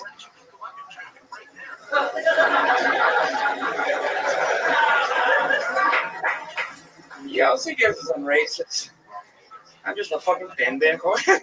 So thank you very much, guys. Appreciate it. Salvador de Santos, bringing it home. Welcome. This is your first time on the show, right? It is. I'd remember you. You're like a little Mexican Wario. Great look to you. How long have you been on stand-up comedy? Yeah. 5.5 years? Where at? I started in Dallas, in Texas, and then I moved over here. How long have you been here? In the States or LA? Sure. Both. I moved to the States in 2002, and I've been here for about a year and a half. You were in Mexico before that? Yeah, I was 11. Wow. My God. So, yeah. Did you come here alone? Parents? No, with my family. The whole family. How many people in your family? We're actually pretty small. Just my sister, my dad, and my mom. You guys do it the right way? Do it the right way or not? Yeah, dude. Hell yeah, dude. How much you and your familia had fucking 8 caravans and shit coming up here illegally? You guys did it the right way, you know what I'm saying? How'd they do it? Trump. What? Jesus, do you remember that day coming over?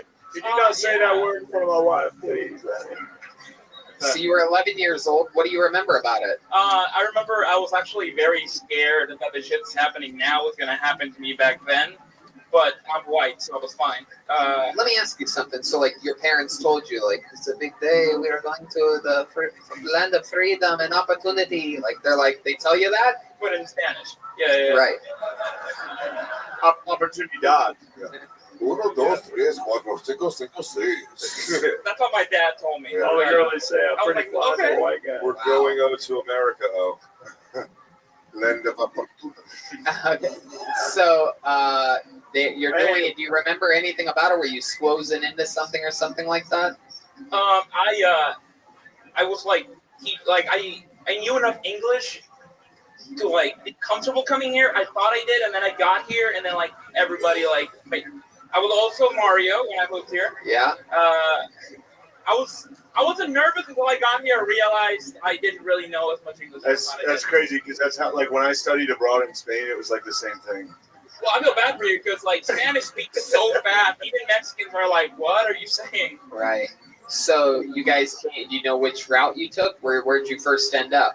You went straight to Dallas? No, so we went to San Antonio for 8 years. And then I went to school in New Mexico and then moved back to Dallas. Gotcha. Yeah. Gotcha. And how did your father fit in? What did he end up doing? How did he survive? Get work? Barbecue. So my dad used to work for one of the biggest record labels in Mexico, and so another big Mexican record label wanted him in the States, and that's why we moved. Wow, yeah. That's cool. Yeah, but the thing is, record label in Mexico isn't that impressive.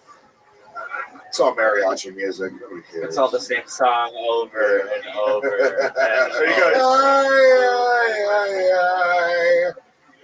I actually fucking love that song.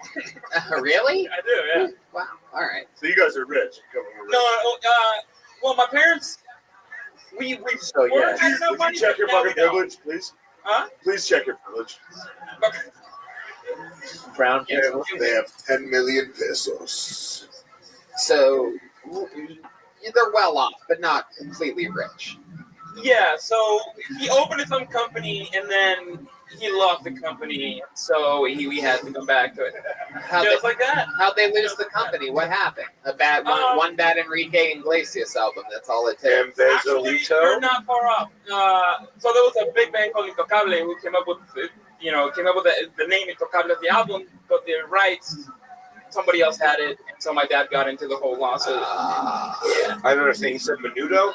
Yeah, something like that. So what do you do for work now?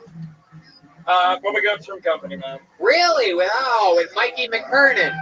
Yeah, you're on Mikey. That's incredible. You work at the one in Universal City. Well, no, he does. I work at the one in Santa Monica. Oh, look at you. You know, every time he's on, we always ask a question. If you could tell us something, like a fun fact about Forrest Gump. Maybe you have a different fact from Forrest Gump. This is always just a question that Red Band asks. I've never asked it once. All right, which Avenger got discovered while they worked at Bubba Gumps? Which Avenger? I'm gonna guess Batista. No. I was gonna say Thor. No. Oh, fuck me then. Who was it? I would say Hawkeye. Whoa. No. He's also a Guardian. Ooh. You're talking about the plant? No. What was it? Chris Pratt got discovered 20 years ago, and that's why I'm still there. Oh, is that what they tell? That's what they tell you guys to keep working there? You posted on Instagram. Like, oh yeah, totally. Just keep showing up on time. That's Chris right. Pratt, he works right here. Bubba Gump. So Get that cocktail sauce out quickly. That's what Chris Pratt did. I love these Forrest Gump lies that you guys get taught. We keep on learning. Unbelievable. Hell yeah. Just Chris Pratt just waiting tables. Oh, here's your shrimp cocktail. Oh, wait, what? You want me to play Thor? Okay. All right. Fuck yeah. Tell us something crazy about you that we'd be shocked to know, Salvador. Come on, something about your life, Okay. something that's happened. So above a gump, one thing that I do, I don't sing the regular birthday songs. I sing "Happy Birthday" in Spanish. Oh, we said shocked. Yeah. Oh, That's the most shocking thing about you is you say happy birthday in dude, the Spanish. most shocking thing about me. A fun fact about you, something that you think makes you different than all these other people. You have a really dumb mustache. Well, yeah, well that's. Yeah, but I could say that. I'm talking about different than everybody in this room. I used to pick up girls in college doing magic. Yeah? You know any magic tricks that you could do right now? If you have a deck of cards. How about anything other than a deck of cards? Do we have a basketball? We almost have a basketball. How about a Puerto Rican and a sword? I used to You make anything happen with that? I used to teach girls magic tricks. I'd say, hey, put my penis in your mouth and watch it disappear. Oh, Bill Clinton, come on. Sorry, Hillary. Wow. So how did that work for you? You ended up getting laid a lot from showing girls magic tricks? Yeah, I came a lot, yeah. Oh, Bill. Salvador? It worked a couple of times. Really? It did. I was not expecting it either, but it did, man. Huh. All right. Oh, I can also say thank you in like 15 different languages. 15? Why? Because of Bubba Gums. Oh my God. How long have you been at Bubba Gums? A year and 8 months. Yeah, it's your whole identity. And unfortunately. Yeah, you need to fucking don't wear the t-shirt. Stop talking about it. Stop. Oh, you are. You can keep another t-shirt in your car. It's not cool. Nobody thinks it's cool. You're like, oh, this guy's a bubble gum guy. Nobody cares. You're right. You're right. Lewis's Hispanic ego just kicked in. What the fuck are you doing, man? You're making us look silly. It's ridiculous. He's like, everything he says, every answer is like, oh, bubble gum, bubble gum. Dude, nobody fucking cares about your dumb day job. Shut up, dude. You're living a fucking dream. Dump this shit at home. Yeah. Shut up, if, dude. if you're going to be obsessed with a loser that just keeps running and running and running, you meet Hillary Clinton. She's right over there. Oh, shit. And I'm glad you're here. All right, Salvador dos Santos. There you go. There he goes, Salvador. Bringing it to a big end here. This episode got wacky about 35 minutes ago. Never really recovered. But here's a drawing from Ryan J. Ebelt, everybody. Look at this. He drew all that while we were sitting here. Isn't that incredible? Guys, how loud can this place get for the great Shane Gillis, his first time on the show?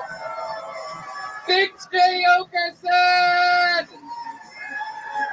And the Puerto Rican rattlesnake himself, Louis J. Gomez. BigJComedy.com for tickets. He's on the road. ShaneMGillis.com for tickets to him on the road. And Louis J. Gomez has Louis J. Gomez presents Louis J. Gomez. Very, very fun. I absolutely love it. When my brothers from New York are here, it's always a fucking super pleasure. It warms my heart. And Shane, welcome, welcome. So, yeah, bro. We love you, man. Thank you yeah. so much, man. This is our LA family, man. Thanks for having us. I love it. Shane Gillis. Matt and Shane's secret podcast, dude. Suck our dicks to all of our enemies. Heck yeah. I love that. Louis J., anything else? Yeah, just check out the pods on Gas Digital, and we love Kill Tony. Kill Tony is the fucking best live show on earth. There's nothing else. We love you guys. Thank you so much. We're going to be doing a live stream show after this tonight. But before that, how about we give it one more time for the great and powerful Bill Clinton, everybody, huh? President of the United States. Jeremiah Wonders, Jeremiah Watkins, Jeremiah. Tell us more. Yeah, Melissa Villasenor is my guest on Jeremiah Wonders this week. And then I have a new merch store open at JeremiahWatkins.com. There's a Bison t-shirt there. There's the Kill Tony band calendar and a lot of great stuff. So go check it out. Thank you. Yes. How about a hand for Hillary Clinton, everybody? You know her, you love her. Follow me at Jetski Johnson and listen to Screw Ups podcast. That's right. That's the great Jessie Johnson. She's played the horns on here before. How about a hand for a 100% batting average tonight? Chroma Chris, Jeffrey Epstein. Yeah, shout out to Ben Landon of Landon Guitars, as well as Ernie Ball. That's right. This band is sponsored up. Epstein, Jeffrey, what do you think about tonight's episode? I was so excited, Tony. Right. All right, one last guy. It's Nicholas Tartaglieri, Joel Jimenez. He's on social media mostly. Sorry, he's coming to Australia with us. Sydney, Brisbane, and Melbourne at the end of October. What else? I mean, if you haven't been to Skankfest, get your shit together. Get there next year. These guys treated us so well. It's such a fun time. Best festival in the world. I talk about it. Love you guys. Shout out to Ludwig Drums. Peace out. All the time. Skankfest really is. As every listener of this show knows, I talk about it a lot. Some of the best stand-up comedy fans, some of the best comedy fans, one of the best experiences. Always looking into the next. Did I hear rumors that you guys might be going to Houston for a Skankfest? Skankfest South, March 28th, 29th, 2020. This year, coming up the first time we're going out of New York City, guys. So the end of March in Houston, Texas. We have a lot of listeners there. I'm sure they're excited to find out about that. We love Houston. Yeah. We did it again, guys. Thank you so much to the live audience for being here. Ryan J. Evelt's prints are available at ryanjevelt.com. And, get your tickets for Australia. I'm doing stand-up in West Palm Beach. We got one in Dallas in the beginning of September. And then, of course, Sacramento, San Francisco, Kill Tony Mania in the middle of October. Thanks a lot, guys. Thank you. Right down the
Hey, this is Rabbi coming to you live from the Road Famous Comedy Store main room for a brand new episode of Kill Tony. Give it up for Tony Hinchcliffe.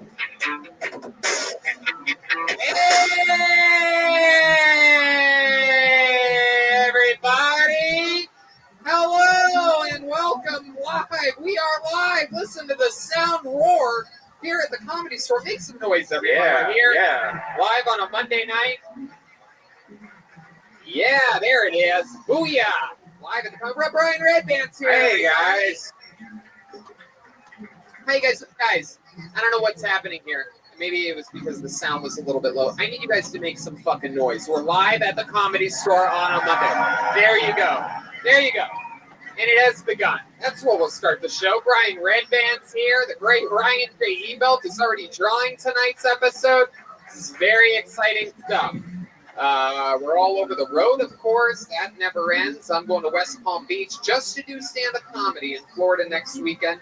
But hey, let's break some news, shall we? This is exciting. I can't believe that we're breaking it this late, but I just found out that breaking news, September 22nd is the La Jolla Quarterly episode of Kill Tony. I forgot about it too. So congratulations to you, San Diego. We're with you in just a month. They're going to be there doing Kill Tony on the 22nd of September. Then we do Dallas October 3rd with a weekend of stand-up after that. And Sacramento Kill Tony's the Road to Kill Tony Mania, the 16th and 17th of October. And then Kill Tony Mania, the 18th and 19th in San Francisco. We do Kill Tony in DC on November 7th. And then a weekend of stand-up after that. And, of course, Australia, October 25th, 26th, and 27th. Brisbane, Melbourne, and Sydney, all big venues in Australia. And we don't miss a Monday. Every Monday here at our home of the Comedy Store for the last 6 years and 3 months. The Kill Tony fan calendar is now available. And a lot of other fun stuff. And, summertime is here. And while you may be breaking out that baseball cap for a day at the beach or the ballpark, if you're wearing it to hide thinning hair, you may not have to anymore. For Hims.com is a one-stop shop for hair loss, skincare, and sexual wellness for men. Him connects you with real doctors and medical-grade solutions to treat hair loss. Well-known generic equivalents to brand-name prescriptions to help keep your hair. No snake oil pills or any of the bad stuff. It works for me, man. It's great. You just go online. You don't have to go to get some sketchy stuff that you get at a gas station. You actually talk to a real doctor. You just answer a few questions. Next thing you know, you have real prescription medicine sent right to your door discreetly. It's awesome. You can save hours by going to forhims.com. And products are shipped directly to your door. And our listeners get a trial month of Hims for just $5 today, right now, while supplies last. See website for full details and safety information. This would cost hundreds if you went to the doctor or pharmacy. Instead, go to forhims.com/killtony. That's FORHIMS.com/killtony. Forhims.com/killtony. Yeah. How about that? There you go. Lights out. I love it. And then, yeah. And then do that after. Yeah, we'll do that after. Yeah, so that part will be good. All right, you guys ready to start tonight's show? Very exciting stuff. Every single week, we have two of the funniest comedians of the world on the show, and this week is absolutely no different. This is very exciting because this is one human's first time on the show, and it's the massive return of one of our favorite regulars of all time. Ladies and gentlemen, I present to you the great Kyle Dunnigan and Sarah Weinshank. Wow. I need more from you people. There you go. Sure. Sarah Weinshank. The great Kyle Dunnigan. They are here. Kyle Dunnigan is on Lights Out with David Spade September 4th and September 12th to the 14th at the San Francisco Punchline. One of my favorite comedians on all of an app called Instagram. Yes. Absolutely hilarious human being. Welcome to the show, Kyle. Thank you. Heck Thanks for having me. I didn't know this thing really sold out. Nice. Congratulations to us. Yeah, we are the #1 live podcast in the world. Every single Monday, some of the most loyal, incredible comedy fans. Which brings me to this little firecracker right here, the return of Sarah Weinshank, everybody. One of the first ever regulars on this show. You wrote and performed a brand new 60 Seconds every single week, and we have a huge announcement. Her Comedy Central digital show, Shanks for Smoking, debuts this Thursday, everybody. How about that? Another killer Kill Tony alumni. It's available on the CC app, YouTube, and Facebook starting this Thursday, 9 a.m. Eastern Time. She also has Shank the Podcast. Welcome back, Sarah Weinshank. Thank you so much. So excited to be here. Hell yeah. So we have you guys here, and as you know, Sarah, Kyle, I don't know if you know this, we have a band on this show. Is that right? Yeah. Let's meet. They are known as the best damn band in the land. Every single episode, they commit to staying in character. Maybe it's a brand new character that we've never seen before. Maybe it's the return of some of their famous characters from the past. They're one of my favorite things in all of comedy. They absolutely crack me up. Three of my funniest friends on the planet. Make some noise for the Kill Tony band, everybody. It's Jeremiah Watkins, Schulberg, Joel Jimenez, and Chroma Chris. Here we go. Oh, wow. Hello. Look at this little fairy. Whoa.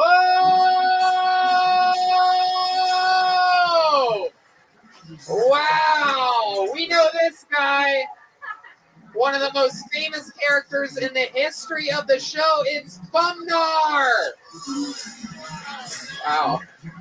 This crowd is on a 7-second delay if I've ever seen one in my life. This very mellow, very indica audience here on this Monday night. Bumnar, what's going on, man? Welcome back. This is your favorite woodland creature, Mr. Bumnar. Mr. Bumnar is here, live and in the house. What's been going on, Mr. Bumnar? It's been a while since we've seen you last. I had a relationship with a fox. Yeah. Go well. Yeah, I slept with Badger. You know, this Tinder game is rough. Oh, wow. Very sexual. Next to you, we have what appears to be a... what are you again? Go ahead, say it. Say it, Tony. What am I? A gay fairy? I don't know. What is it? My name is Tickerdale. Tickerdale? Sure. Okay, Tickerdale. All right, and clearly back here we have a full-blown Mexican fairy. Incredible, never seen anything like it. How are you? Tony, my name's Derek. Good to be back. Wait, what? I'm a straight fairy. I love pussy. Back to you. I don't know, that sounds suspicious. I just love it so much. All right. That's what these wings are for. They fly me to and fro from pussy. Wow, a horny bunch of fairies and Mr. Fumnar. Been fucking beavers out there in the woods. It's legal where I come from. Wow. All right, so we have woodland creatures. We have Kyle, Sarah. We have Red Band and the magical soundboard, which brings me to this: the bucket of destiny, ladies and gentlemen, the backbone of the show. Filled with names of people that signed up beforehand. Anything can happen. Maybe it's a brand new comedian. Maybe it's someone that we've met before. If I pull your name out of the bucket, that means you get 60 seconds of uninterrupted stage time. You know your time is up and you hear the sound of a kitten. That means wrap it up then, or else you're going to bring out the angry West Hollywood bear.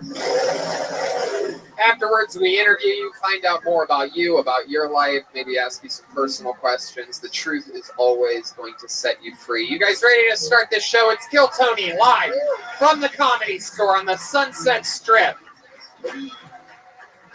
All right. Just like that, the magic will begin. Ooh, Mr. Whoa, look at Mr. Fumnar. Wow, look at that beautiful giant saxophone.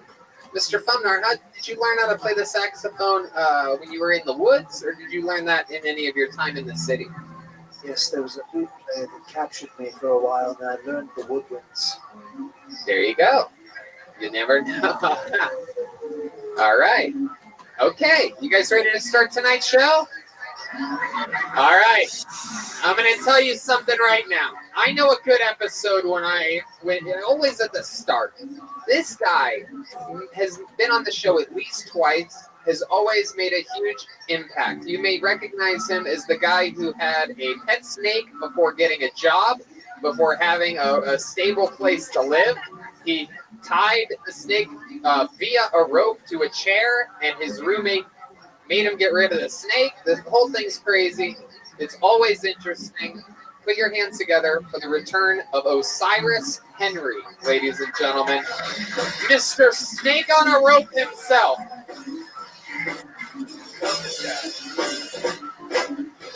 Come on, guys. It's the start of the show. One more time from Osiris Henry. Let's get into it. I appreciate it. Thank you. So generous with that. Thank you. So I'm getting into a new hobby right now. Some of you might have heard about it. It's called urban camping. It's starting to get really big right now. So you might want to jump in before the wave takes off, okay? It's going to be bigger than Coachella and Fanny Packs combined. So it's going to be huge, all right? This is why, okay? It lets you get super intimately familiar with LA, all right, which is like the best thing ever. So in my example, let me tell you, 2 months I've been living without locks, right? So by intimate, what I mean is you don't really, you think about where you can camp in LA, and you generally can't masturbate. So when you dream about places that you can get away with sleeping in parking lots. And so when you wake up with a pitch tent and some man yelling at you saying, no, excuse me, sir, this is not your house. So you can't live here all day. You're going to need to go. Thank you so much. And you can just keep it moving. Thank you so much. There you go. Osiris Henry. Now, this is your guys' first time probably seeing him, but let me tell you, this is the best set he's ever had on Kill Tony. Holy shit. Kyle, any initial thoughts on seeing Osiris? I like the look a lot. That's important, you know? Yeah. You got to have a good look. You have that. So much. So, there's that. I like you live outside. Yeah, he looks more like a woodland creature than the woodland creatures. Recreation. Okay. So I I was wasn't talking about yourself. living, but yes, I thrive in outdoors. That's it. Mr. Bucknar. I like how homeless people are starting to call outdoor living urban camping. Have you ever ran into this guy out there in the woodlands, Mr. Fumnar? Have I seen them? Yes, actually I have. Well, I bet was you. a I little bet you have. embarrassed at the time. You went on a few trips on mushrooms out there, and I stumbled upon them. But you didn't say anything? Osiris, shut the fuck up. Let us just Sarah Weinshank. Initial thoughts on Osiris. Is that like a bootleg Winnie the Pooh shirt, or? This is Quasimodo, who is a significant individual out here in LA culture, I believe. Quasimodo, isn't he a hunchback? There's another Quasimodo. Oh shit! I don't know what this urban camping quasi. Oh, yeah, he finds you. You don't find him. Sick. Wow. Unlike any employer. So Yeah, you don't Osiris, need those, let's please. get right into it. The comedy is still as great as it's always been. What's going on in your normal life? That's always the most interesting stuff about you, is the stuff that you don't talk about. So let's figure it out. What's been happening lately? What's your living situation? Still the same? Well, in between places right now. So currently looking for a place while mostly just saving on rent and getting a great cam. And then I'm trying to secure a job because I just had a job over the summer, and so it's harder to find a job right now. So you had a job, but you don't have a job anymore. No, right. What exactly. was the job? I was working at a summer camp. Yeah. What the fuck were you doing at a summer camp?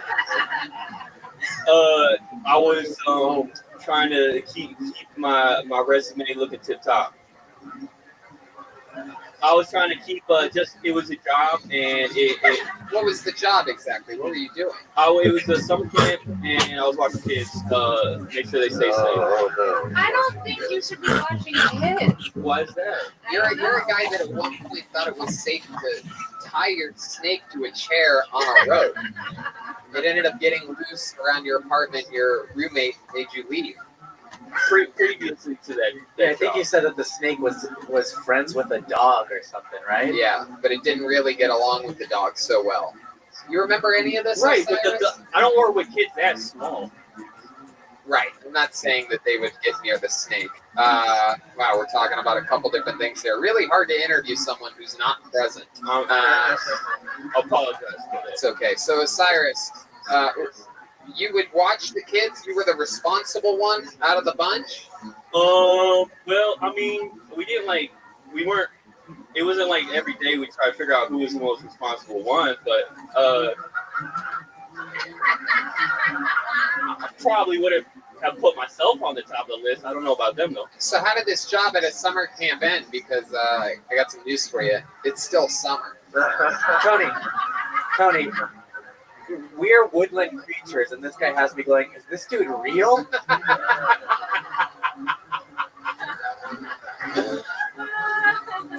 How did that end? I mean, I wish I had a joke. They just don't have AC at the school, so it just gets too hot for the kids. Do you like your kids more dead or alive? Dread or alive? Because you have dreadlocks. You don't have to answer that, Osiris. Am I even here? So what's the plan? Is this audience even here? We don't know yet. Okay. Osiris. Over here, buddy. Over here, Osiris. So where have you been sleeping? So like everywhere until someone finds me. Like I don't like to like throw out the location because homeless people are like it's like you get one and it's like a steady stream until you get a flood. So when they see me, Chroma Chris, I can't be telling people my spots. Hey, he's in bunk 7 still. Sorry. Living at the camp. Oh, gotcha. How many homeless people are listening to this? You don't want to give out your spots because you're afraid that the homeless people are going to take your They're called spots? comedians, Sarah. There's many of them here. Mr. Fumnar. Very efficient. You'd be surprised. Wow. So what's one of the, according to you, what's one of the strangest places that you've slept that you never will again? You said you slept everywhere until someone finds you. What's a weird place for you to where even you're like, wow, this is pretty shady? Or does it just become the shady? So okay, there was in Pasadena, like I thought I was gonna get anally searched. Anally searched. Like, What happened cabin there? search. Tell me about it. I mean, I don't know what they told him I was doing, but I was just asleep. And the next thing I wake up and he's like telling me to do 20 things at the same time, and I'm trying to pick one to do. And he's like, "You need to listen. You're gonna end up naked." And I was like, "Okay." Were you driving? I was just camping in a rich neighborhood. So I don't camp in the rich neighborhoods. Those are the ones that give you issues. Right. Yeah, because you don't fit in so well there, huh? I guess they don't. I haven't heard of urban camping. I should just bring avocados. Man, nothing you say works. It's almost incredible. Like, you ever think about doing whatever the opposite is of what you're gonna say? Like, let's try it. Let's try an experiment. That would take a long time. All right. Okay, I'm gonna ask you a question, and you try to be funny. Okay? Hey, over here. Buddy. This is the same problem. If you don't start answering these questions right, you're gonna end up naked. You understand me? So here we go. All right. Now I'm gonna ask you a question. I want you to try to be funny. You ready? And then I'm gonna do something else, and we're gonna experiment another way. You ready? Okay. So what's I noticed you have a hat attached to your back. What's the story with that hat? Where'd you get that from? No. Okay. Hold on. Wait. No, we don't need that. Let the tension build. Okay. All right, he's heating up. That was actually pretty good. Now let me ask you something. On that one, did you think about it and then think of what the opposite exactly is? what See, I that's did. then you already. I really You can't even do a fucking anything with you, dude. It's unbelievable. You already fast forward. about the answer. I was like, wait, hold up. Yeah, it worked. And then it worked. But they did. They didn't really laugh though. No, they did. Okay. They did. Now I'm gonna ask you again. Now, all right. Now I want you to think for a second about what the opposite of Vietnam is. Okay, ready? Here we go. Hey, what about that hat? Where'd you get that hat? Legoland. Actually, I don't know. That's very good. I do like the backstory of getting that hat at For some Legoland. reason, I'm laughing. That was better because it leads me to believe that since he works at children's camps, that he just stole it off a disabled kid at Legoland. Do you ever sleep with a homeless woman, and how was her hygiene? Wow, 2 questions at once. Fantastic question. For a guy that can't handle one question, you're really piling it on, Brian. I'll say most of the women in the homeless community are not how shall I say, They're crazier than normal. it doesn't. It's not very hard, is what I'm trying to say. With the most respect to them, but They're easy. It's easy to fuck a homeless woman. nothing will be easy for me in that respect. But I will say I'm not. What does that mean? What does that mean? I haven't tried, so I don't know. So I can't say. That would be me assuming. So the answer is no. No, I haven't slept with any homeless women. I'm sorry. I'm trying to be very respectful in my answer. All right, well. That was a mistake, and I didn't think about it. Big bush, sticky butts, easy to sleep with a homeless woman. Yeah. Here we go. Working at the camp, feels like a stamp. I'm going to have sex with that lady, cause she living on the streets. Oh yeah. Ra-da-da. There you go. And with that, ladies and gentlemen, there goes Osiris Henry getting the show started. Let's just keep it moving along. He's on Twitter at Osiris Henry. And the show has begun. Hey, look, everybody. It's David Deary, everyone. Oh, it's touching us as he walks by. How exciting. How about a hand for the band? They're here. They're present. Shirtless. Okay, this looks like a new name. Let's see what happens here. Put your hands together for Dan Veer. Dan Veer. Here he comes.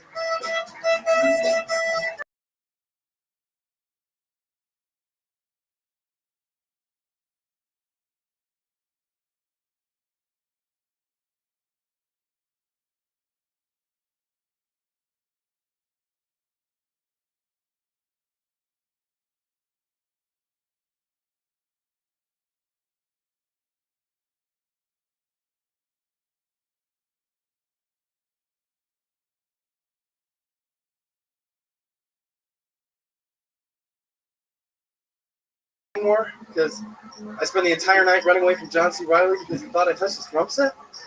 Because I know you touched it, you fucker. There's one rule of the house. You broke it.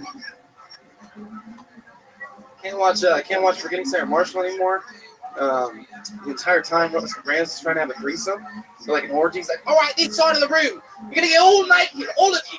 You're gonna go on a conquest of the clearest. You over there, you're gonna pull your titties out, right? I love to fall asleep watching ESPN though. It's basically just being read a lullaby by like a chain smoker. You just brought to you by a terrible set. Okay, Dan Beer. I remember you, Dan. Last time you were on, we found out that you do voices and impressions, right? I did Arnold, Walken, and Bush to start off. And then what was the breakthrough there? The breakthrough was different things. Charles Barkley, yeah, Russell Brand, the Coors Light beer commercial guy. Yeah, we loved the Coors Light beer commercial guy, right? Can you give this audience an example of that? Well, just take yourself and put yourself on that Rocky Mountain Road. Very good. Why don't you sit back and relax on the road to your next DUI?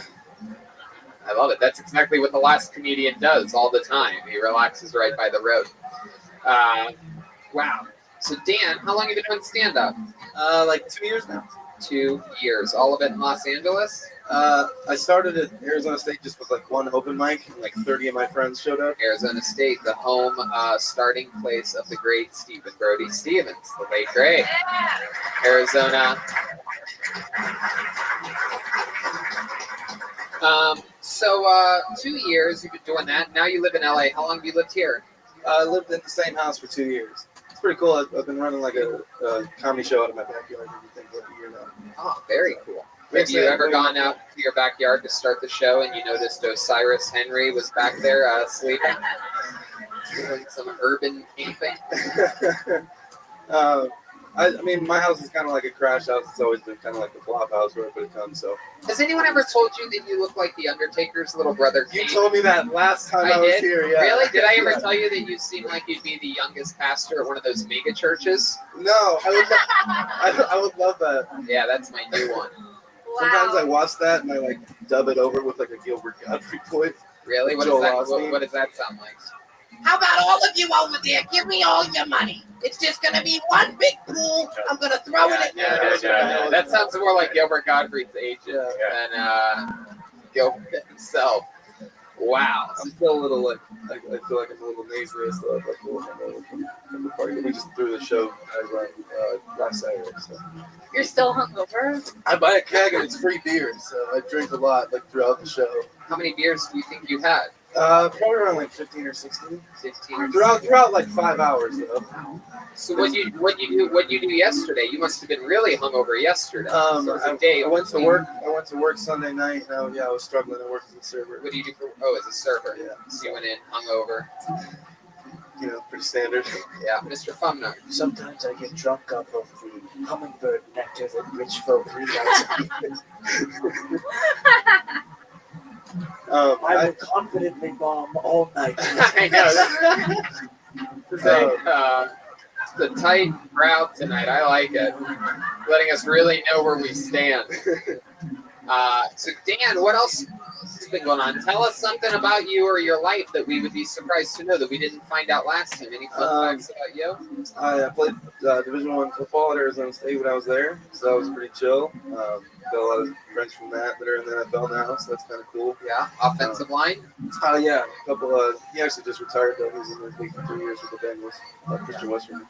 So there's a couple people. Demarius Randall, who went to Arizona State. He's on the Browns now. Other than your college football days, what else about you? What do you like to do for fun now? For fun now, I just hang out with my friends. I mean, I have 3 older brothers. I'm pretty close with all of them. 2 of them are chiropractors. One of them is living with me in my house. So it's like 2 of them, like the doctoral route, and then me and him with the entertainment industry route. What does the brother that you live with do? He's a writer and director. He's trying to basically just get a couple scripts read by somebody. So an urban camper. We have a house, But yeah, I mean, I work a lot. I do comedy a lot, open mics a lot. I just started following him on Instagram. And it's fucking hilarious, man. Nice. Some of your Jeff Goldblum impression, the one with, like Ray Liotta coming in. Yes. Yes. That's what it was. It was Ray Liotta we were Liotta. talking about today. Yeah. Because De Niro's on that. That's great. I did. I tried to do one of those face swap videos too about the Popeyes chicken sandwich. Like which one was better? What face were you swapping with? I started off with Obama, and then I did. That's racist. Wow. Yeah, people tell me how you black face swapped. It was like the same color as my face though. We noticed that your impressions are either amazing or really like 15% effort. Yeah. Can we hear a little bit of this Barack Obama of yours? I believe the American people deserve to know the results of the election. That's pretty good. That's all right. Sounds like a white guy doing Obama. Right. Yeah. So it's not, I'm not. I did Bernie Sanders. Okay. Let's hear some of this Bernie Sanders. This is a new one. This is probably going to be bad. Look, Mr. President Trump. I think we all need to stop worrying about these big chicken sandwiches, these wonderful chicken sandwiches, and remember the little spicy chicken nuggets and wings. It's funny that again, this is what we found out last time, is the ones that you think are bad are the good ones, and the ones that you think are good, like you went right into Obama, watch this, idiot. We're like, no. That was what started. All right, fair enough. Maybe you should just always lower the bar. Yeah, this is going to totally suck. Right? I feel like my better impressions are like the niche ones that like no one gets, and you're like, do the niche ones. That's what you told me last time, like do the niche ones. So I've been doing John C. Reilly a lot. Oh, let's hear John C. Reilly. That's what I started with. That was really good. Oh, that was the. You did that. I totally was paying it. Do it again. This is one rule in the house. It's just like Cookie's Files. It's just like Cookie's Files. Wow. That's pretty good. Oh boy, you got Red Band trying bad impressions here too. It's incredible. So who else? What else have you been working on? I've been trying to. I just got like my premise for introducing all these comedians who like flawlessly do TV and everything. So I've been trying to like stack on with that and like other shows that I could do. And I did doing like a Charles Barkley Ancient Aliens bit where like if Charles Barkley was being interviewed about like. In the 1995 movie Space Jam, Charles Barkley's powers were stolen from him when Bugs Bunny and Michael Jordan made a bet for the century. Yeah, that's bad. All right. Well, that's like the intro to it, and then it's just Charles Barkley being like, That's just crazy, man. How'd I get taken? I don't know, man. That's just a terrible time for me. I don't know about you guys, but it was knucklehead. I'm terrible. Have you ever thought about just doing actual blackface and walking around in a Charles Barkley jersey and just introducing yourself to people as Charles Barkley? Like going to Starbucks, getting a drink, and they're like, your name? It's so funny. My girlfriend's like, she's very PC. She's like, as soon as I released that video, she's just like, oh, honey. That's not the best look. Leave her. She sounds boring. I think the fairy has some alternate motives with you in the back. I said I like pussy, all right? You told me that for centuries. Oh, man. You are a master impressionist, Kyle Dunnigan. You have any advice for this young impressionist? Well, I think you do have a good ear for it, and you do really good impressions. Advice: keep trucking. Is that good? Yeah, that's good. Keep trucking. Keep trucking. Yeah. Get it? You think he's telling you that follow a career path in the trucking industry, the 18-wheeler, something like that. Just keep trucking by the Grateful Dead. Now you said you had brothers who are chiropractors. Have they told you any tips that you could maybe tell us? I mean, just depending on what your problems are, I would say don't crack your neck by yourself. Don't be the guy that's like, it's not good for you. But you know how to crack somebody's neck? Not really. They go to year. They go to school for like 7 years just to be able to do that. So I wouldn't trust anybody. This is my brother, certified chiropractor. Something completely embarrassing about you that you would be disappointed that you admitted on a live podcast. Oh man. I have 3 older brothers, so there's like so many things. One time in high school, at an assembly, I was crossing the stage and a kid pants, and I had like a laptop in my hand. So like I held the laptop because I couldn't drop the laptop and pull my hands up. So I'm like holding the laptop over my body. But I'm like, somebody pull my pants up. Somebody pull my pants up. Shit. So that was like a really like. I mean, I You was. do that as Obama.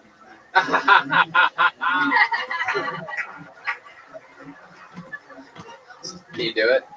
Yeah. I believe we have a national emergency. Hey, there you go. There you go. In the moment. All right, Dan Beer has returned to Kill Tony. There he goes, Dan Beer. Appreciate it. Dan Beer.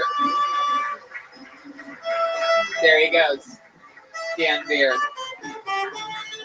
Hell yeah. Kyle, is anyone that you've done a voice to like ever like contact you, like Kim Kardashian or? Yeah, the Kardashians made a video. Oh wow! I made a video that was like, "We're mad at you." Yeah, we're mad at you. they made one. And I know Bill Maher's heard it. Not happy about it. That's great. Super cool. That's so cool. I pulled another name out. This is definitely a new name. This should be interesting. Put your hands together for Polly Wally. I would remember that one if I've seen it before. And I hope you do. Here comes Polly Wally, ladies and gentlemen. Because it's living magic. Hey, one more time for Polly Wally. Yeah. So, speaking of transgenders, okay, listen, you got these gay guys who live their whole lives as gay men, and then one day they decide they want to chop off their dick, get fake tits, and become women. And they still end up with guys who want to fuck them in the ass. Okay, listen, I love everybody, and I think everybody should be who they want to be. But here's my issue with transgenders, okay? They think that somehow God fucked up and put them in the wrong body. But God doesn't fuck up anything. I mean, take really ugly people as an example. God made them because we need to have ugly people in the world to make the rest of us look better. Okay, like another example, take retards, okay? Some people might think that God made a mistake with them, but obviously he didn't. I mean, if God didn't create retards, who would greet you when you walked into Walmart? Polly Wally, ladies and gentlemen.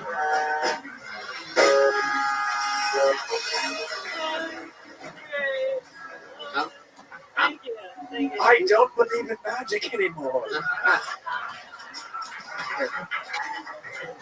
I'm going to be honest with you. I fucking loved it. There's something about it. It wasn't funny at all, but it's brutally honest. It's absolutely filled with hate. It could use some punch up, but it's very compelling material. It's definitely original. I haven't heard any of the professional comedians that I work around talking about anything like that. Can you do that as Obama? What did you say? Yeah. I love it. Mr. Fumnar. Can I just say I am half God, half deer, and I was offended. Wow. Wine Shanks, this your first time seeing Polly Wally? I know, this is my first time seeing Polly Wally. I like the Star of David necklace. I just feel like if you're gonna go the direction you went, you gotta have some punchlines in there. Oh, I completely disagree. I think just more hate, more pro-God, anti-human material. I mean, it's completely original, and sometimes that's what matters the most. How long have you been doing stand-up? Like a year and a half. Year and a half. All of it here in Los Angeles? Yeah. How often do you go up? You work hard at it? Yeah, I do. Yeah. Yeah. What's your day job? Oh, I just got fired. You got fired? Wow. Nanny. Who would guess that karma would hit you like that? Can you stop saying retard in our line? Yeah, I told the kid I'd kill him, so I think that might be part of it. Where'd I think he you- might have repeated that. Where'd you tell a kid that What was that? Yeah, What happened? I kind of I babysit. Oh. You babysit. I babysit and Shaping the youth of America. And what happened? You know, listen, the kid was a fucking maniac. These kids in LA are so fucking spoiled, and I was always like on the verge of this. He did not listen to me. He literally, last time I saw him, I told him, stop. You were on the verge of what? I wanted to. You wanted to what? You have to finish the fucking sentence. We don't know what the rest of your brain is thinking of. So what? Strangling. You were thinking of I strangling. was thinking, I didn't do it. How old is this kid? 6. 6 years old. 6-year-old. Boy, Like a little dick. a little boy, 6-year-old boy. And you were thinking about strangling him. Here, stand between Mr. Fumnar and Kyle. Getting way too close. So, what type of stuff would the 6-year-old do in which you would even think about strangling him? Literally, I told him no more crackers. We're gonna eat more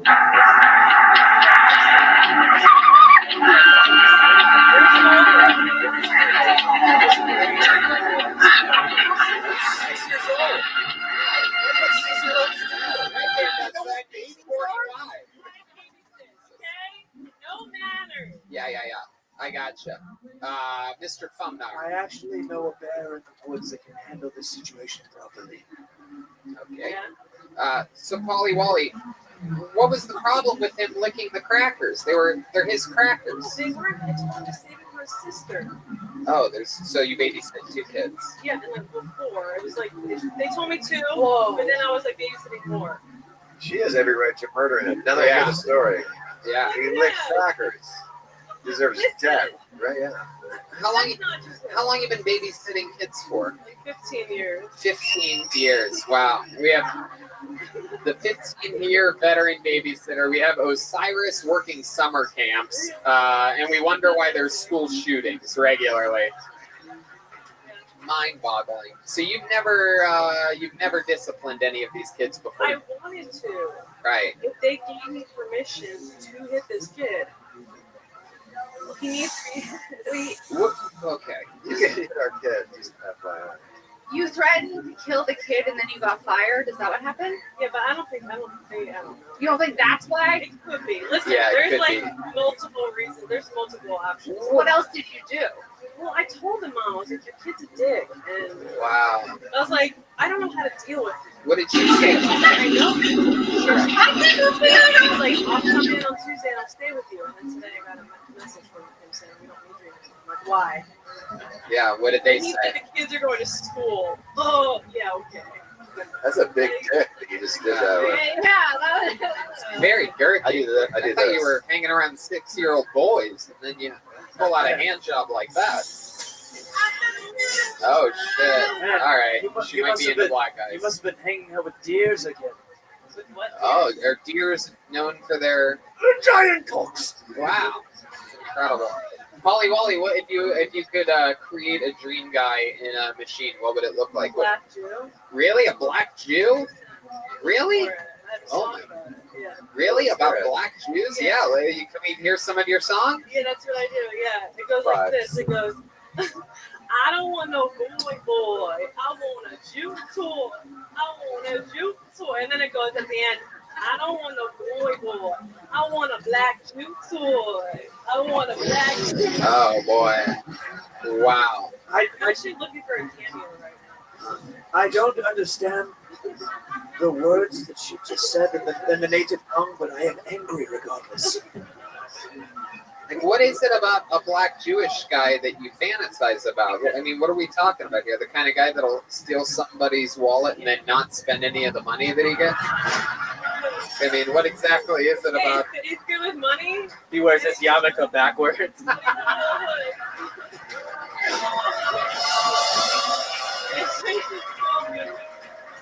That was really good. Wow. That deserved a real Joelberg chant there. But again, this audience is out of it tonight. I like it, though. So, Polly Wally, have you ever been with a black Jewish man? Have you ever met one? No, where are they at? Right. I don't know. I don't know. I don't really meet them. I think after building the pyramids, they just disappeared. They see me coming and they're like, Black Jews are as mythical as me and these fairies on stage. My goodness. Wow. That's incredible. So you're out there looking for like a star of David Robinson or something like that. Pretty much, yeah. Goodness. Or an Israeli. One of those. Haba. Can't believe I love it. I love it. I can't believe you just made that joke. I love it. The black guy's laughing. This guy seems like he could be black and Jewish, sort of, right? Yeah, is that your, what do you think about that guy over there in the yellow shorts? Black guy? He doesn't look Jewish. Well, I don't want it to look Jewish. Oh. It's brown and Canadian. It's the best we could do. What are we talking about here? Brown Canadian, black Jewish, apples and oranges. You know what I mean? Yeah. I love it. Well, Polly Wally, I mean, I have about 700 more questions for you, but we got to keep it moving on. Hopefully you'll sign up again and share some. Mr. Fumnar? Yes, he's dressed like an item that you would find in a Long Island City claw machine. That's absolutely true. You know what? I do have one more question that I have to ask because I have to know. When you said that you have a song, right, and then you did that song, when you say you have a song, like, what does that mean? What do you do with that song? Where do you music videos? You make I music rap. videos. I make music videos. Oh shit. How long have you been rapping for? And are you as bad at it as you are at babysitting? I think I'm better. What's your YouTube page? YouTube.com/PollyWally. Wow, I thought you were just going to say YouTube.com and end it there. My mind was about to be blown. Polly Wally, POLLYWOLLY. Yep. Well, there you go. Well, everybody's going to go check it out right now. Oh, wow, look at that. There it is. I thought it was youtube.com/transgenders just don't get it. I like that one. All right, there you go. Polly Wally, ladies and gentlemen. We're flying through it tonight. Wow. This is amazing. The people that we meet on this show are just incredible. I gotta see more of her material. I mean, that was the minute that she chose for her first time on Bill Tony. People born gay that turn into women and they still get fucked in their butt anyway. And God, I don't know. Yeah. All right. It's a lot to process. It really is. I'm still processing urban camping. Imagine for a moment the stuff that Polly Wally thinks of that she doesn't share with an entire room of people. All right, pull another name out of the bucket. Make some noise for Jose Raymond, everyone. Jose Raymond. Just step back from that ledge. I wish that you would step back from that ledge, my friend. Okay. Blacklisted. Keep it moving on here. Polly Wally choking out. Yeah. That's probably a black Jewish guy that's running for his life right now. Okay, how about Rafael de Camargo? Hey now, Rafael. Oh, step back from that ledge, my little friend. Step back from that ledge. One more time for Rafael. I've been gaining weight, and I've been getting a lot of shit from my family, who all lives in Brazil. And once a year, I'll hit up my grandma and be like, hey, I still love you, I still think about you always, and I miss you, and I'm sorry I've been so busy. This year, she responded with, hey, I saw a photo of you doing stand-up. Are you getting fatter? And I was like, yeah, thanks for pointing it out. And then she was just like, you know you don't have to be fat to be a comedian, right? And I was like, yeah, you gotta be able to be a bitch. Like, shut up. I didn't get a response, and then a couple weeks went by, and I got a package in the mail. It's 2 pounds of my favorite Brazilian chocolate. Made it through the first pound, there was a note. So I picked it up, and it said, who's the bitch now? And it was me. Never went back on my diet. And that's it. That's all I got. Thank you, guys. Okay. Oh, man. Raphael de Camargo, ladies and gentlemen. What a good Polly Wally talent cleanser. Yeah. Yeah. We needed that. It definitely was. More jokes, less hate from you. Yeah. From the last comedian. It's the first time we've had a goth Eric Cartman on this show before. That's exciting. I've always wondered what that would look like. Welcome to the show. It's your first time, right? Second time. Oh, really? What happened the first time? Can you remind us of any highlights that we found out? I talked about being circumcised when I was 8. Oh, boy. Yeah, circumcision. that was traumatic. Talked about that. I'm from Brazil. Don't really watch soccer. That's what they asked me. The circumcision at 8 years old, that happened in Brazil? Happened here. So the doctor, when I was born, my mom was uncomfortable with it. So she was like, no She was circumcision. uncomfortable with your foreskin? With them touching me, with like them giving me the operation. Oh, wow. So then when I moved to the States, I was 8, and the doctor was like, it'd probably be a good idea. So she was like, all right. Wow. Jesus. Did they cut it off like Fogo de Chao?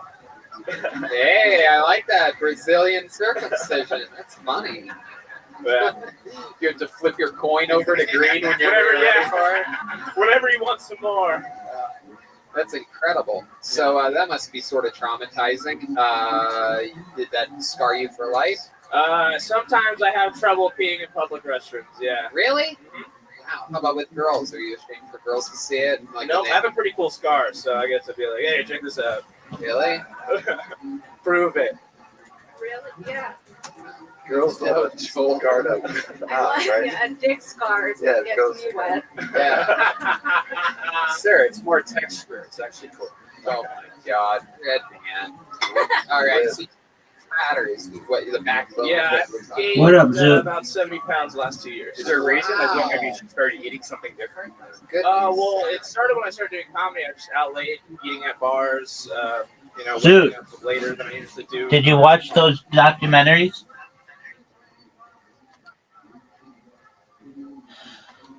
Zoot.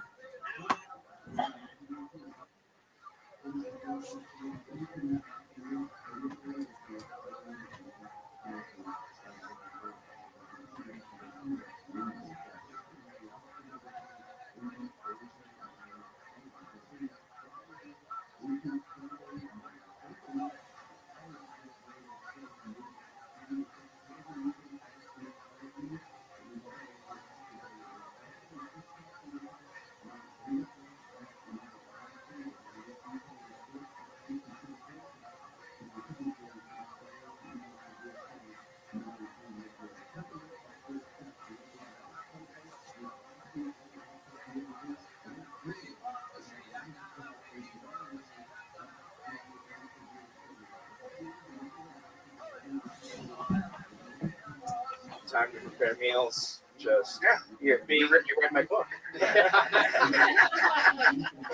So yeah, just not really properly taking care of myself. Woo! Go to be a trash can. My goodness. So, Raphael, what do you do for work?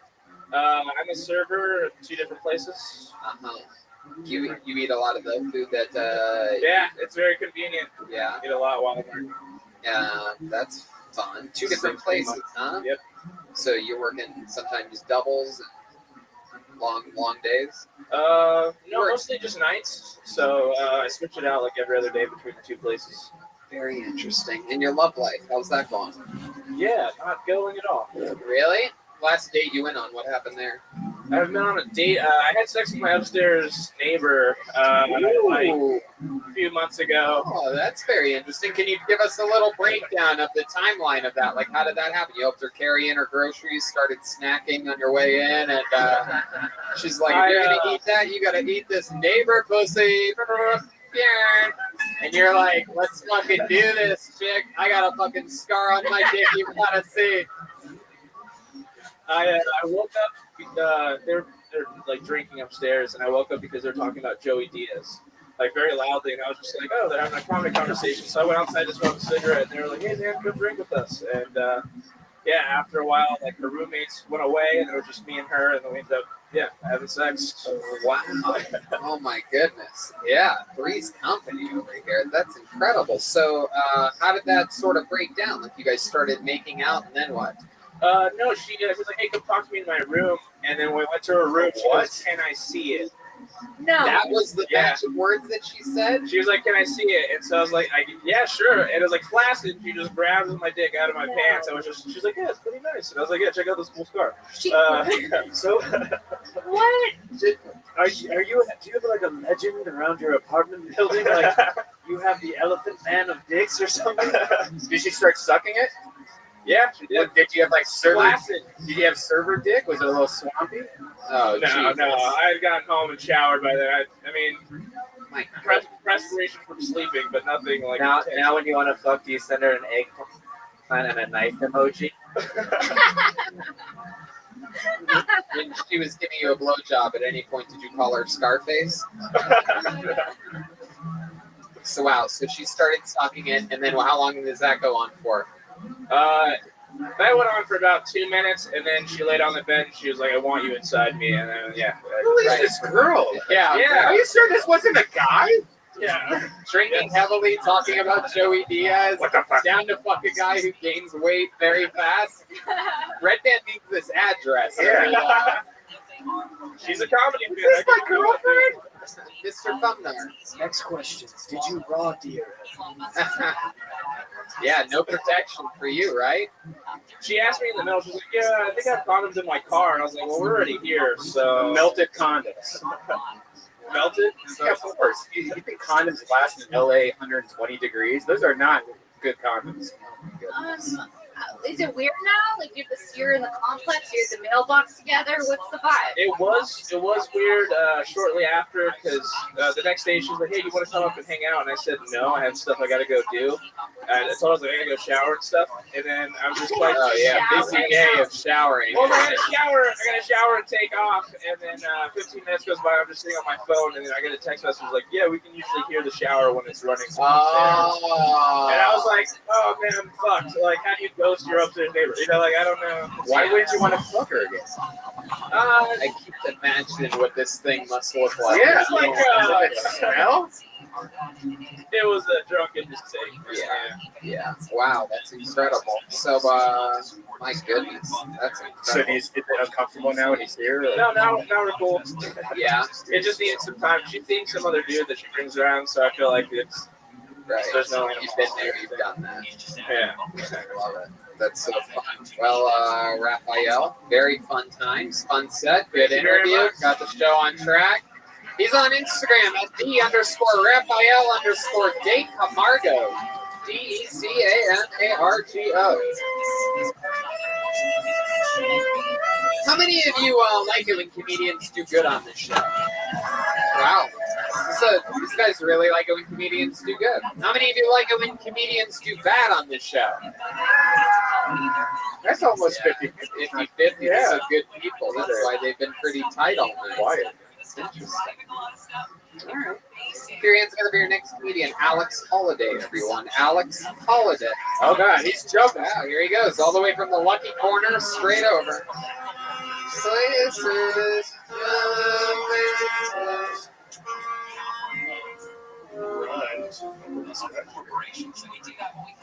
Shiny dog, did you hear tonight? Oh yeah, I love dogs.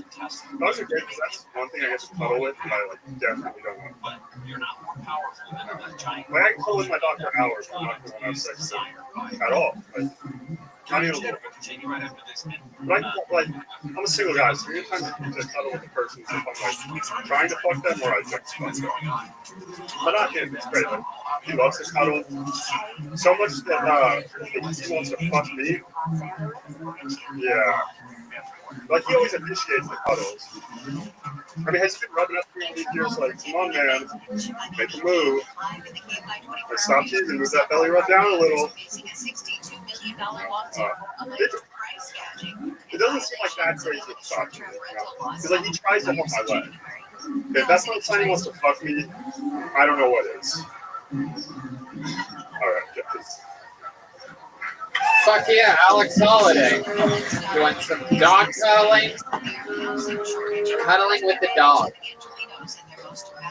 Welcome back to the show, Alex. We've had you've been on the show quite a few times. You've been doing stand-up for how long? A couple years? 4 months. 4 months. Yeah. Wow, look at that. 4 months long, and we already know that you work for your dad's security, home security system place, and the stand-up thing about you is obviously that voice. Yeah, it's been.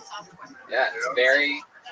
This is the third time this song's been played. No, I know. It works every time. Every single time. It's going to happen anytime you get pulled out because it is the standout thing about you. There you go. There's also the Kermit the Frog and the Everybody Loves Raymond. Yeah. I love it. So you have a wacky voice. How's life been going on? What's been happening? It's been pretty good. I mean, nothing too crazy since last time. Last time I was on the show, I had just come back from the music festival actually, so mine was kind of out. What music? Firefest? No. But it was hard summer. Oh shit! Ooh, why? Tell me what that means. Weinshank's a hip one of my hipper friends. Tell me what that is. Probably like some EDM music and like maybe some ecstasy Molly going on, and your brain is out of it, right? Of course. Oh, somebody's dad listens to the show. I would know. No one that goes to Hardfest and doesn't roll. Whoa. I don't believe that's no thing. Hey, brother, it's all here.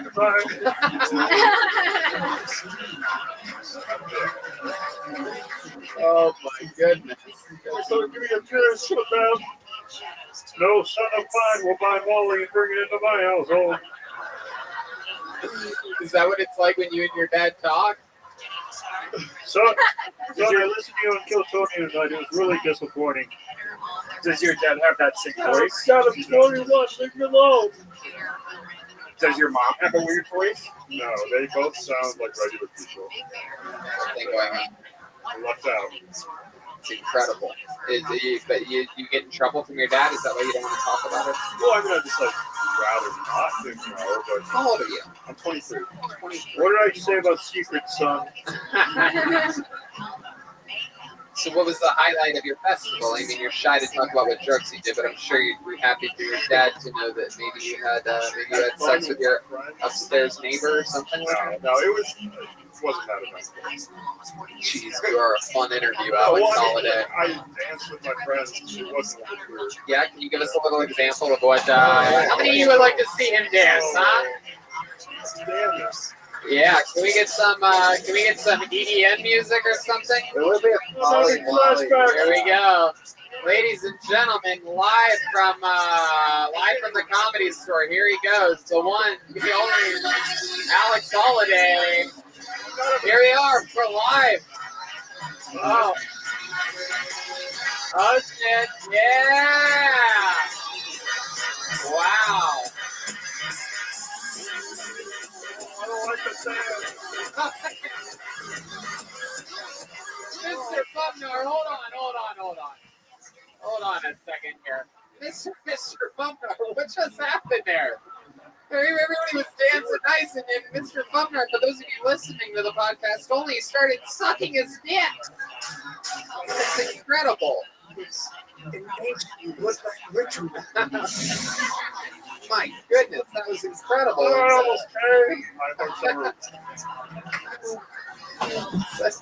Was that you, Alex, that said that? No. Yeah. My hard summer was, no son of mine will come with a deer. It was a hot deer, Dad. It was a hot deer.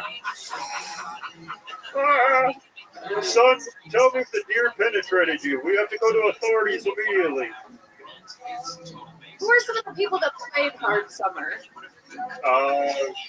R.L. Grime. You know who that Oh, is? I know R.L. Grime. I'm actually a fan of his work. Yeah, it was very good stuff. Yeah. Very good. Yeah. Big fan of R.L. Styles. Yeah. No, that's fun. Yeah. I like his song "Tell Me." Did he do that song there? He did, yeah. That's like his big hit, right? Yeah. That's cool. Like, yeah. Yeah, I thought you had a good set. I feel like you could be a little more confident, but I thought that you had a good set. One of the best sets of the TV, I think. Even though that we've talked about it on this show multiple times, I would suggest for a guy like you, and you might hate this now, and I've I worked very closely with a couple friends that I've come up with that have also had things with their speech and this and that, right? Something that's really standoutish like that. I would still say acknowledge at some point, every time, even if just for a second. Hi, I'm Alex. I sound like I'm Alex. I sound like this, or whatever it is. You know what I mean? Hi, I'm Alex. I sound like I was just chugged a glass of milk.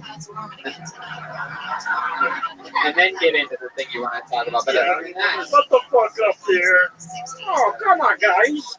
I'd raise the stakes a little bit. You got to cuddling the dog thing there, and you say maybe the dog wants to fuck me, but like I don't know, you're there, you know, figure it out. Yeah. I mean, you've been doing it 4 months. Yeah. That's great. Yeah, for 4 months, you're way ahead of your curve. You have a little bit too much of an attitude, if you ask me about it. A little bit too much swagger, but there you go. Fun times. Alex Holiday, everyone. Every day's a holiday with Alex Holiday. Wow.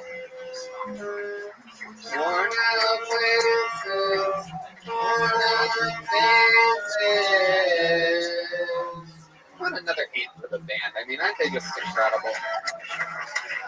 Okay. This looks like a fun name. First time, I'm guessing. Put your hands together for Caitlin Attard. Caitlin Attard. Here we go.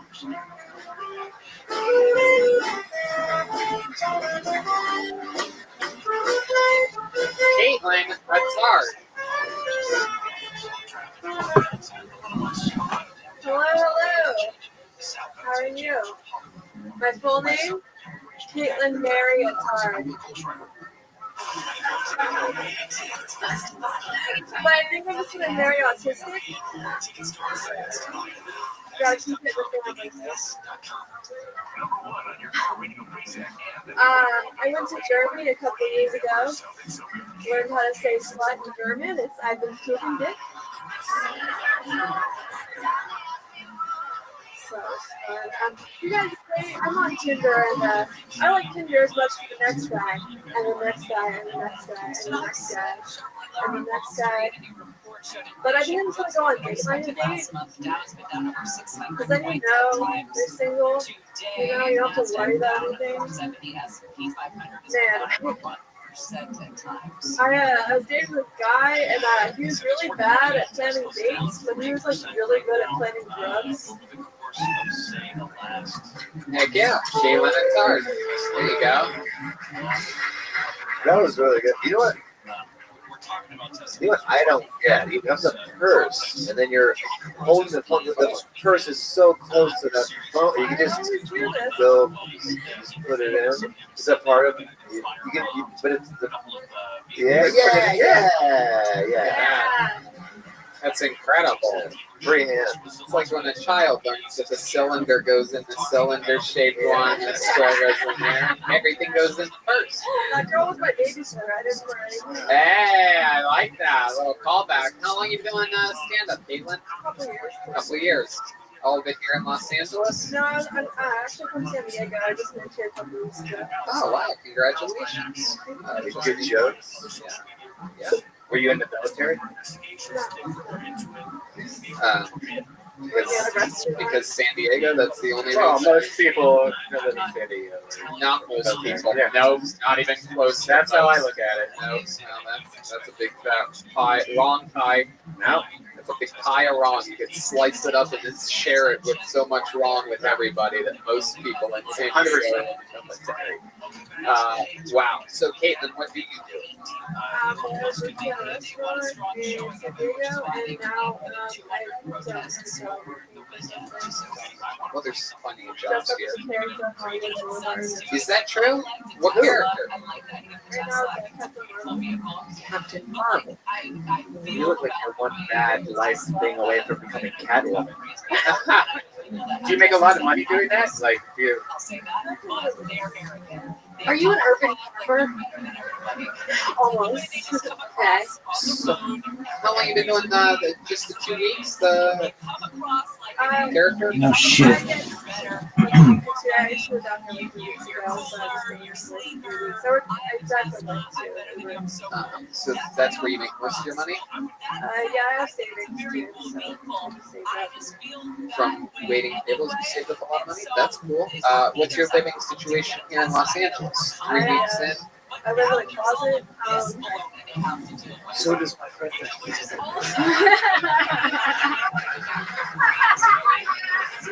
Is that?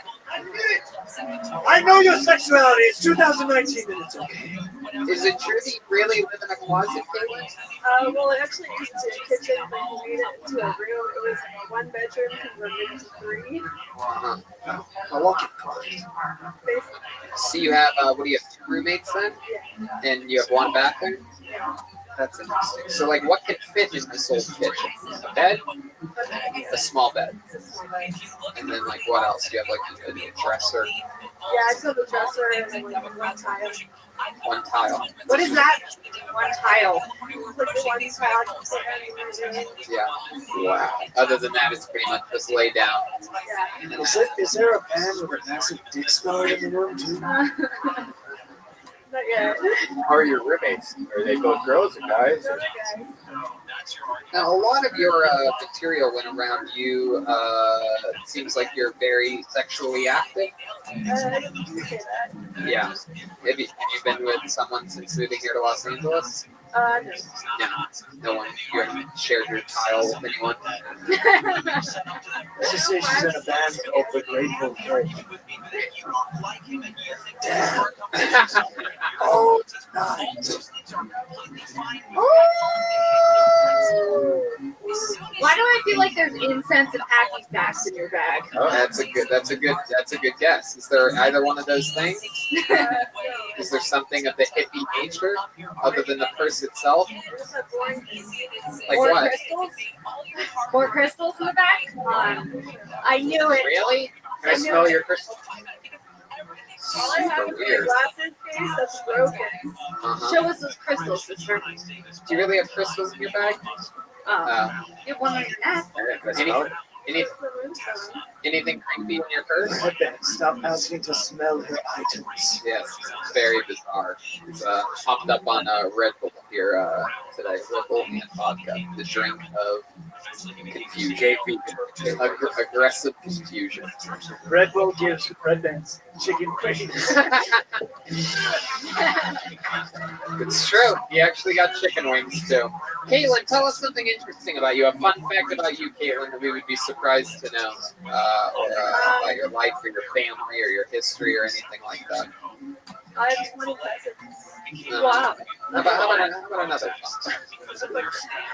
Yeah, my father was a kid. Who cares? I broke my arm in 2nd grade.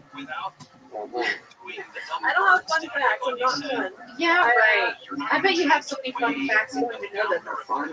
I can tell you fun facts. You have a rainbow back home. One time I was drunk and I walked on the freeway. That's fun. That's just stupid. How about this? You said that you learned what slutty is in Germany, and most of yours said had to do with being so. What's the most crazy sexual thing you've ever done in your life? Oh, Here we go.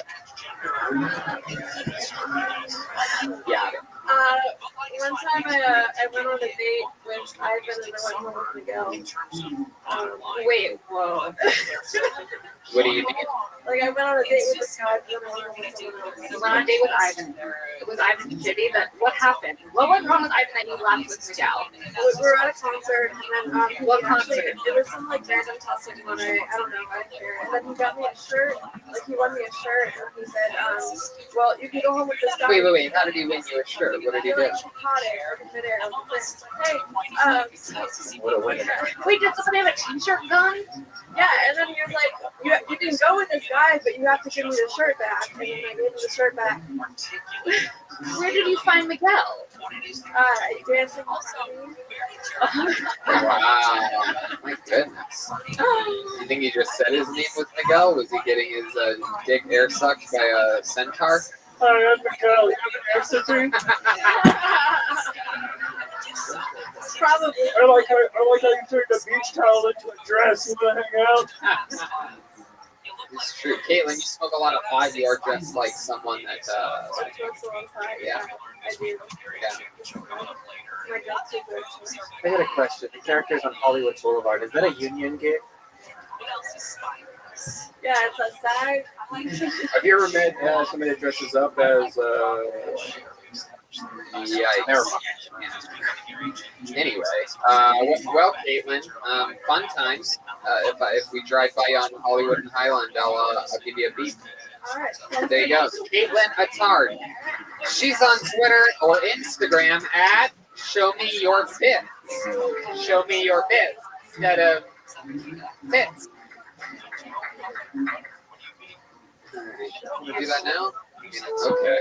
I'm so worried about everybody. Yeah, I know. It's very interesting. Sometimes the bucket is a little bit stranger than other times. I'm not worried about It seems like a lot of people are slightly mentally unstable here tonight. This is unlike any episode we've ever seen before. No, I'm kidding. It's always like that. But not always this extreme. But that's what's fun about a live, unorthodox, raw, completely unproduced show. Anything can happen. Except for this one part. It is produced. There is one young man who is a regular on this show. Every single week he writes and performs a brand new minute. He comes from a long history of some great regulars, like the great Sarah Weinschenk, who's here, Ali McCoskey, who just spent the weekend opening for Joe Rogan in Denver, the great Kim Congdon, who is a legend, and in New York. Ladies and gentlemen, Malcolm Hatchett. Here he is, William Montgomery, everybody. I'm crazy for Here he is. It's William Montgomery. How's it going, y'all? I work for Mosquito Goggles. No, but seriously, I have been snorting a bunch of catnip recently. Don't worry, I have a hold on it.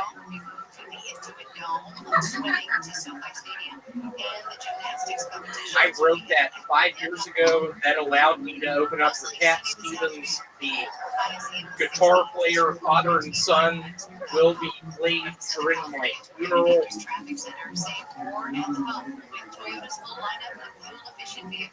Missy Elliott taught me that one day if I could escape from the dungeon in the basement of my father's insurance agency, if I could put my mind to it, I could become a dancer.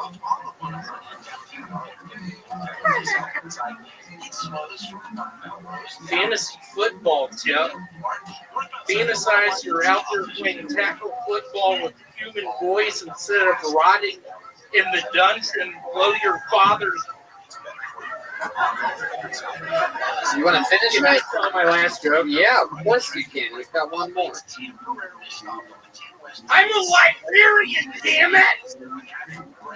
This is an impression of my dad paddling me in the dungeon when I haven't been using my library voice. Ah, all right. Very unorthodox, as usual, for William Montgomery, everybody. There you go. Another new set from William.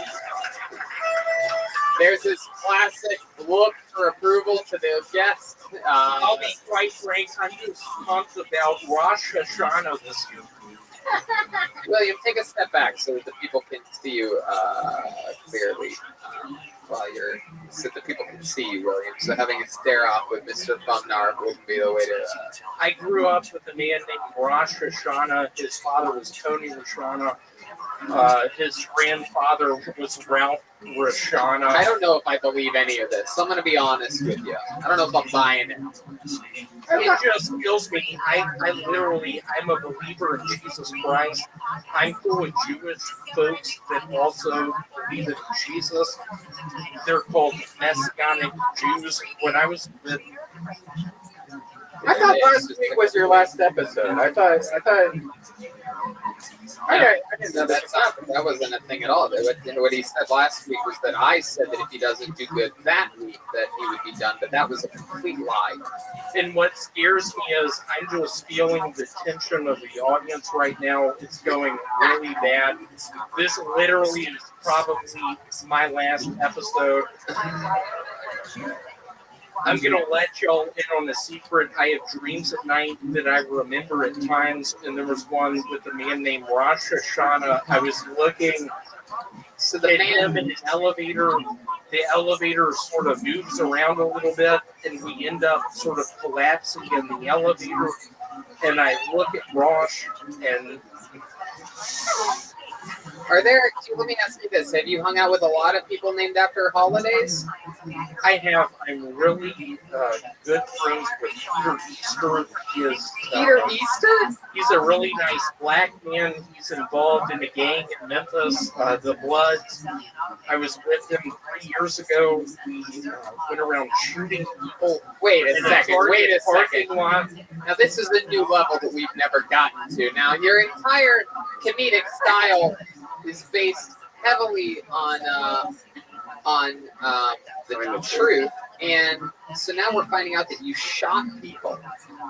Peter Target, I remember being in his Ford Taurus, purple version of a Ford Taurus, just telling me, William, pull the trigger, don't breathe. I found myself in the passenger seat of that Ford Taurus, passing out, looking up, seeing. Who's Peter Target? Mr. Funknar. Peter Easter. Yeah.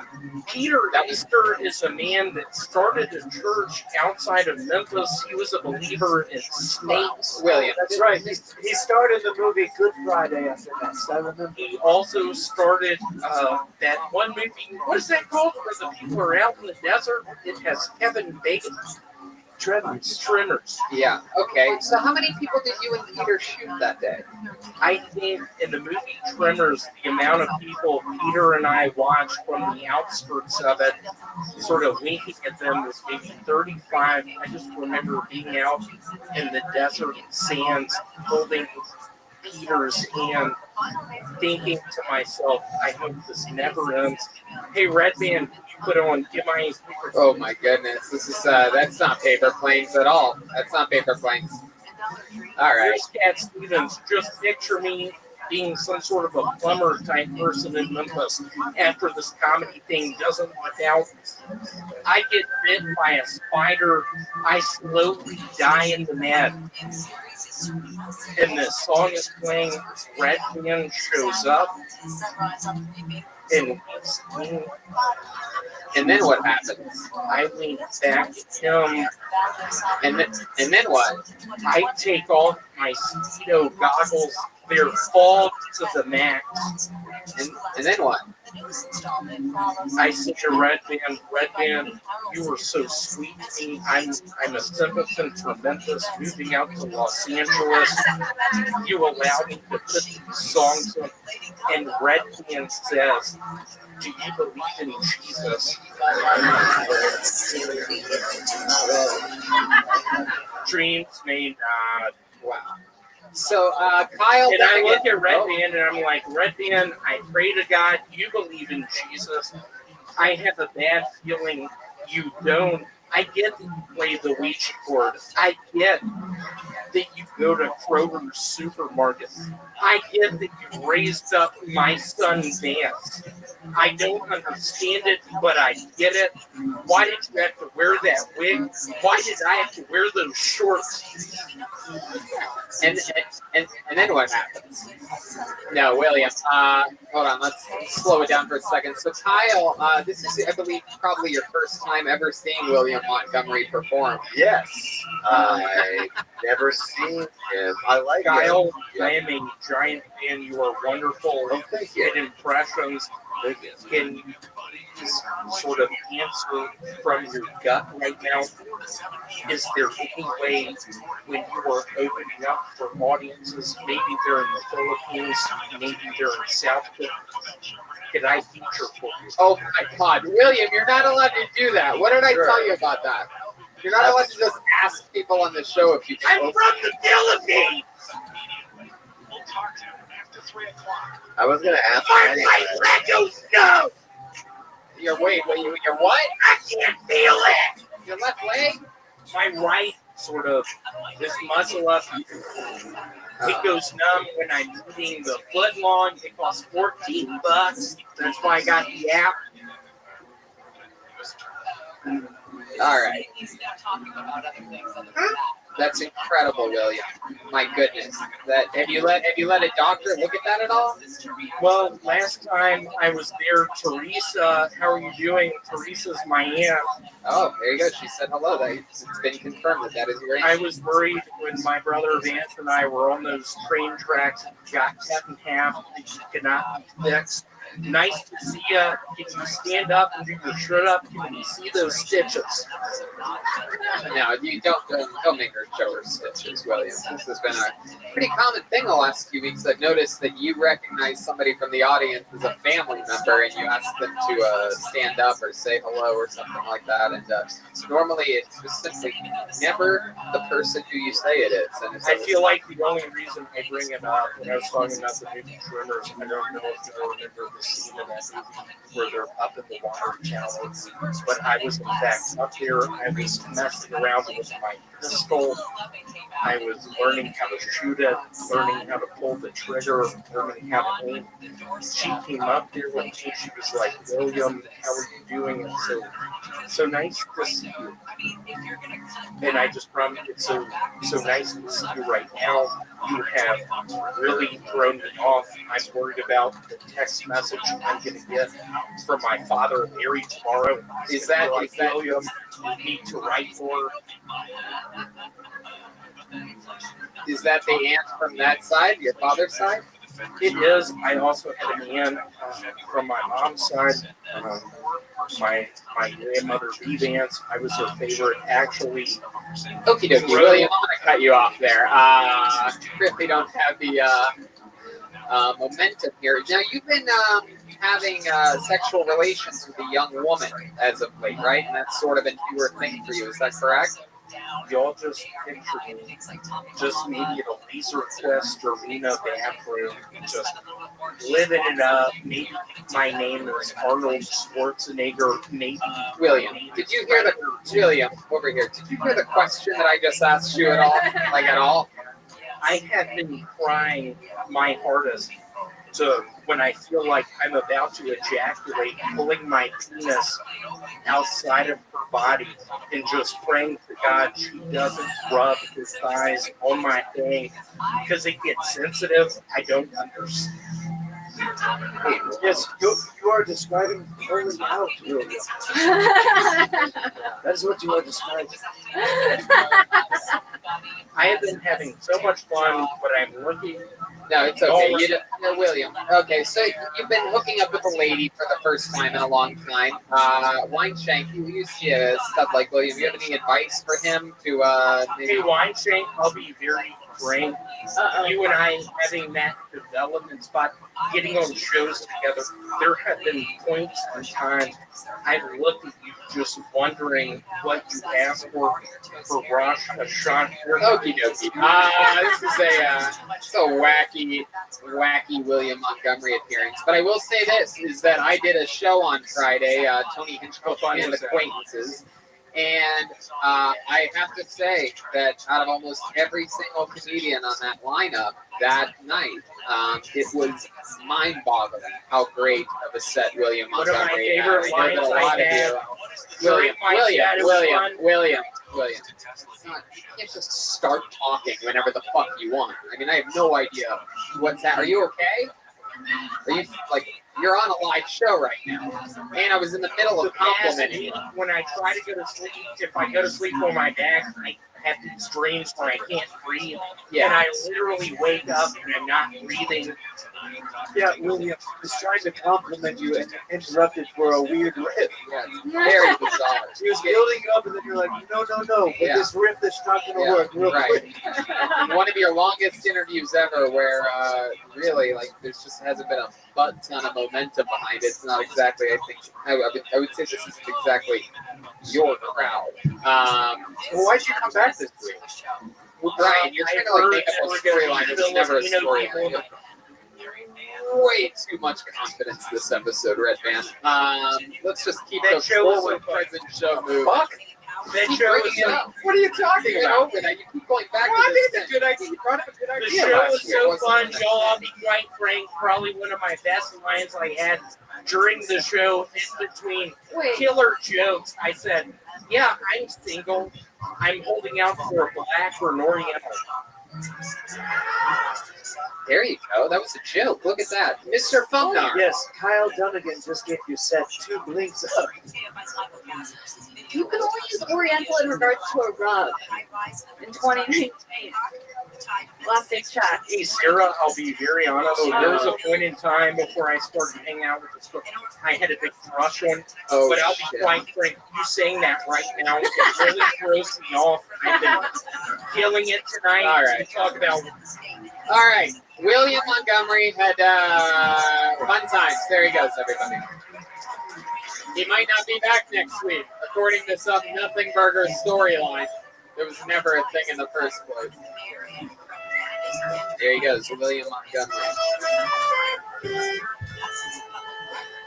What's happening? You guys think we should go to the bucket one more time, huh?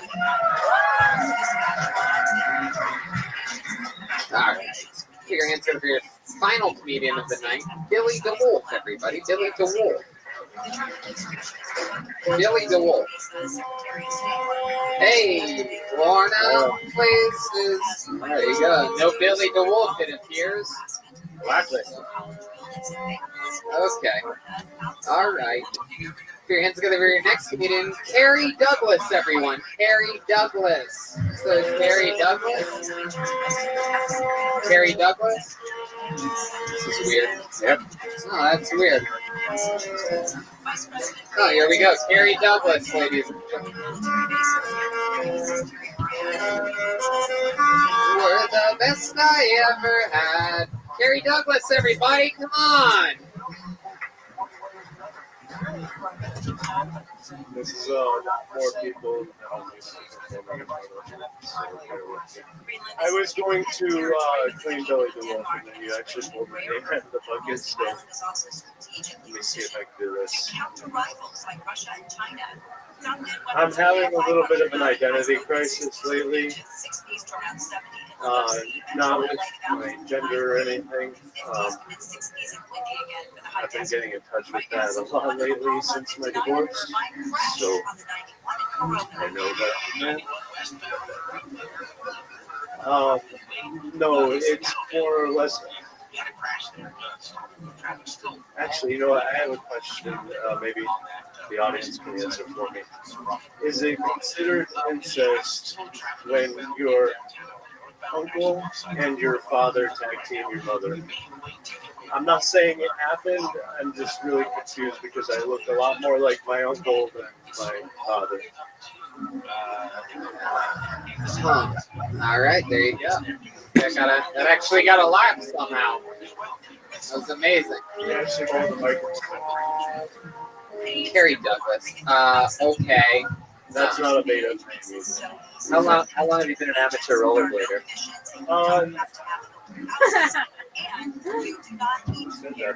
Wow. Does it matter? Does that matter for the answer? It does because one of these guys joined me rollerblading last week, and I wanted to make sure. Is that really true? It was this guy. I don't know what's happening. Try harder, dude. Carrie, you did? Is that why you're like this? How long have you been doing comedy? On and off for 3 months. On and off for 3 months. How long have you been doing acid? On and off for 3 years. Yeah. What do you often do after taking acid? Are you on acid right now? No. You've done so much that it I affects did the it. acid, and now I'm doing Oh, the acid. We're trying to do comedy. The acid inspired you to do comedy? 3 years. Jesus Is Christ. this a riddle? This is real, yes. So the real story is my heart stopped. I died for about 30 seconds. When was this? 3 years ago, and Is everything 3 years ago? Everything started 3 years ago in your fucking life? Yes, because that's as far back as I can remember. Sure, Mr. Funmeyer. Can I just say that I'm starting to appreciate this audience's sense of humor more because the biggest pop that you got during your set was when you said your heart stopped. Somebody started an applause break. I think they finally started coming around here right towards the end. So this audience is like a fine wine. I didn't understand you at first, but now I'm starting to appreciate you. So 3 years ago, your heart stopped for 30 seconds. What was that about? How did that happen? I have epilepsy. It's rare. There you go. So it's a really rare form of epilepsy that fucks with my memory. But what happened was my heart stopped, and my Okay. Mr. Funmeyer starting the applause break. my ex-wife was a very bad agent. She had them. There you go. I say that because I'm worth more dead than alive. She had them restart my heart, and so here I am able to tell these. How did she restart it? CPR? Oh, she didn't do it. She told the doctors to, and they pumped me with adrenaline and got that shit going again. No, they didn't clap for that part. Ooh. Wow, look at that. Wow. So how old are you, Terry? Older. Uh-huh. Okay. How old are you? I am 35. 35. You don't look a day over part-time werewolf. So what exactly do you do for work? I am a server for California Constitution. Oh, wow. Look at that. To get away with that, I have to pull the hair. I love that you'll admit that, but not your age at first. Incredible. You didn't have to work for that at all. Because you already got the age for both of those. What do you like to do for fun? You seem like a very, to say the least, simple soul. That's the nicest way I've ever heard Tony Hitchcock call someone a retard.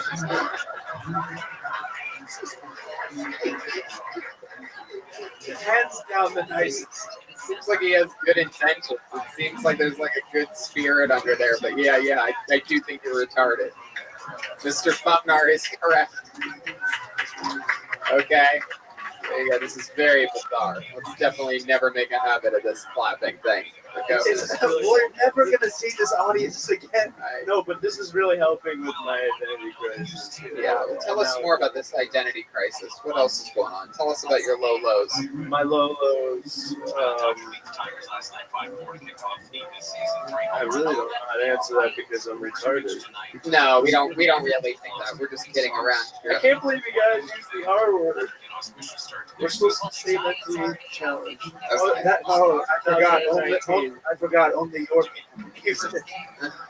That's a my people word, okay?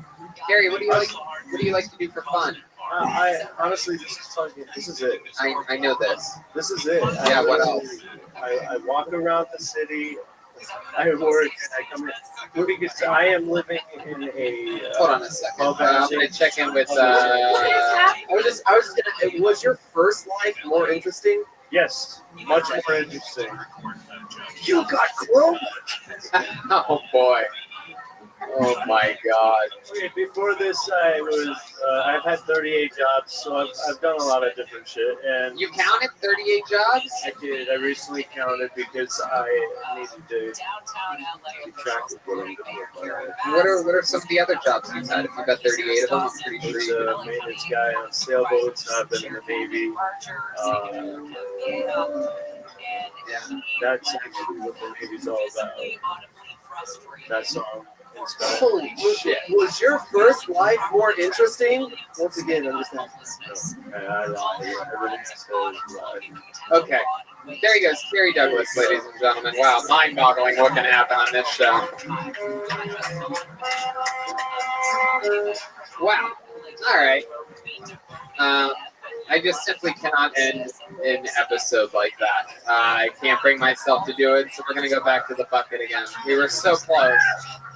So close. This is amazing. Maybe we should find a new way other than a bucket. Maybe there's a better system. Maybe after I've been doing this 6 years and 3 months, and I think today is the day that this show may change forever.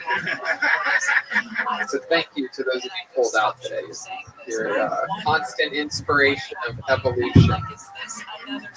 How about Katie Young? Is Katie Young here? Looks like everybody left. Yeah, Everyone else out of media. No. What are you doing? Wow, you're just out of control. This fucking guy. Nope, you're not Katie Young. Put your hands together for Chuck Rock. Chuck Roque. Everybody literally left. Wow. That's interesting. How about anybody from the audience sign up tonight? Did you? You signed up? You right there? What's your name? Hershin? All right, ladies and gentlemen, put your hands together for Hershin, everyone. There he goes. This is the first time he's been on the show. He's been sitting in the front row all night, right in the heat of the action. One more time, good and loud. Your final comedian of the night, Hershin.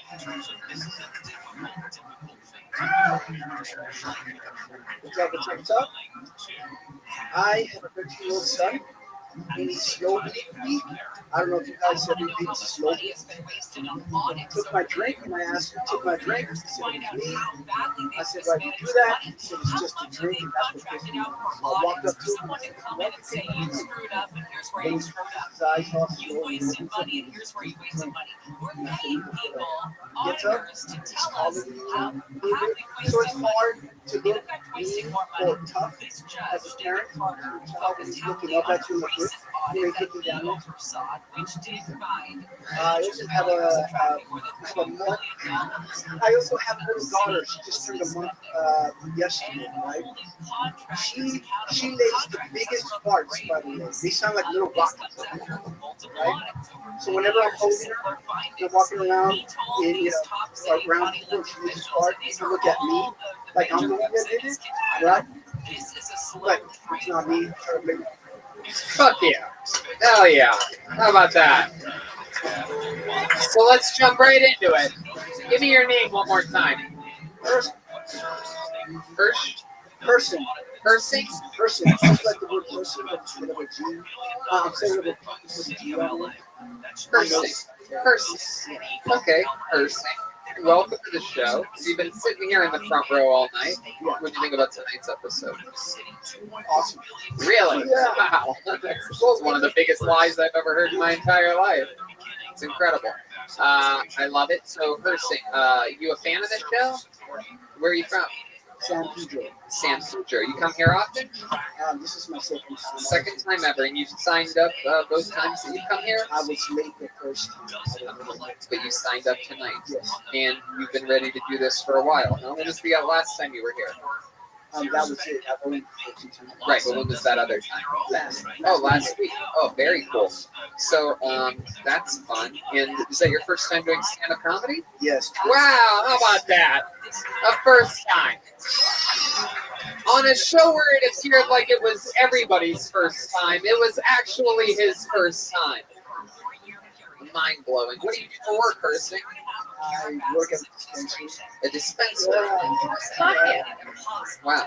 Is the dispensary that you work at open from dusk till dawn? That was for you. You like that one.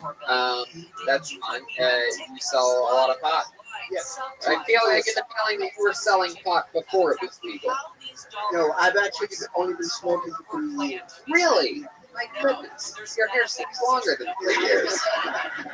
Everything started 3 years ago. The last name? Oh, yeah, the last guy. Yeah. Oh, yeah. Everything was 3 years ago. Yeah, you saw a guy with his heart stopped. You're like, man, I need to start smoking pot. This shit's crazy.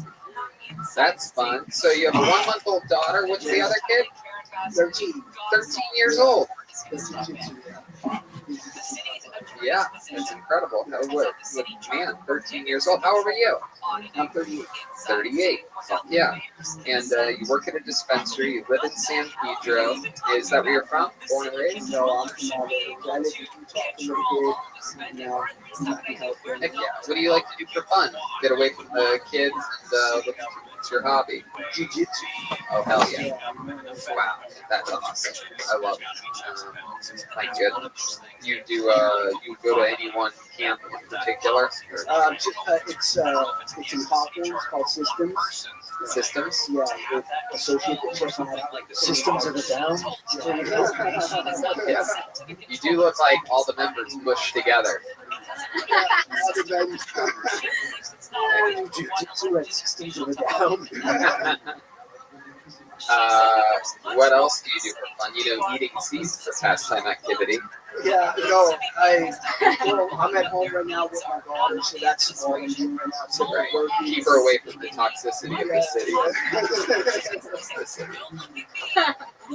So like an average day for you, you wake up, grab a brush, put a little makeup, hide the scars, okay, to the shake up. Why'd you leave the keys up on the table? What was the most day of your life? Maybe like the other guy, maybe when I was in the Navy. Yeah. Well, you wanted to. You were in the Navy? I like that you got that one. You gave me the fucking motherfucker point. I got a lot of Systems of Down references. I'm just getting started here. This is all right, forget it. So you were in the Navy? With 4.5 years. Wow, that's so cool. Were you ever deployed anywhere? Kuwait was the farthest way, but no, we holy shit, Kuwait's a big deal. What did you do in the Navy? I was a helicopter mechanic, but if I was in flight deck, I would land helicopters. So you have been getting high for long 3 years. Incredible. So wow, that's a lot of fun. Any other fun hobbies or anything about your life that we would be surprised about? I don't drink because I used to drink in the street, but I used to get in trouble. Wake up in the hospital. Wow. Now you don't drink at all. It used to be BYOB, but now. Yeah. So the joke about your son was it from when he was younger? No, this was maybe about a month ago. He took my drink and I asked him to take my drink. Oh, just a generic drink. Oh yes. I'm sorry. My son couldn't drink it. Oh, I take me seriously. Wow. So what type of blacking out would you do? Like everybody's going to the party, have a good time? Well, I would black out, like hanging out with you. The next thing I would wake up in the hospital. In the hospital? Oh shit, Mr. Fumnar. I have a segment that I'm on the pitch right now, and I think it's perfect. I think he should lip sync while Tony Hinchcliffe does System of a Down. No fucking way. Mr. Fumnar, no, absolutely not. That's not a thing. And to establish how not a thing it is, we're completely not going to do it. But now you have established a thing that will disappoint the audience because you definitely can't do that. Anything else crazy about you before we move on? Well, I got knee surgery. I hurt myself. And I don't know if you guys ever had knee surgery, but you get these stitches that are supposed to dissolve. Well, mine never did. The guy must have put long stitches, and I have a stitch sticking out of my knees. Get the fuck out of here. How many of you want to see us remove this guy's stitch live on the... No, I'm kidding. That's another thing. We're not going to do. The look on his face is like, what the fuck, dude? Does your knee look like Frankenstein? No, it's just a stitch sticking out. Does it look like that guy's scarred kid from earlier? Why wouldn't you like just cut it off or like burn it off or something? He pulled it and it was pulling from the inside. Oh. So I go tomorrow for surgery. Oh, tomorrow?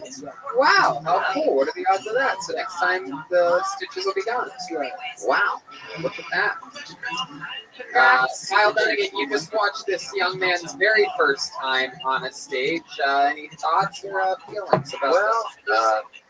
I think the first time that was great. You're telling us something had happened. That was good. First one, maybe add like a layer to. Like, I think we were waiting for another thing, right? It felt like a setup, and then maybe add some lies. Think a little page of William Montgomery. What was that last picture you were doing? Oh, about the 1-month-old daughter farting, and then they thought it was you. Yeah. Yeah. People look at me, and I try to blame her and I feel like a kid because I'm leaving a date. And she's just chilling, and I know it's her.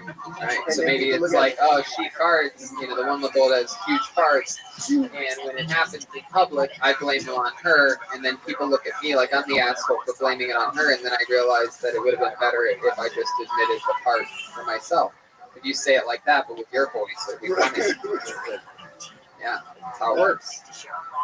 Because then, like, add lies, though, And the baby farted, like, I felt bored because the baby's a fart, like, pushed me through. Let me ask you this: like, when you blame it on her, how do you say it? Like, "Oh, damn, girl, what the fuck?" Yeah, that doesn't seem believable at all. Yeah. Oh, I get conversation with the baby. Hey, what'd you find? Yeah, that's that kind of thing. I love it. I'm thinking it's a chance class. Person, you have a great energy about you, man. You're very present, very fucking cool. First time ever doing stand-up comedy. Former Navy American hero. He's been to Kuwait. He does jiu-jitsu. He's raising his kids. How loud can this place get for a cursing, everybody? I love it. San Pedro's very own Ursing.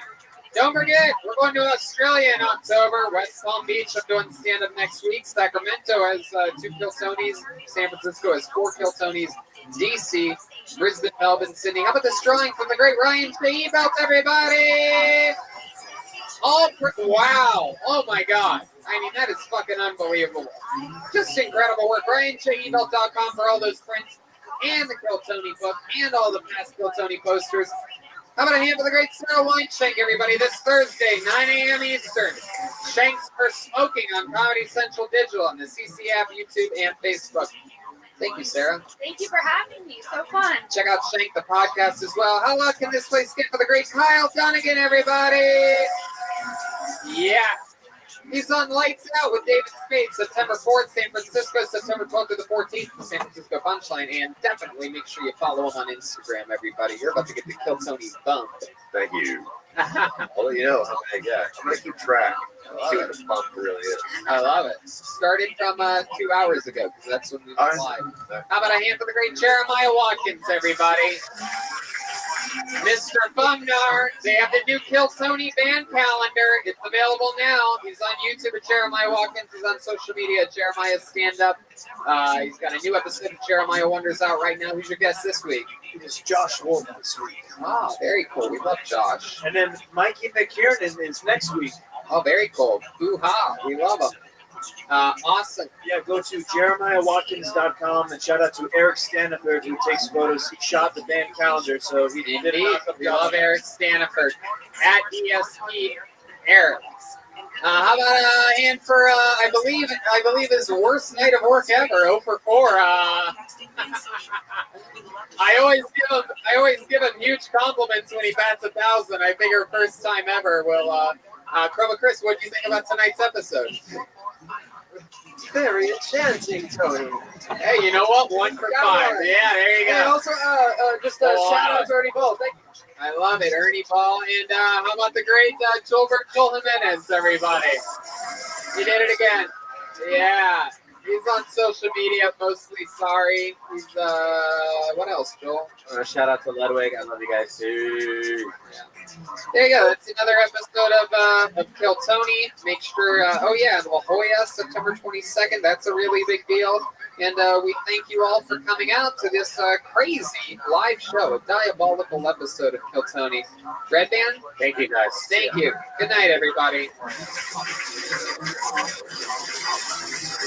All right, we're going to take a picture.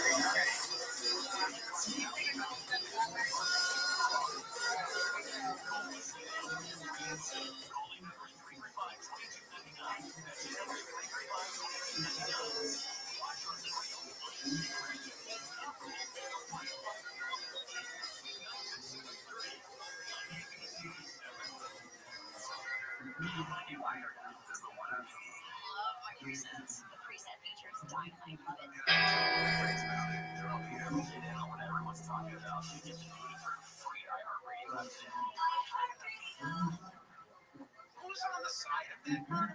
This is not politics. This is not political debate for South Florida debate. 2 different ways of approaching a problem. This is just an out and out murder.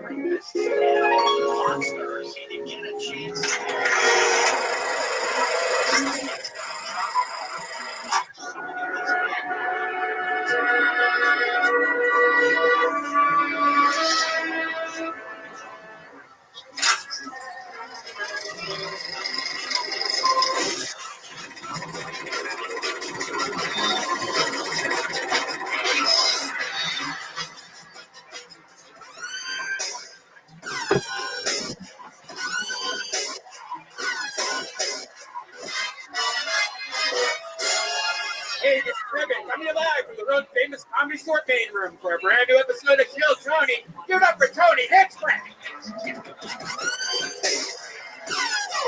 Wow. Hello, Comedy Store. Come on, we're here at Kill Tony. Make some fucking noise. Brian Redband is here. Brian J. emailed already drawing tonight's episode. It has begun. So much fun stuff happening. Yeah, excited to be here. A beautiful, it's a good looking audience we have. Some fucking Kill Tony legends out here, I see. And the day at the office. I find out whether I go to West Palm Beach tomorrow. Oh, yeah. If it's still there. Yeah, exactly. I've been plugging this date for a while, and now there's a hurricane there. So I don't know if I'm going to be there or not this weekend. But if you live in West Palm Beach, good luck. And if I'm there, then I'm there this weekend. And then Kill Tony's on the road. We have a lot of fun stuff coming up. We're going to Washington, D.C., Dallas, Texas, San Francisco, Sacramento, and Australia, Melbourne, Brisbane, and Sydney. And so get tickets for that. That's all coming up. A lot of fun stuff. And a lot of fun guests coming up. I'm excited about them.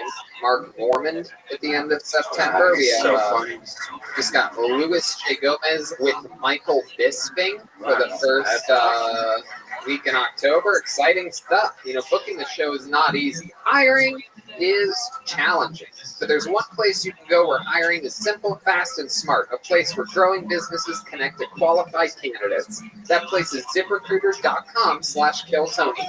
ZipRecruiter sends your job to over 100 of the web's leading job brands, but they don't stop there. With their powerful matching technology, ZipRecruiter scans thousands of resumes to find the people with the right experience and invites them to apply for your job. As applications come in, ZipRecruiter analyzes each one and spotlights the top candidates so you never miss a great match. ZipRecruiter is so effective that 4 out of 5 employers who post on ZipRecruiter get a quality candidate through the website in just one day. Within one day? Wow, that's incredible. And right now, our listeners can try ZipRecruiter for free at this exclusive web address, ZipRecruiter.com/KillTony. That's ZipRecruiter.com/KILLTONY. ZipRecruiter.com/KillTony. ZipRecruiter, the smartest way to hire. And we're back. You guys ready to start tonight's show or what? Every single week on this show, we have one of the funniest comedians in the world.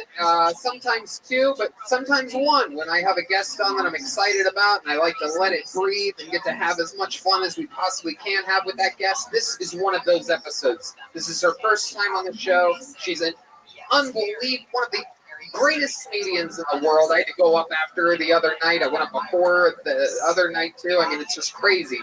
She's absolutely hilarious. You know her from her great appearances on the Joe Rogan Experience and so many other great things. Star of the hit podcast, The Pat Down with Miss Pat. I present to you the great Miss Pat, everybody. Wow. Holy shit. The great and powerful Miss Pat.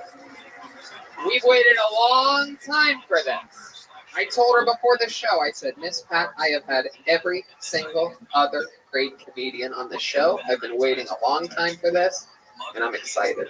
How are you, Miss Pat? Oh, thank you for having me. I haven't been here because I'm fucking nailed here.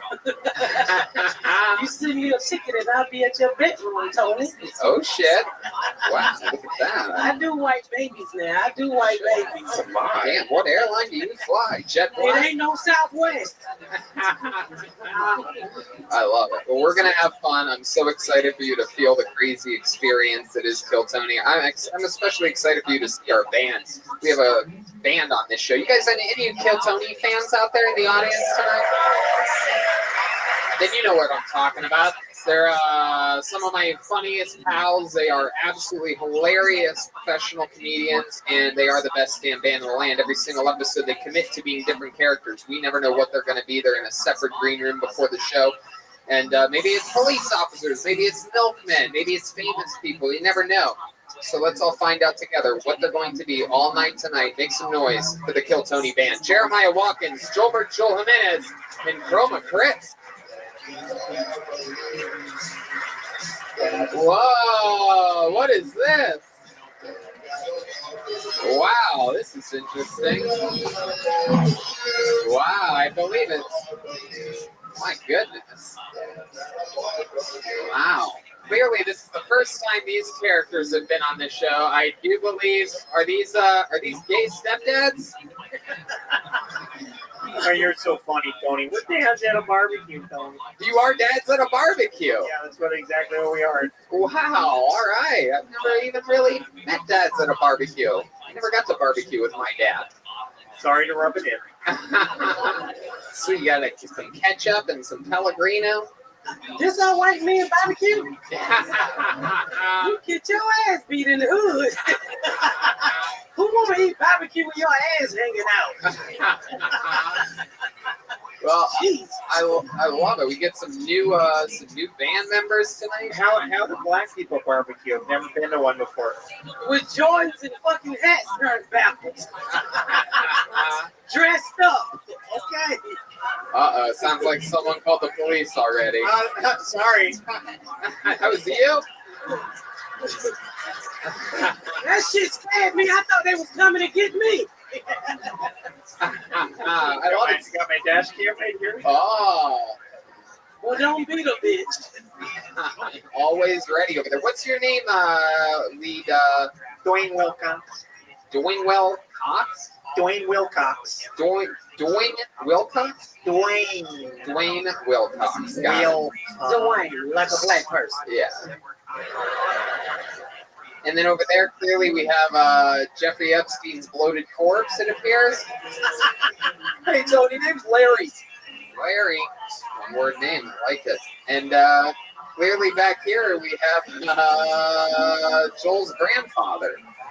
It's the straight-up Mexican guy. Name's Phil Dempsey, Tony. Phil Dempsey. Yeah, I wore my airplane shirt for you. Oh, wow. Thank you, Phil. And also, my baby mama is African American. You telling a goddamn lie.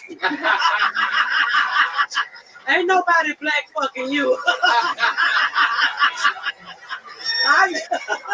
I know what black people fucking is not dead. I know.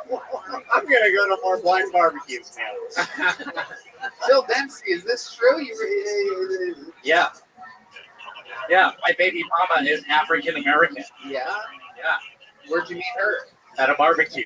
Okay. So we have the band, we have Miss Pat, it's Dad's at a barbecue tonight. We have the soundboard, which brings me to this, everybody. It's the Bucket of Destiny. Bunch of people signed up for the show. Like, pull your name out. You get to come on stage, do 60 seconds of uninterrupted stand-up comedy, and then we interview you. Find out more about your life and what makes you interesting. You know your 60 seconds is up when you hear the sound of a kitten. That means wrap it up then, or else you're going to bring out the one and only Angry West Hollywood Bear. All right, that's it. You guys ready to start the show?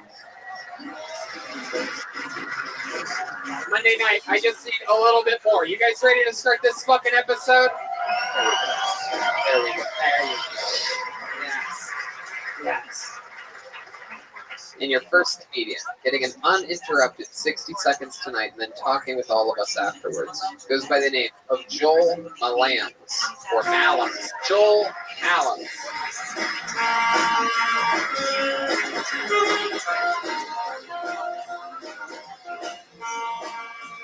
Here he comes. Your first comedian of the night, Joel Malams, everybody. Hola, hola. I don't always drink, but when I do, I get hammered. The other evening, I was playing the drinking game King's Cup with friends. Out of the rule, you have to Zamboni the drink off the table if you spill it. The next thing I know, I'm looking down at a puddle of beer with cat hair in it. And I take one for the team. It's the first things that can happen. It's amazing how you can. Some of my friends didn't want to play at all. 10 minutes later, hammered and doing some sort of accent. This one chick starts talking as Dobby from Harry Potter. Dobby cannot deal with the financial burden of 2019 anymore. Dobby needs a sock. Fuck yeah, Joel Malin. Hell yeah. What about this guy? You think this guy's ever had sex with a black woman before in this class? No. My goodness, Joel. I don't know what you remind me of exactly, but my God. What the fuck was he talking about? This looks like all the cast members of Forrest Gump mushed together. Joe, you did a great job with drying my pussy out.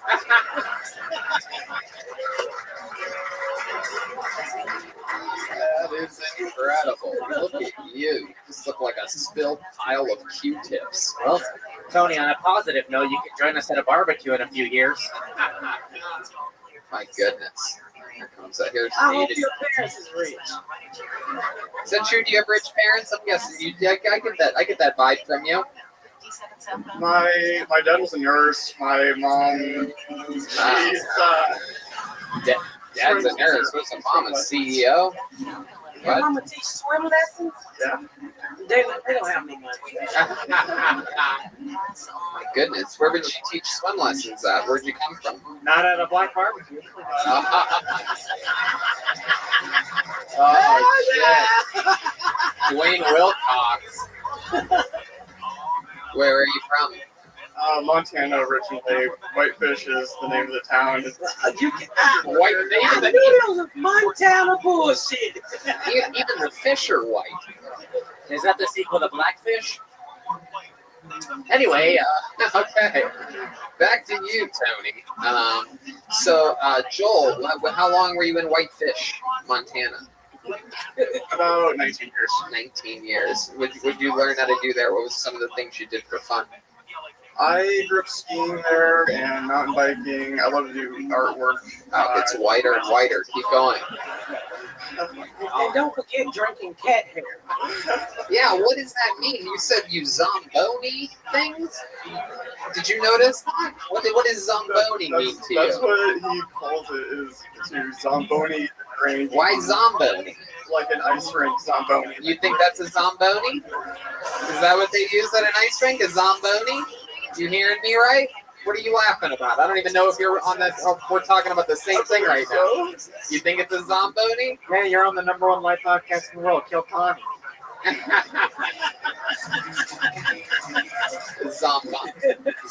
Zamboni? Is that what you think it is? That's what he called it, yes. That's what he called it. And what is it? That's what that cleans the ice.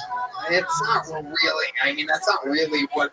First of all, it's a motherfucking Zamboni. I mean, holy shit, dude. And second of all, it's not an ice cleaner. It's a even it out, clean the ice. Do you think the ice is getting dirty? Is it talking about ice cream? Yeah. Lost y'all white people confused the fuck out of me. Zamboni? What the fuck? We roller skate, but okay. Jesus Christ. Is that true? Black people don't go on the ice? I guess I don't really see Not unless it's black ice. Fuck you. Frozen water is less scary. I think we won't roller skate. It's too cold. We don't like cold shit. So, Joel, we found out that you're one of the whitest humans that's ever been on this show. You're up here with a powerful black woman. What would be your first move if you were going to Fuck me. Yeah. Thank you. You made that very easy for me, and I appreciate it. I think he's scared. How would you pick up me? Yeah. Say you guys are at a bar. You're the only two people there. This song comes on. He probably never heard this shit. Hey, baby. Come on, Oh, shit. Come on. We're going back to Oh, shit. It's fucking going down. He done pissed on himself. Oh, my God. She's about to use you as a fucking dildo, bro. Yeah. More like a tampon. Put a little fucking string at the end of his shoe. That's the first time you heard the black person. My goodness, what would your parents say if you took a let's say you went back to visit your parents in Whitefish, Montana, and you brought Miss Pat back with you over Thanksgiving? What do you think they would say? There would be a little surprise factor in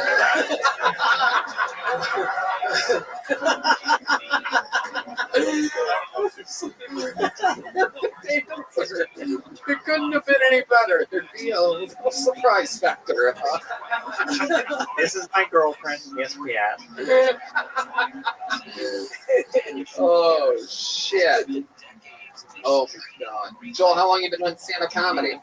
Second time. Second time ever on stage, really?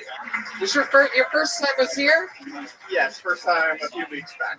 Yeah. Wow. So how come you haven't you don't go up other places? No, I live in San Clemente, and there's not much of a scene there, so I try to drive up here every Monday. What's in San Clemente? Lots of surfers and drinking. You drink a lot, huh? No, I really try not to drink. I work at Fred's Market Liquor, though, there. And I'm still living out of my vehicle. Oh, yeah. You look like you're living out of your vehicle. What kind of vehicle is it? It's a VW Golf. Yeah. I put my life savings into it. I wish I would have got Put your life savings into a small person's car. He's so white, his car plays golf. That's why the VW stands for very white. Why do you live there? If you live in your car, you can move anywhere you want. I've been thinking about that a lot. Basically, being able to get back up here, get a job up here. You answer these questions so beautifully honest. I wish other people would take notes. It's just, So where do you shop? I go to 24-hour fitness. Oh, wow. so you still It's my other humble abode. Wow. So you literally go in there, clearly have never picked up a weight at the 24-hour fitness. You just walk by all those fucking things with a beach towel and a change of clothes. just to wash your ass, bless your heart. Do you ever grab anything? You ever pick up a kettlebell or anything like that? That will kill them. Lifting alcoholic beverages more lately. Wow. So alcohol seems to be a real running theme for you. Seems up. Yeah. So how much are we talking about? What level of alcoholism or drinking are we talking about? He's homeless a lot. Yeah. Once a week or so, but it just turns into one of those 5, like staying up all night and. You mean staying up all night? That's a different thing.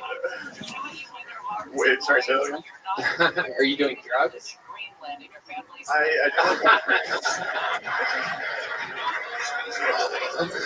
Well, my parents, if they listen to this, are going to be quite surprised.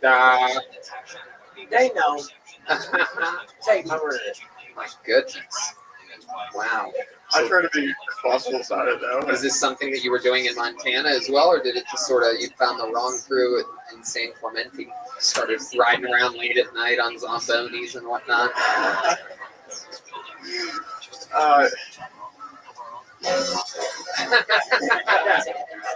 Yeah, I'll ask you this way: how much does it snow in Montana? It snows a bunch. We get about. Wow. Just where? Even your favorite drugs are white as fuck. It's incredible. My goodness. So you're really having like this party time out there in San Clemente, sleeping in your car, working at a liquor store, doing it again. I got a DUI when I was 21, so that ruins. That's why you don't take your work home with you. You got a DUI when you were 21. How old are you now? 27 now. 27. Do you have a girlfriend? No girl right now. Boy. Is there anything that inspires you? Yes, I love art and I love listening to this show and I love comedy and I just love sports generally and hanging out with people. How are you watching sports and you homeless? I just like playing sports. Yeah, what kind of sports do you play? I actually do play golf. That was one of my main ones. I mean, this is a goddamn anomaly. I used to be a club professional, actually. Wow. Yeah. What do you think the whitest thing about you is? Is there more that you're not telling us? Because every question I ask, it's incredible. Head, is there? Do you know how to cook? I do. I love to cook. I love to bake. What the fuck do you cook? He nothing. He live in his car. Why you keep asking him? He could have the shit he does in a real house. He can't cook in his car. The cigarette light is not gonna fry chicken and shit. I'd have some Quaker oats or something in there. If you had a kitchen, what's the first thing that you would make? Lately, I've been into salads and like salmon or steak. Every that's was whiter than the one before. You want my Pop-Tarts too? You know how to cook. Salads. Straight to salad. You shocked me with that answer. Salmon came in the number 2 spot. Oh my goodness. What's your wallpaper on your phone? It is planet Earth. Jesus fucking Christ. This is unbelievable. God. Give me a tattoos. No tattoos, but thinking about getting one soon, honestly. Which one? What are you gonna get? I'm thinking a wolf. You son of a bitch. Wow. This is incredible. I have to. Have you had any diversity in your life? Fuck, do you just eat mayonnaise out of a jar? What do you think? What do you think is the most culture thing about you? Shit. Wow. Thank you, Dwayne. He's never gonna get there. Just traveling out here has taught me so much. Look, hold on. Stop. First of all, stop. Hold on a second. You're telling me you got your culture, the most cultured thing about you is that you drove from Montana to here? To San Clemente, not even here. San Clemente's whiter than here. There are barely very few black people in Montana. So no shit. And it's cold. That's a big reason I came out and here. There's nothing to fucking do. And that. So what do you think? What do you think? What do you think is the most diverse thing about you? The most thing that you're into that would surprise us the most? Something not white. You like black porn? Guilty.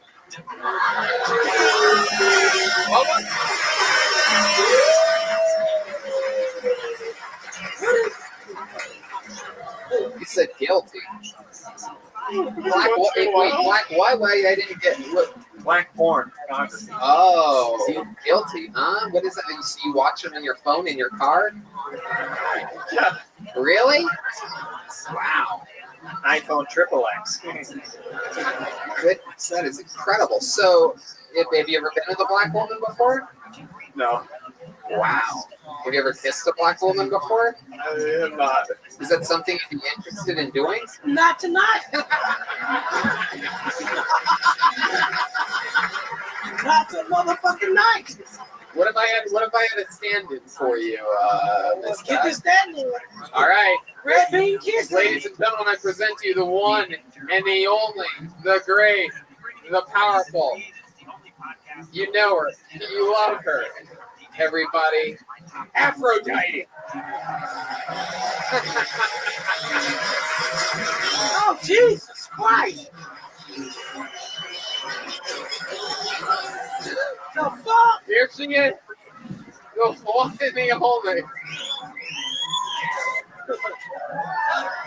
Sideways, guys, sideways. No, you gotta kiss her.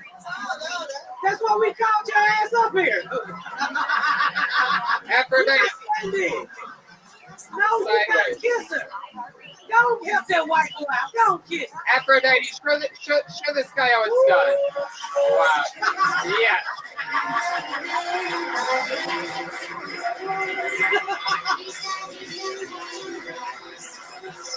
there you have it. How about one more time? Good enough for the great Aphrodite. How about one more time for Joel Malins, everybody? Now he pronounces it Zalmona. Joel, how do you feel right now? You are as bright as a fucking red pepper. In Montana, they call that a Hershey's Kiss. What? You've never kissed a white man before? Wow, look at that. And you still haven't kissed a white man. That's a white boy. A white boy. Joel, how did it feel? How did it feel? It's like, was a lip salt? Yeah. Do you feel a little something in your underwear right now? Is there?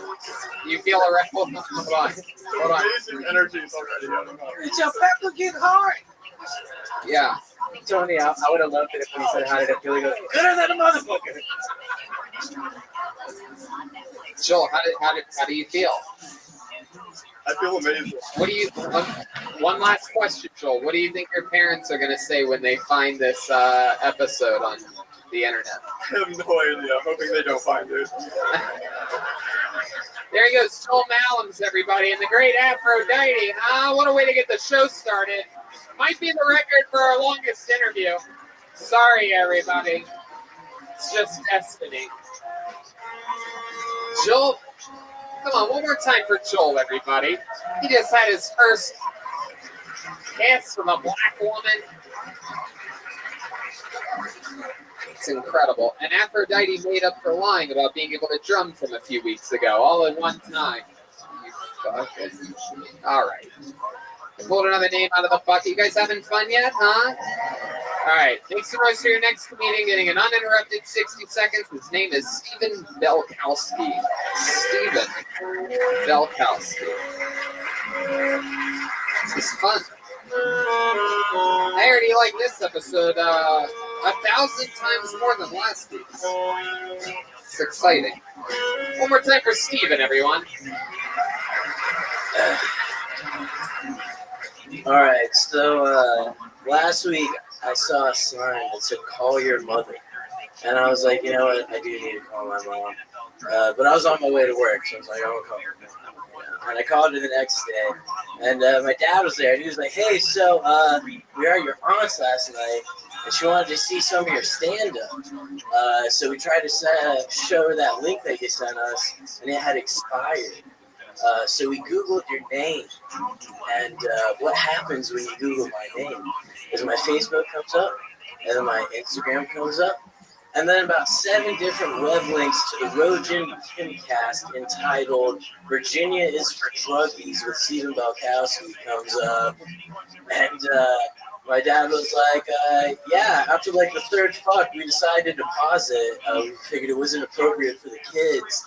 And I was like, I probably never said anything into a microphone in my life that was appropriate for kids. Sorry for not telling jokes. Fuck yeah, Stephen Belkowski. My goodness. You know, it was like right after you said all that shit about like what do you think your parents are gonna say when they find this podcast. I was like, now I can't not like open with that, you know. I don't know. I should have done jokes. My bad. But... Wow, Stephen, you're still talking. It's pretty incredible. Well, welcome to the show. You've been on before, right? Yeah. You were the last comedian. What? Nothing. It's a stoned white guy, surfer type of just doofiness. But I like your style. You're from California, I'm guessing. Virginia. Oh, complete opposite. Welcome. You've been on the show before? Yeah, a couple times, but not in a while. Yeah. What's been going on? Well, actually, the last time I just got hired at this dispensary. I got on. I got on the day that I got the interview, and then I got on like 2 weeks later, right after I started. And then I've been scheduled every Monday since. So this was the first Monday that they scheduled me in the morning shift. So I'm off at 5:30, and I was like, perfect. Keep going. Make it longer. Yeah. Tell us what were the other days that they had you work during the week? Shifts. I worked on Tuesdays a lot of the time. Yeah. Roughly the same shift, but it kind of sometimes fluctuates. Sometimes I work 5 until 10. Wow. Sometimes 2 until 10 even. It's after Tuesday. After Tuesday? Yeah, do you work Wednesdays? No. So, Steven, what else has been going on in life? I've been working some Thursdays as well. And then a couple of my coworkers, I'm not scheduled for the weekends, but they'll let me pick up some shifts here and there. And so, like, how about when you're not? Yeah. Yeah. Why did you look like the villain in a Dare ad campaign? I came straight from work.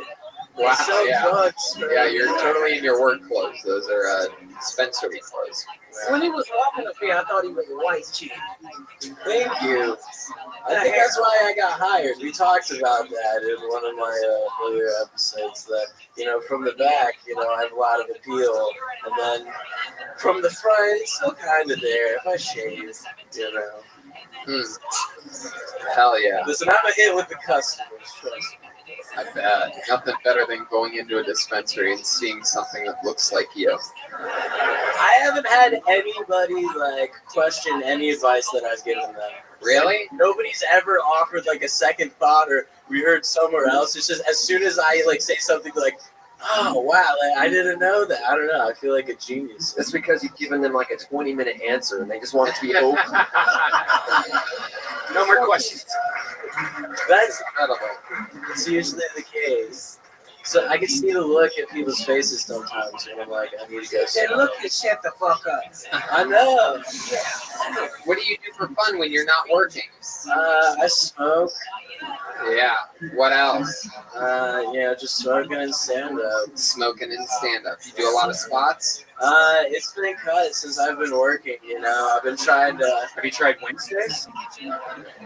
I've been looking at it, but... Sundays? Sunday, I pick up shifts on Sundays sometimes. Man, that's incredible. Yeah. So, what's the story? What's the big goal for you? It seems like you are getting stoned a lot. Alright, so basically, in September, the new iPhone is coming out, right? I'm going to get the new iPhone, and then every morning when I wake up, I'm going to take a picture of the weed that I'm smoking. And then I'm going to smoke the weed, and then a bunch of kids in states like Arkansas and Virginia, where it's not legal, are going to be hitting their shitty weed and dabs and stuff. They're going to be like, fuck this, let me look up kids that can smoke good weed. And then they'll see me, and wow. Can you do anything interesting? Like, let me give you some ideas, like rob a bank. Do you know how to take a dab? Do I know how to do what? Take a dab. What the fuck is a dab? I would say that's kind of interesting then, if you don't know. It's when a guy like this has a blowtorch within a few feet of you, and or an email. It's a fire hazard. Crackhead. I go to bass nectar shows sometimes too. You go to what? Bass nectar shows. Oh, okay. Yeah. That's fun. It's good time. I think he was more boring than the last white dude. Yeah, it's incredible. We're going the wrong direction here. Yeah. It's a totally different Forrest Gump character, too. Yeah, Vietnam vet.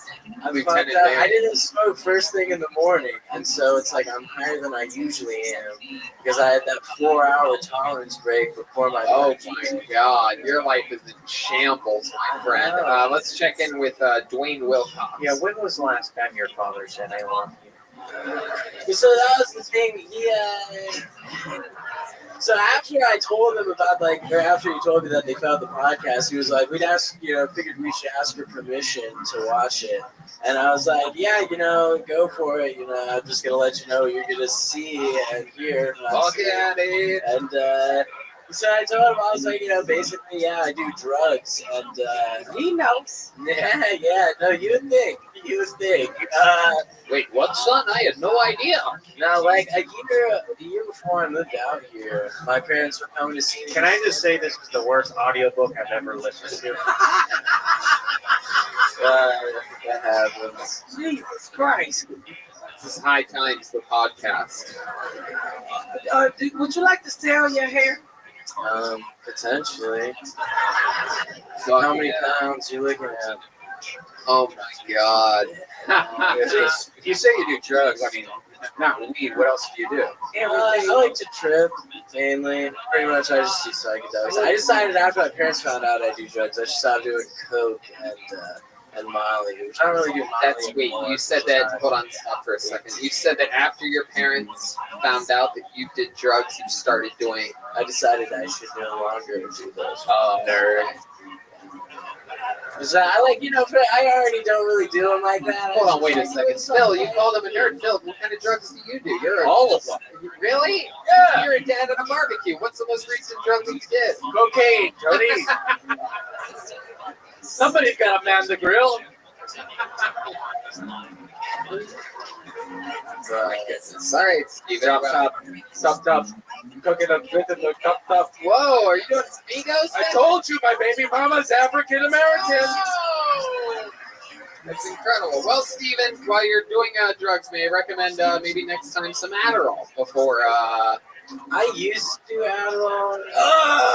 I was prescribed it, but then like one time I went in, and I never used to go in to get a refill high, but the one time that I did, they were like, "Hey, we need to drug test you now." Is it just me, or have we dismissed him 4 times already? Yeah. Anything else? Everything you don't do? Yeah, Coke and Molly and Adderall. What did he say? Coke, Molly, and Adderall. That's what he I does. thought he said he did all of those. He did it once. Do it. He doesn't Well, what do the fuck are you on tonight?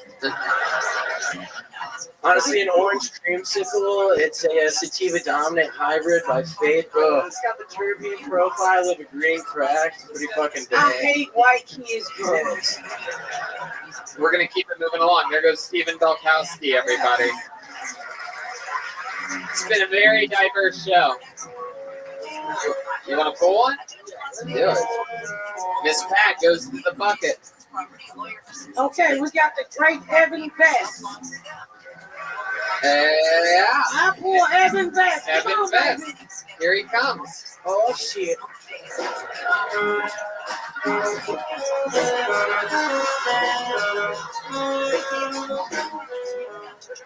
So I like to smoke weed at 420.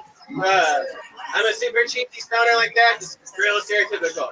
Like I just think it's cool that there's like a drug with like a time frame attached to it. You know, like it's like weird if like Glow had a time. You know what I mean? Be like, we smoke weed at 420, and we do Glow at 11, and then 11:15, 11:30, 11:45, 11:50, and then midnight, and then 1:15, 1:30, and like 2 a.m. You're just arguing with your friend about who's had the worst life, you know.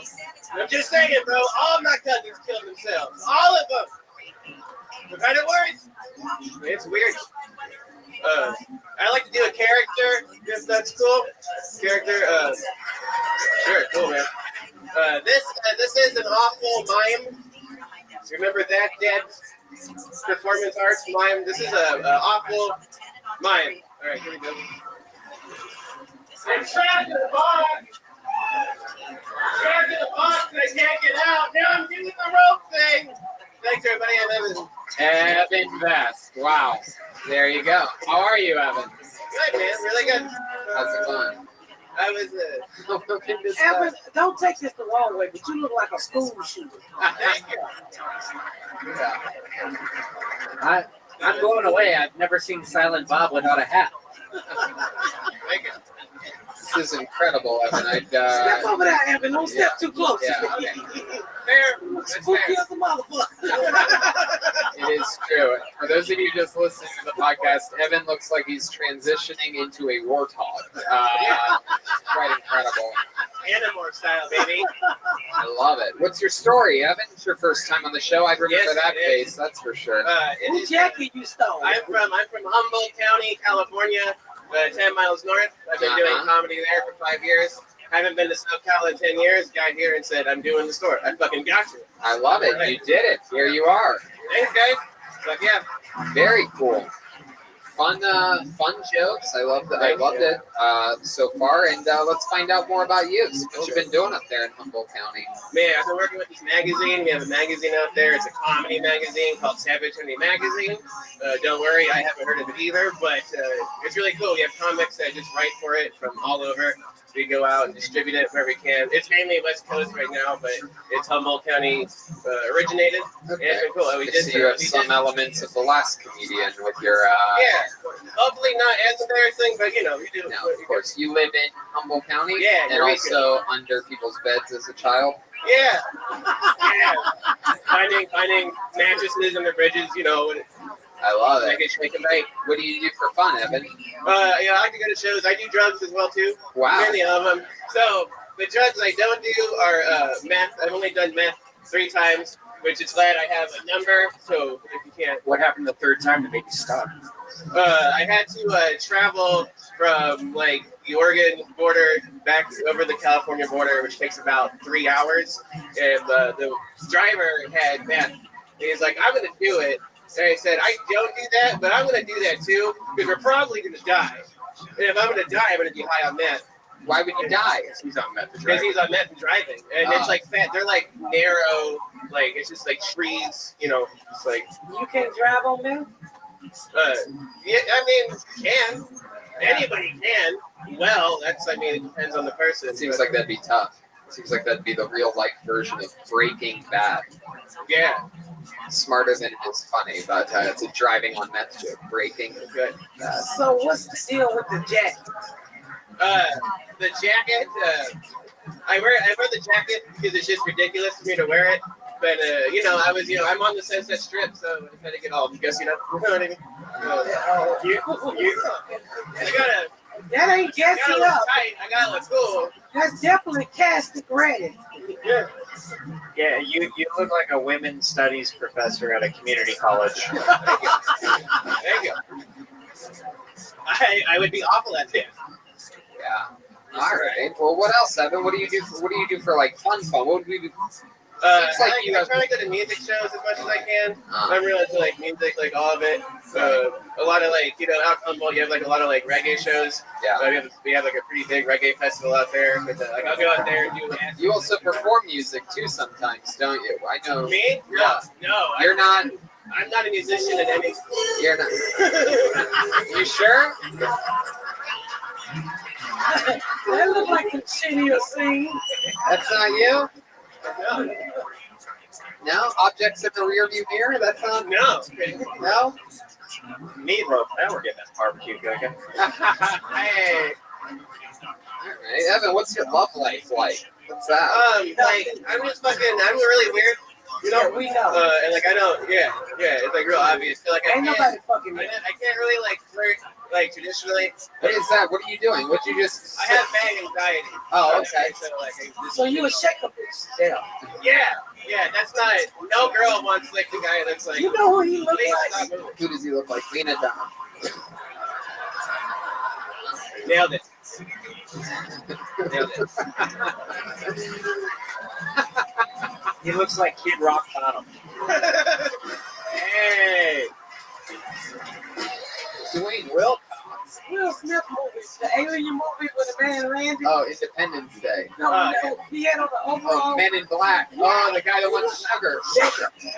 I need sugar. Only the sugar one. He looked like a dude who needed sugar. It's true. And it's funny because I do need that. He looks like where the wild things are at a job interview. When the last time you got laid? That you didn't take it, somebody volunteered. He looked like he did. Hold on. It's been like about a few months. It's been a few months. Yeah. You said that you're bad at flirting. Can you give us an example? Perhaps you just walked up to a bar and beautiful Miss Pat sitting there sipping a drink. What would You trying to get him fucked up? I just want to see what type of What game I you would have. do? All right, let's. You can use this napkin as chloroform or whatever.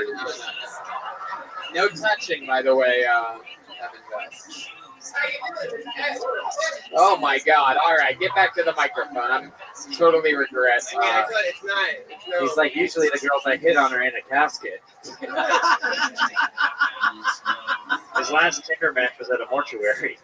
What's the craziest thing you've ever done or had done to you sexually? Sexually? Yeah.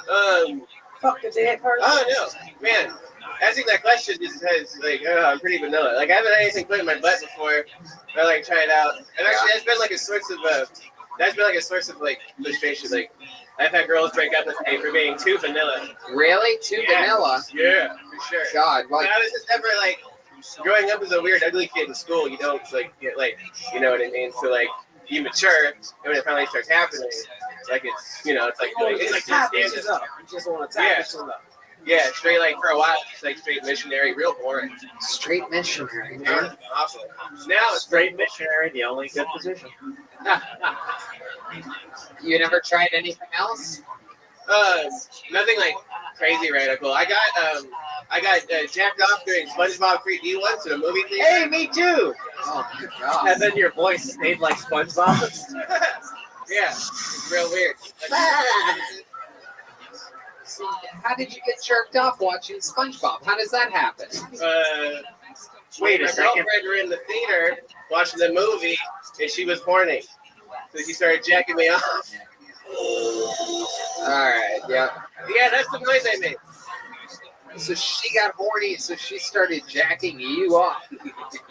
Yeah, I'm right there with you, man. I don't know if you've seen SpongeBob 3D or not. It gets bitches wet. Wow. It really does. I think that was an imaginary friend checking you. Yeah. That was you checking your damn self. Absolutely. Put those 3D goggles on and just stare straight up at the sky, my friend. My baby mama likes it when I give her that long stroke from the back. Wait, is that true? Yes. You know he ain't got no long stroke from no back. Oh, Miss Pat, I do. Really? Yes. You coming from the refrigerator. So I got one more question. You ever been with a man? No. I mean,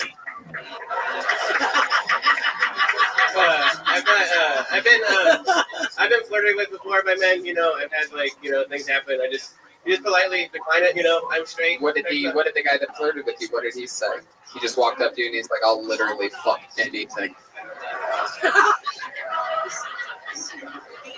Yeah. Perfect. Yeah, exactly.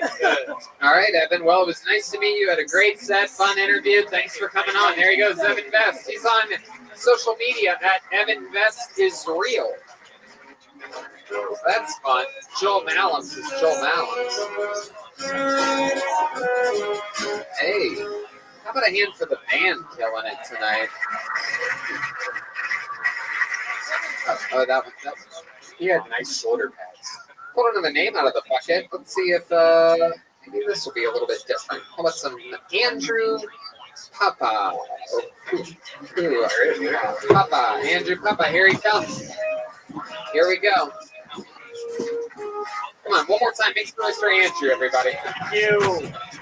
I think that all service dogs are depressed because they're the best boys, and no one's petting them.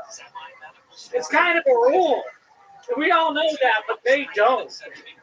So they're walking around. They've been trained for years to do just good boy stuff.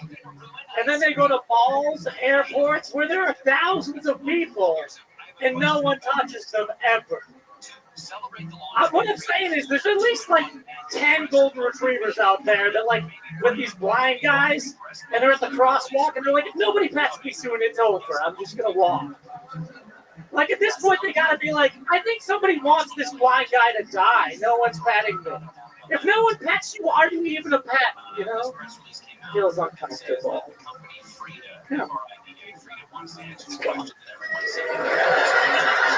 I almost died recently. I'll do this quick. I almost died recently. I ran into a bear because that's what I do.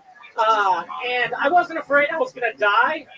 The only thing I didn't know is I don't know if medical examiners can tell if you shit yourself before and after, Like, are they like Dexter blood spatter analysts? Thank you. All right. Thank you. That's the bear. Here he is, Andrew Papa. Am I saying that? Pupa. Pupa. Yeah. Oh yeah, I didn't want to say it like that. That No, I seemed like appreciate that it. would Thank be you. insulting. Yeah, no, for my entire life it's Pupa, so it doesn't matter as long as I get up here. It's cool. There you go. You did it. How's it going? Good. Yeah. Can't complain. It's nice. It's great. Fuck yeah. What ethnicity are you? I'm Italian and Irish. I'm from Boston, so it's just the hodgepodge, the usual. Oh, okay. How long have you been doing stand-up? About 5 years. 5 years. Yeah. All of it here in LA? I started out in OC because I moved out there from Boston, and I'm not going to tell you the whole story because that's boring. But yeah, 5 years, and then been up here a little bit. Ooh, what's the whole story? Just that I've been coming up here recently, like in the last couple of years. Oh, okay. Yeah. All right. So what do you do for work? I work for a medical corporation. I do like quality control basically to make sure patients get good care. So that's my job. Oh, that's good. I'm glad that you're doing that, not the other people that were pulled out of the bucket earlier. Yeah. It's very safe and healthy. It seems like a good job. How old are you? 31. 31. Yeah. What else about you? What do you do for fun? I actually I run like ultra marathons. So I do that when I'm not doing this. I actually ran Mount Baldy this morning before I came here. It's exciting. Yeah. That's Shit, I don't want to do. Yeah, I have a race up there in a couple weeks. 100 miler over the mountain. So. 100-mile long race. Yeah. That is incredible. Yeah. How long have you been running for? Since I was 21. It's crazy that you run so much and you're the only one up tonight that doesn't look like something from Forrest Gump. Yeah, I try to stay away from that. Wow. I was thinking the same thing too. Finally, a cute white boy. Thank you, Miss Pat. I appreciate that. Motherfucker Thank was you. spooky as fuck. Oh, man. I got Thank you a very pocket much. knife up under this table. I'm on it. Like they kidnap bitches and eat them. Yeah. Well, when did you start running like that? Basically right before I turned 30, I just decided I was going to run 100 miler before I turned 30. So Was there something that happened? Was there like a breakup or something that made you want to start running? When I was 21, yeah, I broke up with a girlfriend. I realized I couldn't run a 5K, and I was like, oh, I'm I was like skater out of shape, skinny, you know. And I started running, and I just ran my first marathon in a year, and that was it. Wow, so it really was just a breakup. Yeah. I started running. I broke up with somebody and I went to Chick-fil-A. Well, I'm vegetarian, so that's an option. I ain't gonna run. Yeah. You're a vegetarian. Yeah. How long's that been? Off and on for like 9 years. Wow, so right around the breakup. Yeah. Just kind of everything changed. Yeah. She broke up with you? Yeah. Why was that? We were dating for like years, and she when she came back from college, we thought we were gonna get married, and then we didn't. And so, I moved. She started fucking someone else. Yeah, for sure. Yeah, that happened. Yeah, that happened a lot. We were gonna get married, and we didn't. Yeah. So that happened. Do you know who it was? Was he a runner? Yeah, actually, we knew each other. We used to be in a punk band together because I am everything you think I am. Wow. Yeah. What was the name of the band? The Tearing Method. It was wow, bad. that's what he did to your ex-girlfriend's pussy. Thank you. Yes, that is appropriate. Yeah. I knew it was a friend. I knew it. Yeah. And he was a runner? No, he was not. He's fat and overweight, and he's blind in one eye. So I think I'm doing okay. Wow. Yeah. That's really And he still took your chick. Yeah, I know, right? Take that, ex-handicapped friend. There we go, you know. No, he was a runner. He was running off in her pussy. That is true. He fucked her so hard that he lost an eye? Yeah. That's incredible. Yeah. I got lucky. I wasn't that good, you know. Got both. So. Right. So, wow. That's You let a fat boy take your bitch? He's fat now. At the time, he, I guess, was presentable, but he's got like the skinny guy gut now. How do you know this? You follow up on that? Not anymore. Not since I moved from Massachusetts. I haven't seen him. I don't know what he looks like. I assume he's not alive. How long was that? How long ago was that move? 7 years ago now. Oh, yeah. And how about her? What's she up to now? Not sure. She started dating another guy, like a decent guy, after I left, but that's all I know. I don't have any recent updates for all. How about your love life after that?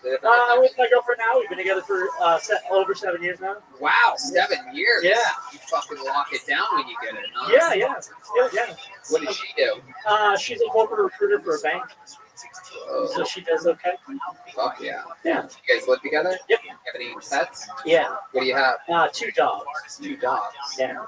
No cats. No cats. I hate white people with cats. Yeah.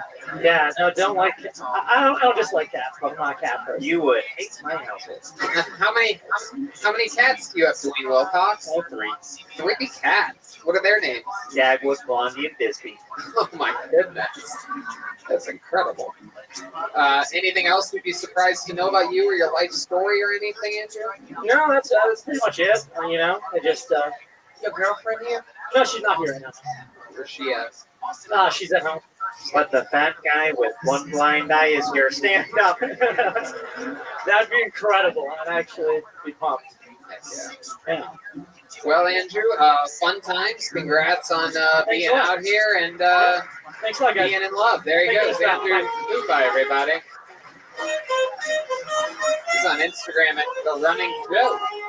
One word. Oh, his Pat's going back to the bucket. Oh yeah, before that, you know what? Here's a little bit more from who sponsored tonight's episode. And we're back.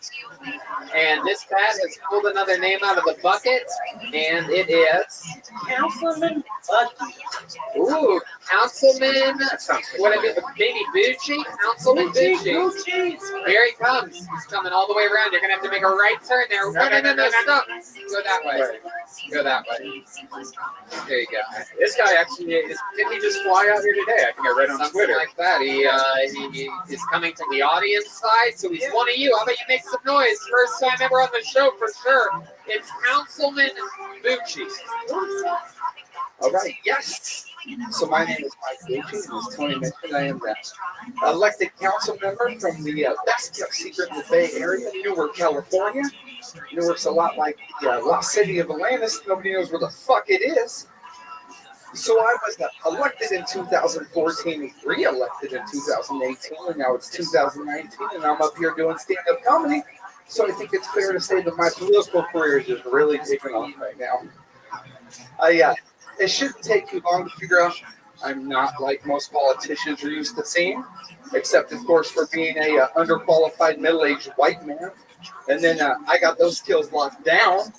Put that shit on my resume. It's literally how I got every job I ever fucking got. So I mentioned I was re-elected in 2018. It was the easiest campaign I ever ran, right? I won that shit in a landslide because nobody ran against me. Okay? Yeah, apparently my biggest competition was just voter apathy. Yes. That's it. Councilman Bucci. Am I saying that right?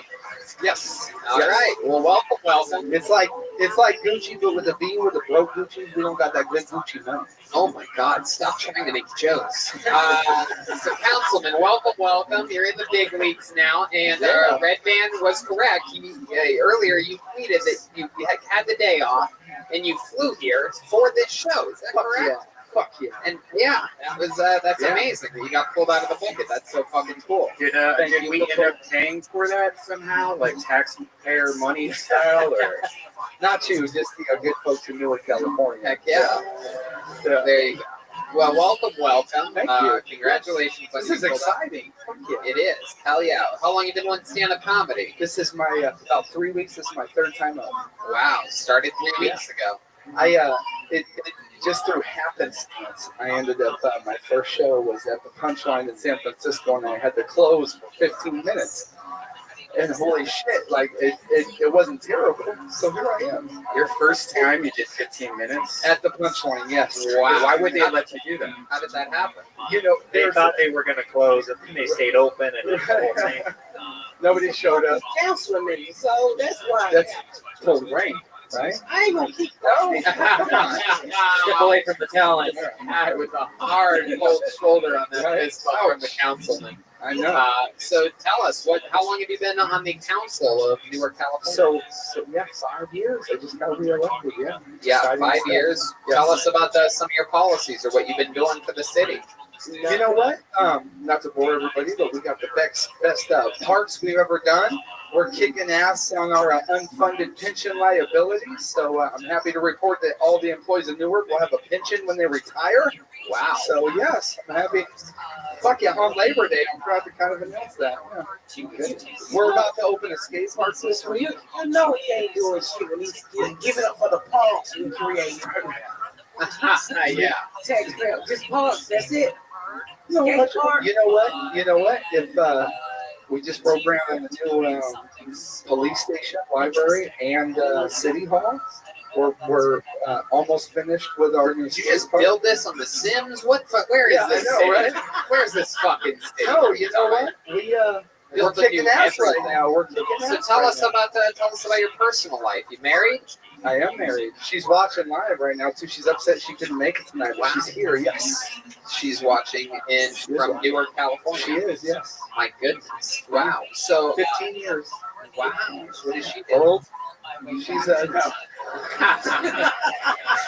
So Ouch. We she works for the water company, stuff like that. Yeah, The she's water awesome. company. Yeah, she's pretty bad. This is starting to seem like it sounds like a game of Monopoly. you have any kids, Councilman? We have a daughter, Kendra. She's going to be 5 years old this week. Kendra. Yeah. You gave her a porn star name? No, Jesus. Good. It's favorite one. Tony, you're not gonna Well, believe this. This is that's my baby mama's name. Oh, Kendra. You've obviously met her mom. Get the mic away from your mouth. You know how Sorry. dirty that is? I like a dick in your Right. mouth, sir. Jesus. Yeah, pull the mic back from your mouth. This shit been up comedian asses. Well, I saw something go up here. I saw Andrew up here for the fun fact. I got one eye, and I would have been his old lady. So, You only have one eye? I do only. What happened to your eye? Let me You know, see. Which one? This don't is work? my good one. This one, it's there, but it can't see. Your good one look like your bad. Right? True. I thought it was. I thought that was the best one for sure too. Motherfucker glowing and 51st shit. date. Yeah, believe it or not, this is my good eye. What happened to your eye? I've had 8 eye surgeries in the last 8 years, and at one point I actually went blind for 4.5 months. In both eyes? Yeah, I had a double retina detachment. Oh my God! How did that happen? You know what? They still don't know. Yeah. You have thyroid? Thyroid They disease? no, they tested me for that. No, a Did whole you bunch throw of up other around stuff. that time? No. Because I read a story recently where somebody threw up and detached their retina. I heard about it or something. No, I mean, normally it's like maybe a boxer or some kind of acute injury if there's something, a car accident even, but I was just sitting there. So why don't you have on glasses? How good is your vision? Can you see us? So, I mean, I can see you, yeah, because I got, the one good eye and stuff. But if I close the good eye, then you're just kind of blurry and, still look good. What is it? Hey, look at that. Whoa. For the It's like record, someone I've straight got with a few black women, and it's I don't give a fuck. When you say it's the best, Councilman, why is sleeping with black women better than white women? It's wet longer. Oh shit! Thank you. Black of the berry, sweeter the juice. I have my own. I have my theories about it. What are yours, Councilman? Hers. Let's share her theories. No, you know what? It's I'm like the UN of I don't have any. Yeah, I like it. UN. Is that what the black women asked you when you put your dick inside them?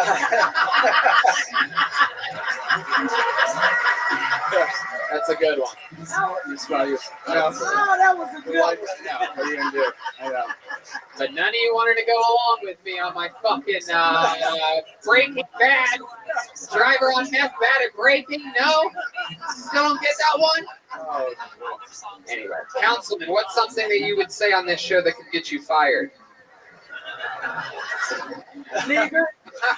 Whoa. For the audio listeners, he did a perfect voice. Yeah, I can't believe you did that Miss Pat impression. Like, great impression. It was mind-boggling. Sounded just like her. Well, congratulations on everything, Councilman. I mean, Can your eye come out? no, that doesn't pull this eyeball out. My friend's eye comes out. That's got to be a glass eye. I don't think they pull out their normal eyeball. No. Right? Yeah, no, I don't want to. I was talking about the one that was going out. No, it's you know what? It's still healthy enough to stay in, but I can't really see it. You know what? It's Miss Pat. Pull out your fucking eyeball. Councilman, this is, I think that's so fucking awesome. I actually, I saw that tweet earlier. I made it part of my tweet today about the show because I thought it was so fucking cool, and it just goes to show how one of the things that I love about this is it's random fucking. It really is a bucket of destiny, and you deciding to come here today, jumping on a Southwest flight from Northern California, coming here, signing up, getting up. Just goes to show how fucking random and crazy this show is. So thank you. There he is. Okay, thank you guys. Gucci. Thank you. Gucci. So, we're going to do something special here while we're talking about the magic of Kill Tony. One of the crazy things about this show is when we do road episodes, every once in a while, I think only maybe 5 times ever in the history of the show, there has been the winner of something called the Golden Ticket, which is when somebody has such a great set and such a great interview, and we find them to be completely undeniably charismatic and interesting. They win a golden ticket, and that means that they can, anytime they come to the Comedy Store in Los Angeles, they can get on an actual episode at the actual Comedy Store. And you're about to see one of those people right now. This guy made his first appearance and only appearance on the show in Portland, Oregon at the sold-out Aladdin Theater. We absolutely fell in love with him. This is his first time at the Comedy Store. I present to you Todd Royce, everybody. Here he is.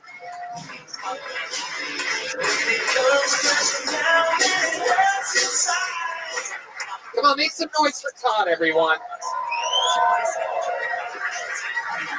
So I am from the Pacific Northwest, which might explain why I kind of look like if Kurt Cobain liked putting donuts in his mouth instead of bullets. I went to the doctor last week. My doctor told me that I have high blood pressure, high cholesterol, and I'm pre-diabetic. I'm paraphrasing. He actually used the words "not surprisingly" before each one of those things. He prescribed a bunch of pills that I'm going to have to take from now on. And I never really wanted to take a lot of pills. And I said, is there anything else I can do? And he said, no, you're going to take those for the rest of your life.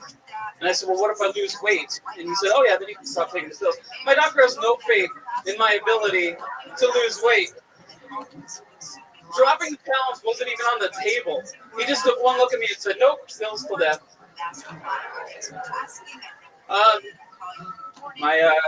The first time I met Tony, actually, it's kind of interesting because he okay. What was it? Todd Royce, everybody. Welcome, man. Golden Ticket winner, absolutely decimated in Portland. Another hilarious set, a whole different minute. Welcome back. This is your first time at the Comedy Store, First correct? time ever at the Comedy Store. Yeah, welcome, Very welcome. exciting. You flew it today too, huh? Yep, flew in this morning.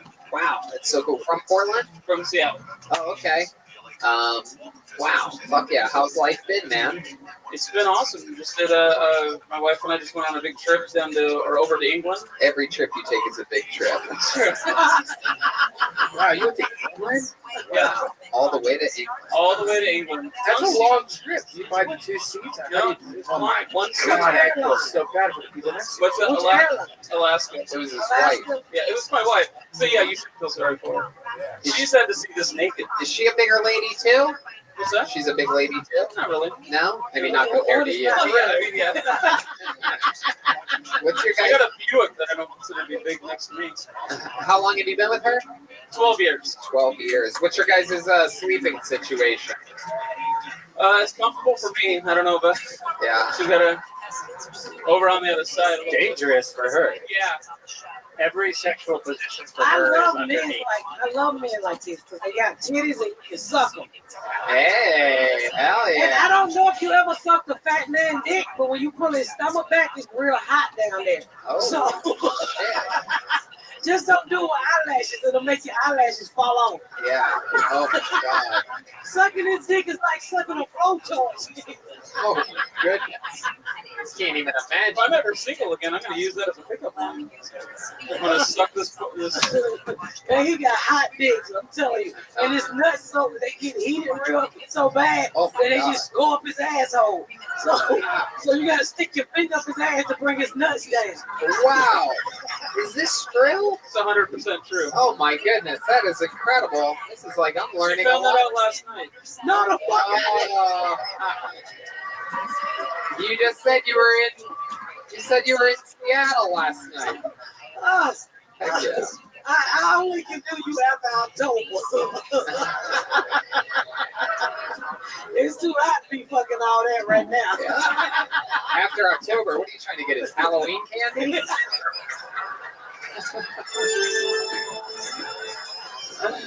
I love it. So, Todd, what else has been happening, man? What's going on in life? I'm still wrestling. I had a match on Saturday night. That's right. For those of you that might maybe didn't listen to the Portland episode, he is a professional wrestler. Ain't no fucking way. Yep. Yes, You he is. I wrestled. Who? Bears? Very unfortunate man. Is you sumo? No, it's not sumo. You not WWF. This is not WWF. No, it's not. It's definitely not WWF. Unless you're talking about the World Wildlife Fund, in which case it's definitely the WWF. This is a real pro wrestler. How long you been doing it for? 18 years. Wow. He's like The Rock if he only had Rocky Road. So, I'm thinking, do you wrestle for Cracker Barrels and shit? I'll wrestle for any food they give me. Wow, it's the Nacho Man, Randy Savage. Oh, you guys like that? Is your wife here with you? She's not, no. Oh, if anybody want to fuck him tonight, the way you fuck him is you got to kick him in his stomach. His dick pop out like a cash register. Ching, ching, dust and everything just come out that motherfucker. My goodness. So how did the wrestling match Saturday go for you? Come out with a W? No, they cheated. Oh, they cheated. No, they didn't actually, but I'm gonna say they did. When I lose, it's predetermined. When I win, it's perfectly on the level. Right. Tony, I have a question. Yeah. You ever put someone through a table? Yeah. Do you think you could do that to me tonight? Wait. I happen to have a table. Wait, what? All right. I guess this was, okay. I guess this was something that the band came up with on the, okay. That's not a table.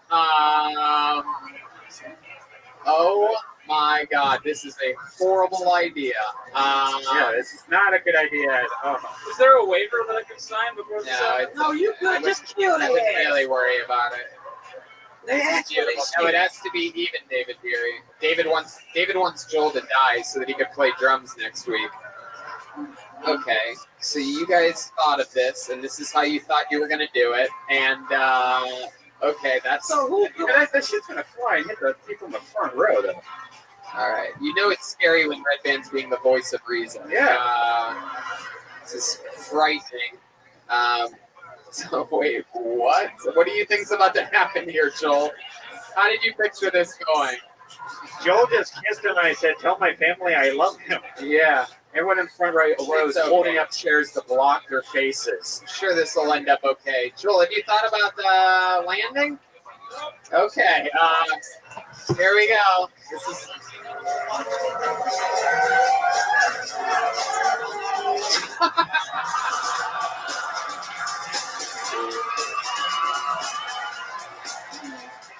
Hey, what can I say? Yeah. Okay. Fuck yeah. That could have gone one of two ways. I think we all got lucky here. I want you to take off your shirt now. Wait a minute. I'll tell you this. How about a hand for Joel Jimenez? Oh! No better way to get a crowd hot than by putting a guy through a table. How do you feel right now, Todd? That's the first time I've seen that happen in this historical room. I'm telling you, that's amazing. Good job, Joel. Hell yeah. That for all the doubters. Hey, I love it. You can always tell everybody that you got put through a piece of quarter-inch plywood. Oh, okay, before it happened, everyone was worried. And then after it goes well, it was a quarter-inch plywood. It was. Oh, we were.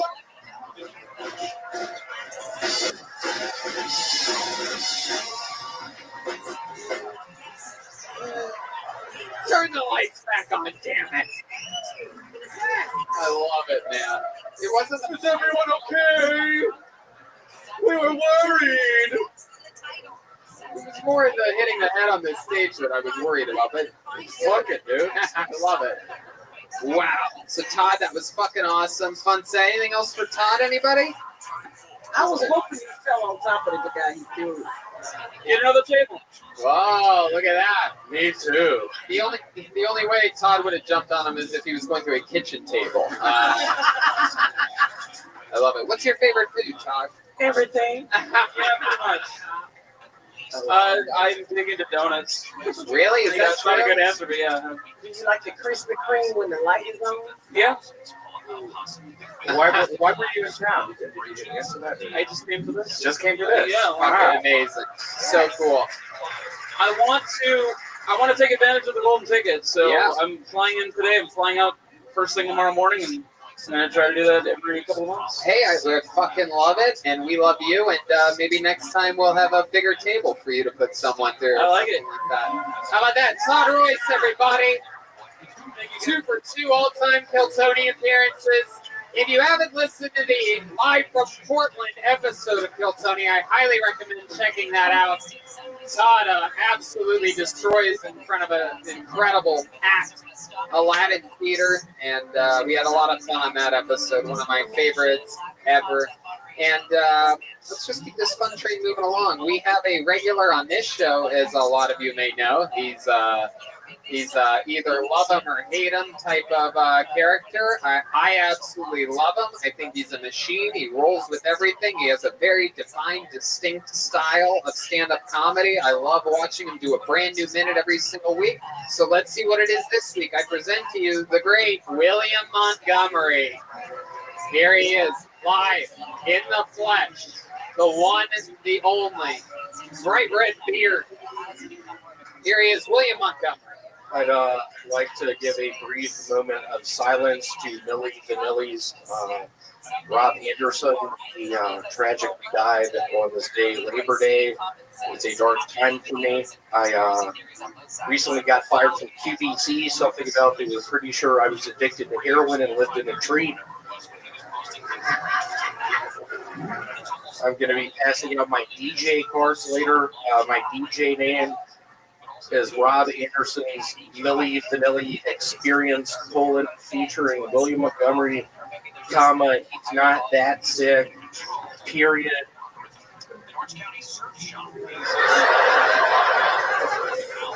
So I've been having a bunch of cat parties recently. I take acid and round up all the neighborhood cats up into my apartment.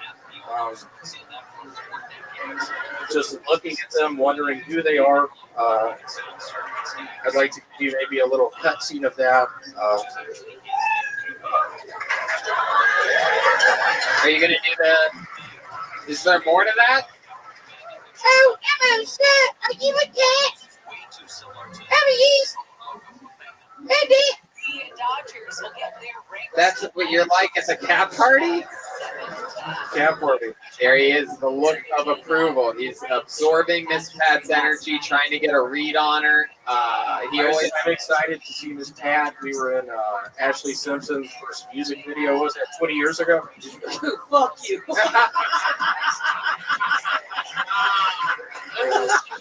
Oh my goodness. I started to believe that motherfucker. I was like, wow. It was 20 years ago. We met for the first time. I was like, hey, my name is William. And she was like, hey, my name is Miss Cat. And she was like, fuck you. Wow. William Montgomery, we've seen your Jedi mind tricks work on a great many comedians, but I don't think you got Miss Pat there. No, he don't. I don't even like gingers. They burn too easy. I don't fuck with y'all. Weirdly enough, 2 weeks ago, I was at a campfire with some buddies, and I got a little too close, and I'm talking about the sun. Yeah. Oh, whoa. Sunburn. You got sunburn from a campfire? I did. It was really bad. I think I have a carcinoma. Wow. How true is this cat party thing? Everyone knows you're a very honest comedian. How many times have you had a cat party before? It has been literally the past 2 months. It's been 5 times, normally on Tuesdays. I literally just take some squirts of this acid. I literally go out in the neighborhood, just see the cats, round them up. How do you round up the cats? What do you do? Can you give us an example of what that's like? I have a net. It's a what? similar to a fishing net. I just trap them in the net. I'm sweating really bad. ever I'm bust on that? vomiting. I'm tripping on the sidewalk. But I get probably 10 to 15. Whoa! Cat parties. That's a lot of cats to catch in a net. Has anybody ever seen you do it? Yeah, my neighbor, a really nice man, Ralph Martinez. What did Ralph say when he saw you? He was like, William, why do you have all those cats? William, why are your pupils so huge? William, why are you sweating? William, where are your clothes? William, where's your net? Why don't you have your net? William, what's in that bag? William, what are those cats? William, what's going on with that? I'm just like, Ralph, relax. Wow. Come to the party at 8. My goodness. What the fuck are you guys eating, cats? What are we eating? Have you ever heard of Easy Cheese? How much is cheese we squirt out of a bottle? We eat that with Ritz crackers. We have Captain's wafers. We have all kinds of crack. You was a Crack? You giving the cats crack? That's a black person drug. You giving the cats crack? How much crack have you been giving the cats, William? 2 weeks ago, there was a very sweet cat. Stop telling jokes and talk to us, goddamn. Can't stop you. Turn your ass around and talk to us, you weird ass ginger. Turn around. You need to start checking you people's mental health before you bring them up. Have any of the cats ever misbehaved with you or done anything out of line? Yeah, there's this one, Edward Francis. He's a really nice guy. He's from Memphis, Tennessee. We went to high school together. Wait, you went to high school with a cat? Yes, he was really smart. He had an eye patch. Really sweet guy. He was Armenian. Wait, it's an Armenian cat. Armenian cat? Yeah. And I'll be honest, keep that song going. Y'all just remember, was when I die, I currently have hypertension. I currently eat Linden's cough drops too much. But I promise you all this, during my funeral, as this is playing, Cat Stevens' father and son, I just pray to God that one cat, Edward Francis, just sees me in that coffin and starts crying. Wait a second. Why would the Armenian cat that you went to high school with be at your funeral and start crying? Because we got along a lot. We started playing board games. And how would he see you at your funeral? You're planning on having an open casket funeral? How would he get there? How would he get there? He would get in his Ford. All right. Anything else exciting Can you do that one more time, Rabbi? Oh, look at this. Wow. We've heard rumors of William having sexual relations lately, and I think it's really showing. Look at this. Wow. Jody! Jody, hit another step, boy, go! What you just fucking sing? Wait, whoa. William, what happened? I'm having fun! You better get this crazy ass crack. William, I've never seen you have any rhythm like that before. Is it only to that song? Is this like Weekend at Bernie's? Only that one song makes you move like that?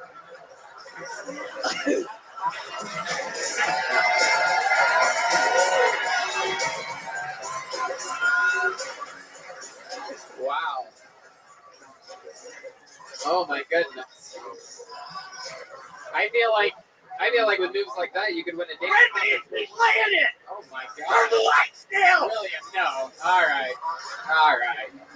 Wait, what was that? What was that move? Okay, play it some more. What was that?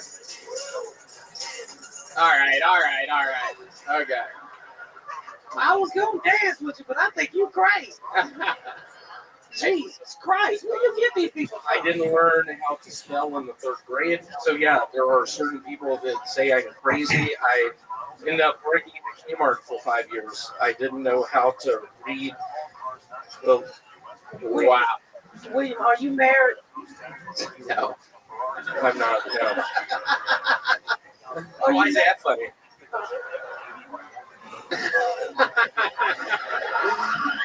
Is there a licensed gun owner here I can hang out with? Well, William, you did it again. Another fun new minute, another fun appearance. Thank you so much. Fun times. The great William Montgomery. There he goes. The great William Montgomery. Where'd Jeremiah go? We lost Dwayne Wilcox. He had to go take a pee. Oh, okay. CP. You guys think we should go to this bucket one more time, huh? All right, then I guess we will. Your final comedian performing tonight goes by the name of Kelsey Lane. Kelsey Lane. Here we go. Here she Hey, comes. girl, Kelsey finally. Lane. We know her. Yep. Been on the show many times. One more time for Kelsey, everybody. Hey. So I went to the sex shop this week, you know, to shop for cock, to dump dick, if you will. And the dick that I rescued,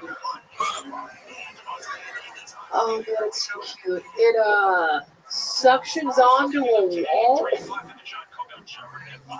Because that's just like the first thing I think when I see all. What is that? Concrete? Concrete will make you come. Good brick? Brick will make love to you. Like I say, like a new place, like, oh, you should just like fuck in every room. No. I just fuck every room. Cheating on my bedroom with my bathroom right now. Needless to say, Trump ever builds it. Yeah. Kelsey Lane, everybody. Been on the show quite a few times. It's been a long time, Kelsey. Welcome back. That was fun. Talking about buying a dildo. You are a lesbian? Sure. Close enough. Bye. Right. Wait a minute. Yeah. She a lesbian, but she buying dick. Yeah. Yeah, that's you gotta get it. It's always surprising you get to just pick it out though, right? I feel like if it was an authentic dick experience, you should just be like a plain box, right? And then you take it home and you don't know what you have until you open it in the bedroom. Yeah. Could be small, could be big, could be black, could be white. What if like you don't? It's like a mood ring. Like as soon as you put it on, you don't know how big it is. It's just based on how much confidence you have. No, not so much that. Fair. More along the surprise factor or something like that. Do you really have a suction cup dick? Yeah. How big is it? I had one of those one time. Somebody gave it to me at a sex party that you can stick on the refrigerator and fuck you while you drink your orange juice in the morning. Oh shit! I've got a suction cup spatula just like it. Yeah. My goodness. So let me ask you something. Do you do all types of? Because my daughter is gay, and I went over her house one time, and one thing I realized about you lesbians, you bitches are weird. Like our daughter keep her dicks in the dishwasher. Do you do that? Oh shit. No, that's where I keep dishes. Oh. Looks like we're using paper plates at that barbecue.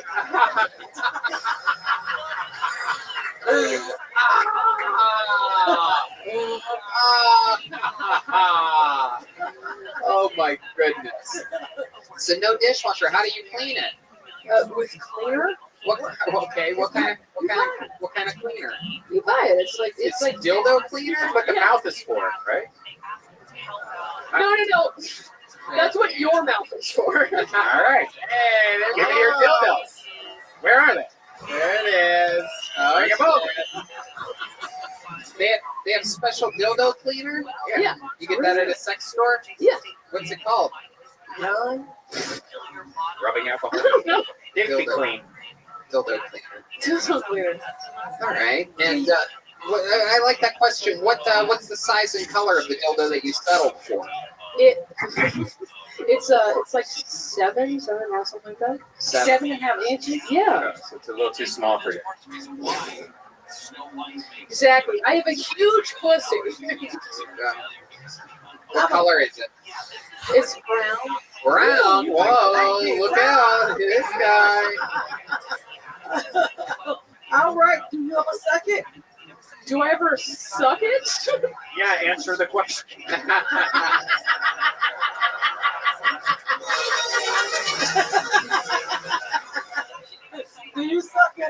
dick. No, do you? Bitch, I ain't never used no dildo. No deal. I mean, you fucked since the 6th grade. It's all dick for me, real dick. You want that old lady over there? Yes. So let me ask you something. With the dildo, the stick-up dildo, do you fuck yourself from the back? Sure. What do you stick it on? You can do it on anything. In the walls, in the Say anything like you fucking do it to your plumbing or something like that. Windshield. By the way, this sounds like the infomercial for the product. You can stick it on anything. Do your dildo have balls? No. What? It's just something. Why would you? They come with balls. Yeah, because that's what won't do they All all the way in there. You can get it. Dildos come with balls? Yeah, they come with balls. So when you bounce on them, your ass don't hit the fucking seat. Oh, now we're talking physics, and I like this. How long have you been? Gay. Yeah. How long have you been hooking up with women? I mean, technically high school, I guess. It's a ballpark, or as you guys call it, a softball field. Breaking Bad? No.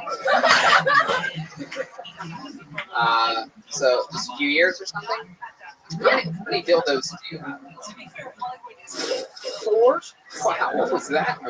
How many of them are brown? How many were brown? 2. If you used 2, I won 2 out of 4. No. What do you mean? Do you have any white dicks? Yeah. Now, No. do you ever use it in one position too much? You have to like roll it over like a hot dog on the grill. So, Oh my god. so there's not burn marks. That's a real dad in a barbecue joke. That's a good one. So, I'm glad your arms are so long you really reached for that one. I thought it was pretty good for 90 minutes into a show. Yeah, it was. I agree. have you ever broken a dildo? No. Oh, my girlfriend broke one. She fell asleep with it on in her vagina, and she woke up, it was fucking broke. Oh my god. These things. How big is your girlfriend's vagina? Where she can put it in an attic like storage and forget about it and be like, oh yeah, okay, here we go. That's another part of the infomercial. Set it and forget it. Fuck it and then fuck it.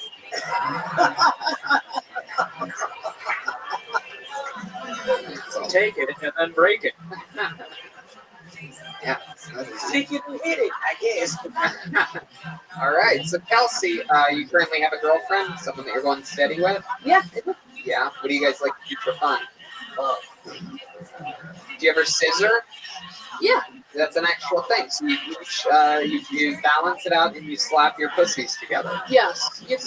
Yeah, you just kind of like mush them around. I'm gonna check in with Dwayne Wilcox. Now, I've always been curious about this as a dad. When two lesbians take their own dildos, do you ever reenact the movie Star Wars and just do lightsabers with your dildos? Okie dokie. You don't have to answer that. Let's check in with Miss Pat. I have a question. So you said you silver. That's when two small bitches rub together, right? Hey, taking me big. So what would you do if your partner was fat like me and you can scissor the vagina and just put it against the stomach? Hey, I fucked that bitch. Just come on, get it. No, you just do. I mean, I think it's not as mathematical as you think. It's not really like scissoring. You just kind of like you get yourself in a good position. Oh, you fold a stomach there. Yeah. Sometimes you share a dildo, right? Yeah, you got to fold it. Do the same thing. Okay, I thought it was something different. It's tough doing it with a big black woman, though, right? The Sizzo with the Lizzo. Okie dokie. Sizzo with Lizzo. What else, Kelsey? What else has changed since the last time we saw you? Anything else fun or interesting in life? Any hobbies that you've been doing? You seem like you seem like you'd be more on the alpha lesbian side. You're the girl that you hook up with, more the girly girl. I think we both are just pretty balanced. Yeah. Yeah. I don't think you're like a butch, but I still think that you'd be more the dominating one could say. Well, no, the scrap on. we both do. What? Yeah. Both of y'all got dicks. Yeah. Yeah, I mean, that basically makes you two gay men. You guys, when you guys put on your dildos, do you ever pretend like you make more money at your jobs? Let's get out of here. That's Kill Tony with Miss Pat. Kelsey Lane, everybody. She's on social media at I am Kelsey Lane. Check out Miss Pat's podcast, The Pat Down with Miss Pat. She has dates coming up in Cincy, Kansas City, Des Moines, Boston, and more. Go to MissPatComedy.com for tickets. She's here taping a pilot. Keep an eye out for her new show on Hulu, The Miss Pat Show. Make some noise for Miss Pat, everybody. Look at this incredible drawing from Ryan J. Ebel. This is a fucking work of art. I mean, this guy is out of control. He's on a whole new level. Check out his prints at RyanJebel.com. Ryan, that is fucking beautiful. Amazing work.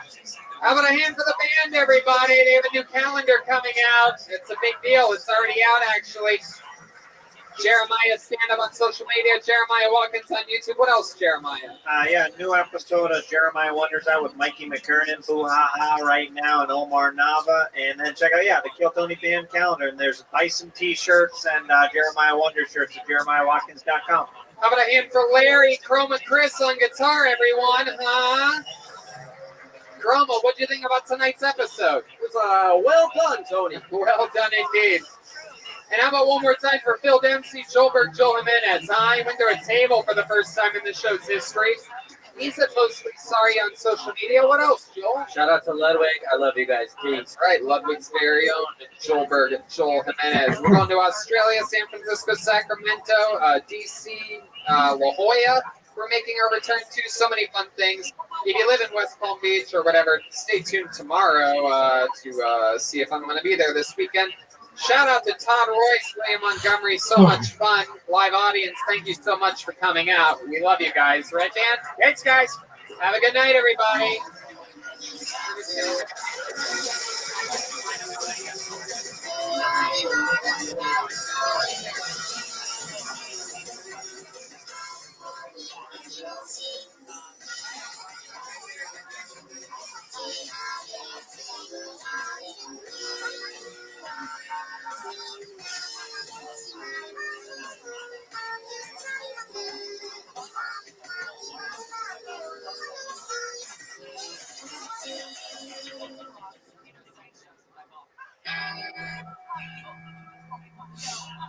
Here's the number one reason why. We used to work with a guy who was a host on the station. Who said that his wife would tell him it was her leaving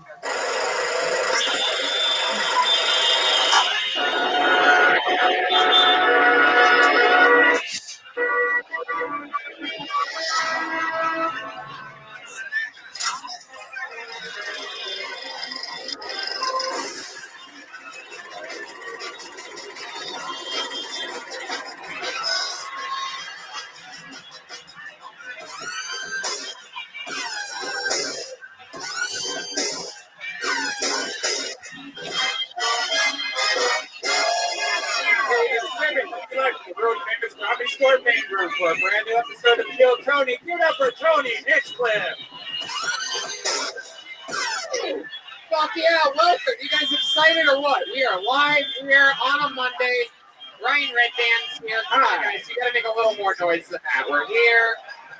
Everything's happening. We are live from the world famous Comedy Store on the Sunset Strip. Very fun stuff. I had an amazing weekend in West Palm Beach. So thank you to everybody at the Improv there in beautiful West Palm Beach. I had no idea. It was my first time there. One of the rare cities that I hadn't been to before. I had an amazing weekend. The hurricane missed Florida altogether almost. Yep, it was true. A week ago, I sat here saying, stay tuned to my social media tomorrow to see if I'm even going. Sure enough, I went and had a blast. That's how life works out. But speaking of touring, guess what, everybody? We have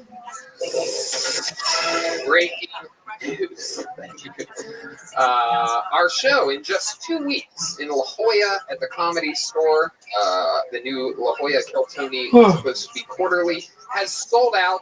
and we have added a second show. There's going to be a late show on September 22nd in La Jolla. So 2 shows there. Something interesting for you comedians that might be bored on that Sunday. Take a little nice 2-hour drive straight down the coast if you want. Have a chance of getting up to a beautiful La Jolla Comedy Store. And then we move on to Dallas the week after that. We're going to Kill Tony there, and then 4 stand-up shows the 4th and 5th of October. Kill Tony Sacramento, that's the road to Kill Tony Mania, October 16th and 17th in Sacramento. And that's it, because it's Kill Tony Mania that entire weekend after that. That's in San Francisco. That is 4 massive shows. I think like 700 or 800 people in the audience, 4 shows all weekend. Special guests, a special rotating panel for those shows. That's Kill Tony Mania. And then no rest for the wicked, because we go straight to Australia the next week. Brisbane, Melbourne, Sydney. And then a week later, we're in D.C. doing a Kill Tony with 4 stand-up shows after that. And guess what? Through all of that, we do never do we miss a Monday here at the Comedy Store. It's all scheduled for us to come back. Australia Day, we land, and we have a few hours to rest up. And also stay tuned for a New York City and Ohio announcement coming in the next 2 weeks. I'm not supposed to really leak that information, but for some reason I still do it. Look out for the announcement coming in a couple weeks. A lot of traveling. Stuff gets crazy. We get older, and a lot of people start losing their hair right around at the age that we're at. 66% of men start to lose their hair by age 35. And once you've noticed thinning hair, it can be too late. The solution is forhims.com, a one-stop shop for hair loss, skincare, and sexual wellness for men. Yeah, there's a lot of like snake oil out there. So why not just go to a real website with real doctors? You just answer a couple questions. Next thing you know, you get real prescription medicine. Don't buy the fake stuff at a gas station. This stuff is tested. It's 100%, and you can see it like a GQ, Men's Health. It's in all the magazines, Playboy. It's the new way to do it. You don't have to visit a doctor. You go to this website and you talk to a professional, and they send it straight to your door. And our listeners can get started with the Hims Complete Hair Kit for just $5 today, right now, while supplies last, and subject to doctor's approval. See website for full details and safety information. This could cost hundreds if you went to the doctor or pharmacy. Instead, go for hims.com/killtony. That's forhims.com/killtony. For hims.com/killtony. Heck yeah. Make that money, sweet, sweet honey, which reminds me, Honey is a free browser add-on that finds me the best deals online. The app magically auto-applies the best deal to my card at checkout, and Honey finds discounts and coupons across 37,000 sites, Amazon, Sephora, Best Buy, Nordstrom, and more. You know all about this. This is one of the best because it doesn't cost anything. It's completely free. It's just a plug-in. You know, like I have in my Firebox. I have it in my Firebox. Wow. It's a plug-in. Like as an example, if you go to Amazon.com, say you're going to buy a camera, it will show you like, hey, you know, if you just click this button right here, you can save $70, and it saves me so much money. It's ridiculous, and it's free. It has saved its 10 million members an average of $28.61. Everyone that's used it has saved over $800 million. Honey has over 100,000 5-star reviews on the Google Chrome store. Time Magazine calls Honey basically free money. Look, there's no reason not to use it. It's free and easy to install on your computer in just 2 clicks. So shop with confidence. Get Honey for free at joinhoney.com/Tony. That's joinhoney.com/Tony. Honey, the smart shopping assistant that saves you time and money when you're shopping online. And with the money that you save and the time that you save, why don't you treat yourself? I'll tell you what I've been doing lately. I've been a busy guy, right? I don't have time to cook, and I'm going to be honest with you. I'm a little bit better than eating a normal sandwich nowadays. I used to be able to settle for a ham and cheese. I'm a little bit fancier now. What do I love? Postmates. Postmates is your personal food delivery, grocery delivery, whatever kind of delivery service you need all year round. And I use it all the time on the road. Like if you're at a hotel at 12 o'clock at night, why go down there and get some peanuts when you could order from a bunch of restaurants? It's amazing. And I probably ordered it, maybe this is for real, 5 times a week. Yeah. I ordered it today. There's a pizza place in Burbank that costs like $6 to deliver it. I just go on Postmates and I get it for free. So it's great. Yep. Sometimes I do it twice a day. I feel great. Yeah. Come in with an extra swagger to me, knowing that all these normal peasants ate normal food. probably cooked it for themselves like they live in the 1800s. Not me. Not me. Download the app for iOS or Android for free. Browse local restaurants and businesses and track your delivery in real time. And for a limited time, Postmates is giving our listeners $100 of free delivery credit for your first 7 days. To start your free deliveries, download the app and use the code KILLTONY. That's the code KILLTONY for $100 of free delivery credit for your first 7 days when you download the Postmates app. Anything you need, anytime you need it, Postmate it. Download Postmates and save with the code KILLTONY. Ladies and gentlemen, thank you. Are you ready to start tonight's show or what? We are live, and this is exciting. We always have one of the funniest comedians in the world on this show. This week is no different. You know this guest. This is his first time here, so give him a hot Kill Tony welcome. You know him from your mom's house and so many other great things. Make some noise for the great Josh Potter, everyone. Here he is, everybody! Yeah, baby.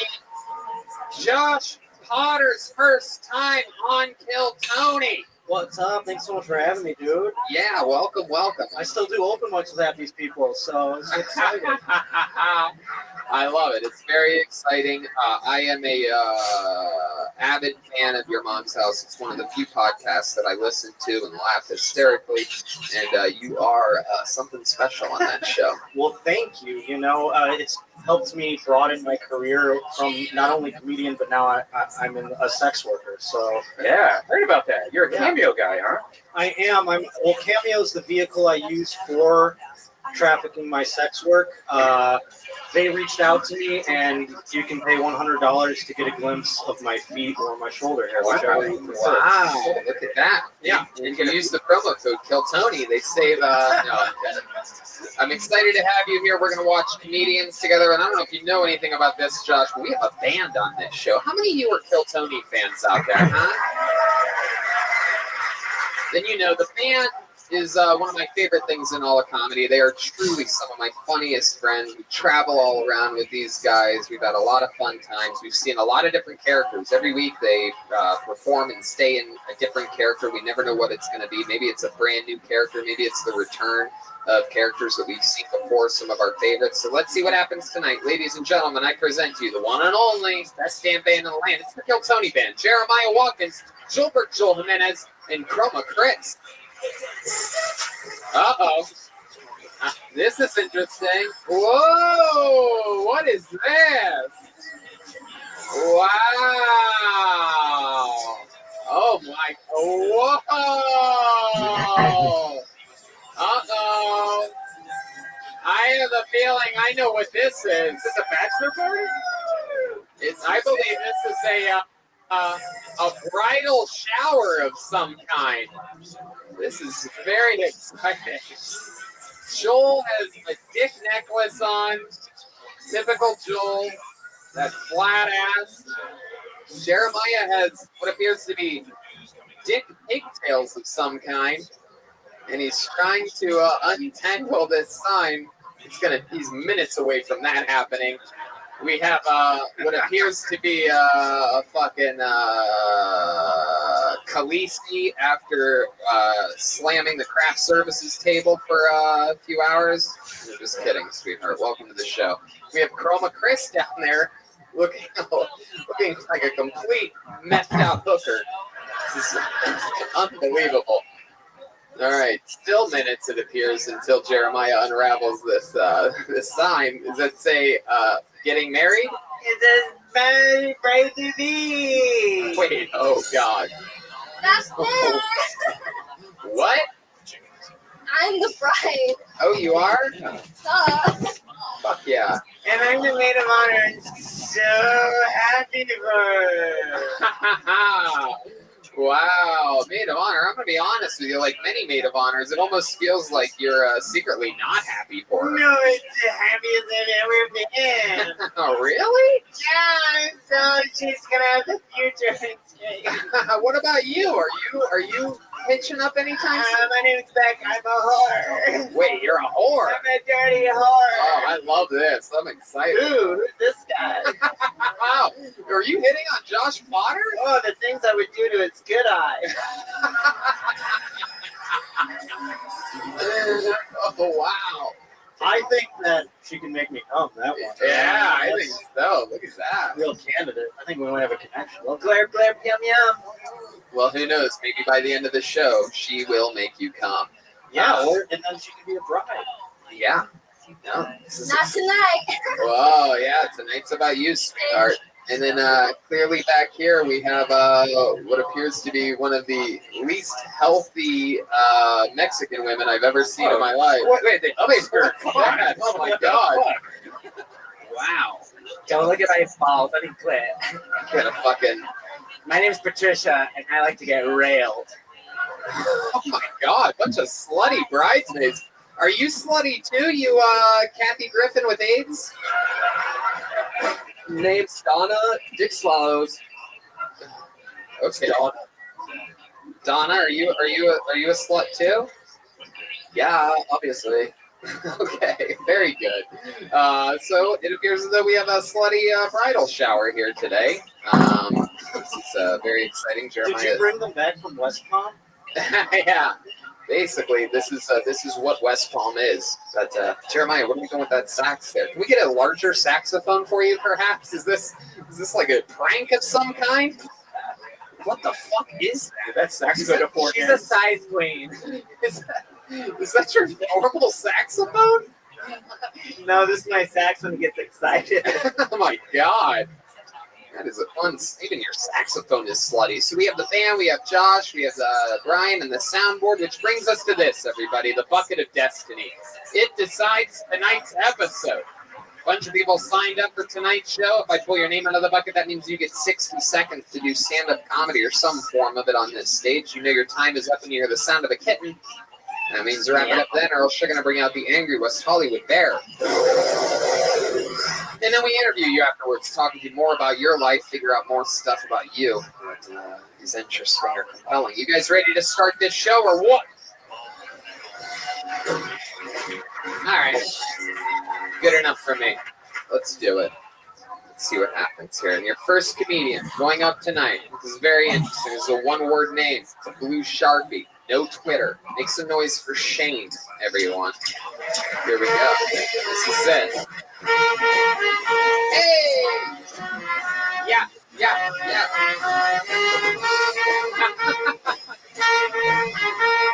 Here he comes, everyone. Shane. One more time for Shane, everybody. Here we are. Goddamn. Los Angeles. Wow. This is the hit one capital of the world. I'm so proud of you guys. That's amazing. Really, you've earned this great title. I'm so proud of you. I watch porn. Yeah, there's this one website. It's called iknowthatgirl.com, and I'm really into the logo because the letters are all fucked up and crooked, so you know exactly how to say it. Just yeah, I know that girl. That's fucking Ashley. But yeah, I one time I knew her, and this is the craziest thing ever because I stopped. I don't know if anyone has ever tried to stop masturbating like 3/4 of the way through, but it is so hard. And this thing just killed it. I was done. All right, thank you. Heck yeah. Shane, this is your first time on Kill Tony? Correct. Did you just move to LA? No, I just come up here every Monday. Every Monday for how long? I started last summer, go to school most of the year, and then I'm here again for this summer. Okay. 2 years. Now, 2 years. 2 years. You've been coming to Kill Tony. Yes. Have you been signing up every Monday for 2 years? Yep. Yes. Wow. And No, clearly no.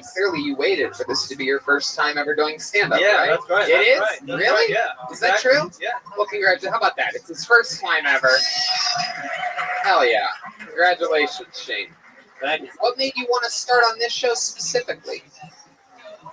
Just watching the show, really. So, I'll just try it. It seems fun. Right. They can fuck with me. I like it. Always the bridesmaid, never the bride. And what part of LA do you live in? I mean, clearly you look like you sleep on the beach. No, So. yeah, I do. I live Newport Beach. You really do? I do, yes. Fuck yeah. So how do you feel? You just did stand-up for the first time. Did it go how you thought it was going to go? Honestly, I'm gonna have to watch it because I have no idea. Yeah. I was just trying to spit the fuking shit I love had it. out. Did you have a joke for the hit and run subject? You moved over really quickly. You gave us all the information that we are the hit and run capital, and then you're straight into I watch it. There you go. Zero, That's- nothing. Actually, the hit and run capital of the world is my pussy. Oh, look at Bring that. it, boys! Bring it! Oh, shit. Whoa. Wow, our first Joelbert minutes into the show. Look out. Starting on his foot is behind his head, ladies and gentlemen. Wow. Mr. Shane, welcome. Thank you. How long you been growing that hair? The whole year. A whole year? It only took a year to grow that hair? You got like It did, little yeah. Tim Riggins hair. Who? Tim Riggins. I don't know. Hi, you're old. That's our fun fact. That's the first ever Tim Riggins reference we've ever had on this show. I'm just saying, this guy fucks Yeah. because of his hair. For sure. God, I would own show business if I had that hair. Yeah, he looks like his mom was cream pied in a Hollister. Ah, damn. What's your name again? Beckett, you idiot. Whoa, Jesus. Wow, you're very mean. No reason. Oh, you're crying, Becky. No, don't cry. Oh my God, what's wrong? What happened? They're happy.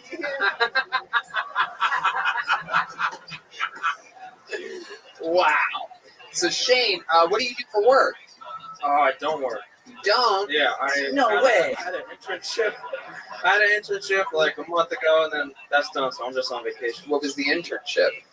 Oh God, it was some boring shit. Some like finance internship. How did you work in finance? What did you do exactly in finance? I just waited till they had something to do, and then Like I just what? I just Like watched the show. I what- watched the show. While I was there. What would they ask you to do with that job? Give us an example. Oh Jesus. It was a job that you did. Fucking sort different numbers. It's so boring. Sort numbers. So you took like fours and came with sevens and stuff? You don't want to hear the specifics. It's so boring. No. Did you fuck an HR lady named Kathy? Is that how you got that? No. So, and where do you live? If you just visit here, I'm very confused. The story is Corona Del Mar? much shadier than the beach that you sleep on. Corona Del Mar? What? Corona Del Mar? Corona Del Mar. Yes, that's where I live.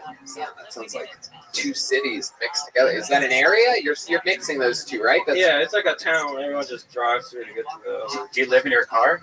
No, I do not. So how do you have money? How do you survive? Did you save up? I just save up. Yeah. Wow. Save up for what? Internships? I gotta pay. Yeah. How do you save Valet, up? all that shit. Valet. Now we're Valet, talking. yeah, there we You. That's what. Yes, that's what You can park your car in my garage anyway. Whoa, geez, whoa! Close those legs, Becky. There's a lot of thigh hair going on over Yeah, there. they call me the praying mantis. Whoa, Jesus! Look, Becky, you're I crazy. eat my men after sex. Whoa, Shane, what is your sex life like? You do have this suave look, like a UPS driver that drives a convertible for some reason. These sun-torched, for those of you that are just listening to the podcast. It's not really a sunburn. It's very homelessy. It is? The type of suntan that Wow, you have. that's Yeah. the first time I've gotten that. Well, people will not just walk up to you on the street and start a conversation with you and tell you what you look like. So I look homeless. Hey, you signed up for the show, pal. I don't know what you want me to say.